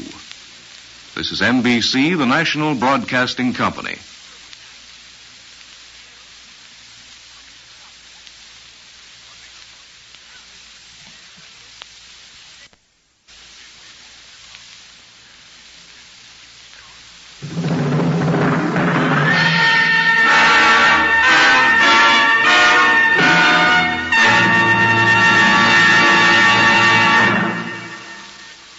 And now, before we resume with Act Two of John Patrick's Angel Street on Best Plays, here is John Chapman.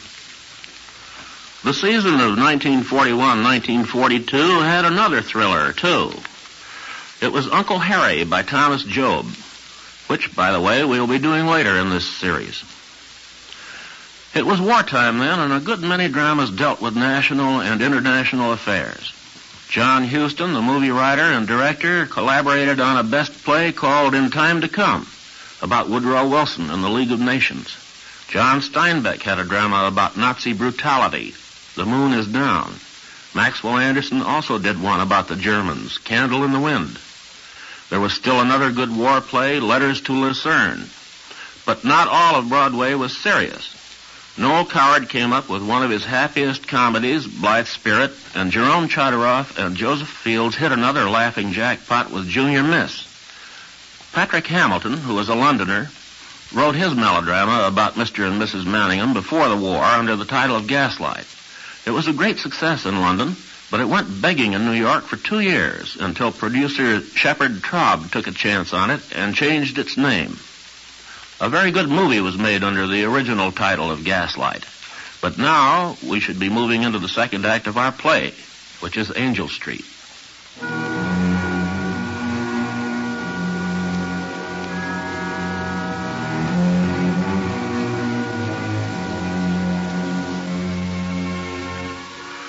It is now 11 o'clock.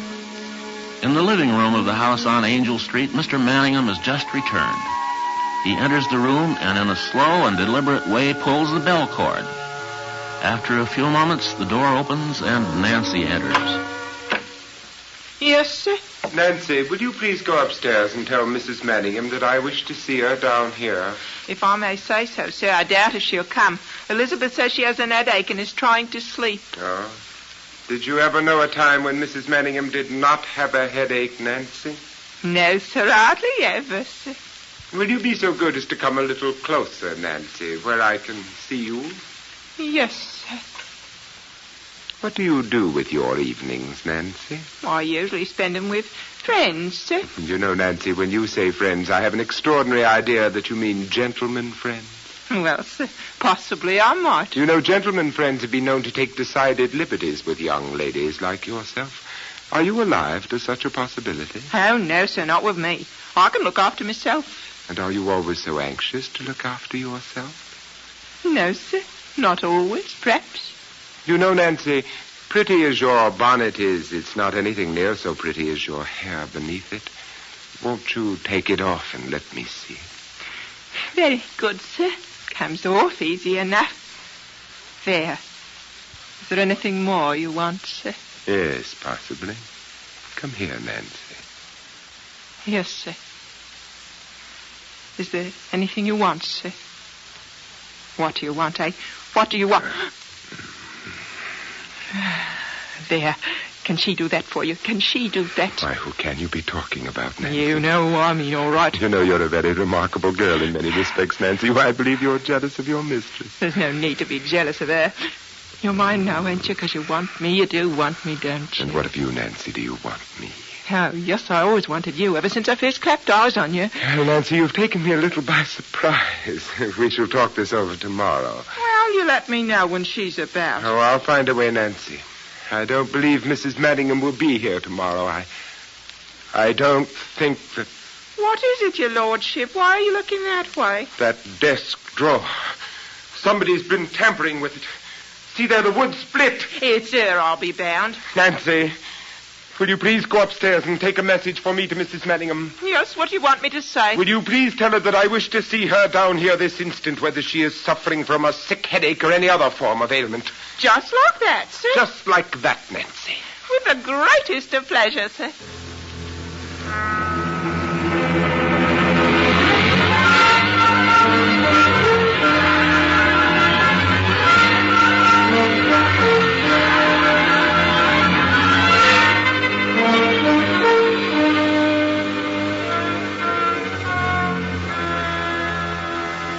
Well, Nancy? She won't come. What do you mean she won't come? She says she can't come. She's not well enough. She's just shamming, if you ask me. Oh, really? Then she forces me to be undignified and go to her. The door's locked. I tried it, and she won't let you in. I can tell by her voice. Are you going to batter it in? No.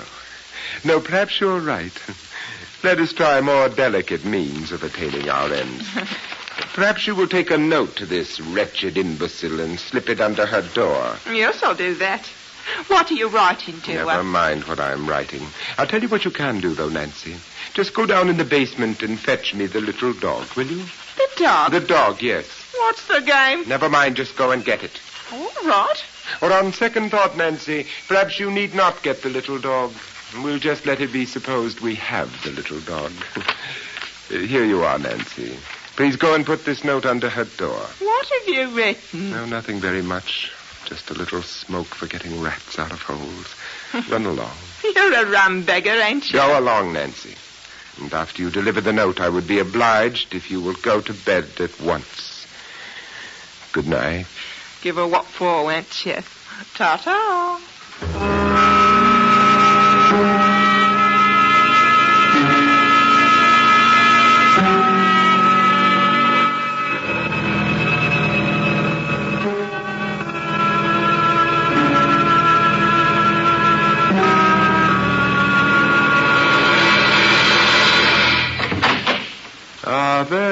are, Bella. Come and sit down in this chair, please. Where's the dog? Dog? What dog? You said you had the dog. Have you heard it again? Again? This is strange talk, Bella, after what you did to the little dog a few weeks ago.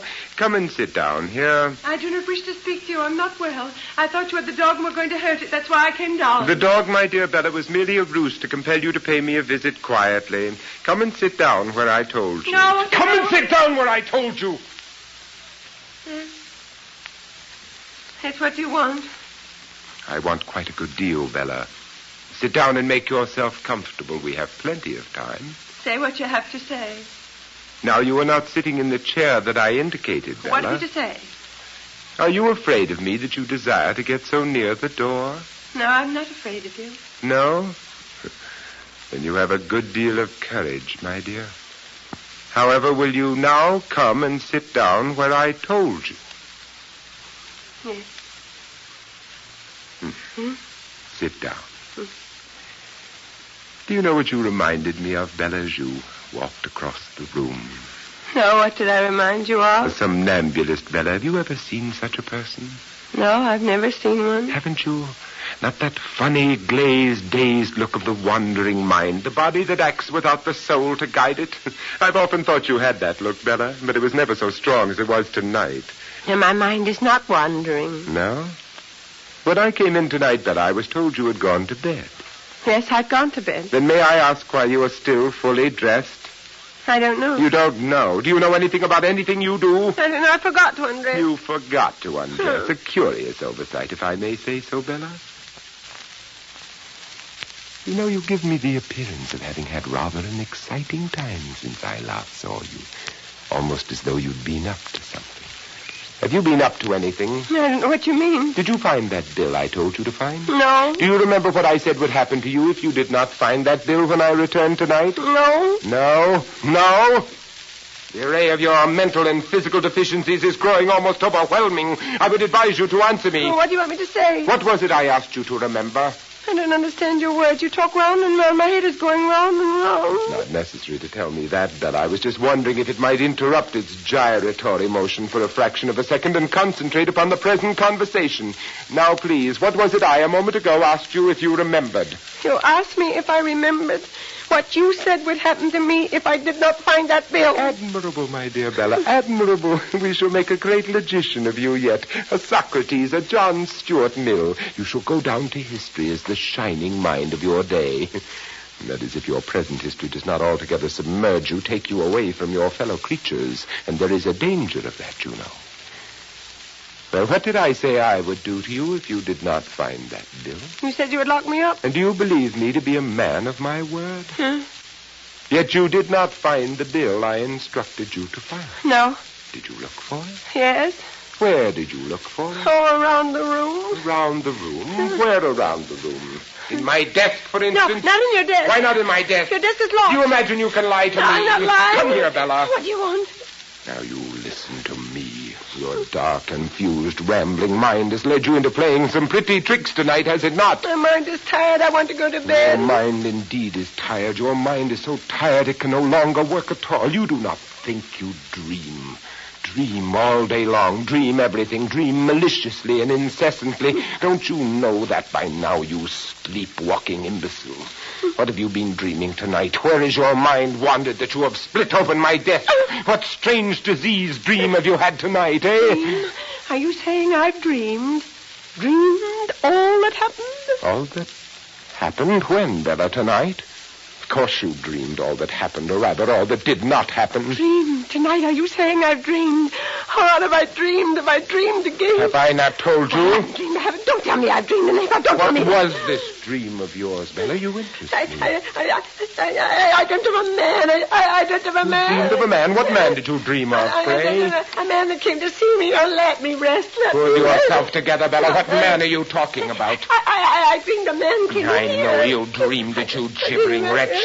I want to hear more about this man of whom you dreamed. Do you hear me? Do you hear me? I dream. Was I any part of this curious dream of yours, Mrs. Manningham? Perhaps my presence here will help you recall it. May I ask who the devil you are and how you got in here? Well, who I am seems a little doubtful. Apparently, I'm a mere figment of Mrs. Manningham's imagination. As to how I got in, I came in, or rather, I came back. Or better still, I effected an entrance a few minutes before you, and I've been hidden away ever since. Would you be kind enough to tell me what you are doing here? Waiting for some friends, Mr. Manningham. Waiting for some friends. Don't you think you'd better go to bed, Mrs. Manningham? You look very tired. Don't you think you had better explain your business, sir? Well, as a mere figment, as a mere ghost existing only in your wife's mind, I can hardly be said to have any business. Tell me, Mr. Manningham, can you see me? No doubt your wife can, but it must be difficult for you. Now, perhaps if she goes to her room, I will vanish, and you won't be bothered by me anymore. Bella, go to your room. I shall find out the meaning of this and deal with you in due course. Jack? Go to your room, Bella. I will call you down later. I have not finished with you yet, madam. Hello? I believe you're wrong there, Manningham. I believe that is just what you have done. Done what? Finished with your wife, my friend. Who are you, sir? I have no name, Manningham. In my present capacity, I am, as I pointed out, a mere spirit. Perhaps a spirit of something that you have evaded all your life. But in my case, only a spirit. Will you have a cigar with a spirit? We might have to wait some time. Are you going to tell me your business, sir? Or am I going to fetch a policeman and have you turned out? Oh, Admiral, I could have thought of nothing better myself. Yes, fetch a policeman, Manningham. Have me turned out. Huh? Why do you wait? Alternatively, sir, I can turn you out myself. Yes, but why not fetch a policeman? You give me the impression, sir, of having something up your sleeve. Will you please go on with what you were saying? Yes, certainly. Where was I? Yes. Excuse me, Manningham. You get the same impression as myself? Impression? What impression? An impression that the light is going down in this room. I had not noticed it. Oh, there now. Perhaps it's more noticeable. Do you perceive it, Mr. Manningham? Eerie, isn't it? Now we're almost in the dark. What do you think's happened, huh? You don't suppose a light has been put on somewhere else? You don't suppose there are other spirits, fellow spirits of mine, spirits of justice even, which have caught up with you at last, Mr. Manningham? Are you off your head, sir? No, sir, just an old man seeing ghosts. Must be the atmosphere of this house. You know one ghost I can see, Mr. Manningham? You could hardly believe it. What ghost do you see, please? I see the ghost of an old woman, sir. An old woman who once lived in this house. An old woman getting ready to go to bed at the end of the day. Now I seem to see another ghost as well. I see the ghost of a young man, Mr. Manningham. A handsome, tall, well-groomed young man. But this young man has murder in his eyes. Why, bless my soul. He might be you, Mr. Manningham. He might be you. The old woman sees him. She screams for help. Screams before her throat is cut open with a knife. What's your game, eh? What's your game? I want you to take a look at this trinket, sir. Do you recognize it? It's a brooch which I gave my wife. A brooch which she didn't appreciate, huh? How wicked of her. But then, you see, she didn't know its value. How was she to know that it held the Barlow rubies? Oh, what? There you are, sir. You killed one woman for these, and you tried to drive another out of her mind. And all the time they lay on your own desk. And all they have brought you is a rope around your neck, Mr. Sidney Power. You seem, sir, to have some very remarkable information.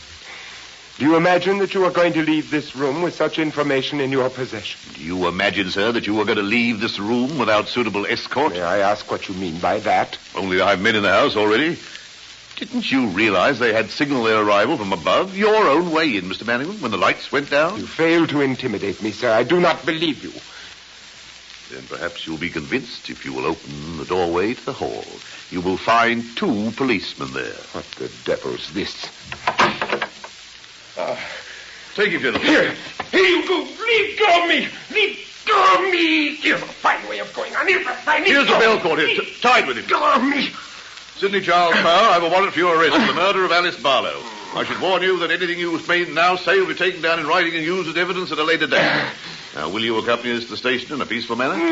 You will oblige us all and serve your own interests best by coming quietly. Very well, take him away. Inspector off. Yes, my dear? Inspector. Yes? I want to speak to my husband. Surely there's nothing to be... I want to speak to him alone. Alone? I beg of you to allow me. I shan't keep him long. Well, I don't quite understand, but... All right, very well. You may speak to him alone. Make him fast in this chair. It's anything but in order, but, well, we'll wait outside. I do not want you to listen. No, we will not listen. All right, gentlemen, outside. Jack. Jack, what have they done to you? What have they done? It's all right, Bella. You're clever, my darling, terribly clever. Now get something to cut this rope. I can get out through the dressing room window and make a jump for it. Can you get something, Bella? Yes, I can get something. What can I get? There's a razor in my dressing room, Bella. Will you get it for me? Quick, Bella. A razor? Quick, be a good girl. There's a good girl. Quick, I'll get Bella. it for you. Quick, be quick. Hurry, Bella, hurry. I've got it. Yes. It is. Yes. Open the case, Bella. Open it and cut me loose. Jack. Yes. There's a grocery bill. The grocery bill was in your razor case. You see, dear, I didn't lose it. I told you I didn't. Cut me loose, Bella. But, Jack, how did this bill get in there? I was mistaken about the grocery bill, Bella. Use that razor quick. What razor? Razor? Are you suggesting this is a razor I hold in my hand? Have you gone mad, my husband? No. Bella, what are you up to? Or is it I who am mad? Yes, of course, that's it. It's I who am mad. Of course it was a razor. I've lost it. I've lost it, haven't I? No, the razor's lying at your feet, Bella. Bring it I'm always here. losing things. I can never find them. I don't know where I put them. Bella. I must look for it, mustn't I? I don't find it. You lock me in my room. No. You lock me in the madhouse for my mischief. No. Where could it be now? Could it be behind the picture? No. It must be there. No. No, it's not there. How strange. Where now shall I look? Where shall I... The desk. Perhaps I put it in the desk. No. It's not there. How strange. But here's a watch. Here's a bill. See, I found them at last. But they don't help you, do they? I'm trying to help you, aren't I? To help you to escape. How can a mad woman help her husband to escape? What a pity. If I were not mad, I could have helped you. If I were not mad, whatever you had done, I could have pitied and protected you.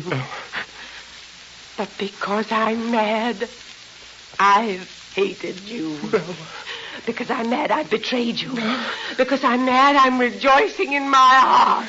Without a shred of pity, without a shred of regret. Watching you go with glory in my heart. Bella! Bella! Bella!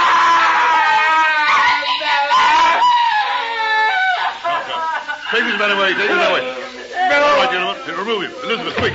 Glass of water for Miss Manningham. There, my dear. Now, come. Sit down. You've had a bad time. I came in from nowhere and gave you the most horrible evening of your life. The most horrible evening of anybody's life, I should imagine. Most horrible. No, the most wonderful. Far and away the most wonderful.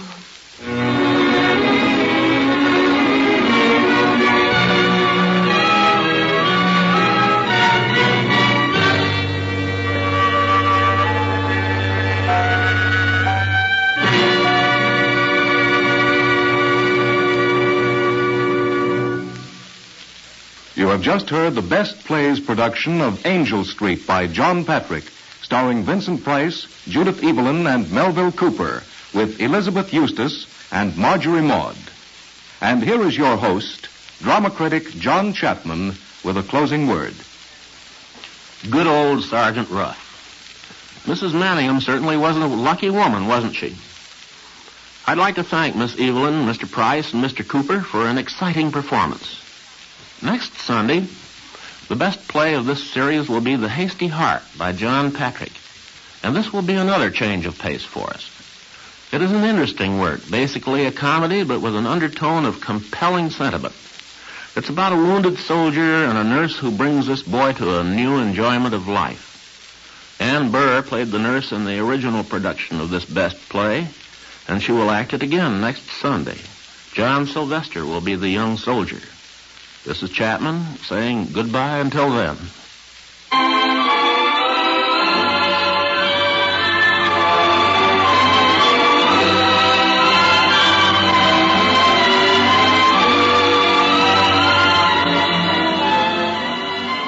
Angel Street was adapted for radio by Earl Hamner. Vincent Price was Mr. Manningham, and Judith Evelyn was Mrs. Manningham. Melville Cooper was Sergeant Ruff. Elizabeth was played by Marjorie Maud, and Nancy by Elizabeth Eustace. Best Plays is an NBC production, supervised by William Welch and directed by Edward King. Your announcer is Howard Reed.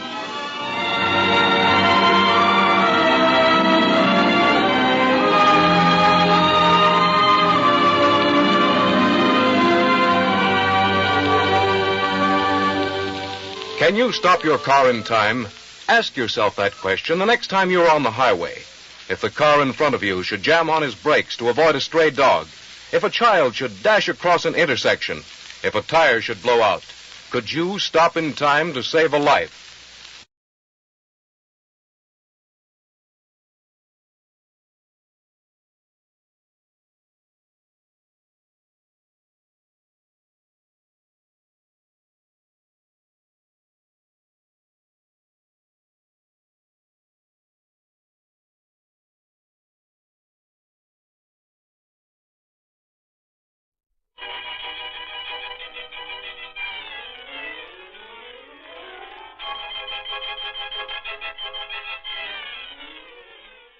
We bring you The Witch's Tale, written and produced by Alonzo Dean Cole.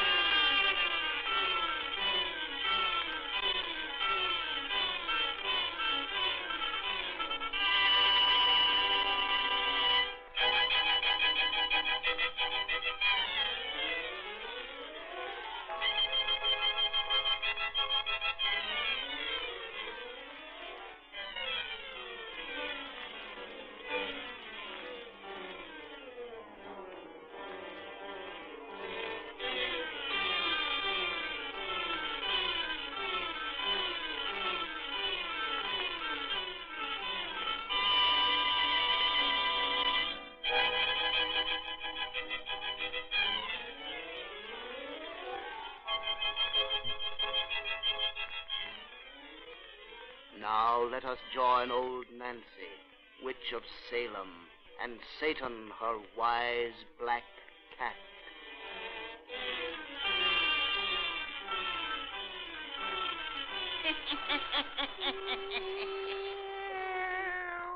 An 11-year-old I be today.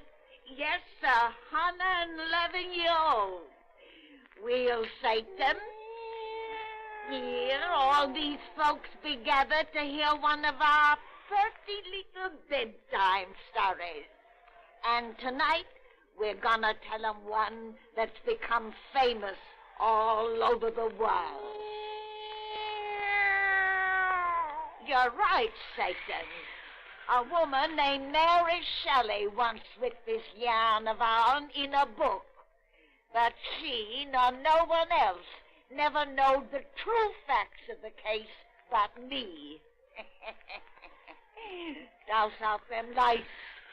Sitting in the spooky shadows is the way to hear our pretty tales. Now, draw up to the fire and gaze into them embers. Gaze into them deep, and soon you'll be with us in Switzerland. Soon you'll hear our yarn of Frankenstein. Frankenstein.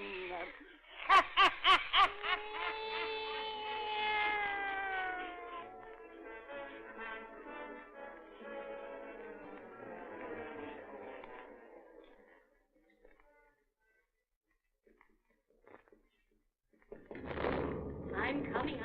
Don't break the door down. Who is it? Hi, Professor Waldman. Oh, just a minute. Oh, good evening, Madame Maurice. Good evening. Afraid training cats and dogs. Step inside so I can close this door. Yes, Madame Maurice. Oh, you're letting that wet umbrella drip all over my clean floor. Oh, I'm sorry. You men of science. But I suppose I should be used to such carelessness after keeping house for Victor Frankenstein. Oh, he's a very young scientist, Madame Maurice. Just wait until he reaches my age. You make me shudder. Where is our Victor? In his laboratory? Is he ever anywhere else? Doesn't even come out for his meals anymore. What is he doing in there, Professor, that he's so mysterious about? I don't know any more than you do. Our Victor is a genius, and genius shares its secrets with no one. Professor Waldman, I'm worried about that boy. In the last 6 months, he's changed terribly. Changed? Yes. He thinks of nothing but this work of his. You know how much he loves his fiancée, Elizabeth. Yet 3 times he's postponed their marriage because it wasn't finished. And I'm afraid of whatever he's doing. I feel it is unholy. Madame Maurice. Unholy, I tell you. It forbids me to enter that laboratory of his. But he can't close up my ears. At night I hear frightful sounds from there. Cries of animals in pain. And then from him who has always been so kind. Insane shouts of triumph. And I've seen the things brutish-looking men bring in this house. Hideous things from the slaughterhouses and the morgues. Last week, the public executioner was here. He brought the body of that robber who was beheaded in the square. There is no need for you to worry. However disgusting the tools he employs, you may be sure the object of Victor's work is to benefit mankind. I hope you're right, but shh. He's coming from the laboratory. Hear him lock the door behind him? From the care he takes, one would think that room was filled with gold. Good evening, Victor. Oh, Professor Waldman. I'm so glad you received my message and came at once. Oh, Madam Moritz, get your hat and cloak. I will send you to your sister's. In this awful storm? Oh, is there a storm? Is there a storm? Well, then you must call a cab. I'm sorry, but Professor Waldman and I must have the house alone. This is the night for which I've worked so long. The night on which I'll finish the crowning achievement of the ages. Victor, you are trembling with excitement. What have you done? Tomorrow all Switzerland shall know. My name shall ring throughout the world. And you shall know first, dear Madame Moritz. But tonight you must go. You must go now. You mean your work is ended? Yes. There will be no more dead bodies coming through that door. No more horrors from the No, slaughterhouse. that's over. Now go. Go. I'm going. Even though I catch my death of cold in this awful storm, it'll be worth it. Go. Please go. Victor, what have you discovered? Wait till she's out of hearing. She wouldn't understand. She's gone. What is it? Come and see. Come into the laboratory. Professor Waldman, from the putrescence of death, I have wrested the secret of life. Life? Yes. I, Victor Frankenstein, have created man.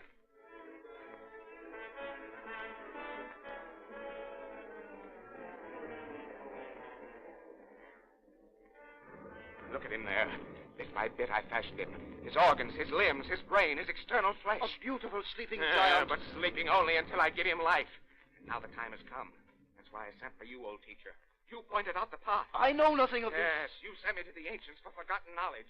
Through them I learned of magic and the hidden truths of nature. But I have gone beyond the ancients. In a moment I shall make a man. I shall be as God. You blaspheme. Why? To the race of whom this giant will be father, Frankenstein will be God's name. Stop! No, for I am greater than your Lord. You're mad. Bah! What is this puny human tribe which he created?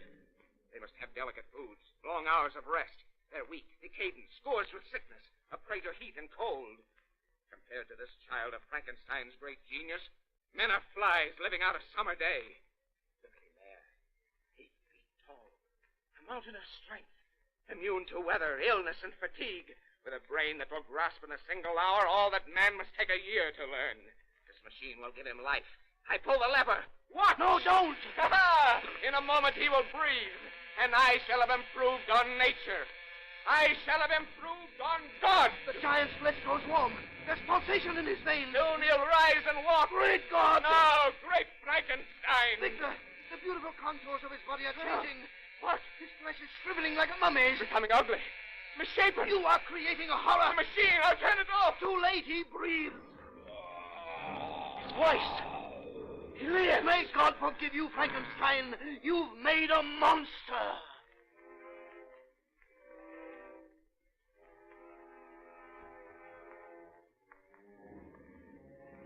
I can't go back into that house.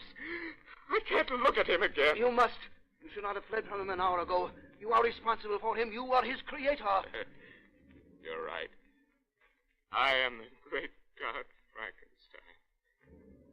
But how could he have changed so as I gave him life?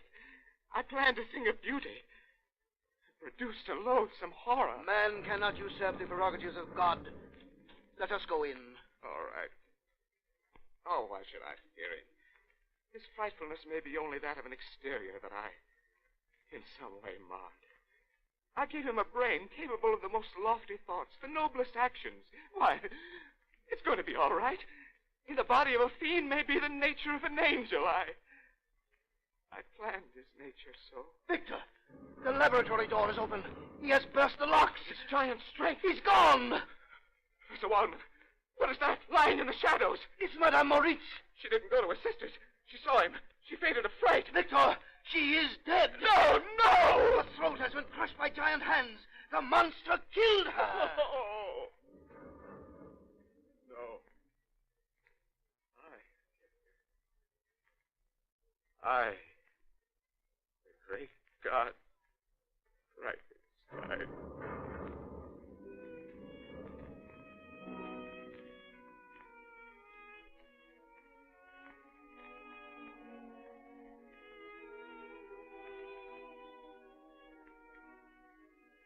Well, my boy, how does it feel to be on your feet again?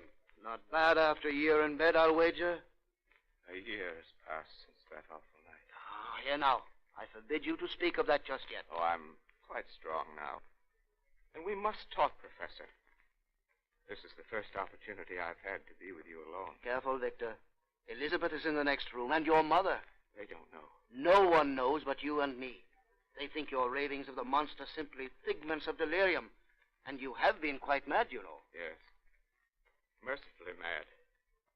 Till a week ago, the darkness lifted from my brain to let me remember and to fear. What other crimes is the thing I made committed since you brought me here? Where is he? You must tell me. You have nothing to fear, Victor. The monster is dead. Dead? Yes. You're not lying to me. You're not lying just to ease my mind. No. During the week after his disappearance, he was seen in several villages, and the superstitious farmers took him for a demon from another world. At last he was fired upon and wounded. A trail of his blood was traced to the edge of a mountain chasm 1,000 feet in depth. We shall never hear of him again. He's really dead. Oh, I feel as though the weight of time itself were lifted from my shoulders. I'm free again. My nightmare is over. There's nothing more to fear. Victor, darling. Oh, Elizabeth. Come in, my dear. I hope you'll forgive my intrusion. I heard Victor's voice, and it sounded so different, so happy. I simply had to come in and see you. Oh, I am happy, dearest. I shall be happy forevermore. You will be even happier if left with Elizabeth alone. Oh, I know, young lover. Oh, really, Professor? I'll see you later. Elizabeth. Dearest sweetheart. Oh, how good it is to see you yourself again. You've been so ill, so close to death. But now I have returned to life. And to you forever. You mean until you go away again? Back to your studies, your experiments? No, my studies are over. My experiments are ended. Victor! I shall never enter a laboratory again. There will be no more postponements of our wedding. Then I shall have you all my own. For always. Always. Oh, my dear. You don't know how happy that will make me. I've been so jealous of the science which kept you from me. It seemed to keep you from even God. I have come back to you. And God. Elizabeth? Oh, your mother is calling me. I must tell her. Perhaps we can be married right away. Tomorrow, if possible. How I love you. How I love you. Elizabeth! Coming, Mother Frankenstein. Oh, I'm so happy. And I. Happy. Happy. Happy! There's nothing now to fear. You're wrong, Frankenstein. You! Alive! Yes, I. The monster you created.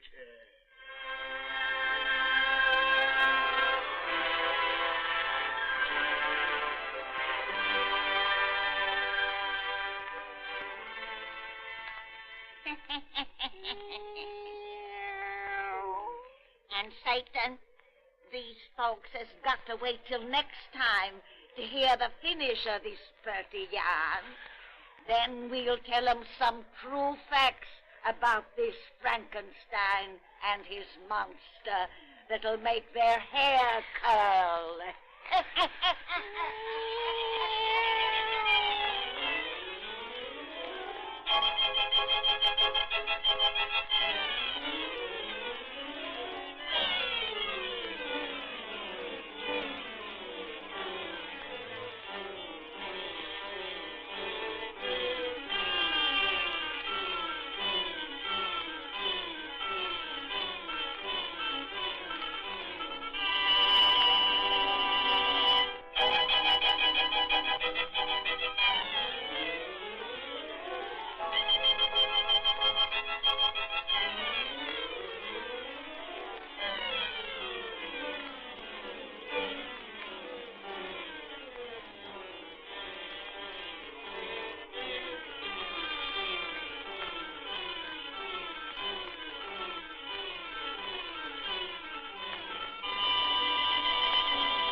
We bring you The Witch's Tale, written and produced by Alonzo Dean Cole.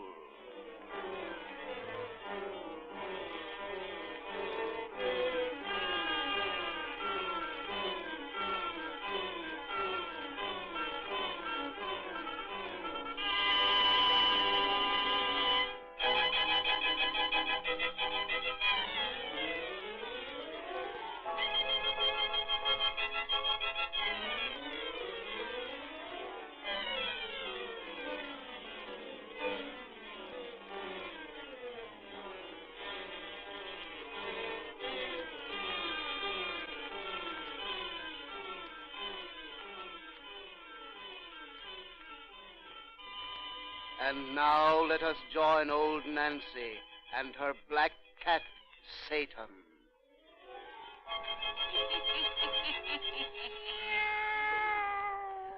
Hannah and 2-year-old I be today. Yes, sir. Hannah and 2-year-old. Well, Satan, if these folks will just douse out them lights and make it nice and dark, we'll finish telling them that pretty story we begun last time they was here. We already told them how that scientist fella discovered the secret of life and made a monstrous, ugly giant whose first act was to strangle our old lady. Then he disappeared, and the fellow who made him thought he'd been killed. Until a year later, he heard the giant's awful voice a-calling him. Now draw up to the fire and gaze into the embers. Gaze into 'em deep and hear the rest of our yarn about Frankenstein. Frankenstein!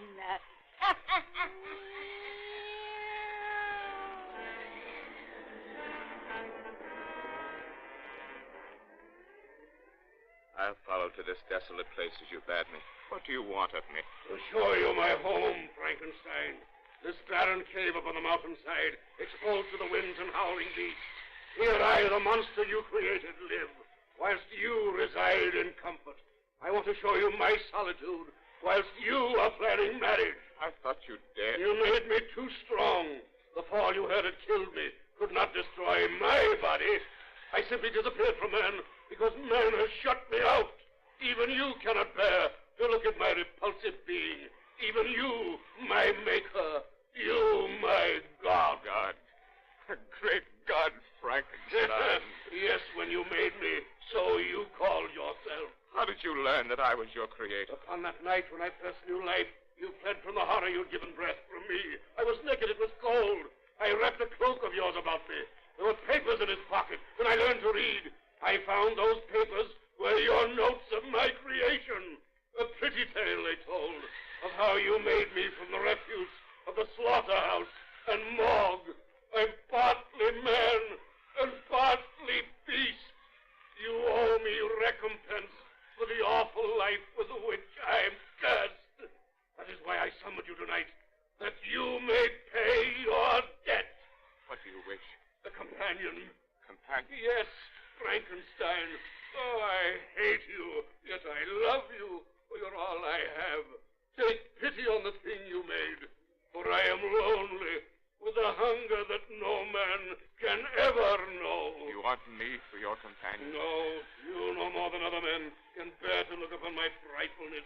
Give me a creature as loathsome as myself, one who will not turn from me to hide its eyes in horror. You mean create another monster? Yes, for everything upon this earth excepting me, there is a mate. Of my breed, I am Adam.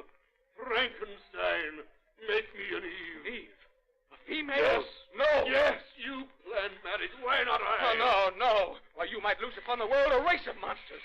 A race who would destroy mankind. I swear we'll do no harm, Frankenstein. I beg. Never. I presume no more upon the powers of heaven. I experiment no longer with the mysteries of God. You will not create for me a mate? No, 1,000 times. Yet you yourself will take one? Beware, you made me strong. I can crush you like a shell. I'm not afraid of you. Only of life's secrets I have already probed too deep. I will not do the thing you ask. Then die! Strike! No! I spare you now. At the hour of your greatest happiness, I will strike. Straight to your heart, Frankenstein. Wait and hear, for I'll be with you on your wedding night.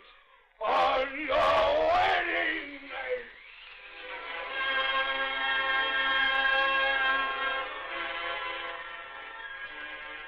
Victor, how can you be so sad tonight when all our dreams have just come true? Oh, I'm not sad, dearest. Well, how could I be when at last you are my wife? Victor, you're keeping something from me. No. You are. Professor Waldman has been acting strangely, too. And the grounds outside are filled with strange men who look as though they were policemen standing guard. You have nothing to fear, my darling. No enemy who would harm you on our wedding night? Oh, of course not, darling. Why, what could I be afraid of on our wedding night? Victor Frankenstein. Oh, yes. I'll let you in, Professor Waldman. Victor, come with me at once. Oh, excuse me, Elizabeth. I must speak to your husband alone. What is all this mystery? It's nothing, dear. Now, you stay here. I'll explain everything when I return. Hurry, Victor. Yes.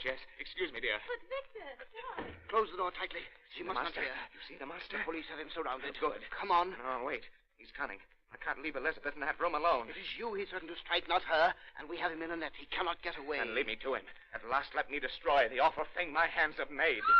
Elizabeth! Quick, back to that Oh, room. God, keep her safe. The door is locked. Burst it open. Elizabeth! She's lying crumpled on the floor. That open window. The monster. Straight to your heart, Frankenstein. Straight to your heart. Elizabeth. She's dead.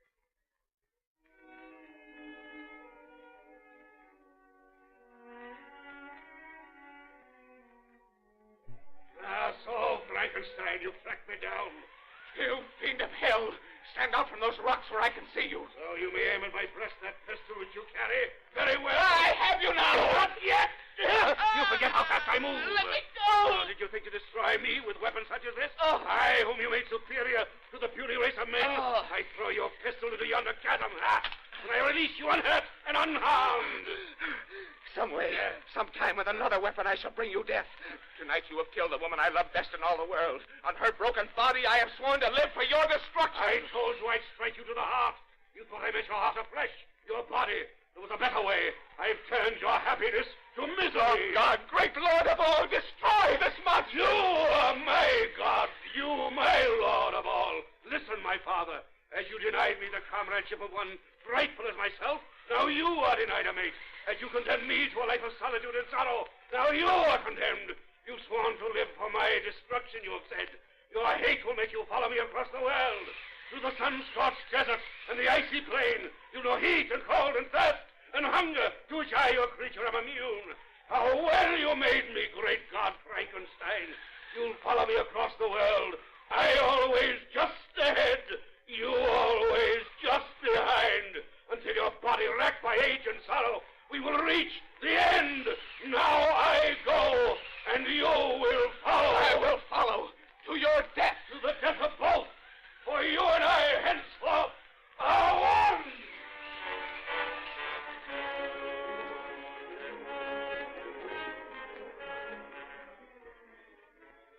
Oh, across the way.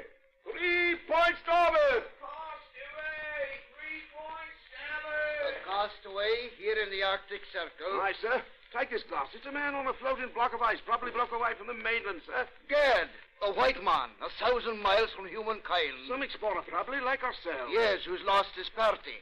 He may be a companion of that strange giant we saw in the distance a week ago. If we can get him, sir? We'll try. Man the longboat. All hands up, man the longboat. Cross away, cross away.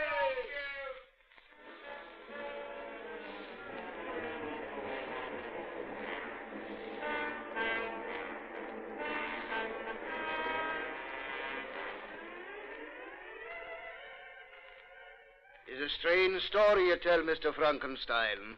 You've pursued this man for 40 years. Not a man, a monstrous fiend. Over mountain and desert, ocean and plain. In the fells of Africa, here to the Arctic Circle I have followed. I always just behind. He always just ahead. 40 years I have known no home, no friend. Only solitude, misery, and an empty dream of vengeance. Now I'm dying. I can pursue no longer. There, man. 5 days on that ice floe didn't do you any good. But our ship's doctor will soon have you on your feet and as good as new. What you need now is lots of rest, so I'll leave you until morning. Good night, Mr. Frankenstein. Good night, Captain. Rest.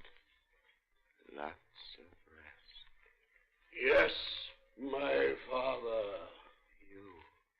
I crept aboard the ship when darkness fell. I expected you. For we have reached the end. Yes, a God as miserable as is Adam. And Adam as sorrowful as is God. Sorrowful because your vengeance is over. No, Frankenstein. At the end, there is no longer heart for vengeance. All things cease. All things begin again. You're dying. The son cannot survive the parent. Let me lift you in my arms. Carry me to the deck. Gently, tenderly I bear you. For you're all I've had to love. All I've had to hate. Frankenstein, forgive me at the end. I forgive. And forgiveness beg. Beneath these icy waters, let there be one grave for both. You and I, creator and created. My presumption and your misery.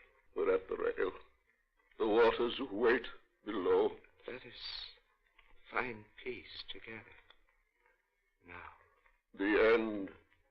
The end.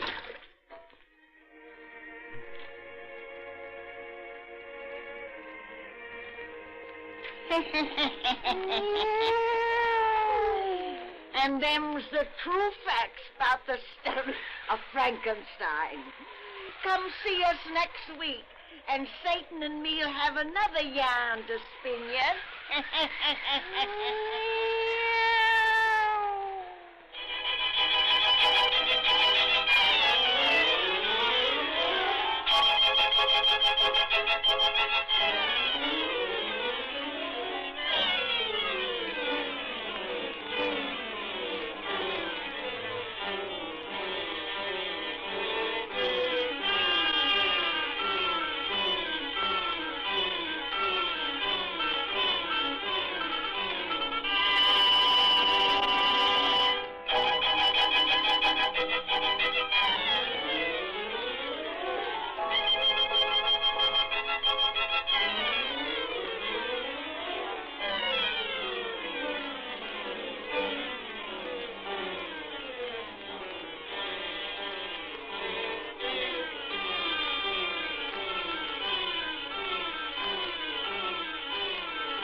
happened to dial this program in time to attend a trial stranger than any since we first learned the knack of breathing.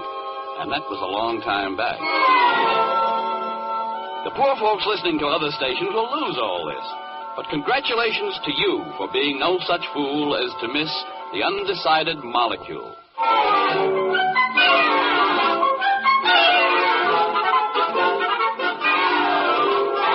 Columbia presents Corwin. Tonight, in the third of a limited series of 8 broadcasts for CBS, Norman Corwin brings you The Undecided Molecule, a rhymed fantasy concerning dangerous developments among the elements, as disclosed by Robert Benchley, Norman Lloyd, Groucho Marx, Vincent Price, Sylvia Sidney, Keenan Wynn, and the music of Carmen Dragon, conducted by Lud Gluskin. The Undecided Molecule.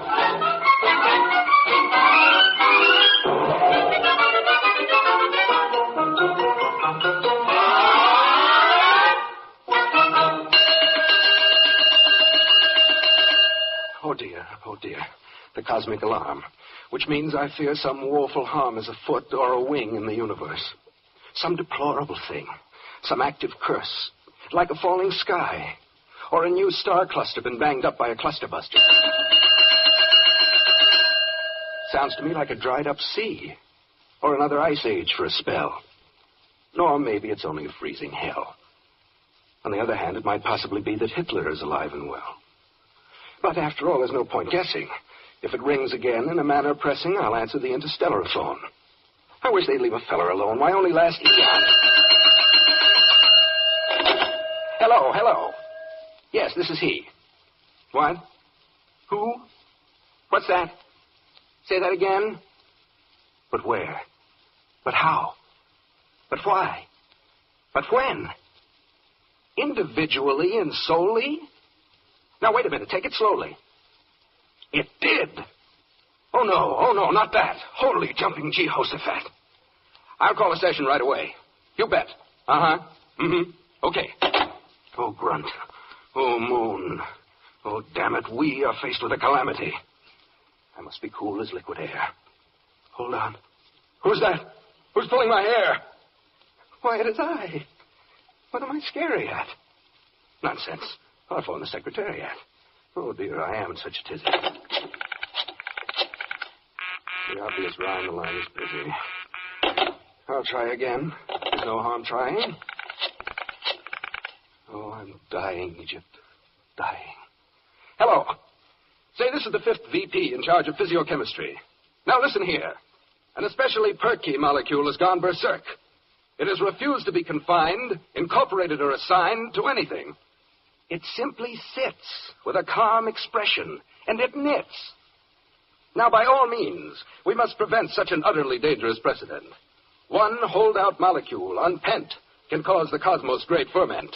We must arraign this beast and try it. The charge? Inciting particles to riot. Okay, arrange. I mean arraign. I mean all three. I mean the twain. No, never mind. Just get it booked. Or else the universe is cooked. Oh, me, oh, my. Goodbye.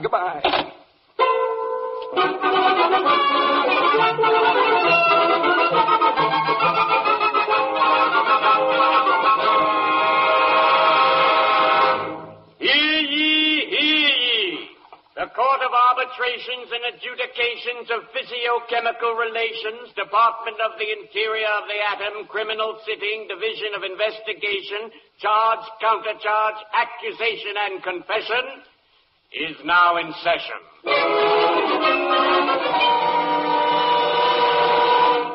The court will rise and face the justice who will adjust this case.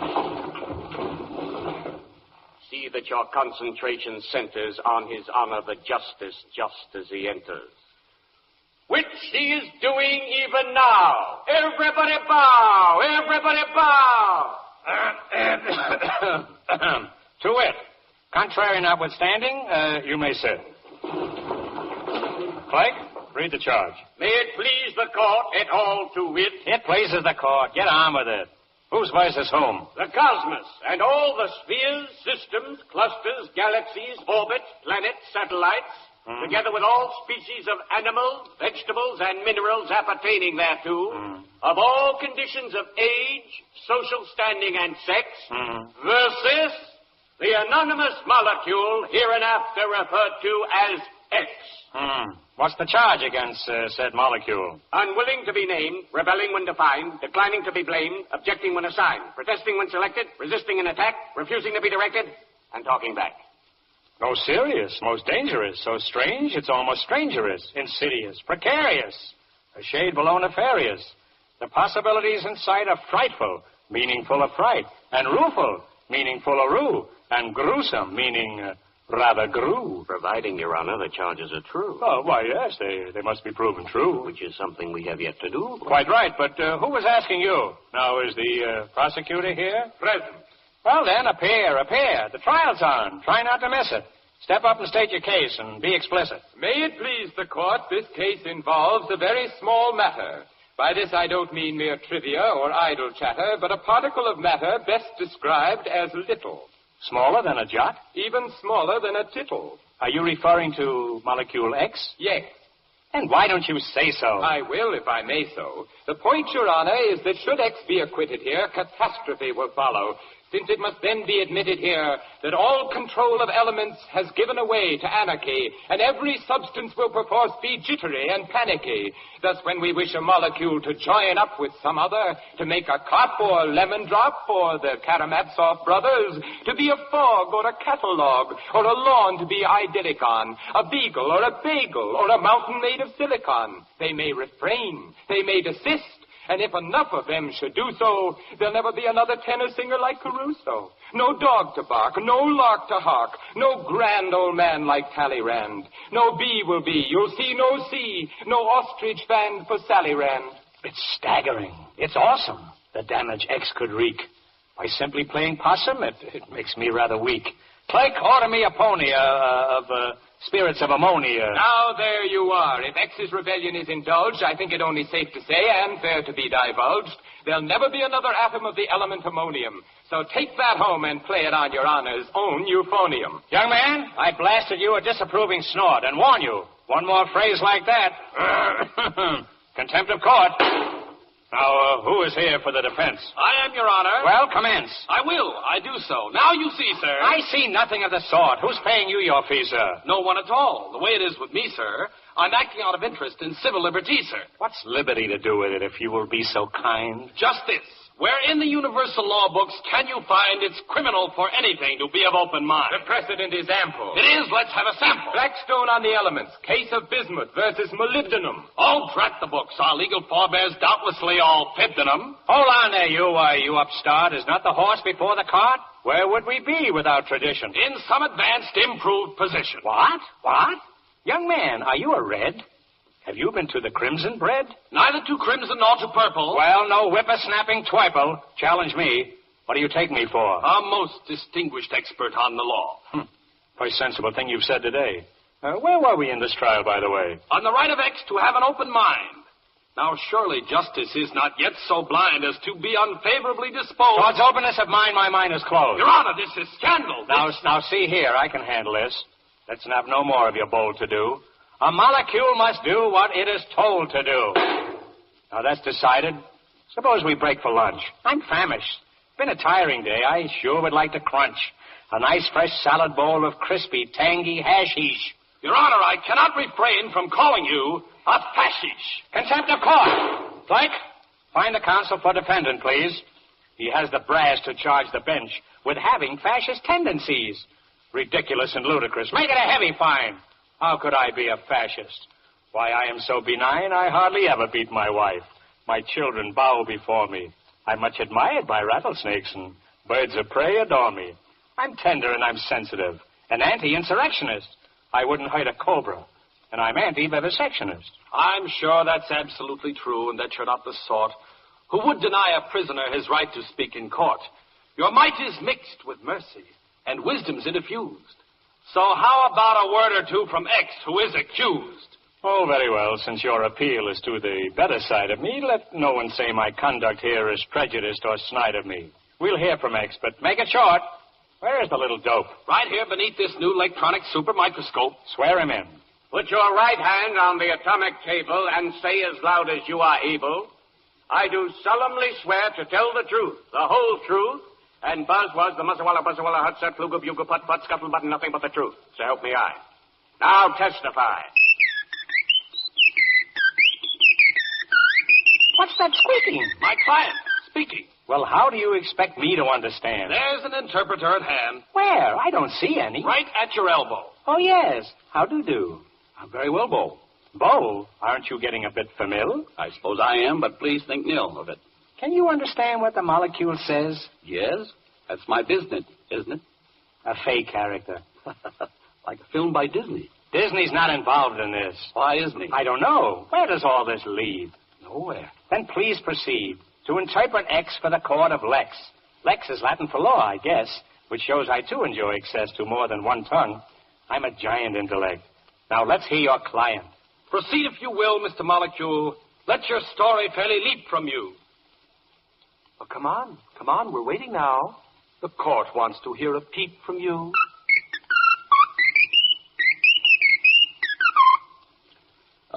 X says as follows. I cannot bring myself to be just anything that's asked of me.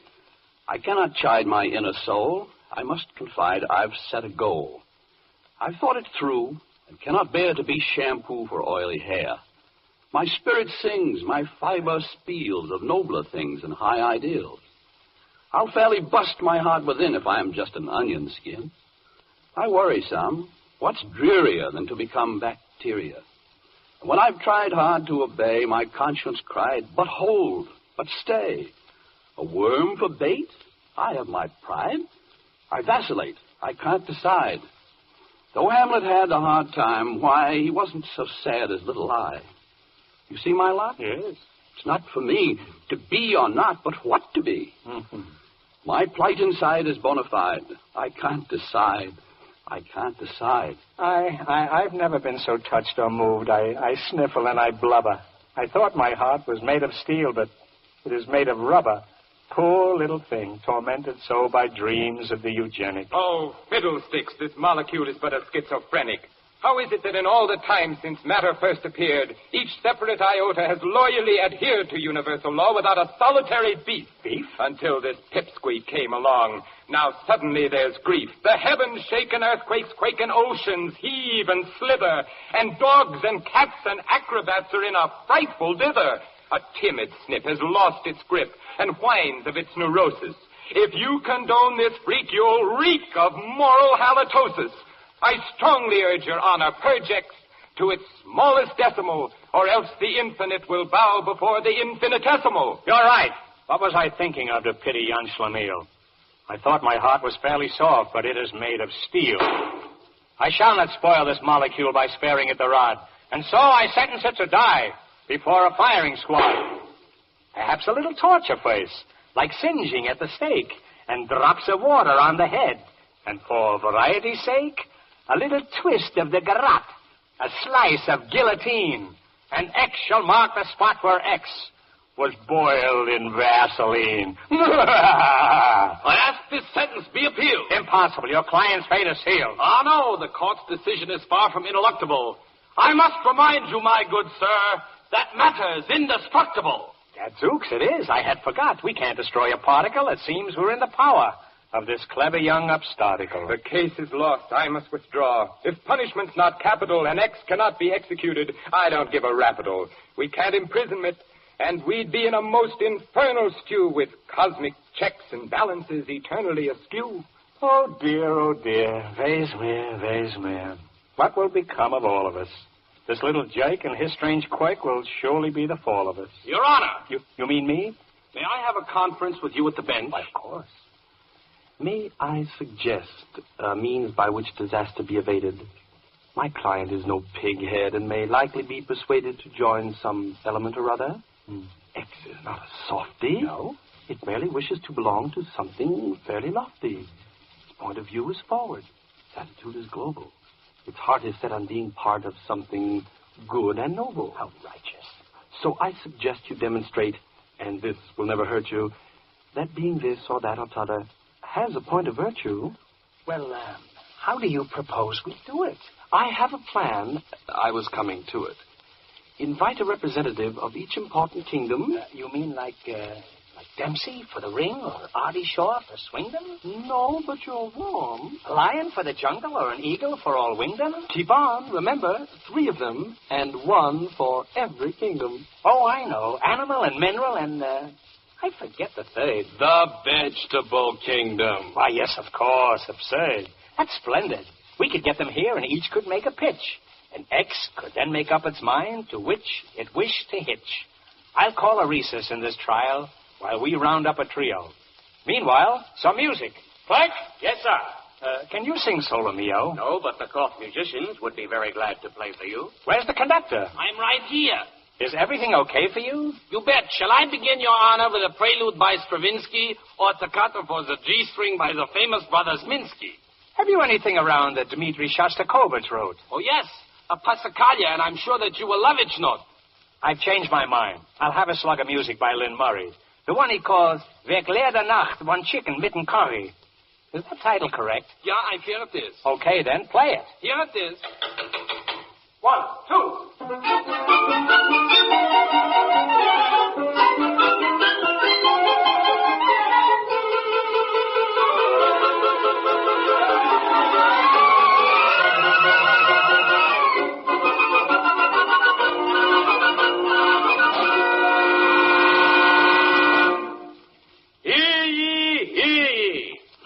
Spokesman for the vegetable kingdom will rise and address the court concerning the advantages to Molecule X of joining this classification. With handy allusions to paleontology, plant psychology, stems and flowers, roots and fruits, and outstanding examples of horticulture and botany, if he's got me. I doubt that X shall ever see an atom lovely as a tree. Why, nothing has got quite the charm of the most ordinary palm, with coffee beans and turpentine, and grapes which make imported wine. And as for molds and types of fungus, we have some noted ones among us. Penicillin is a spore, noble beyond metaphor. Life is earnest, life is sweet, for the common sugar beet. Cotton, spinach, hemp and hop. One could really never stop singing vegetary praise for years and months and weeks and days. Well, X says that trees are chopped for wood and that he sees no special good in being a beet which people eat. X says a palm, though fine in Maine, can come to harm in a hurricane. The grape's a curse, since drink is evil, and cotton is worse for the boll weevil. X does not wish to look for trouble. It's not his dish, the vegetable. For a molecule that's supposed to be meek, the choosy Mr. X has a lot of cheek. Step down, vegetable. Let mineral speak. The spokesman for the mineral kingdom will address the court concerning the advantages to Molecule X of joining this classification, with allusions to metallurgy, gypsum, filiform silver, motor cars, nickel bars, pickle jars, and manganese. Please. Now, the way that X can best ensure his choice of substance will endure is to stop his flopping about and settle down to being a respectable metal. Oh, fiddly-dee, fiddly-dum, yum-yum. Oh, boy, aluminum. If he likes the work of iron, he can be the iron in irony. That sounds to me like pure, unalloyed non sequitur. If he wishes to be a worker, he can serve in a column of mercury. And if he'd rather be gay and giddysome, there's radium, uranium, iridium. Oh, tantalum, tungsten, talcum, tin, ipsy, pipsy, bitterson, gin, alto, saxon, copper, tax, raxley, rax, borax, borax, merrily, barely, chili by gin, triple I zinc, and kale. Team. Oh, I beg. Are these football yells necessary? Yes, sir. Very. Well, what do they mean? Well, amphibolsphine and pyroxene, being amygdaloidally idiochromatic, may create a stalactitic static, affecting the scalohedral speed. Mm-hmm. On this, the experts are fully agreed. Well, that clears it up very well indeed. Proceed. If X wants glamour, need he be told of silver, platinum, and gold? And the safest job on any planet is to be a nice, strong rock of granite. If he likes good cooking, a dinner will boil very nicely over mineral oil. Does he cry to be a wagon hitched to a star, then apply to be a Hollywood motor car? Oh, I could pour mineral law before you forever and a day. if it wouldn't bore you. Well, X says he, that any jury'll find mercury somewhat mercurial. Iron gets rusty, bare rocks too nude, talc is too dusty, oil is crude. The automobile is not his bent. One elliptical wheel means an accident. Gold you can keep. He simply balks at lying deep beneath Fort Knox. I've never heard such utterly rash, hypercritical balderdash. If I weren't so stately and dignified, I'd take that molecule outside and bop him right in his little beezer. Who does he think he is, Little Caesar? Ah! Let the animal kingdom present its spokesman. Come on! Where is the gent? Right here, but, Your Honor. All right, begin. It's a her. Never mind. Swear him in. Swear him in. Very well. The spokesman for the animal kingdom, etc. Species of bird, bee, dog, flea, hen, man, does solemnly swear, etc., in the name of the llama, gnu, auk, yak, kangaroo, slippery Dan, Charlie Chan, the common man, and so forth, that he or she will please go forth and testify to the legal court. Thank you. I gladly take the floor. Rather pretty. Eh bien? Hello? I could fascinate X with the mystery of our considerable natural history. I could tell him the fame of each colorful name. Go on. I'm goose pimply and blistery. I could tell of a bird named the smew, and another eclipse, Uraboo, of Tsigatai, Zo, and a single row. And a fish that is called in canoe? Quite true. And a monkey that's called wanderoo? Quite true. Oh, I just love to listen to you. I could tell of the vinegaroon, the squacko, the guiduck, baboon, the antelope bongo, the crow known as drongo. Will you join me for lunch one day soon? For the record, may I ask whether these names are real or fictionary? Don't interrupt. They're all in your dictionary. Now, the capercaillie has a whistle. Of course. Distinct from the ling and dixistle. The zebu and zivet, Anteric of Tibet. I cling to your words like a thistle. I urge X to join the toucan or some other nice animal clan, like the beautiful cootie or charming agouti. But what of the species of man? Oh, that's another subject entirely. I do not recommend that X get involved in the affairs of mankind.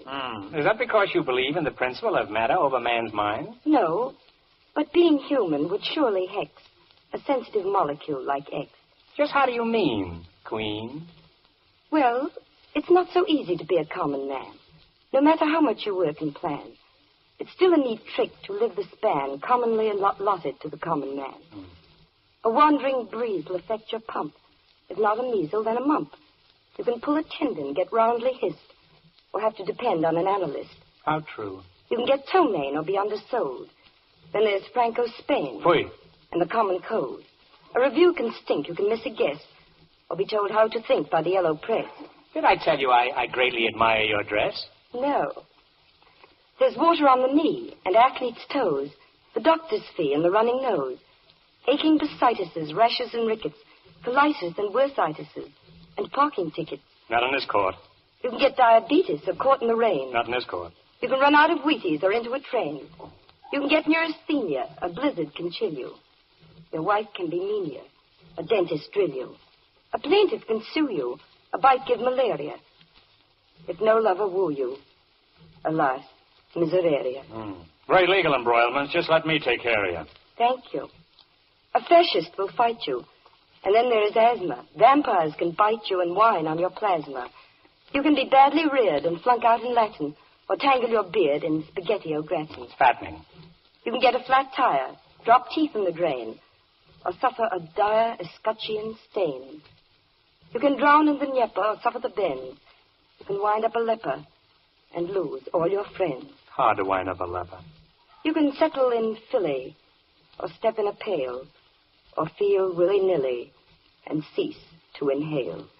How morbid, depressing, in fact suicidal. By the way, have you ever an hour that's idle? Your Honor, my client has something to say. I could meet you, what's that about X again, eh? He's ready, I said. Well, let him go ahead. X says as follows. I'm glad to know the awful truth. Man has such woe, forsooth, forsooth. What philosophy. Yet what he's done, proud hands can clap. He's beaten the Hun and Will the Jap. He flies the air just like a smew and swims for fair like the Incanoo. Yes, like the Incanoo. He has a soul. He reads Descartes. Like me, his goal is a thing apart. He's learned to kill the harmful bug by serum pill and sulfur drug. He beats the band and goes to school to understand the molecule. You're the rascal. In face of odds, he makes his way. Gives birth to quads, builds TVA. Displays his charms, plays blindfold chess, listens to Brahms and CBS. CBS, of course. The common guy both thinks and feels. Nothing's too high for his ideals. Though it cost him sadly to put down jerk. Please. He's not done badly. Look at his works. For all his pains, we owe him thanks. And I do gladly join his ranks. The human flock has golden fleece, grace to its stock and lasting peace.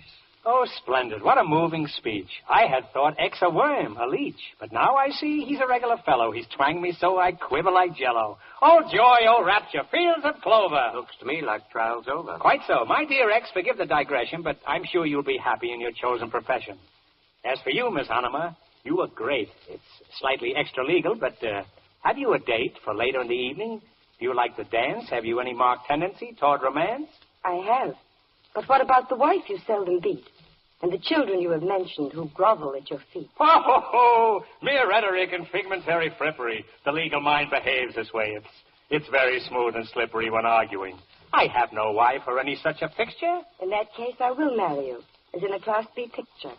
We'll create a happy ending, plus 2 children of each sex. To be a part of one of them, shall we invite friend X? Magnificent idea, that.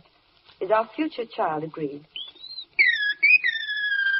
X says indeed, and asks you speed your visit to the Reverend so we can have a life to lead and bring this to a clever end. Hooray, I thought you'd never end. Will the court musicians kindly advance to the mic and play a wedding dance? And then after that, please segue and sally into a sort of a kind of finale. 1, 2, 3.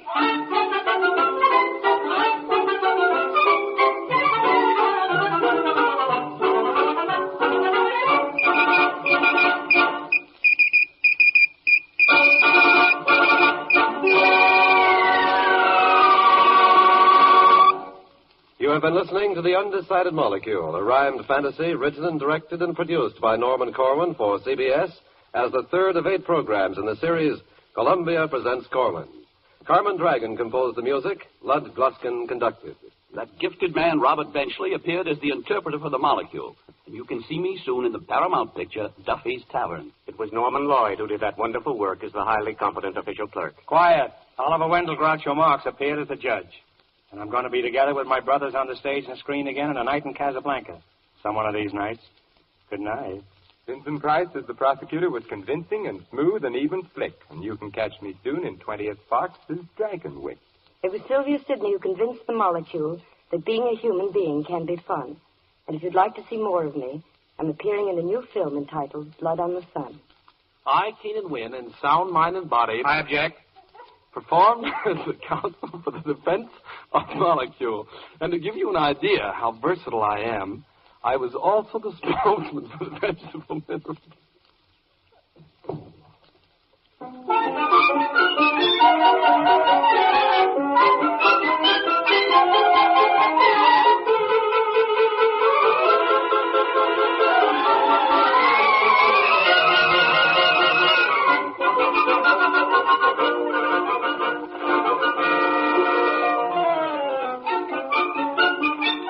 Next week at this time, Columbia presents one of the most popular and often requested programs from last year's series, New York, A Tapestry for Radio, starring Orson Welles in the role of the narrator. This is CBS, the Columbia Broadcasting System.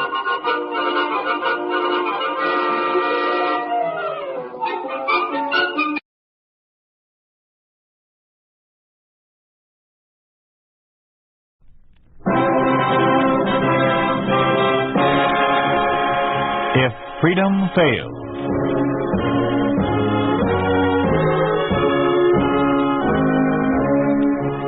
We'd like to take you on a visit to a town that doesn't exist.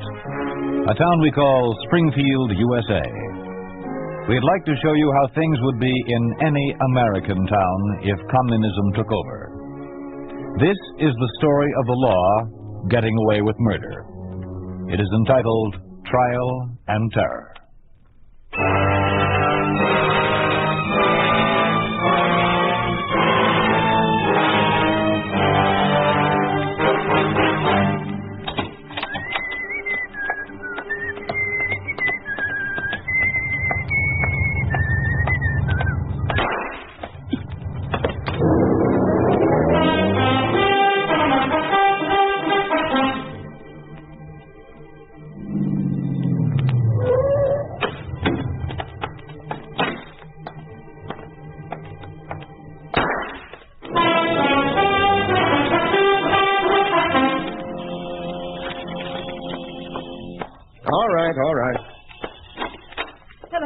Well, Claire, this is a pleasant surprise. Come on in.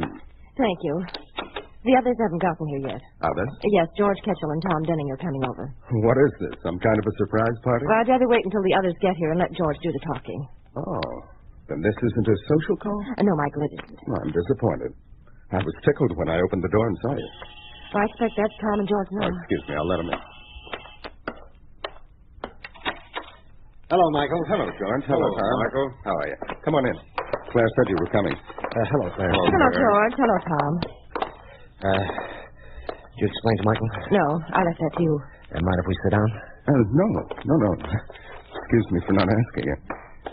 But you've got my curiosity up. What's all this about? Well, we've been selected as a committee to ask you to take over as leader for the farm party. What? Now, wait a minute. Do you know what you're asking me to do? Yes, we're asking you. You're asking me to commit suicide. Michael, your father gave his life. Your brother gave his life. Are you afraid? It's not a question of being afraid. Well, then, what is it?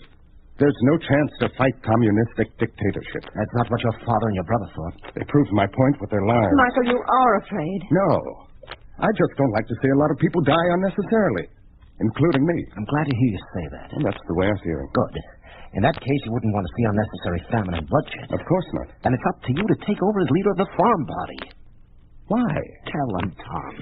Well, very reliable information from the grapevine informs us that since the commies here in Springfield have come into power, they're planning on taking over the farm. It's the same pattern they've used in Bulgaria and other countries. They're making plans to confiscate the farmers' land and reduce them to slave labor.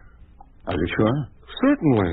You don't suppose we'd go off half-cocked on a vital matter of this kind, do you? The farmers aren't going to take it lying down. What do they intend to do about it? They've decided to resort to mass destruction of crops. Well, that's mass suicide. Sure. Michael, you can stop it. How? Your father was leader of the farm party. Your brother followed in his footsteps. Well, Peter's at the head of the party will give the farmers a chance to win an election. And the farm vote might be strong enough to win over the communist vote. We want you to run for senator. Michael, please. You have a good chance of being elected. What assurance have I that I'll live that long? None. My father failed. My brother failed. They tried to fight communism. It's up to you to take up where they left off. Perhaps, but first I'm going to try another method. Well, what other method is there? Cooperation. What? Are you kidding? You were Peter's cooperating with the commies. Davies did, and today's lieutenant governor. He's a traitor to the cause he fought for. All right, so he's a traitor. But you don't think I'll turn traitor, do you? Well, do you? No, Michael, I don't. If I can gain power by cooperating, I can use that power to protect the farmers. Is that your answer? Yes. Let's go. Wait. Davies was a friend of my father, a friend of my brother. I know him. I can talk to him. Let me try. Davies is a communist. You can't reason with communists. But just let me try. If I find cooperation fails, I'll fight.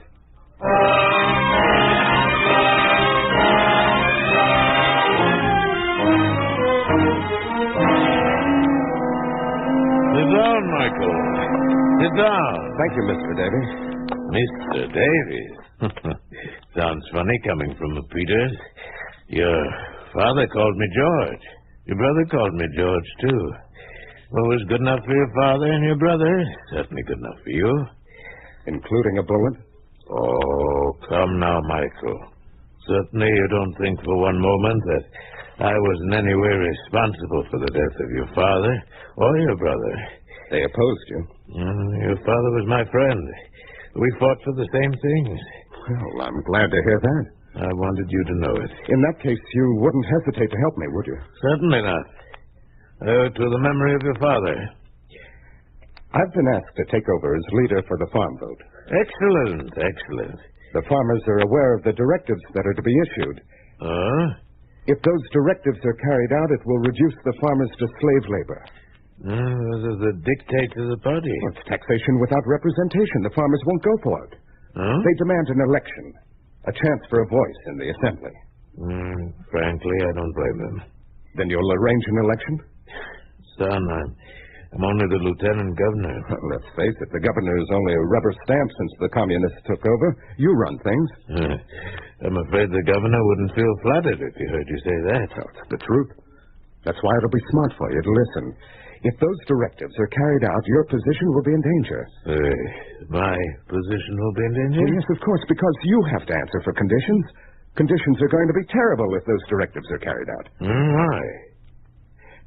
The farmers have made plans for mass destruction of the crops.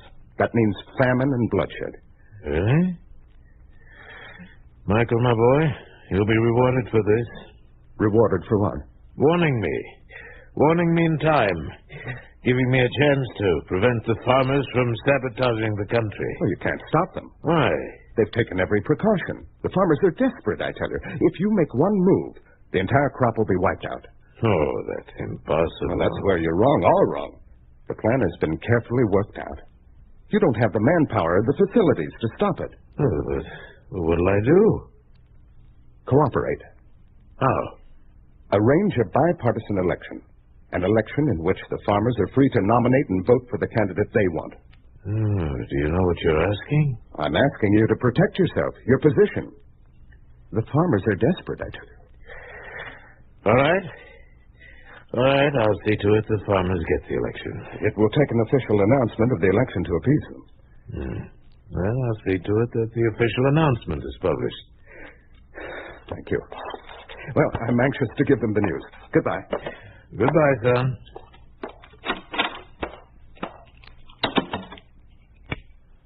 Vegas? Yes, sir? Did you get that? Yes, sir. The whole thing was recorded. Good. He's a bigger fool than his father or his brother. Yeah. What are you going to do about the election? Do? Farmers will have the election.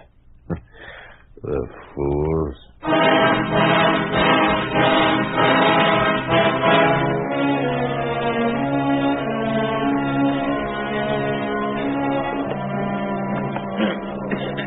Well, let's get started. I've called this meeting of the campaign committee to make a final check on the arrangements for the election eve rally. Why bother going to the trouble making a lot of elaborate arrangements? Let's face it, the whole thing will be broken up by the police. Yes, George is right. The police have started riots and broken up practically all of our meetings. That's right, Tom. The way things are going, it begins to look like we might run out of candidates. Yeah. First they refuse to let us nominate candidates for the key executive positions. Then they make wholesale arrests of the candidates they did let us nominate. I'm beginning to think these meetings are a bad idea from the standpoint of the people. Every time we hold a meeting, more of them get their heads in a sling as a result of being beat up by the police. I warned you, Michael. Davy's idea of cooperation is coercion. Now listen to me, all of you. Perhaps I've been a fool. But I did get the farmers the election. Sure, the police broke up our meetings and arrested some of us. But it's given the rest of us a chance to rekindle the hope for freedom in the hearts of a lot of people. A chance to speak the truth, which I don't have to tell you would have landed the whole lot of us in jail for treason, except for the fact that the commies evidently thought we were using their methods of buttering up the public with idle election promises. We not only reached the farmers, but the others who are anxious to break the stranglehold of communism. We're not going to stop now. We're going through with the rally and win the election.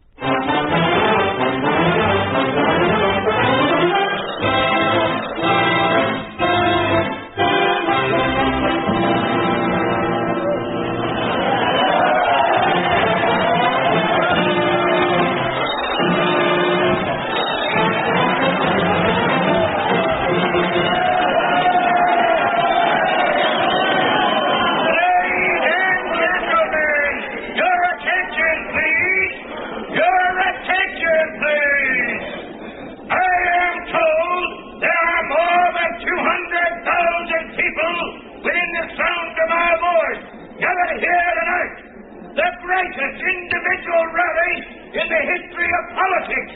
That can mean only one thing for the Farm Party.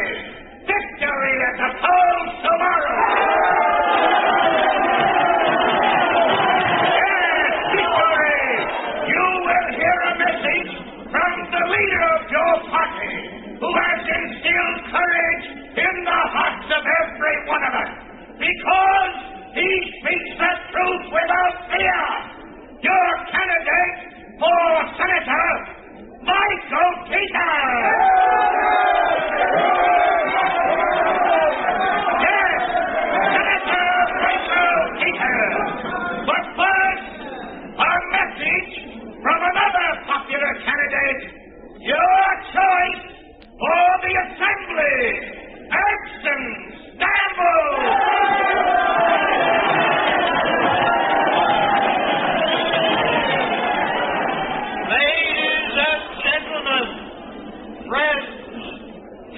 freedom-loving people.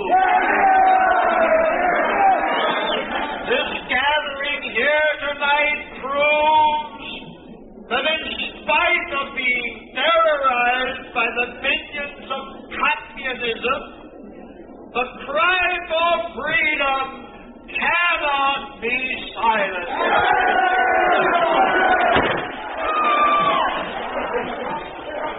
Cannot be silenced.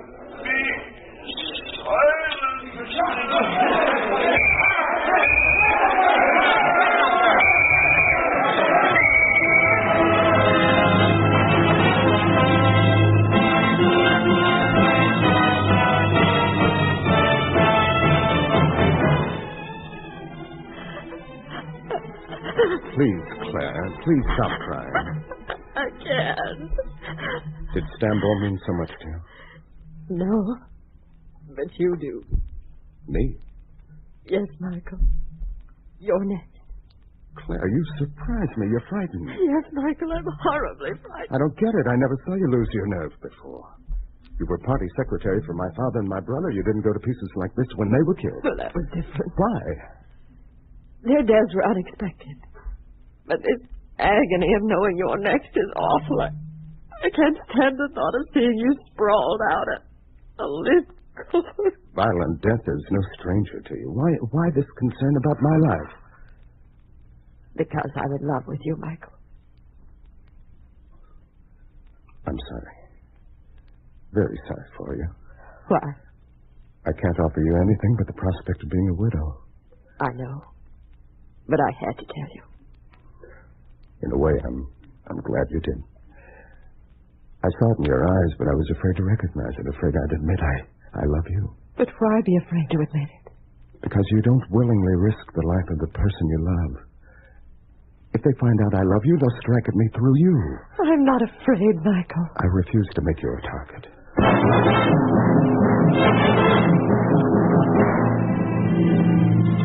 Michael, the report indicates a turnout of voters for this election will set a new record.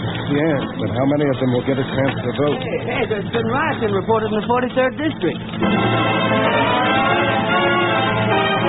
108th District reports scores of voters injured in rioting. 71st District reports riots in progress.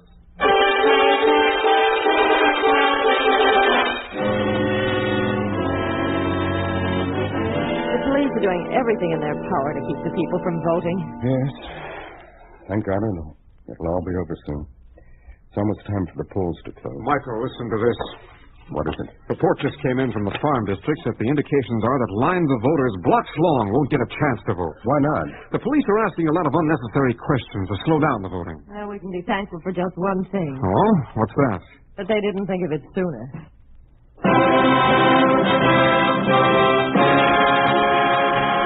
You are listening to Trial and Terror, a story of the way things could be if communism took over. A picture of what life would be like under a communist regime in an ordinary American town.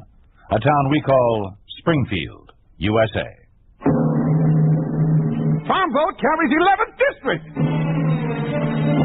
Farm vote carries 63rd District.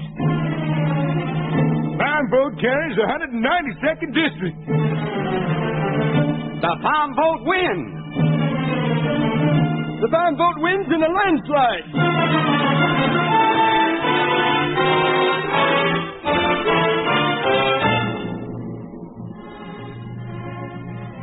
No, Senator. Here's your first official communique. You won't like it. What is it? You'd better read it for yourself. This is to inform you that of this state. My dirty rat. Easy, Michael. I'll see about this. What are you going to do? Talk to David. Michael, please. Be careful what you say.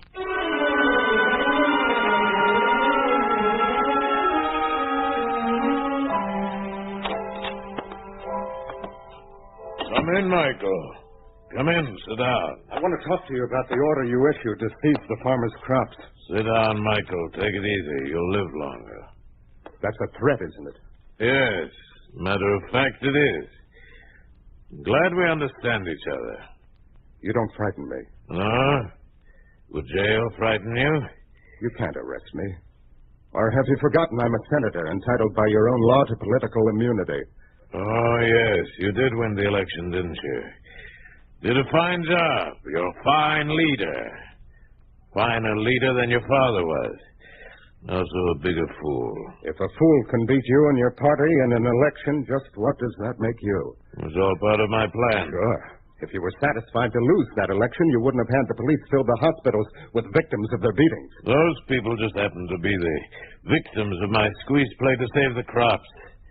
I pacified the farmers by letting them have an election. Supposedly a free election. Instead, you refused to let us nominate candidates for a lot of key positions. Of course. Never give a sucker an even break. Every one of our candidates who was allowed to run won. And what have you got? 117 votes in the Senate. Communists retained 233. It's a moral victory for the farmers.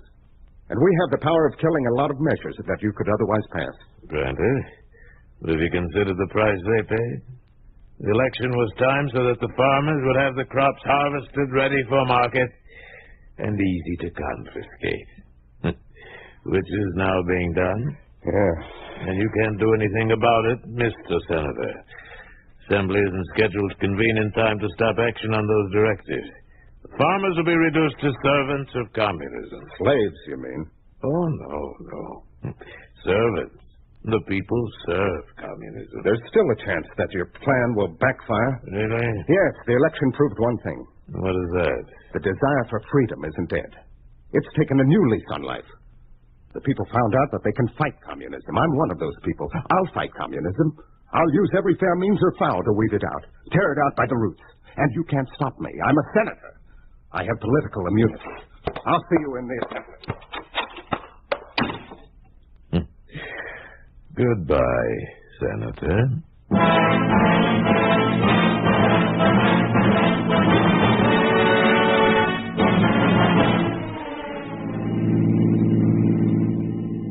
Michael, George, look over there in front of the Senate building. Soldiers. There must be at least 50 of them. Yes. Well, what's the idea? You suppose they're going to try to keep us out of the assembly? I don't know. But the only thing that'll stop me is a bullet. No, Michael, please. Don't do anything that'll invite a bullet. Claire's right, Michael. If the old adage is right about death always strikes 3 times. Be careful. Your father was shot down approaching the Senate. Your brother was killed entering the building. Please be careful. Come on. Let me do the talking. Michael, if anything happens to you... Whatever happens, remain impersonal. You're the recognized secretary of our party. If you betray your emotions for me, they'll strike at me through you. Michael is right, Claire. I'll remember. But, Michael, please. Halt! What's the idea? We're members of the assembly. I'm Senator Peters. This is my party secretary. Your identification. Identification? Yes. Here it is. Here's mine. Here's mine. Michael Peters. That checks. George Ketchel. Claire Brewster. You may enter. I wonder what it's all about. Well, I don't like it. There's something in the air. Davies is here today. Perhaps he called out the militia to act as his bodyguard. Yeah. The popular leader of the masses never goes anywhere without a strong bodyguard. I just thought of something. What? It's good we got here early. Why? We need every single vote to block a bill from passing by a 2/3 majority. That's right. Let's get on the phone, make sure that all our members bring along proper identification. Yes, that's a good idea. There are public telephones over there. Come on.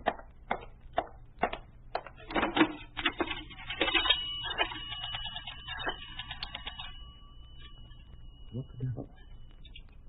The phone is dead. The telephones are temporarily disconnected. What? There's no outside telephone service. Claire, you'd better go out and find the telephone. Nobody is allowed to leave the building.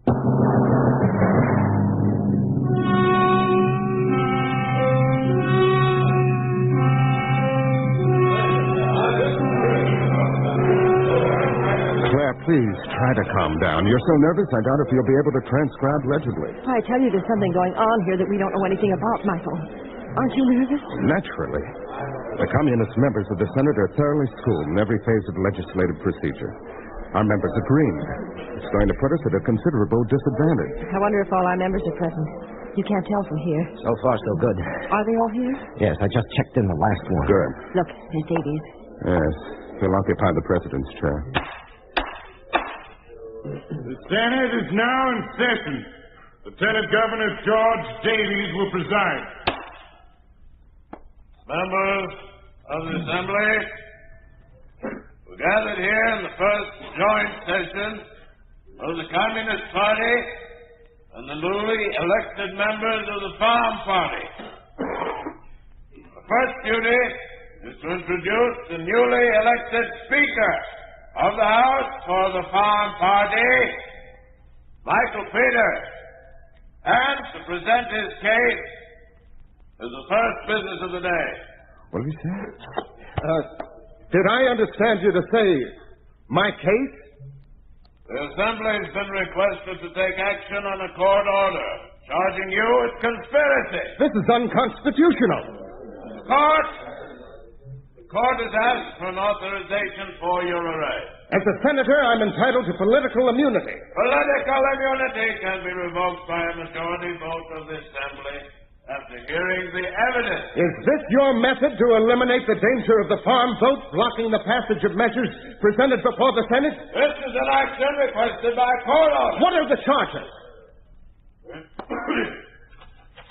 Court charges Michael Peters with organizing terrorist activities to create famine and bloodshed by inciting farmers to engage in mass destruction of crops. That's a lie. Treason. Based on signed confessions made by fellow conspirators. That's a lie. I never engaged in acts of treason. Unfortunately for you, Michael Peters, the police take precautions to prove their accusations. With confessions, no doubt. Confessions extracted by physical tortures or psychological tortures. You have quite an imagination. Not enough imagination to estimate the suffering some of the victims I know of experienced. The police, however, do have confessions. They were not extracted by torture, as you suggested. However, the bulk of the proof is in your own words. That I would like to hear. Since you're entitled to a fair hearing, you'll hear that proof. It's been prepared to present before the Assembly. If you will be seated, you and all the members of the Assembly will hear it introduced as evidence. Oh, Michael, I knew something was going to happen. Control yourself. Remember my warning about displaying emotion. All right. Michael, what's he trying to prove? I don't know. Members of the Assembly, you will now hear the first of two recordings. Yes, sit down, Michael. Sit down. Thank you, Mr. Davies. Mr. Davies. Sounds funny coming from a Peters. I've been asked to take over as leader of the farm group. Excellent, excellent. The farmers are aware of the directives that are to be issued. The farmers have made plans for mass destruction of the crops. Michael, you'll be rewarded for warning me in time to prevent the farmers from sabotaging the country. That record makes me sound like a traitor to the farmers. You admit it's your voice? Yes, it's my voice, but it's a trick. It's a trick to discredit me in the eyes of my party. You admitted the voice we heard on that record was your voice. That'll be all. Be seated. It's a trick. Yes, of course it's a trick. They make a tape recording of a conversation, then cut up the tape and reassemble it to give the conversation an entirely different meaning. Oh, so that's how it's done. It almost fooled me, Michael. That's damaging evidence. I realize that. Wonder what else he's got up his sleeve. The second record will now be presented to the Assembly in evidence. The people can fight communism. The plan has been carefully worked out. Mass destruction of crops. Famine can stop them. The farmers can have the power to kill. Weed out communism. Use every fair means, or foul. Tear out communism by the roots.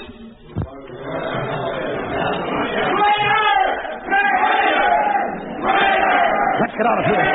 no use. The place is surrounded. Michael, No, hold Claire, me. don't you Oh, understand? of course I understand they're going to take you away. I don't want the same thing to happen to you. It doesn't matter. Nothing matters now. Members! Members of the Assembly! Those in favor of revoking immunity, say yes!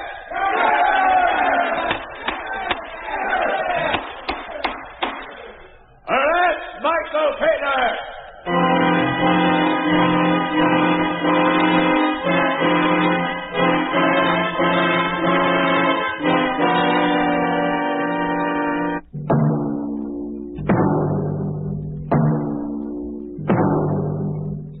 You have just heard a story of what can happen to a political leader under a communist regime. You think this could not happen? It did happen in the communist-dominated country of Bulgaria. It did happen to the leader of the agrarian party, Nicola Petrov. After being brutally tortured in an effort to get him to sign a confession admitting the false charges he was convicted on, Nicola Petrov, called the bravest Democrat of all, was hanged.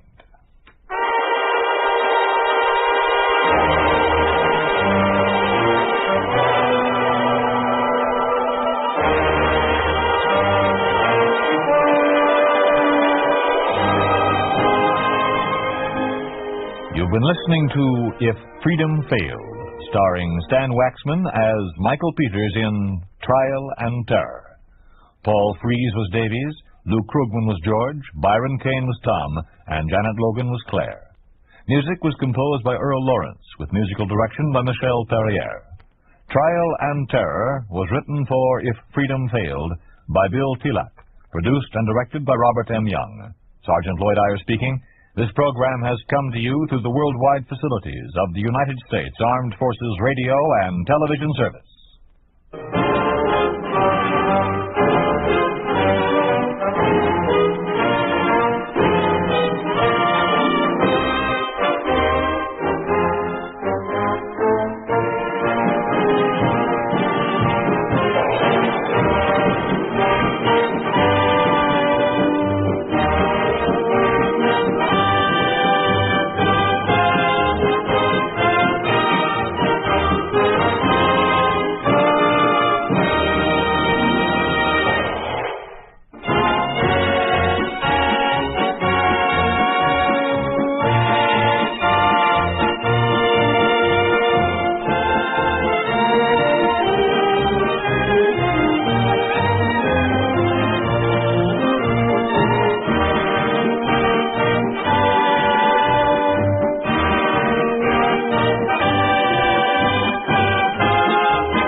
Suspense.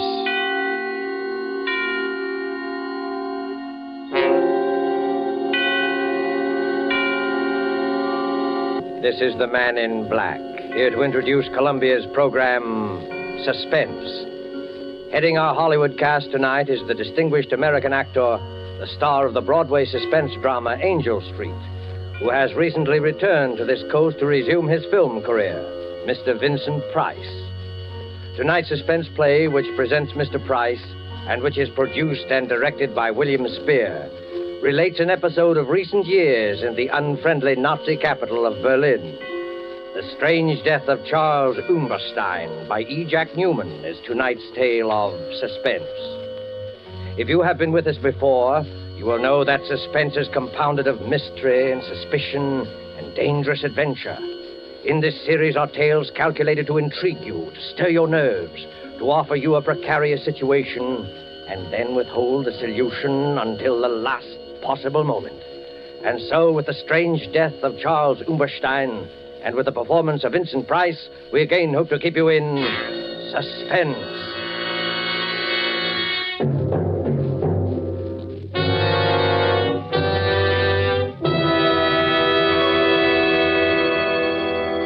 I was infuriated to think I had been trapped.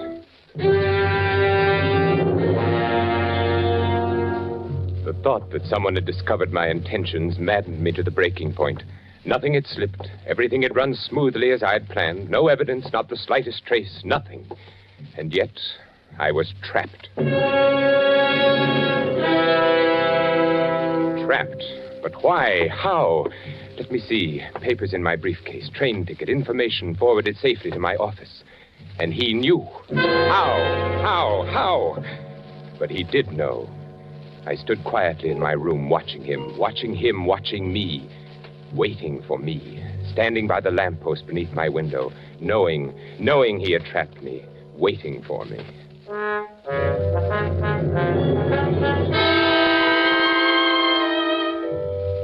I recognized him almost immediately. Captain von Hind. Once before I had seen him briefly in Herr Miller's office. I had been working on some corrections. Herr Miller was escorting him through the plant on an inspection tour. They stopped for a moment outside my office. I glanced up as Herr Miller gestured my way through the partially open door. Aha, Herr Hauptmann. Das ist unser neuer Architekt. So, ist Ihr neuer Architekt. Well, here it was. They were talking about me. My heart stopped. He was explaining how I had been recommended by the Führer himself, my qualification. They continued on their tour. Herr Miller explained later when I went to his office. Aha, Umberstein, there you are. Herr Miller, you sent for me? Yes, Umberstein. This morning, when Captain von Hind and myself passed by your office, I knew it was you. You knew it was me? Yeah. Captain von Hind is head of Gestapo intelligence in this area. He was conducting a routine inspection this morning, and it was he who suggested that Well, since your recommendations were by the Führer himself... Yes? Your work here has been excellent. I knew you were the man when I passed by today. My work? Huh? Oh, no, of course, not that. Why, you have become one of our best men. Oh, thank you, Herr Müller. No, this is it. Yes, Herr Müller. Through various posts, we are releasing more prints on munitions areas in this country and other countries. Huh?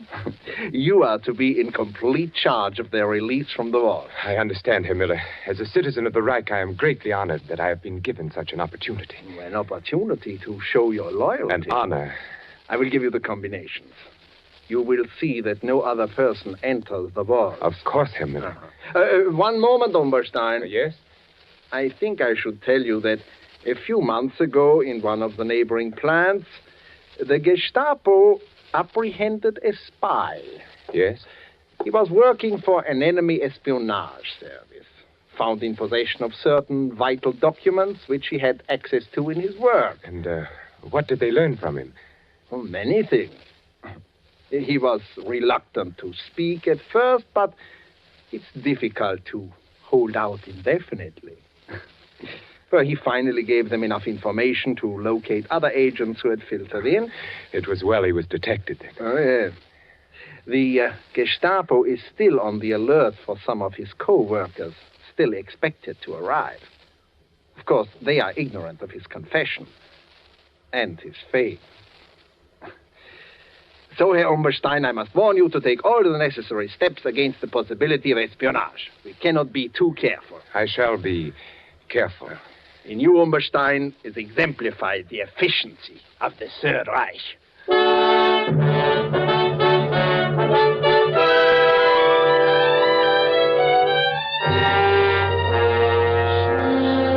I closed my suitcase and looked down on the street. I watched him standing there. I kept asking myself, how could he know? This Captain von Hind, how could he know? The plan was perfect, the best yet, and yet I was discovered, trapped. It was a late Saturday afternoon, and the silence of the day hung heavy in the room. Outside it was cold, very cold, but in my room it was warm, stuffy. The radiator hissed and spewed as though it were the judge of the events to come. I was almost angry at it. A radiator. It was still light enough that he might see me if I crossed to raise the window. He wasn't aware that I was in the room. I hadn't turned on the lights. Now he stood there, waiting for me to return. I lay down on the bed, smoking, my thoughts troubled by the one question: how? How had he discovered me? Safely, I had avoided all connections with anyone who might have a chance to spy on my work. There was not the least cause for suspicion. An established citizen of the right, well-recommended, pure Aryan, employed as an architect in one of the country's largest munitions plants. Certainly there was no reason for him to suspect me, the Gestapo, this Captain von Hind, waiting to take me. Fräulein Keller. Absurd. Oh, of course not. Not she. But could you ever trust a woman? Fräulein Keller. Did I give her any reason at all?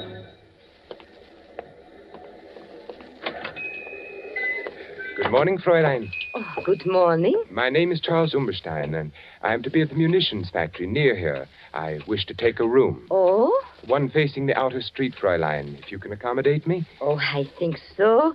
We have one. It is on the second floor, overlooks the street corner. Oh, fine. I'm glad.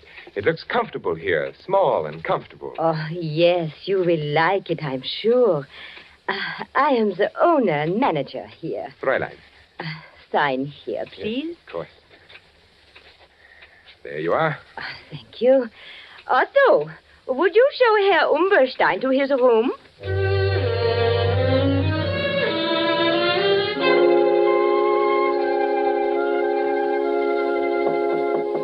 Yes? Yes, who is it? It's I, Fräulein Keller. Oh, just a moment. Yes, Fräulein? I have brought you some extra blankets. Oh. You may be cold. Oh, that's very thoughtful of you, Fräulein. And Herr Umberstein, down the street, a little cafe. You may find nice meals and a little music, too. Oh, wonderful. I am indebted to you, Fräulein. Oh, but you are my charge. I look after my guests. It is my job. Oh, that is most kind, Fräulein. Herr Umberstein, yes. I also dine at a little cafe often. Oh. I hope I see you.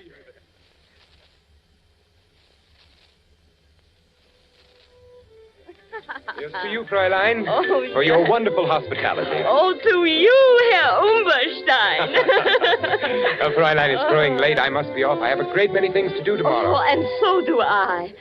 Oh, it has been a wonderful evening. Wonderful. Yes, wonderful. Here's your coat.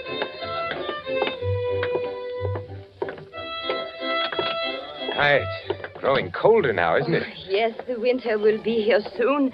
Too soon. Yes, but I won't be... You won't be? Oh, nothing, Fräulein, nothing. You will be here long. Certainly, Fräulein, certainly. I was just, wishing. Wishing? For what? No, I had done it. I'd started to thinking perhaps she could... For what? Oh, nothing, Fräulein, nothing important. Only the hopes of every man. They become so near sometimes. They're almost reality. So? What else could I do? I had to lead her thoughts away somehow. She took the lead. You mean a woman? Yes. Yes, Fräulein. You. Oh, but we have known each other for such a short time. Only 2 weeks. That's true, but I've been aware of you for a longer time, though I've just met you. Oh, Herr Umberstein, Charles. Oh, Charles?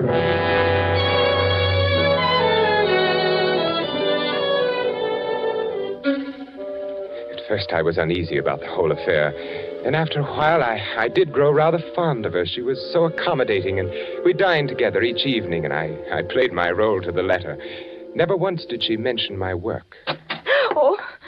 Fräulein Keller, what are you doing in my room? Well, I was... You've been looking through my papers. Why? I was looking for something. But what right have you? What are you looking for? I was looking for a letter. A letter? What letter? One that you haven't got. I thought perhaps you might have it. Now, out with it. A letter from a woman. Very well, Charles, if you must know, I suspect you of not being fair to me. She was actually looking for a letter from some woman. Any woman. She didn't trust me. She didn't trust her Charles.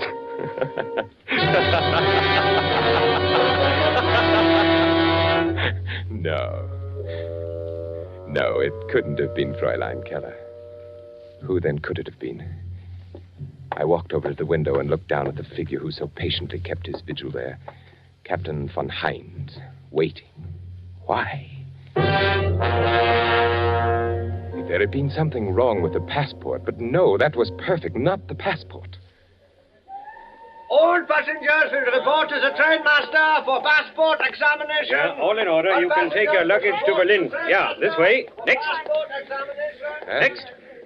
Here you are. Name? Charles Umberstein. Residence? Berlin. Nationality? German. All in order. Picture, luggage, all in order. Thank you, trainmaster. You must be careful, you know. When may I catch my train for Berlin? It should be by any moment. Next. As I stood there in the shadows waiting for my train, I examined my passport again, as I had done 100 times before. No one would have any reason to doubt anything so genuine as that. All passengers for Berlin. All passengers for Berlin. Guard, must we stand passport inspection again? Yeah. The Army intelligence will accommodate you on the train. Jawohl.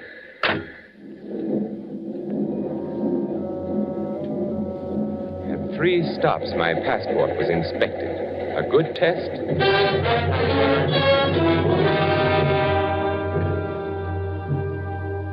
If the passport had been suspected or investigated, it would only prove that I was Charles Umberstein.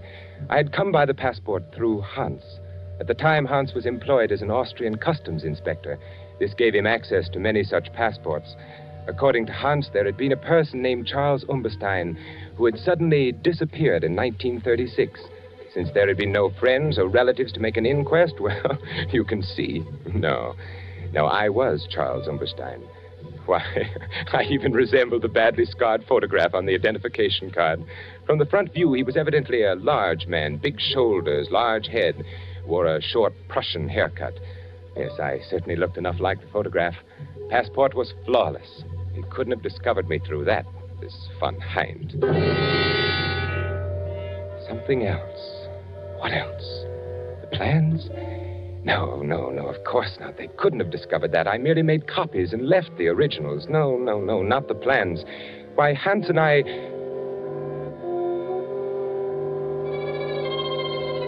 Hans. Oh, no, not Hans. Never. We'd worked so well together. Oh, no, not Hans. A strange, silent boy, perhaps, but surely... That night in 1936, when he gave me the passport, he was our man in Austria, but strange things happen even to the most loyal. All set, Charles. Then I will not see you again, Hans. Until I arrive, eh? I will be attached to an Army Ordnance Division in the city. You will receive additional information on the first day of each month. From you? Yes. There's a hotel not far from the factory. Here is the address. Fräulein Keller runs this hotel. Now, on the second floor in one corner sits a mahogany table. On it are a set of silver candlesticks. 4 of them. Beneath the candlestick nearest the right, you may find your information on the first day of each month. It will be written in code? Naturally. Be very careful when you pick it up. I see. And make no effort to contact me in any other way. And can I leave anything I might learn in the same place? Is it safe? Yes. Now, remember, sooner or later we are bound to be introduced, you and I. My duties with the Ordnance Division will, of course... So near and yet so far kind of thing, eh? Yeah, very far. Once inside the city, I'm Oberleutnant Hans Neumann of Army Ordnance, understand? I am Herr Charles Umberstein, architect. Right. Well, time grows short. I must go. Everything checked. Your passport? Perfect. I even resemble the photograph. Look, Hans, don't you think so? Yes, not bad. Very considerate of Umberstein to have looked this way. Tickets? Right here, through to Berlin. I report to Franz Miller in the munitions factory, produce my credentials. He's been expecting me. I haggle a little about the salary, then I accept. At first opportunity, become acquainted with MB plans. And I will see that you are highly recommended from a reliable source. Just as a matter of curiosity, Hans, who will recommend me? You needn't worry, Herr Umberstein. It'll be good, I assure you. Then goodbye, Hans. Oberleutnant Neumann, if you please. Oberleutnant Hans Neumann. Well, then, my Herr Charles Umberstein, auf Wiedersehen. Wiedersehen. Heil Hitler. Heil Hitler.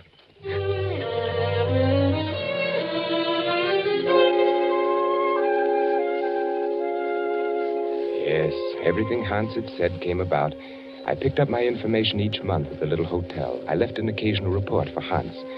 It was the only way we ever communicated. And then Oberleutnant Hans Neumann began to appear in Franz Müller's office. And eventually Müller introduced us. In fact, Hans was with Müller quite frequently, and they dined together regularly. Hans played his part well. But one day, something was worrying him. I will wait here for you, Miller. I'll be with you in a moment. Ah, Herr Umberstein. It's good to see you again. Lieutenant Neumann. Herr Miller speaks very highly of your work here. Thank you. Be very careful of this Captain Von Hind. There's something wrong. I don't know what it is. He looks at me very strangely. And there is something I recognize about the man. The eyes are... You've met Umberstein. Yes. We were just chatting a moment. I've seen Von Hind somewhere before. Be very careful. And don't come with us in case they ask you. Well, you all ready? Why, yes, of course.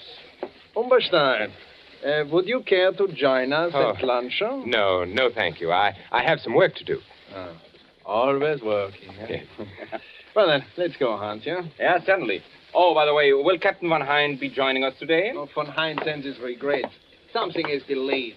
Oh, that's too bad. Von Hind, a remarkable man. No one like him in the service. No one like him. Goodbye, Lieutenant. Von Hind.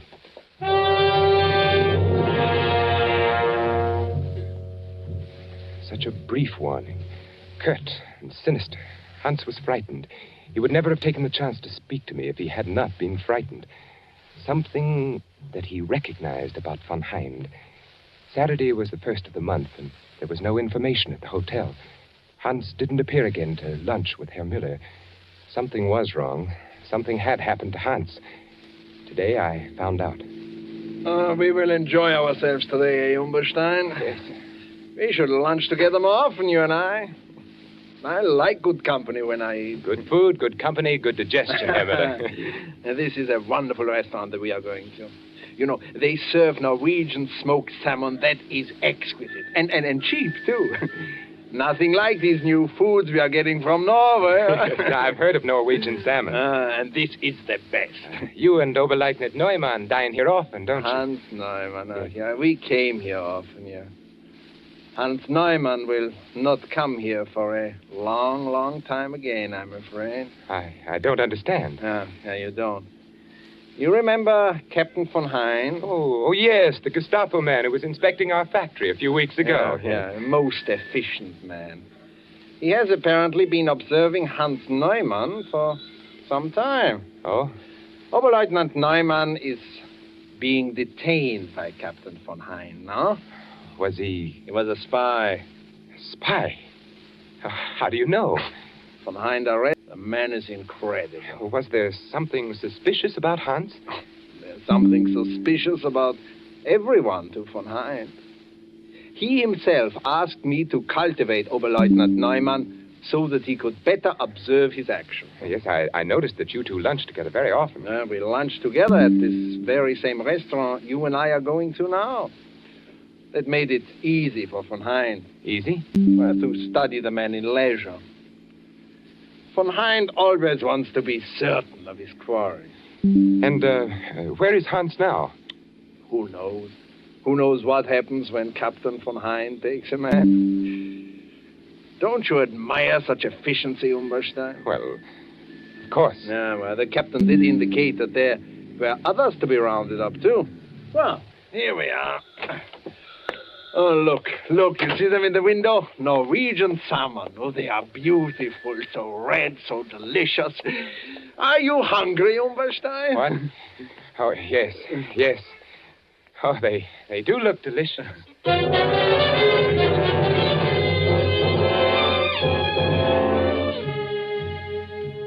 Captain Von Hind. I looked at him out of the window again. I could see his breath now. It was growing very cold. He was well dressed in a neatly tailored overcoat and dark hat. It was too dark to tell the exact color. The only thing I was sure of were the hands and the gloves on the hands.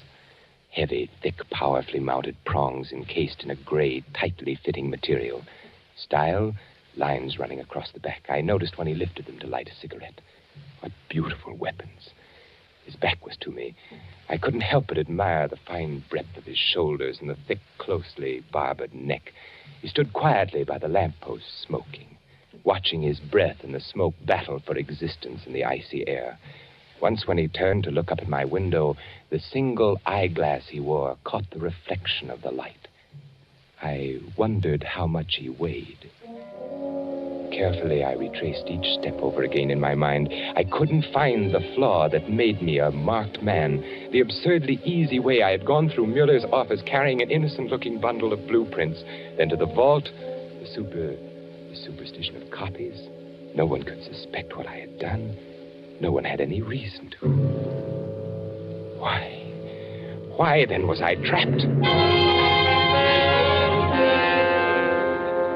Of course he was after me, waiting down there.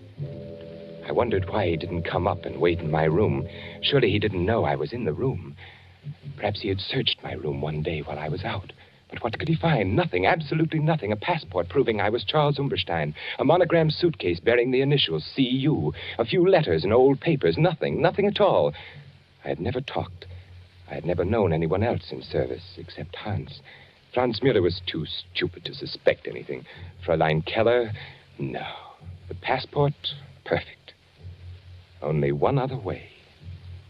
Only one other way could he possibly know. For an instant, the possible answer flashed through my brain. For a full 5 minutes, I watched him very discerningly. Could it be? Could it possibly be? The stillness of the street below was broken from time to time by the blare of an occasional horn and the rattle of armored cars carrying soldiers to different parts of the city. Turning from the window, I groped about in the darkness of my room, searching for the automatic I had concealed in the slit compartment of my traveling bag. When I found it, I tested the chamber. Yes, it was loaded. I jammed it in my coat pocket, and putting on my hat, I stood there by the window, watching him. He seemed very ominous, very assured, waiting for me. He must have been getting anxious with his long vigil. I watched him signal to an accomplice across the street. Walking back and forth under the streetlight, I noticed something familiar. Very familiar. A bolt from off the bed, tied to a piece of cord attached to the light switch. Near the radiator pipe, room enough to pass it through, the weighted end dragging the string to the lobby below. I picked up my suitcase and stepped out of the door. The hall was dark and quiet. I walked down the stairs. The lobby was empty, deserted. At the bottom of the stairs, I placed the suitcase by the door, and I crossed to the desk. Hastily, I jammed a few bills in an envelope and addressed it to Fräulein Keller. Now, as I picked up my suitcase, I could see him very plainly on the corner. He was only a few feet from the entrance. The cord with its weighted end had fallen just short of the door. I stood there quietly. He looked up at my room. I pulled the cord. He was startled when the light went on upstairs, searching the window for a view of the occupant. I walked to the door. As I opened it, he looked my way, gazed at me, point blank, seemed surprised. Then, assuring himself, he took a step toward me. Herr Umberstein. Herr Umberstein. Oh, you are... You are Charles Umberstein? Why, yes, Charles Umberstein, who entered Germany in 1936 from Austria? Here's my passport. Your passport, yes. I have always wanted to meet you, Charles Umberstein. I have always wanted to meet you face to face. You know who I am? Why, yes, you are. I wonder. You know, the others I have had my men pick up. But you, I wanted to attend to personally. It's because you are Charles Umberstein. Now we will just... I'm sorry, my friend.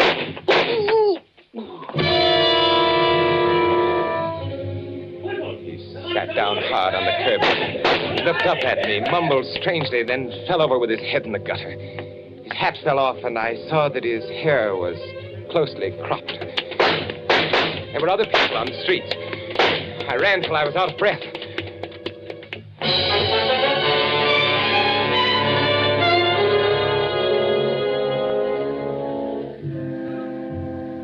The next day, I picked up a Berlin paper on the railroad station.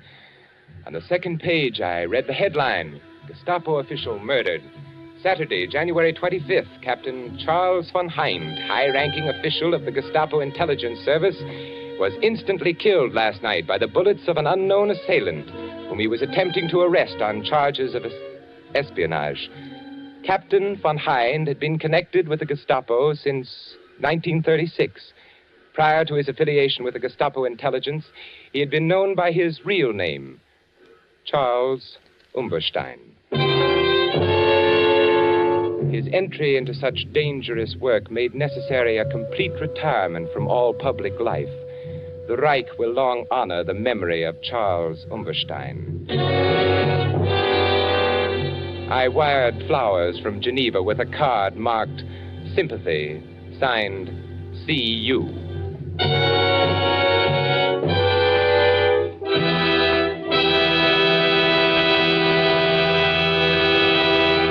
And so closes The Strange Death of Charles Umberstein by E. Jack Newman, starring Vincent Price. Tonight's tale of suspense.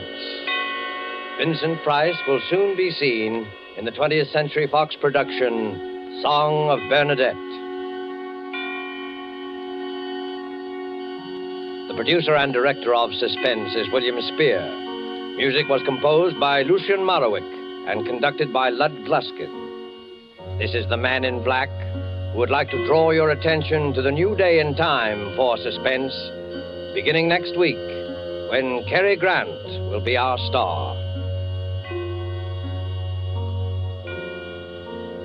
Beginning next week, listeners in the Eastern and Central time zones will hear Suspense on Thursdays at 8 p.m. Eastern Wartime and 7 p.m. Central Wartime. Listeners in the Mountain and Pacific time zones will be brought their next story of suspense on Monday, December the 6th, and each Monday thereafter at 9 p.m. Pacific Wartime. Don't forget Suspense on Thursdays, beginning December the 2nd, if you live in Eastern and Central time zones, and Mondays, beginning December the 6th, for listeners in the Mountain and Pacific time zones, with Cary Grant, our opening guest star.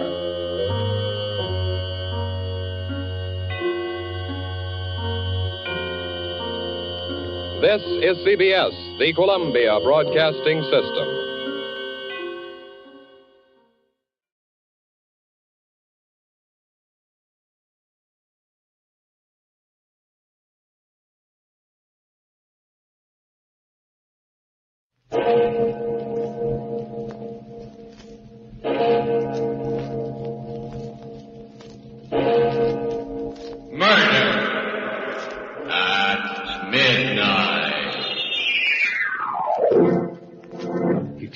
Started to walk across the room, and as he turned, Martel moved. His face stayed dead, expressionless, but he moved. He picked up a heavy wrench, followed him, and then as Roy reached for the switch, he hit him. No! I heard his skull go like a rotten pumpkin shell, and he went down. Then Martel picked up a hacksaw and... No, I don't want to remember the rest. It was too awful, too horrible.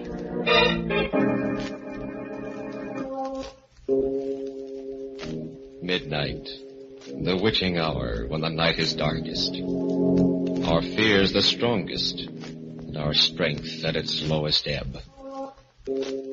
Midnight, when the graves gape open and death strikes. How?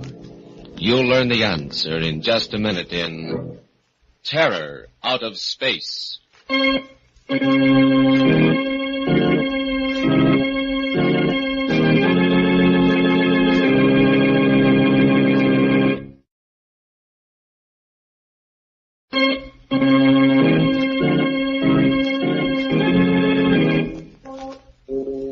Now, Murder at Midnight. Tales of mystery and terror by radio's masters of the macabre. Our story, which we prophesy will be long remembered as a classic, is by Robert Newman. A tale out of the news and out of man's deepest fears called Terror Out of Space.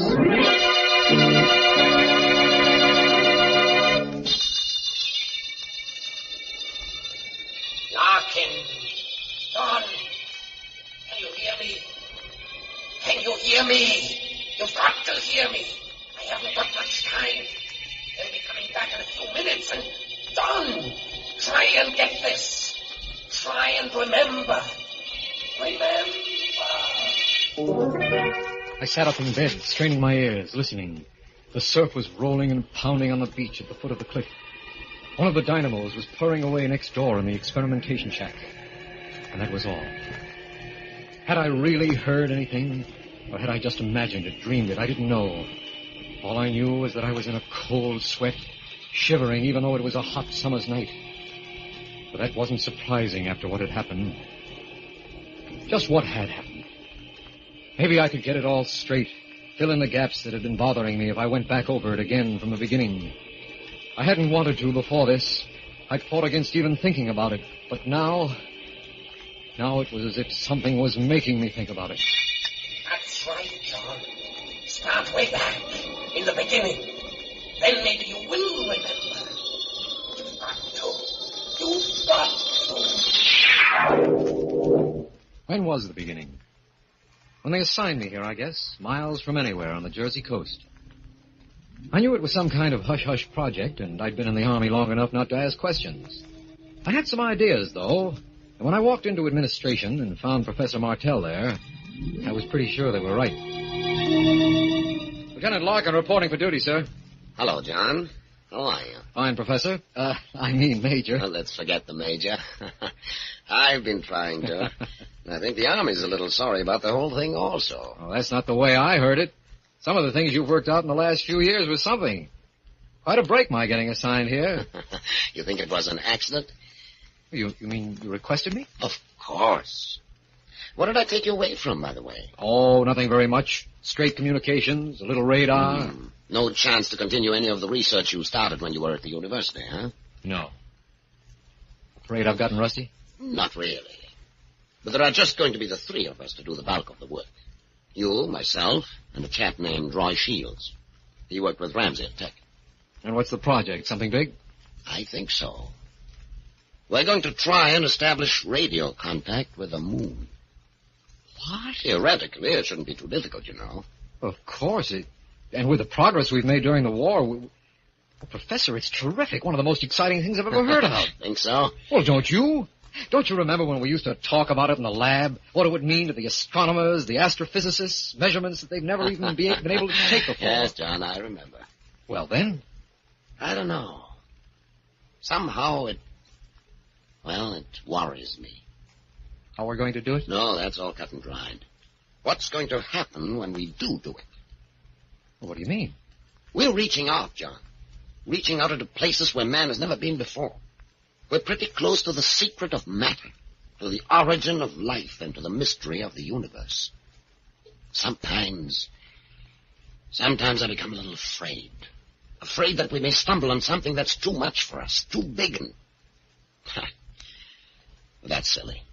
Go pick out a bunk and get some rest, John. Tomorrow, we go to work. The work? I remember that all right, weeks of it. And finally, the big night, the night we were ready for our first test. It was clear and cool, the ocean still, not thundering but whispering at the base of the cliffs, as if it were waiting. Every star separate and distinct, like signposts on the road to the infinite. Martell at the table in the center of the laboratory with the charts and diagrams doing the computing.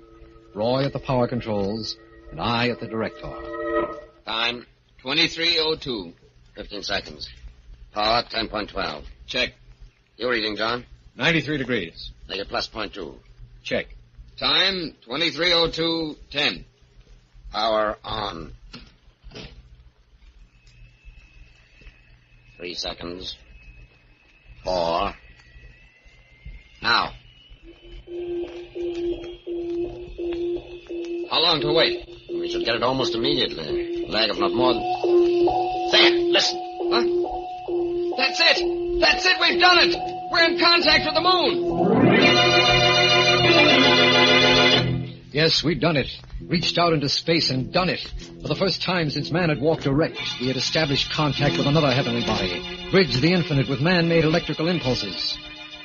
There was no work done during the next 2 days, just excitement. Public relations broke the story the next morning, and we were swamped. Newspaper reporters, photographers, interviews, commentaries, prophecies. Finally, we got back to normal. And a couple of nights later... Yes, it's starting to come back to me now. I remember. It was the sound of the generators that woke me. I looked at my watch, almost midnight. Roy was asleep in his bunk, and I didn't wake him. I padded out along the duckboards to the laboratory. The lights were on. I went in, and there was Professor Martell. He was sitting at the control table, and he was funny. His eyes were open, but he didn't seem to see me. I said, "Hello, Professor."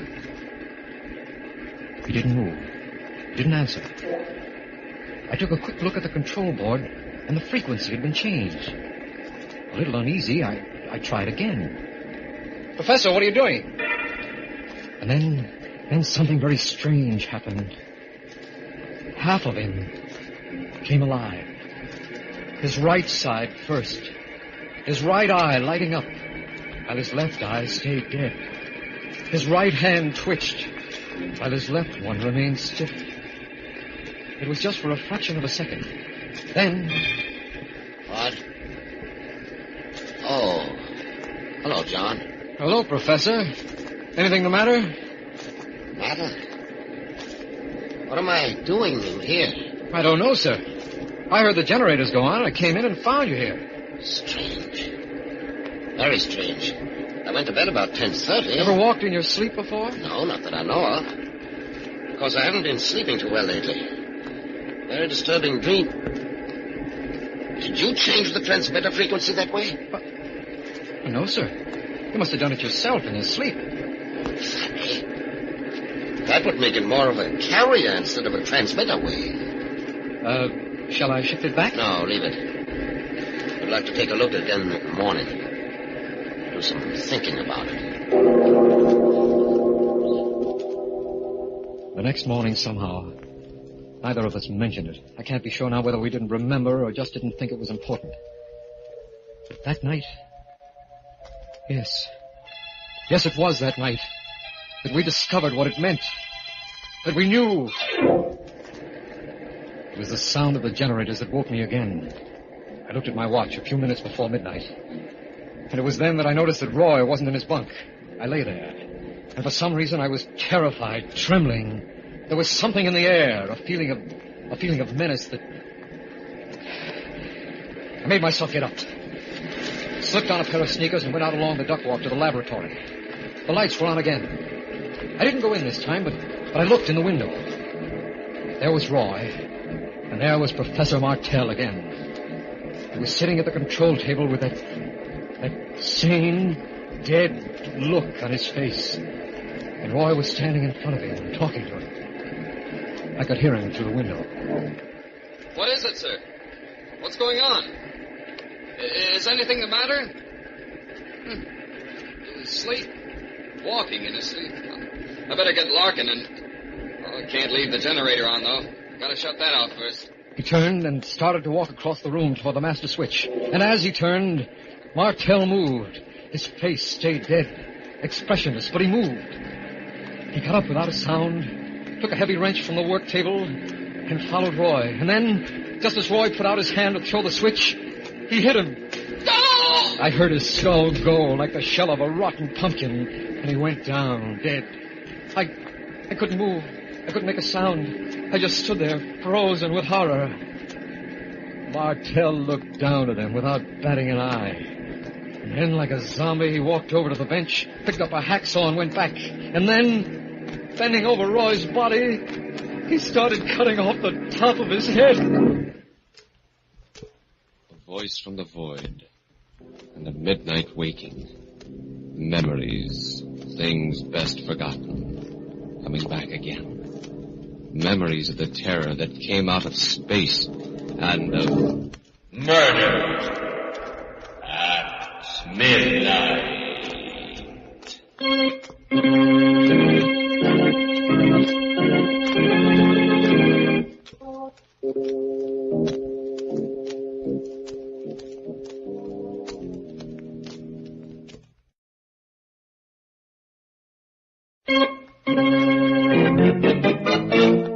And now, back to Murder at Midnight and Terror Out of Space.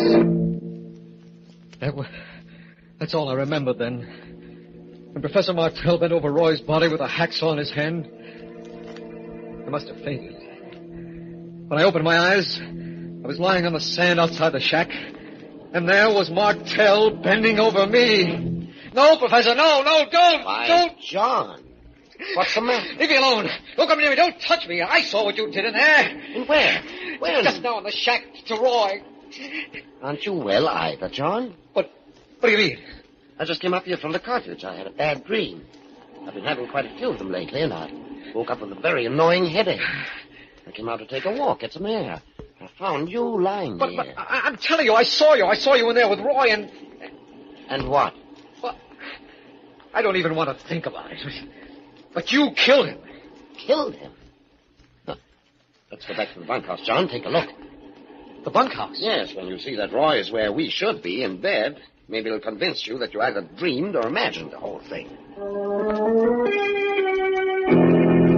He led the way to the bunkhouse, and I followed, still shaken, but starting to feel a little foolish. This was the Professor Martell I had studied under, known for years, the man who wouldn't hurt a fly. We went into the bunkhouse, and Roy's bed was empty. He wasn't there. Martell gave me a funny look and started calling. Roy! Roy, where are you? Roy! Without a word, we hurried back to the laboratory, and there was no sign of him there either. Nothing. Wait, he must have gone out for a walk too, Professor, or maybe jeeped into town. If it was true, there'd be something here. His body, blood. There, John. Well, right there, in front of the switch. But there's nothing there. No. Except that it looks as if this floor was just scrubbed. The floor? What? You're right. John. Huh? Did you change the transmitter frequency this way? But no, sir. You must have done it. Just the way you did last night. Last night? You mean something happened last night, too? You don't remember? No. Tell me what you saw happen tonight. Everything you remember, whether you believe it now or not. Well, it was pretty terrible, Professor. You were sitting there.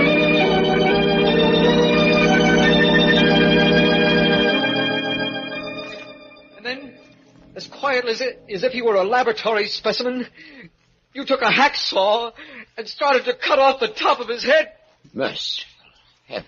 Talking to you now, I know the whole thing's mad, impossible, but... Yes, mad, impossible, but... You mean it could have happened some way without your knowing it? Sit down, John. Relax. Tell me what you know about the moon. The moon is a satellite, stellar body, probably formed by our sun in an encounter with some other stellar body. Yes, probably formed at the same time as the Earth. But it may very well have supported life long before there was life here. Life? But we know what its atmosphere is. Yes, we know what it is now. But how do we know what it was several million years ago? Just suppose, that there was life there millions of years ago. Life that reached a level of development we cannot even imagine. Suppose it died out as a form of life that we could recognize, but remained in a form that is eternal. What do you mean? In the form of electrical energy. We know that thought is an electrical process. An electrocephalograph will give a definite reading when a man is thinking. Yes. Suppose intelligences continue to exist on the moon in the form of complex electric charges. And suppose a channel is suddenly opened between the moon and some other planet. The beams we sent out are our radar beams. You mean they could come down the beam, take hold of someone, you, and make you... I'm supposing, John, hypothesizing. But the fact is that the transmitter was set at carrier frequency, and none of us did it consciously. Of course, even if it's true, we have no way of knowing whether these entities are dangerous, malevolent, or not. No way of knowing, but they killed. They made you kill Roy. Because he was going to shut off the transmitter, cut off contact with the place they came from. As for the rest, well, they would be intensely curious about the human body, particularly the brain. They would want to examine it. Good Lord, Professor, do you realize what you're saying? The taking over of a person's body? Yes, John, I do realize what I'm saying. Well, I don't believe it myself. Have you a gun? Why, yes. Yes, I never carry it. Well, start carrying it. And if you notice me doing anything strange, incomprehensible, don't hesitate. Shoot. I didn't sleep that night. I remember that now. And I was convinced that I would never sleep again. Because it was there then, the moon. It was there all the time, of course, day and night. But it was during the night, when I was asleep, that it would be easiest for them. That they might try and... No, I can't think about it. I won't even now.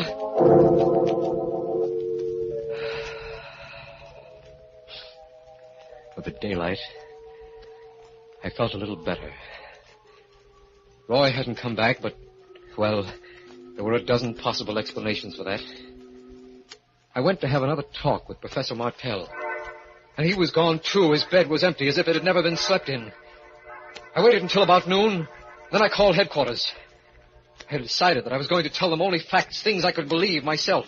Hello? Hello, Colonel. This is Larkin over at Radar Experimental. Oh, yes, Larkin. How are you? Pretty good, sir. I'd like to report that both Sergeant Shields and Major Martell are missing. Huh? Missing? What do you mean? I don't know, sir. They were both gone when I got up this morning. AWOL, eh? Well, that's my fault. You men have been working awfully hard. I meant to suggest that you take leaves. Why don't you go missing, too? Oh, no, sir, I couldn't. Not right now. Okay. Then you carry on until they get back, and then I'll arrange for you to do it officially. So I stayed. Stayed there in the lonely shack on top of the cliff, alone. And that was the most awful, terrible week of my life. Only the wind, the pounding of the surf, and my fears that were with me constantly. There was work I had to do, but I had to force myself to go into the laboratory. Then, on Friday, they found Roy's body. A phone call took me to town to the local funeral parlor. When I got there, the colonel was waiting. You knew Sergeant Shields pretty well, didn't you, Larkin? Yes, sir. Some fishermen found a body in their nets this morning. I wish you'd look at it. Of course, sir. Right here. Oh, good Lord. Evidently, the fish were pretty hungry. Well, no one could be sure, sir, but I think that is Shields. All right, Larkin. Thank you. Yes, they found Roy's body. And that night, Martell came back. I'd taken something to make me sleep. It was the only way I could sleep. But the sound of the generators woke me again. I lay there listening, unbelieving but terrified because there was no one at the station but me. Then, picking up my gun, I went down the duck walk to the laboratory. I opened the door, and there he was, Professor Martell. His face was thin and haggard. His eyes were dead, lackluster, the way they'd been those other 2 nights. And when he spoke, his voice was hardly human, as if someone was using him, speaking through him. Too bad that you woke up, Larkin. You should not have come in here. What do you mean, Professor? Where have you been? We have been looking over your planet, studying it. Very interesting. And now we are ready to go. Go? Go where? What are you talking about? What You said we. Professor Martell, have they... Just a few preparations to make. And then... The voice, that horrible voice stopped, and Martell swayed as if he were going to fall. I grabbed him, and he opened his eyes. He was himself again. And when he spoke, it was with his own voice. John, for heaven's sake, help me. Help me. How, Professor, how? Look, I'm What I told you, don't you remember? Don't you understand? They've got me. They took me that night, took me all over the country, looking, examining, studying. They picked my brain. They sucked me dry. And now they're going to take me back with them. Back with them? Back to where they came from. Not my body, they're not interested in that, but the essential me, it has its name. Shoot, John! Shoot and... And now we are ready. They had him again. As your friend told you, we are taking him with us. But you will not remember. You will remember nothing. Do you understand? Because someday we may come back. I stood there, frozen, still holding on to Martel. Like a sleepwalker with superhuman strength, he pushed me away. I staggered back against the wall. Stiffly and mechanically, he walked to the door, opened it, and went out. The surf was thundering, the wind blowing. Straight to the edge of the cliff he walked, and then went over. But before he fell, he seemed almost to hover for a moment, as if something in him was going not down, but up. Now do you remember, John? Now do you remember? You've got to remember. You've got to. I tricked them, fooled them. That's how I was able to get through to you. But they'll be coming for me any minute. And John, you've got to do something. You've got to. It's true, they do exist. And they've got me here. They may be coming back again for others. John, they're coming. They're coming. Do something. Do. When I woke up about a half hour ago, I found this all written out on the pad I keep next to my bed. Written out in my own handwriting, but a little scrawled and jerky, as if my hand wasn't quite steady. Some of it I remember. Other parts, like Roy's murder, Professor Martel's suicide, I don't recall at all. Either I'm mad, completely mad, or... No, I can't think about it. I mustn't. Anyway, if I showed this to anyone, the world would think I'm mad. So now I'm going to burn it. Burn it up completely. White and shaking, John Larkin tears the scrawled pages from his notebook, crumples them into an ashtray, and puts a match to them. And thus there disappears into ashes the only remaining evidence of the terror from out of space and of murder at midnight.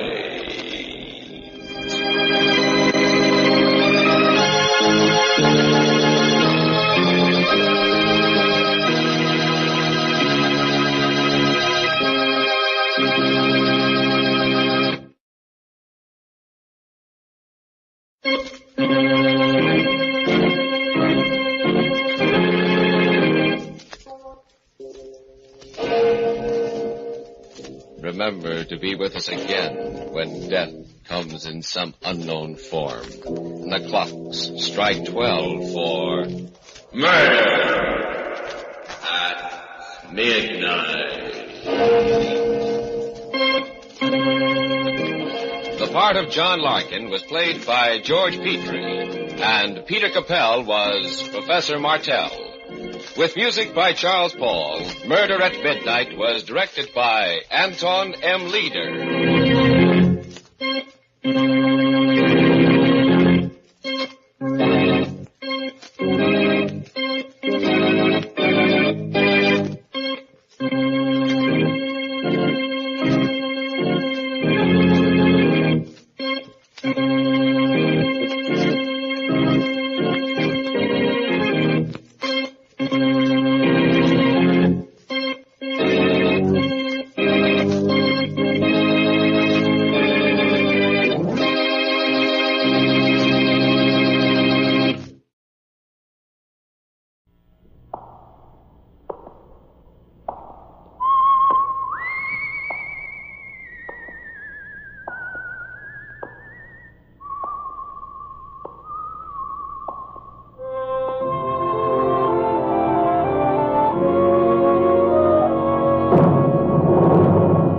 The Adventures of the Saints, starring Vincent Price.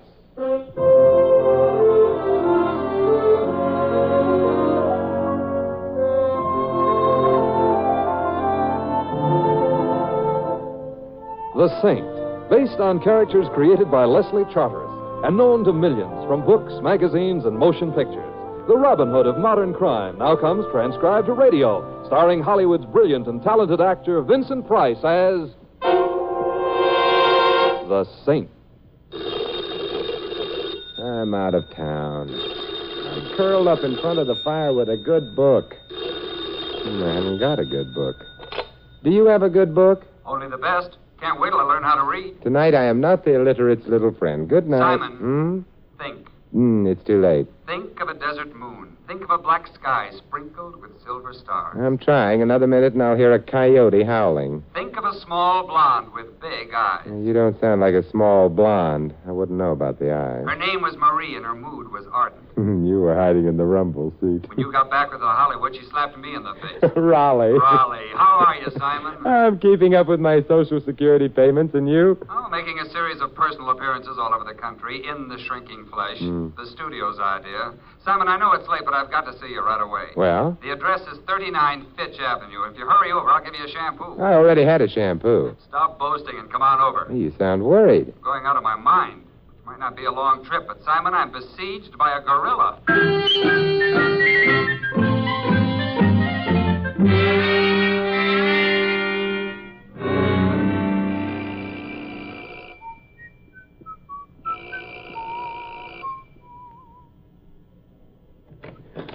Hello, Raleigh. Simon, come on in. Thanks. It's good to see you. Oh, Marie still remembers you. Oh? I duck every time I meet her. Raleigh, I hate to get personal, but someone has confused you with Grant. This tomb is, Renting this moth-eaten mansion was the studio's idea. I tried to have them put in a small subway, but they got very snide about it. It's really a very nice mansion. When did Dracula move out? Keep this under your hat, but I think he's still around, lurking. Let's start the long trek. All right. The idea is just set a steady pace and keep to it. Yeah, but how do you know you're going in the right direction? The moss on the moldings. Oh, yeah. Say, Raleigh, what about this gorilla you mentioned over the phone? Oh, I'd forgotten about him for a few fleeting moments. Simon, the next picture I'm doing is a jungle picture. Oh. You mean whoa. Anyway, the studio got the bright idea of having me photographed next to one of our furry little brothers. So they issued a dozen memos, and a little man complete with gorillas showed up here about an hour ago, with 9,000 photographers.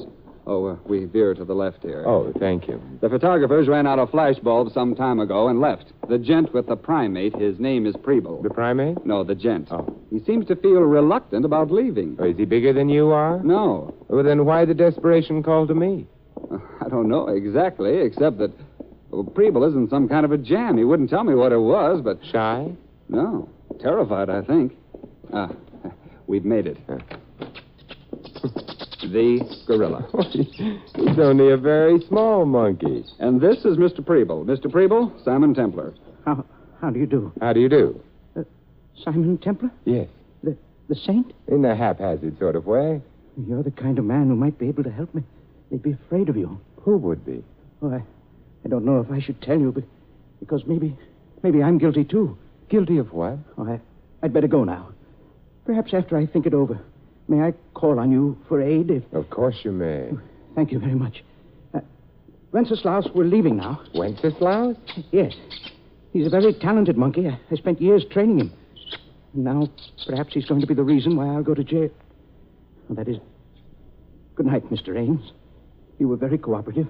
Part of my job, but why don't you break down and tell Mr. Templar all? Thousands, nay, millions of people have. Oh, I'm sure of that, but I can't decide whether I can be helped.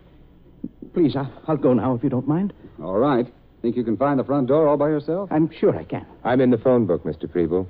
And I'd suggest you don't wait too long. No, I won't. He's a funny little man. He was practically running when he left.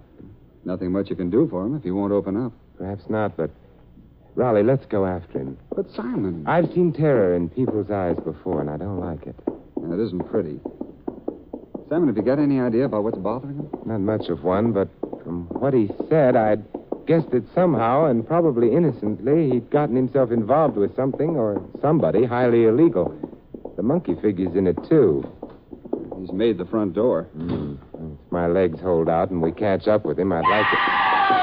Simon! Yeah, that was Preble. Come on, we run for it. That car! He turned the corner. Too far away to get the license number. Well, maybe it was someone playing a joke on Preble, Simon. No.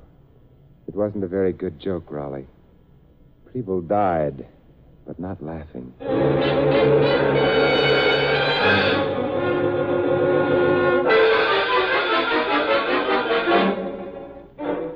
I phoned the police. They'll be here pretty soon. Good. There's not much point in my remaining. It'd only irritate them.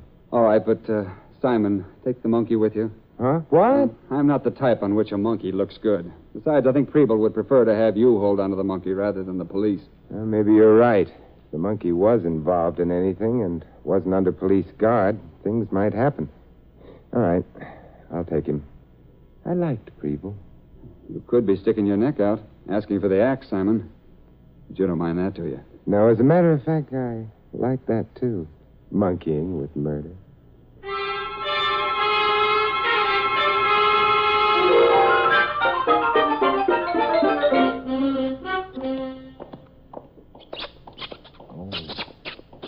Shut up. What would the neighbors say? Hello. They'd say hello. Oh, well, that is... I've been waiting for you. You have? Uh-huh. That's why I'm out of breath. Well, it would be fun believing that, but... I meant I ran up the stairs to be here ahead of you. Oh, it was you in that cab that followed mine, huh? Shouldn't we discuss this inside? Oh, perhaps we should. The light switch is to your right. Got it. Oh, nice. Thank you. My name is Simon Templar. I know. I'm Lola. And this is Wenceslaus. He's a monkey. I know that, too. You're very bright. But what's on your mind? I'm afraid to tell you. Well, I wonder if I'm afraid to hear. Look away for a minute and... Well, it can't be that embarrassing. Please. I'm shy. Well, all right. I'm looking away. Without having anyone see me take this out of my bag. Take what? Oh, that. This. Lola, you've deceived me. Have I? I thought you were preparing to tell me how smitten you were by my curly locks. They're cute. I didn't expect you to point a revolver at me. But you see, Wenceslaus has even curlier locks. More, too. That's right. So I'll take him. And you can go to sleep. Yeah, but I'm not sleeping. Would you rather be dead? You can't shoot me. Why not? It's not in my lease. Why do you want the monkey? I'm very fond of Wenceslaus. Oh, an old schoolmate? Or did he belong to someone you love? Simon, you're bitter. You're beautiful. Thank you. Liar. Why, Simon. And possibly a murderer. That's the nicest thing anybody has ever said to me. Good night, Simon. Don't look around, Lola, but someone's just opened the door behind you. Oh, such an old trick, Simon. Believe me, this isn't a trick. It isn't going to do me any good either from the looks of things. Hi, Lola. It's your ever-loving Max. Drop the pop. Drop it. All right. Now we're all one happy family. I'm not happy. What do you want? Well, you want to laugh and be merry. And do you have to do it in my living room? Friends, you are a very lucky guy. I count my blessings every night. Because now you only got half an explanation to make. I was young, foolish. The night was... For example, would I have walked in and found Lola there sitting in your lap, then you would have had to explain that, too. Oh, don't be silly. The explanation would be obvious, if... But seeing as how Lola was not being friendly, all that you got to explain, how come you got the monkey? Wenceslaus? Oh, it's love, Max. He loves me for my eyes are blue. He hates me for my money. Oh, I must be giving quite a performance. Yeah. And so far, you're still alive, too. Not like Preble. Suppose we leave personalities out of this. How'd you get the monkey? He followed me home. I'm beginning to stop laughing. Oh, that's a shame. You have such a jolly laugh. I am beginning to get sore. Max, keep out of this. For the time being, you were in the clear. You was removing a monkey from this guy here. What you were going to do once you had the monkey? I was going to bring him to you. Yeah, well, I will decide if I want to believe that in my leisure time. Right now, I'm waiting for Junior there to make with the lips. You mean you want Wenceslaus to chat? I mean you. Oh, all right. Well, there was once a young lady of Siam who remarked, "Oh, what a big girl I am." Cut it out. Oh, you heard that one. Well, how about Hey, the monkey. I was hoping you wouldn't notice. The little darling picked up Lola's gun. Hey, listen, pal, you oink me. I irk you. Well, on the other hand... Thank you, Wenceslaus. You see, he's fond of my shoulder. Now I've got a gun, too. Well, how do you like that? It's a nice touch. Wenceslaus is very bright. Yeah. Now I got a gun pointing at you, but you got a gun pointing at me. That's beautifully put. And if we was to trade bullets, maybe one of us might get out alive. Ah, but which one? Right now, I ain't sure. I want to find out. How about us arbitrating? Of course. You drop your gun and get out of here, and I'll go to sleep. I don't have to drop my gun to get out of here. That's true enough. All right, let's observe that happy event. Get out. But I gotta have the monkey. Wenceslaus doesn't like you. I still... Hey, who's playing with the light? Lola! Simon, what? Somebody left. Or perhaps a couple of somebodies. I don't know yet. Simon, don't put the lights on. Why?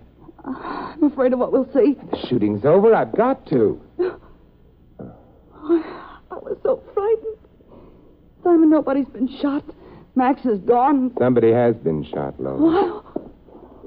Oh, the monkey. Yeah. He's dead. Oh, I'm sorry about that.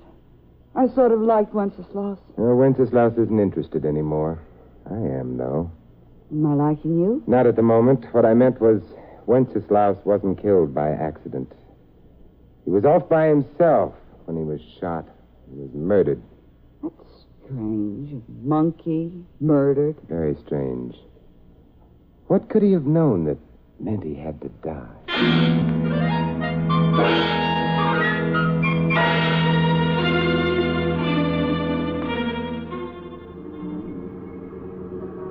Simon. Yes, Lola? You made me promise to take you to Max, but it's not safe. The taxi? Going after Max. Oh, perhaps not. But I like Wenceslaus. I even like Preble.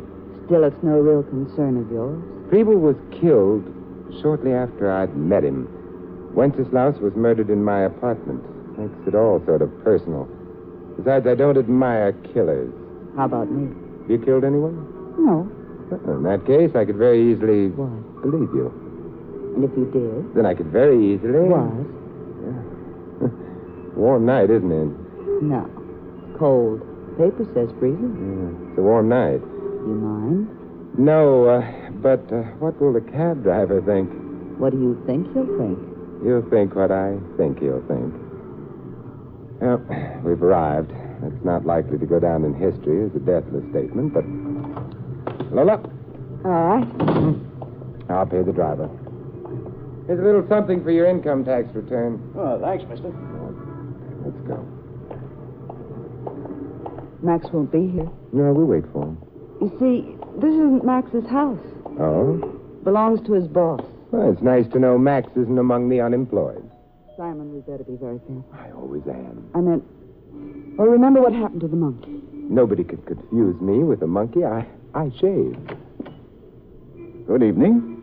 Mr. Hake. Ah, Lola. May we come in? Of course.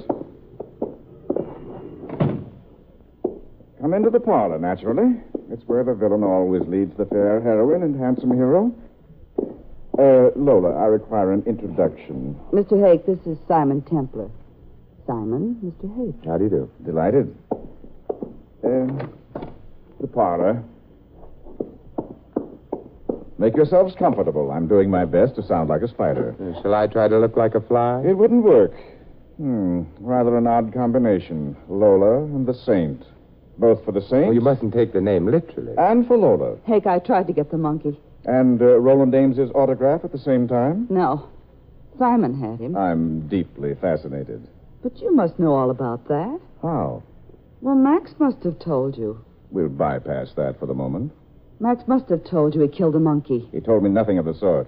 Well, the monkey's dead. So, Max? Yeah, Mr. Hake? Max, I have just been informed that you assassinated Wenceslaus. Huh? Killed him. Who said so? That, for the moment, is irrelevant. Did you or did you not kill the monkey? Well, you think I'm nuts or something when that chimp's the only one who knows where to stone? Shut up. Huh? You blithering idiot. I should send you back to driving a truck. In the name of the American truck driver, I resent that. I beg your pardon. The American truck driver is courteous, considerate, and always helpful to the motorist in time of trouble. Would Max be? Don't pay no attention to him, Mr. Hank. I didn't knock off that chimp. Lola? Of course he did. Simon and I were both there when he did The it. room was dark at the time, Lola. But Max may have shot the monkey by mistake, or he may not have shot the monkey at all. then who did? There were only 3 people in the room, you, Max, and myself. But you wouldn't have shot the monkey, Simon, except by accident. That's out. I didn't fire a gun at all. No, me neither. When the lights went out, I went away fast. This is beginning to look like a job on me. On the other hand, Lola, you did go after the monkey, alone. You tried to get him from Mr. Templar, alone. Is it possible you wanted the monkey dead because he'd already shown you a... Mr. Templar, you're not one of us. Well, I haven't been blackballed yet. You may consider yourself blackballed and leave. I don't think so. Max? No, Max. I still have the gun. The one I didn't fire back at my apartment, remember? Mr. Hank. Exactly what is your interest, Templar? The stones. What? The ones Max mentioned a few minutes ago. I might want to play on your team. Need you be so wholesome about it? There were 3 people involved. You, Lola, Max. Obviously, either Lola or Max have disqualified themselves. I'll take his or her share. But, my dear fellow, if Lola has anticipated this, there'll be nothing to share. But if she hasn't? There's still no reason to include you. Because, you see, the monkey is dead. Preble also is dead. A remark of the utmost irrelevancy. Not precisely. You see, Preble had to die because he was an honest man. Preble was an idiot. Max, how did you know Preble was dead? I heard it on the radio. And you, Mr. Hayes? The same source. What did the bulletin say? Nothing beyond the fact that Preble was shot to death. I see. Let's go back a bit. You must have hired the monkey from Preble, but of course you'd have told him it was for a joke. Preble believed you at first, but when he stopped believing you, when he realized what you'd used the monkey for, you had to kill him. When he realized what, Mr. Templar? Max has mentioned stones, in English, jewels. Obviously, all 3 of you are thieves, jewel thieves, then. But obsessed with a monkey? Why? We're fond of monkeys. That's a pretty sentiment, but untrue. You must have used the monkey to get at jewels that were inaccessible to any human being. But something went wrong. Hey, Mr. Hayes. Shut up. What went wrong, Mr. Templar? The monkey got the jewels, but he must have evaded you and disposed of them someplace. But where? That's your problem, isn't it? What the monkey did with the jewels. But the monkey is dead now. He'll never show you. Mr. Hake, he's too smart. Perhaps. Your suggestion, Lola, is... I think we ought to get rid of him. Oh, Lola, you've wounded me to the quick. Aren't you forgetting, my dear, that he has a gun which he's pointing at us? That's my gun. It's not loaded. You could be lying, Lola. I don't want to find out the hard way. All right, Simon. Shoot me. Oh, no thanks. I never shoot beautiful women. An interesting dilemma. Go ahead, Mr. Templar. Be a sport. Shoot, Lola. No, I have a better idea. Let's find the jewels. How? Well, we'll borrow a monkey from a pet shop. We'll put that monkey in the same circumstances Wenceslaus was in, and maybe he'll do the same thing. An idea, yes. I don't trust him. You don't?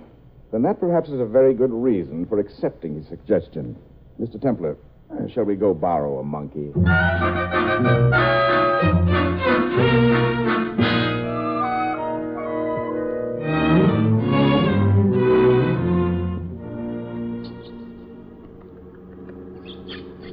But Wenceslaus was prettier. This one looks moth-eaten. No, I don't imagine that matters. Does it, Lola? I don't care. What do you think, Max? To me, a monkey's a monkey. Max the realist. Well, shall we try Lola's place first? A splendid idea. Might save us a good deal of time. Mr. Hake, don't you think... I think nothing. I know a few things. One, we used the monkey to break into to pick up a few jewels for us. He did so and then disappeared for a while. He could have been at your place, Lola, or at Max's. When we finally located the monkey, the jewels were gone. And perhaps our little substitute will find them, which will be very nice for the, survivors.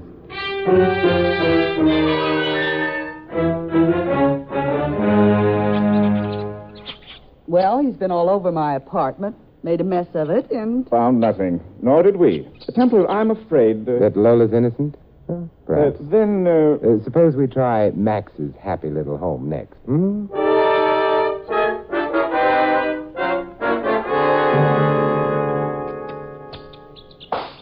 Hey, that monkey just knocked over my last bottle of real lemon juice. Lemon juice? Are you fond of vitamins, Max? Nah, I keep it in memoriam of a girl I used to know who raised lemons.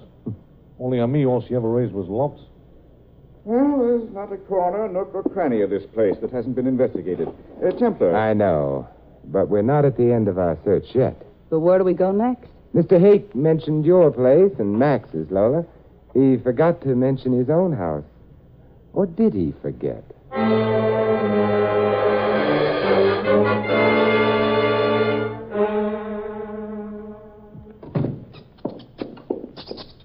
That, and I hope no one is bitterly disappointed, is that.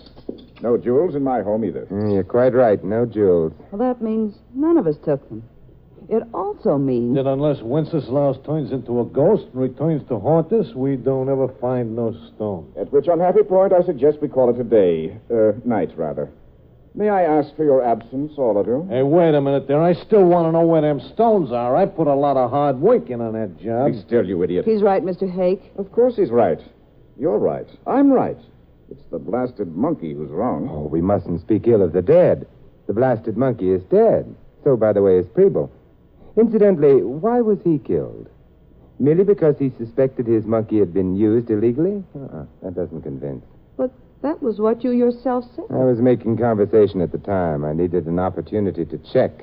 Searching all 3 houses for the jewels. Now that's over. It checks. What are you getting at? The reason the monkey had to be killed. You are nuts. Max, you're actually showing signs of intelligence. Templar, we wanted that monkey alive. Sure, the monkey was the only one who knew where the jewels were. But you see, that proves whoever killed Preble and the monkey had already found the jewels. Keep talking. Preble was killed, but his killer made no attempt to grab the monkey. Strange? No. Because it proves the killer had no use for the monkey. He already had the jewels. Or she. That is, and pardon me for pointing, one of you already has the jewels and is trying to keep them all. I wouldn't like anybody trying that. Why are you looking at me, Simon? Be still, both of you. Mr. Templar, you interest me. Not at all strangely. Pray continue. I'd rather continue with this gun in my hand. Now then, Lola, how did you find your way to my apartment earlier this evening? I'd been following Preble. He was shot. I saw you leave with the monkey, so I followed you. And you, Max? I was following her. Can either of you alibi the other? I didn't even know he was following me. Hey, now that you bring it up, she ditched me for a while. Well, let's skip to my apartment. Who shot the monkey? Lola? That I like. I don't, because she had no gun. I had her gun, remember? But I didn't fire no shots, honest. Max, I'm beginning to wonder about you. Hey, I got my Don't gun lift now. it. You got Lola's. It ain't loaded. Don't bet on it. Lola is quite a liar, Max. Oh! It's just a flesh wound, Max. I've been practicing. I'll take your gun. Well, 2-gun Templar. On your way out, Templar, take the big oaf with you and throw him to the police, will you? I prefer they didn't have to come here to pick him up, considering my, profession. Yes, not to mention considering your, guilt. I beg your pardon? Mr. Hake, how did you know Preble and his monkey had gone to visit a movie star, specifically Roland Ames? Well, I didn't. You mean you did? Remember you asked Lola if she had gotten Roland Ames' autograph? How did you know that the monkey was at the Ames place? Well, I heard it over the radio. But according to your own statement, all the radio bulletin said was that Preble had been shot to death. No reply, huh? You knew because you wanted to silence Preble, and you did. You didn't bother about the monkey because you already had the jewels. But when you saw me leave with Wenceslaus, you began to worry. In police hands, the monkey would have been safe for you. But in mine, with Lola and Max both after me, that monkey represented danger to you. So you came after it, shot the monkey, and... Mr. Hake, I hate to point, but you have a date with a death cell.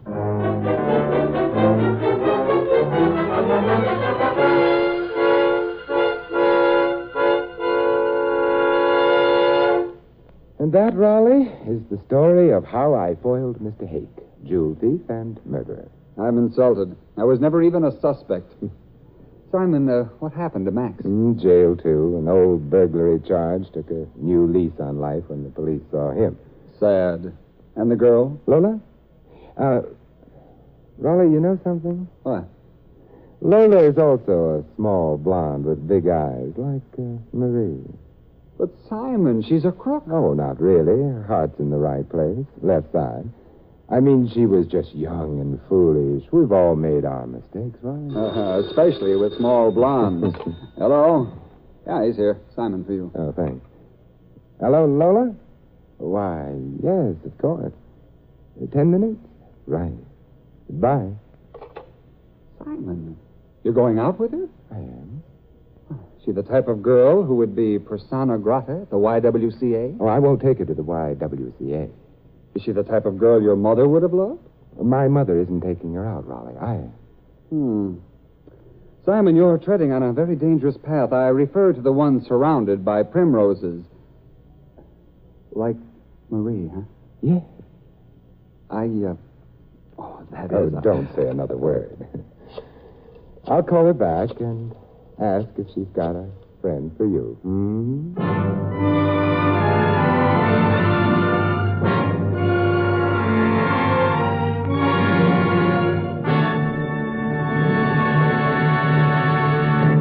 You've been listening to another transcribed adventure of The Saint, the Robin Hood of modern crime. Now here's our star, Vincent Price. Ladies and gentlemen, as responsible parents, you never think of allowing your children to play with poison.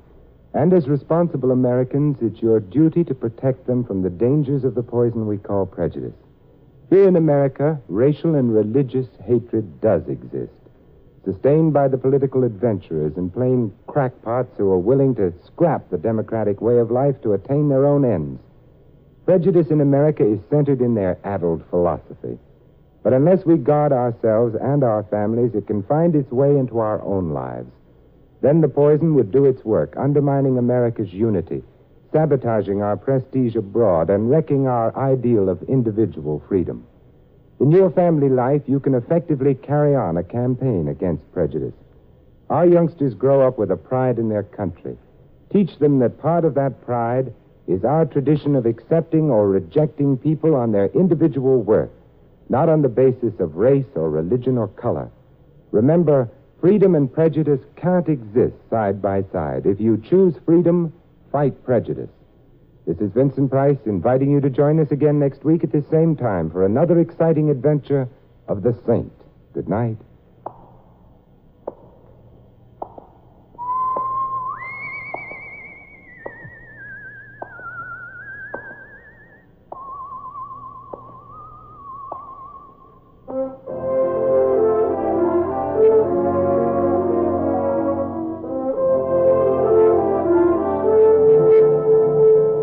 This adventure of the Saint was written by Louis Vittes. In our cast, you heard Maggie Morley as Lola and George Neese as Roland Ames. Max was played by Sheldon Leonard and Hake by Theodore Von Els. Jack Moyles was Preble, Jerry Hausner, the monkey. The Saint, based on characters created by Leslie Charteris, is a James L. Safier production and is directed by Helen Mack. Vincent Price is soon to be seen co-starring in RKO's production of His Kind of Woman. All you Saint fans will be glad to know that the Saint comic books are on sale at all newsstands. Your announcer, Don Stanley. 3 chimes mean good times on NBC. Tonight, Tallulah is your MC once again on NBC's hour-and-a-half Sunday extravaganza, The Big Show. Tonight's stars will be Jimmy Durante, Clifton Webb, Charles Boyer, Eddie Arnold, Meredith Wilson, and a host of others. Another Sunday evening favorite, Theater Guild on the Air, presents the dramatic story Lottie Dundas, starring Dorothy McGuire and Jessica Tandy. So remember, enjoy The Big Show with Jimmy Durante and Imogene Coca later today on NBC.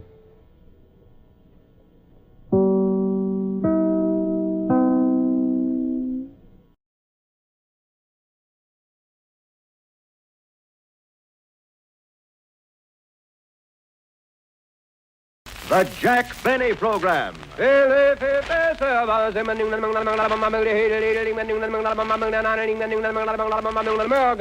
For your own real deep-down smoking enjoyment, remember... LSMFT. Lucky Strike means fine tobacco.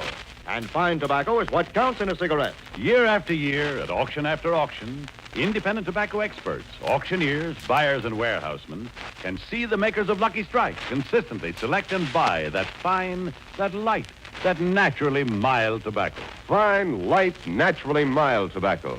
Yes, Lucky Strike means fine tobacco. And in a cigarette, it's the tobacco that counts. So for your own real deep-down smoking enjoyment, smoke that smoke of fine tobacco, Lucky Strike. So round, so firm, so fully packed, so free and easy on the draw. At 59, American.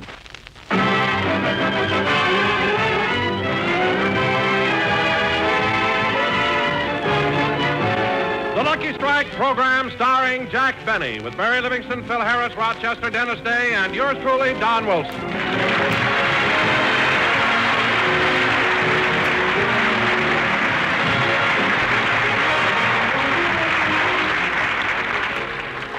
Ladies and gentlemen, let's go out to Jack Benny's house in Beverly Hills, where we find Jack and Phil Harris alone in the library. Well, Jackson, you asked me to come out to your house and see you alone. What's all the mystery? Wait a minute, Phil. I want to lock the door.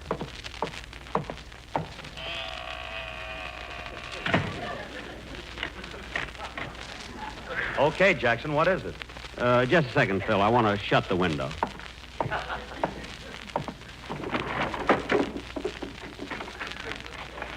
All right. You locked the door, closed the window, and drew the blinds. Now, what do you want? Phil, something's got to be done about your orchestra.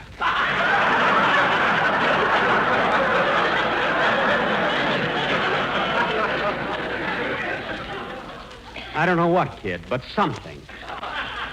Are you kidding? No, Phil. Look, I'll admit, when we're doing radio shows, I joke about your music. But now we're in my home, just the two of us. Believe me, I'm serious. Something has got to be done, or else. Now, wait a minute, Jackson. Don't go getting tough with me. If you got any beef, talk to Petrillo. I've already talked to Petrillo, and he's on my side. Believe me. On your side? How do you like that? You miss your dues 1 week, and the mother hen starts kicking you out of the nest. Look, Phil, after 10 years, I don't mind your band. I'm used to it. But listen to these letters I've been getting. Listen to this one. Dear Mr. Benny, I am a poultry farmer. I read in a magazine that music helps the hens lay more eggs. So I put a radio in the hen house. 2 weeks ago, I tuned in your program. The hens heard Phil Harris's orchestra. Now they are laying more eggs than ever, but the yolks are green.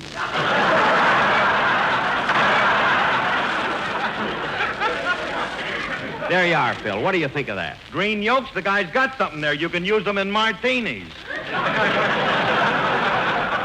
Please, Maestro. Look, here's another one. Now, get this other letter. Dear Mr. Benny, I am a professor of English and literature at Harvard. And for years and years, I have consistently listened to your Sunday presentations. I have found your construction and continuity compact and concise. Your dialogue singularly free of cliches and ponderosities. But Mr. Harris's musical ensemble stinks.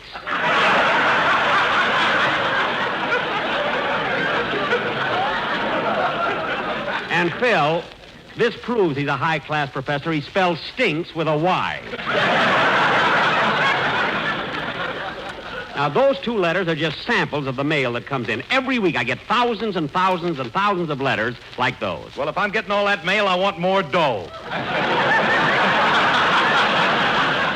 Look, Phil, what I'm trying to tell you is that you better do something about your orchestra. What are you talking about? I got one of the greatest musical aggravations in the country. That's aggregation, but for once, you're right. Of course I'm right. You take my boys. They've all got great backgrounds in the music business. Oh, fine. Sure, take Frankie, my guitar player. For 7 years, he played first washboard for Spike Jones. Well, he's not playing the washboard now, so tell him to stop strumming his guitar with that box of duds. If he's that close to soap, why doesn't he get some of it on him? And Charlie, your piano player. Now, wait a minute. Don't be talking about Charlie, my piano player. He held a job with Guy Lombardo's orchestra for 12 years. 12 years with Guy Lombardo? Yeah, and he wasn't even a brother. Phil, that has nothing to do with it. And believe me, Phil, I'm not picking on you. I'm just trying to arrive at an understanding. Now, Phil, I know you're sensitive. So I'm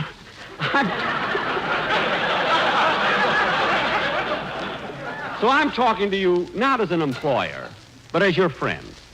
Now, let's try to... Phil, stop chewing on that ham hock and listen to me. Please. I'm sorry, Jackson. I just happened to have one in my pocket. All right, but Phil, I hope we understand each other now. Okay, Jackson. Look, I got to run along. Do you mind if I go? No, go ahead. Phil, I said you can go. What are you waiting for? Well, open the door, Richard. Oh, yes. So long, Jackson. Hello, Phil. Oh, hiya, Livy.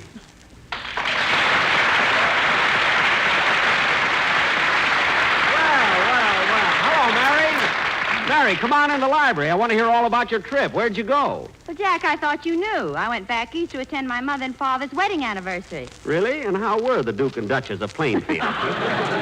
Oh, swell, and you know, Jack, they have the cutest way of keeping track of their anniversaries.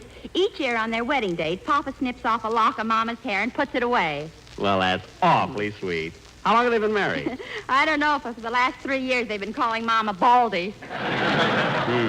And, Jack, you should have seen my sister, Babe. She looked beautiful. She wore a strapless evening gown and was really glamorous. You know, Mary, those strapless gowns fascinate me. How do they keep them up? I don't know about the other girl, but Babe uses fish hooks. Fish hooks? When Babe's out to catch a guy, she ain't kidding. Well, how did she do? Oh, she's got a nice boyfriend now. He's a credit dentist. Oh, you mean one of those dentists who let their patients put them on the installment plan? Yeah, one of his slogans is, don't sit around and gum your hash just because you're short of cash. That's one of his slogans? You mean he has others? Yeah. His best one is, don't keep your lips closed in sorrow. Smile today and pay tomorrow. Well, he certainly sounds like the right guy for Babe. Yes, and he's very successful, too. He's the one who invented that new lower plate. It bites underwater. Oh, yes, it's got those new ballpoint teeth.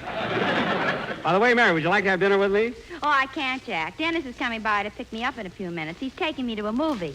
Oh. How come you're going out with Dennis tonight? Well, he called me up in Plainfield for the date. And... Dennis phoned you in Plainfield? Long distance? Yes, long distance. Well, of course he has 2 shows. You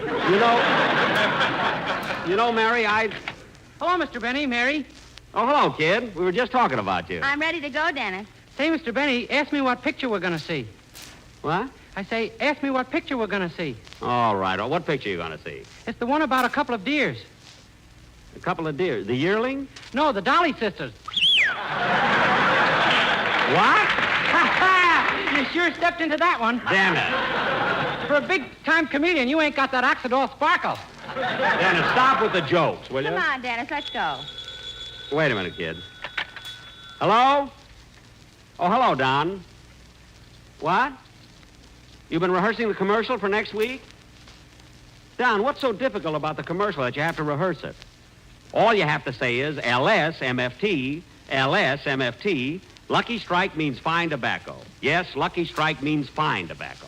That's all you need. The quartet? No, Don, I'm not going to use them anymore. I don't care if they are in your room rehearsing. We're not going to... Well, all right, I'll listen to them. But I'm warning you, this is their last chance. Okay, put them on. Hello, fellas. Now cut that out. Just sing your commercial. Go ahead. It's not bad at all. LSMFT, I love you. Da-da-dee-da-da-da-dee. Say, that sounds beautiful. Da-da-dee-da-dee-da. Fellas, hold it. Hold it. You started out so beautifully. Look, fellas, that isn't what I want. Wait a minute. Put Don back on. That's not what I... Hold it a minute, fellas. Put Don back... Fellas, wait a minute. Wait a minute. Wait a minute. Wait a minute!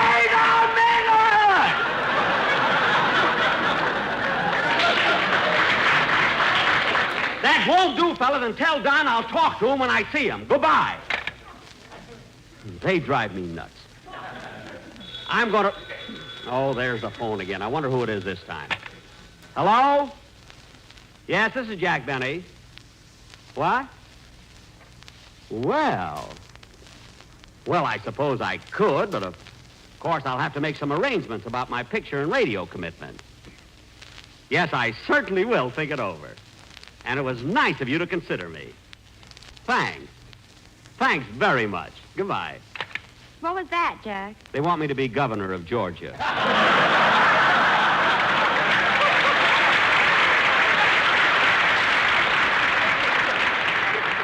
Well, go ahead, kid. You can run along now. All right. So long, Jack. So long. Goodbye, Governor. Goodbye, you all. Enjoy yourselves.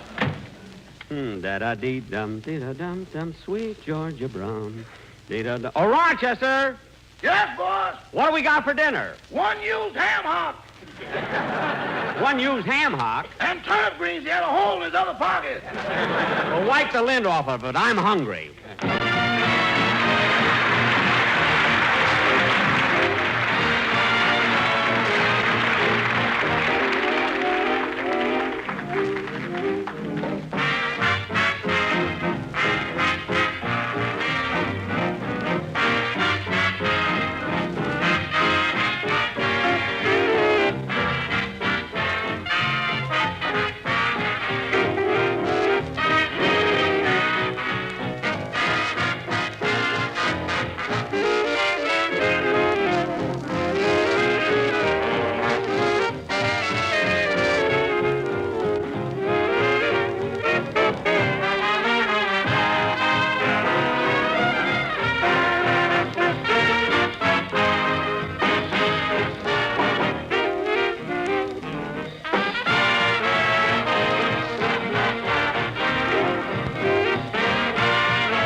That was a good dinner, Rochester. Now I think I'll go in the library and get a book. Oh, here's one on the table. But you finished it, boss. I did? Yeah, you colored all the pictures in that one. Oh, yes. Maybe I'll just read one for a change. I'll be in the library, Rochester. Gee, I don't know what to read. Here's a good book. The Great Balsamo by Maurice Zolotow. Here's another one, Life in the Swiss Alps by Sam Oleolehihu.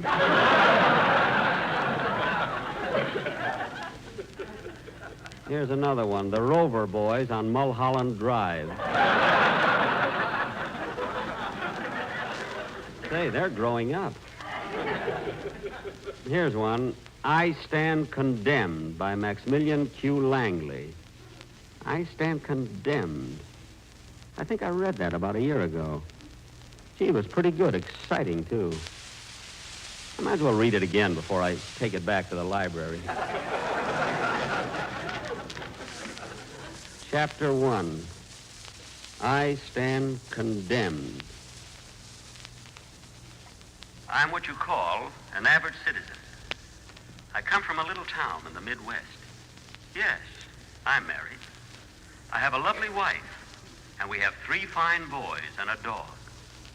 George, Frank, Harry, and Fido. Harry is the dog.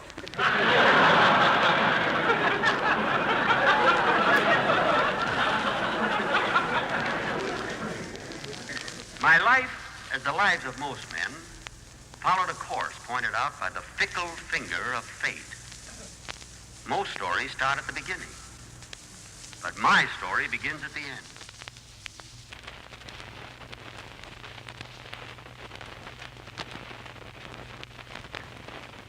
I am occupying a cell in the death row at the state penitentiary.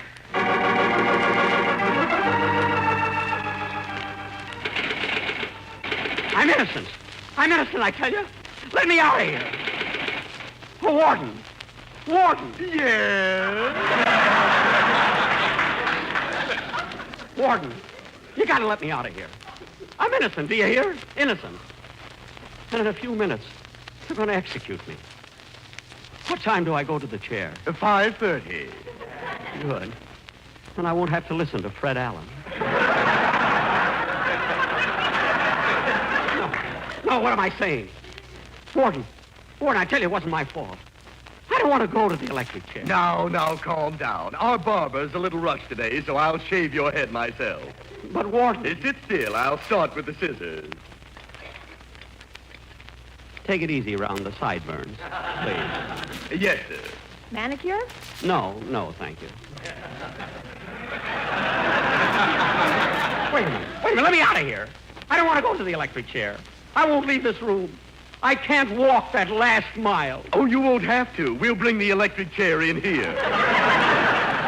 What? We have a long cord, you know. But, Warden, can't you hang me? I'm afraid of the chair. How will they know when I'm dead? We have one of those new electric chairs. You pop up when you're done.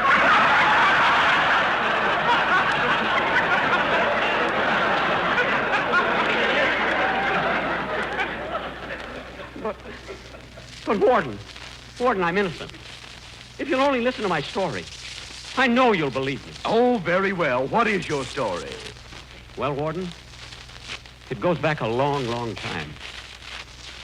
I would have led a normal life, except for the fickle finger of fate.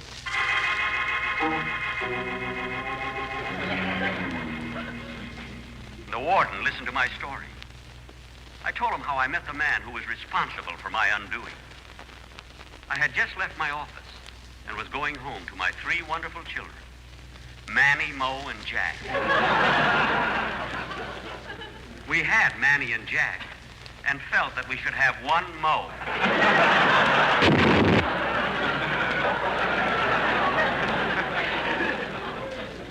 Anyway, I was walking down the street when suddenly a figure stepped out of the shadows.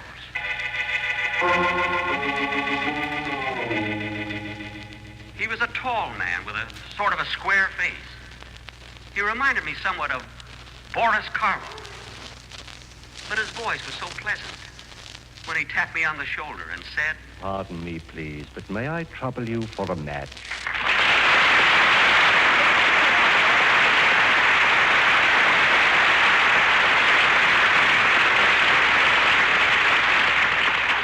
A match? I'm sorry I don't have one, but I'll let you use my cigarette lighter. Thank you. You're very kind. Hey, you! Come back with that lighter. Give me that. All right. Here's your lighter. But why were you running away? I thought you just wanted to light a cigarette. I do, but my cigarette is home. Well, you have no right... Wait a minute. You look so much like Boris Karloff. Thanks. You're looking well yourself. Thank you. However, my resemblance to Mr. Karloff is purely physical. For instance, I would never think of going to a cemetery in the black of night, opening graves and stealing the gold teeth out of dead bodies.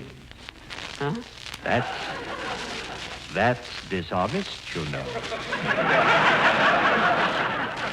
Yes. But wait a minute.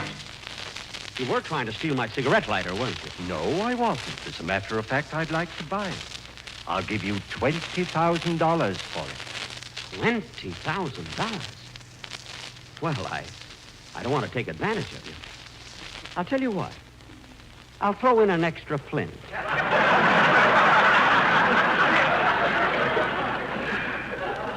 Just as I said, you're very kind. Here is the money. A $20,000 bill. Gosh. Well, so long, mister. I hope you enjoy the lighter. Just a moment, please. I also admire your necktie. My necktie! I know it sounds fantastic, But he bought my tie for $17,000. And then he bought my shirt and my shoes and my suit. As I gave him my last stitch of clothing, this mysterious stranger handed me $194,000 and 2 balloons.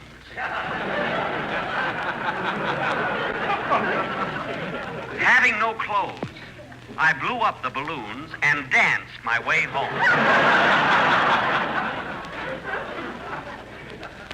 The next day, I met the same mysterious man for a second time. Again, he gave me fabulous prices for my clothes. And again, I danced my way home. On the third day, the same thing happened. I was not only getting richer, but I was dancing better.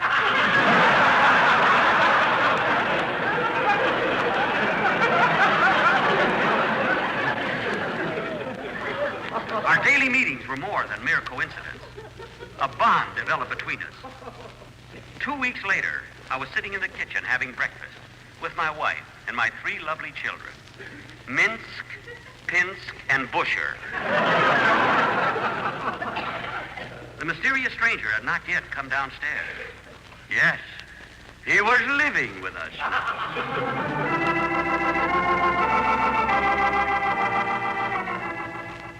Come on, children, finish your breakfast. That's right, children. Eat your food. But, Daddy, can't we have milk like we used to? I'm tired of champagne on my grape nuts. No, you can't have milk. It costs practically nothing. Where's Junior? Oh, he's out in the backyard feeding $20 bills to the cows. Feeding our money to the cows? That's ridiculous. No, it isn't, Pa. We haven't any more bags to keep it in. Anyway, he's been out there long enough. I'll call him. Junior! Junior, get ready for school. Oh, Daddy, I don't want to go to that new school. I bought it, and you'll go to it. Now get ready. You know, darling, things just haven't been the same since that stranger came to live with us. He frightens me. There's something eerie about him. I've been feeling the same. Quiet. Here he comes now. Yes. As we were talking, he opened the door and walked into the room.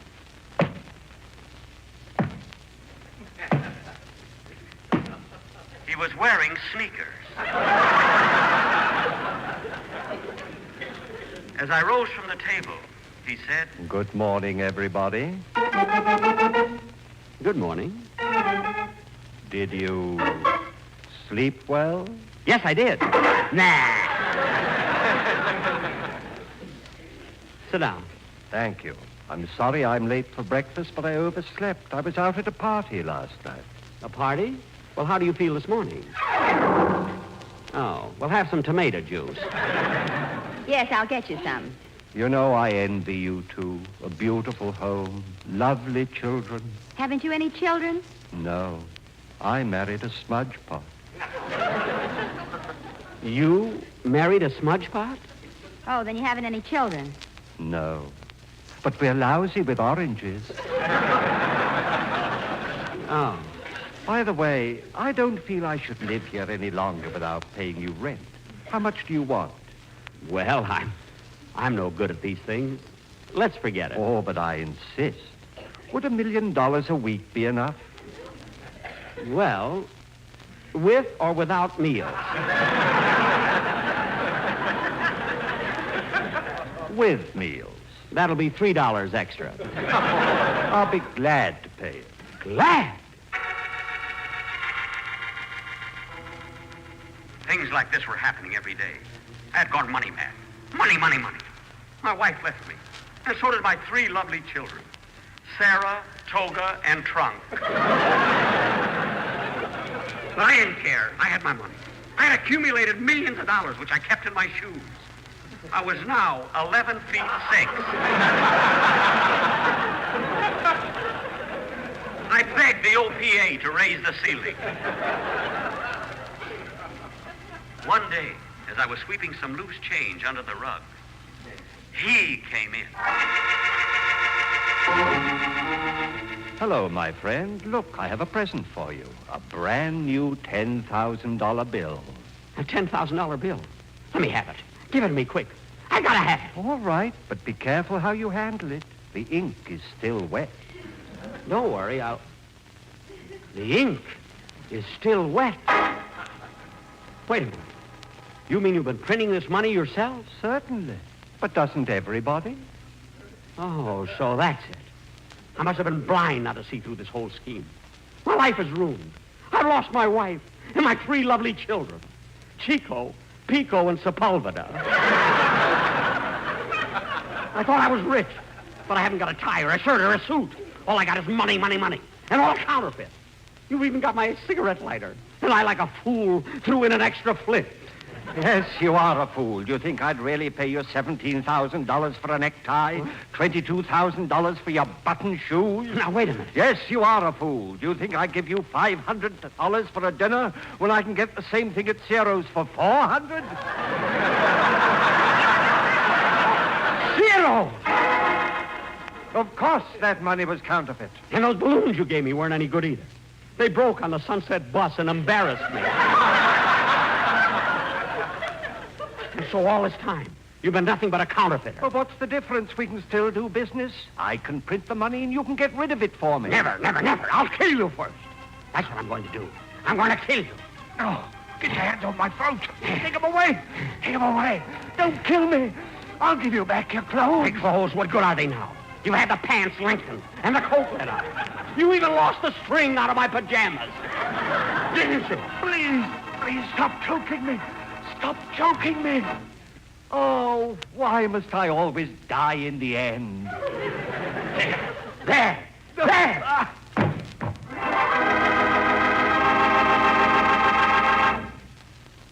Yes, I killed him. And as I finished telling my story, the warden looked at me and said, It's 5:30. Shall we go? And so, as I walked through the little green door, I thought of my 3 lovely children, Finger, Fickle, and Clyde. I stand condemned. Now, Jack will be back in just a minute. But first, here's my good friend, Mr. L.A. Speed Riggs.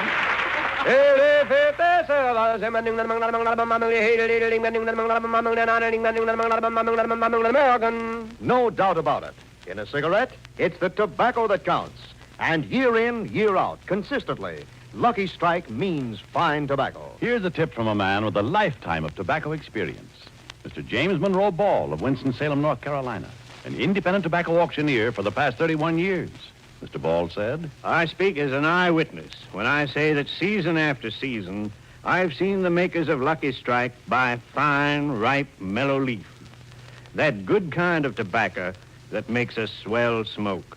I've smoked Lucky's myself for 29 years. Remember, at auction after auction, independent tobacco experts like Mr. Ball can see the makers of Lucky Strike consistently select and buy that fine, that light, that naturally mild tobacco. Fine, light, naturally mild tobacco. Real Lucky Strike tobacco, yes? LSMFT. Lucky Strike means fine tobacco. And this fine Lucky Strike tobacco means real deep-down smoking enjoyment for you. So smoke that smoke of fine tobacco, Lucky Strike. So round, so firm, so fully packed, so free and easy on the draw.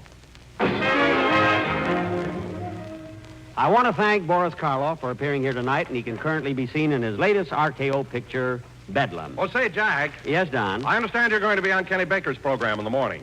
Yes, I am, Don. Will you pick me up for rehearsal? Yes, Jack. Rehearsal is at 7:30 a.m. Oh. Well, don't bother. I'll go right over there from here. Good night, folks.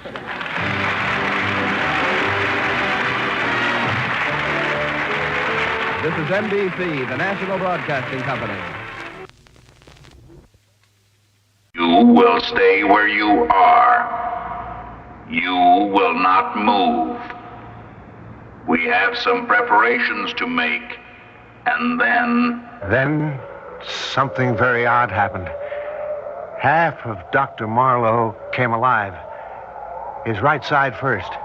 His right eye lighting up while his left eye stayed dead. His right hand twitching while his left hand remained stiff. Half of him came alive. Only half.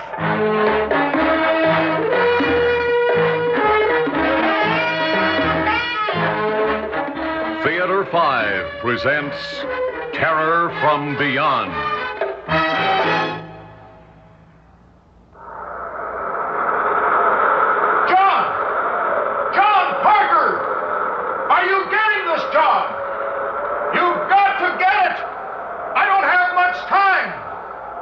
be coming back in a few minutes. And try to get it, John. Try and remember. Huh? What's that? Did someone... Remember. Try and remember. So you will not remember. Do you understand? When we are gone, it will be gone, as if it had never happened, and you will not remember. But you've got to remember, John. You've got to. The whole future of mankind, of life on Earth, depends on it. You've got to. I sat up in bed, listening.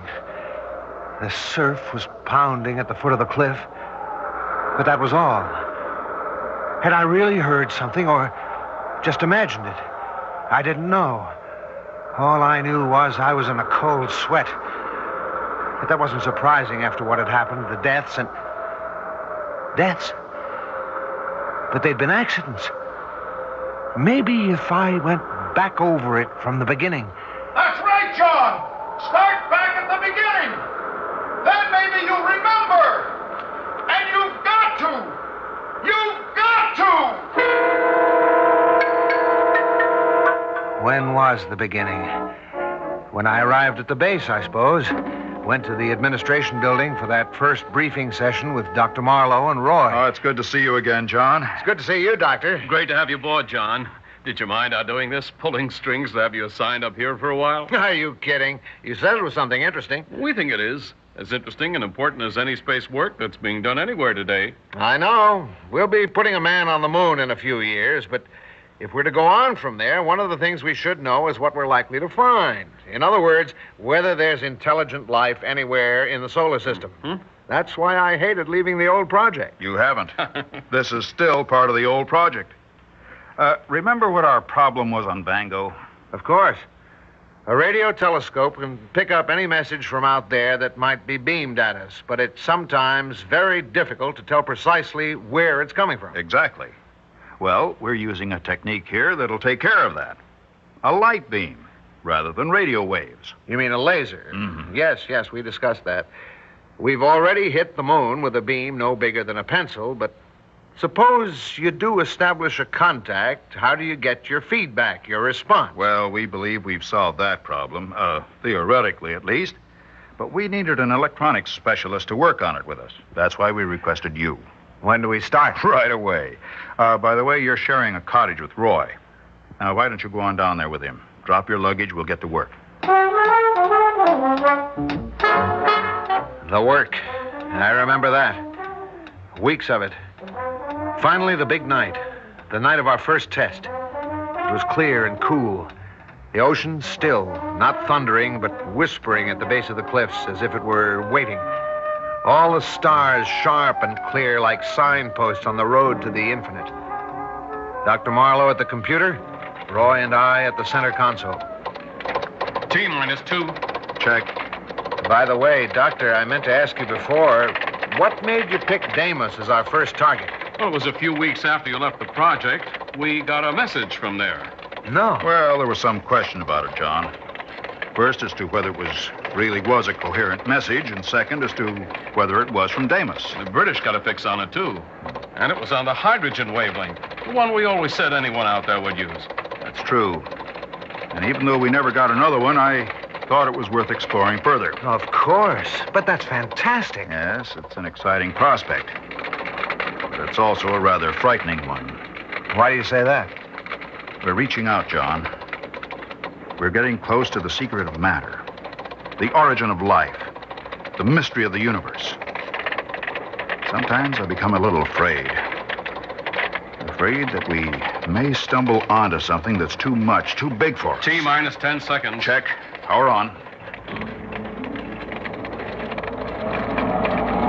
Give me a reading, John. Vector 9, 18.2 and steady. Time. How long to contact? 3 minutes, 28 seconds. We sat there tensely, watching our instruments and the clock. Then, There it is, the feedback. We've done it. The trick now will be to maintain contact.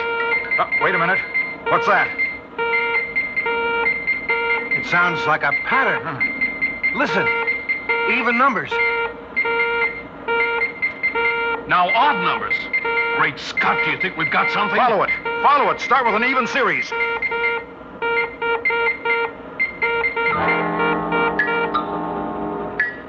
We started following the pattern, and we got nothing. We kept at it all night, most of the next day. Still nothing. Wait.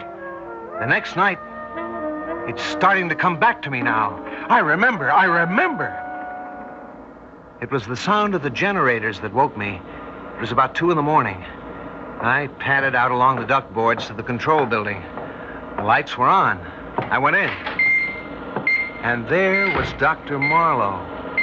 He was sitting at the control panel, and he was strange. His eyes were open, but he didn't seem to see me. Dr. Marlowe? Dr. Marlowe, what is it? What are you doing? Dr. Marlowe! Then something very odd happened. Half of him came alive. His right side first. His right eye lighting up while his left eye stayed dead. His right hand twitched while his left one remained stiff. And then... What? Oh, hello, John. Is anything the matter, Doctor? Oh, why should anything? Hey, what am I doing here? Doctor, have you ever walked in your sleep before? Not that I know of. Of course, I haven't been sleeping too well lately. Rather disturbing dreams, but... John, did you change this beam frequency? No, Doctor. You must have done it in your sleep. Shall I switch it back? No. Cut the power, but leave it. I'd like to look at it again in the morning. Do some thinking about it. Somehow, neither of us mentioned it the next day. We just went on with our work, collecting data, trying for another contact, if it had been a contact. And that night, yes, it was that night that we discovered what it meant. The generators woke me again. I looked at my watch. It was almost 3 o'clock, and for some reason, I was terrified. The door of Roy's room was open. As I went by, I saw that his bed was empty. Then I was walking along the duct boards to the control building. The lights were on again. I looked in through the window. Dr. Marlowe was at the panel as he'd been the night before, with that same dead look on his face. And Roy was standing in front of him, talking to him. I could hear him through the window. Dr. Marlowe. Dr. Marlowe, what is it? Is anything wrong? He's asleep. Walking in his sleep. Better get John. He started toward the door. Then, apparently deciding he'd better not leave the generators on, he turned and went toward the master switch. And as he did, Dr. Marlowe moved. His face still dead, expressionless. He got up, took a heavy wrench, and followed Roy. Then, just as Roy put out a hand to throw the switch, he hit him. I saw Roy's body crumple to the floor.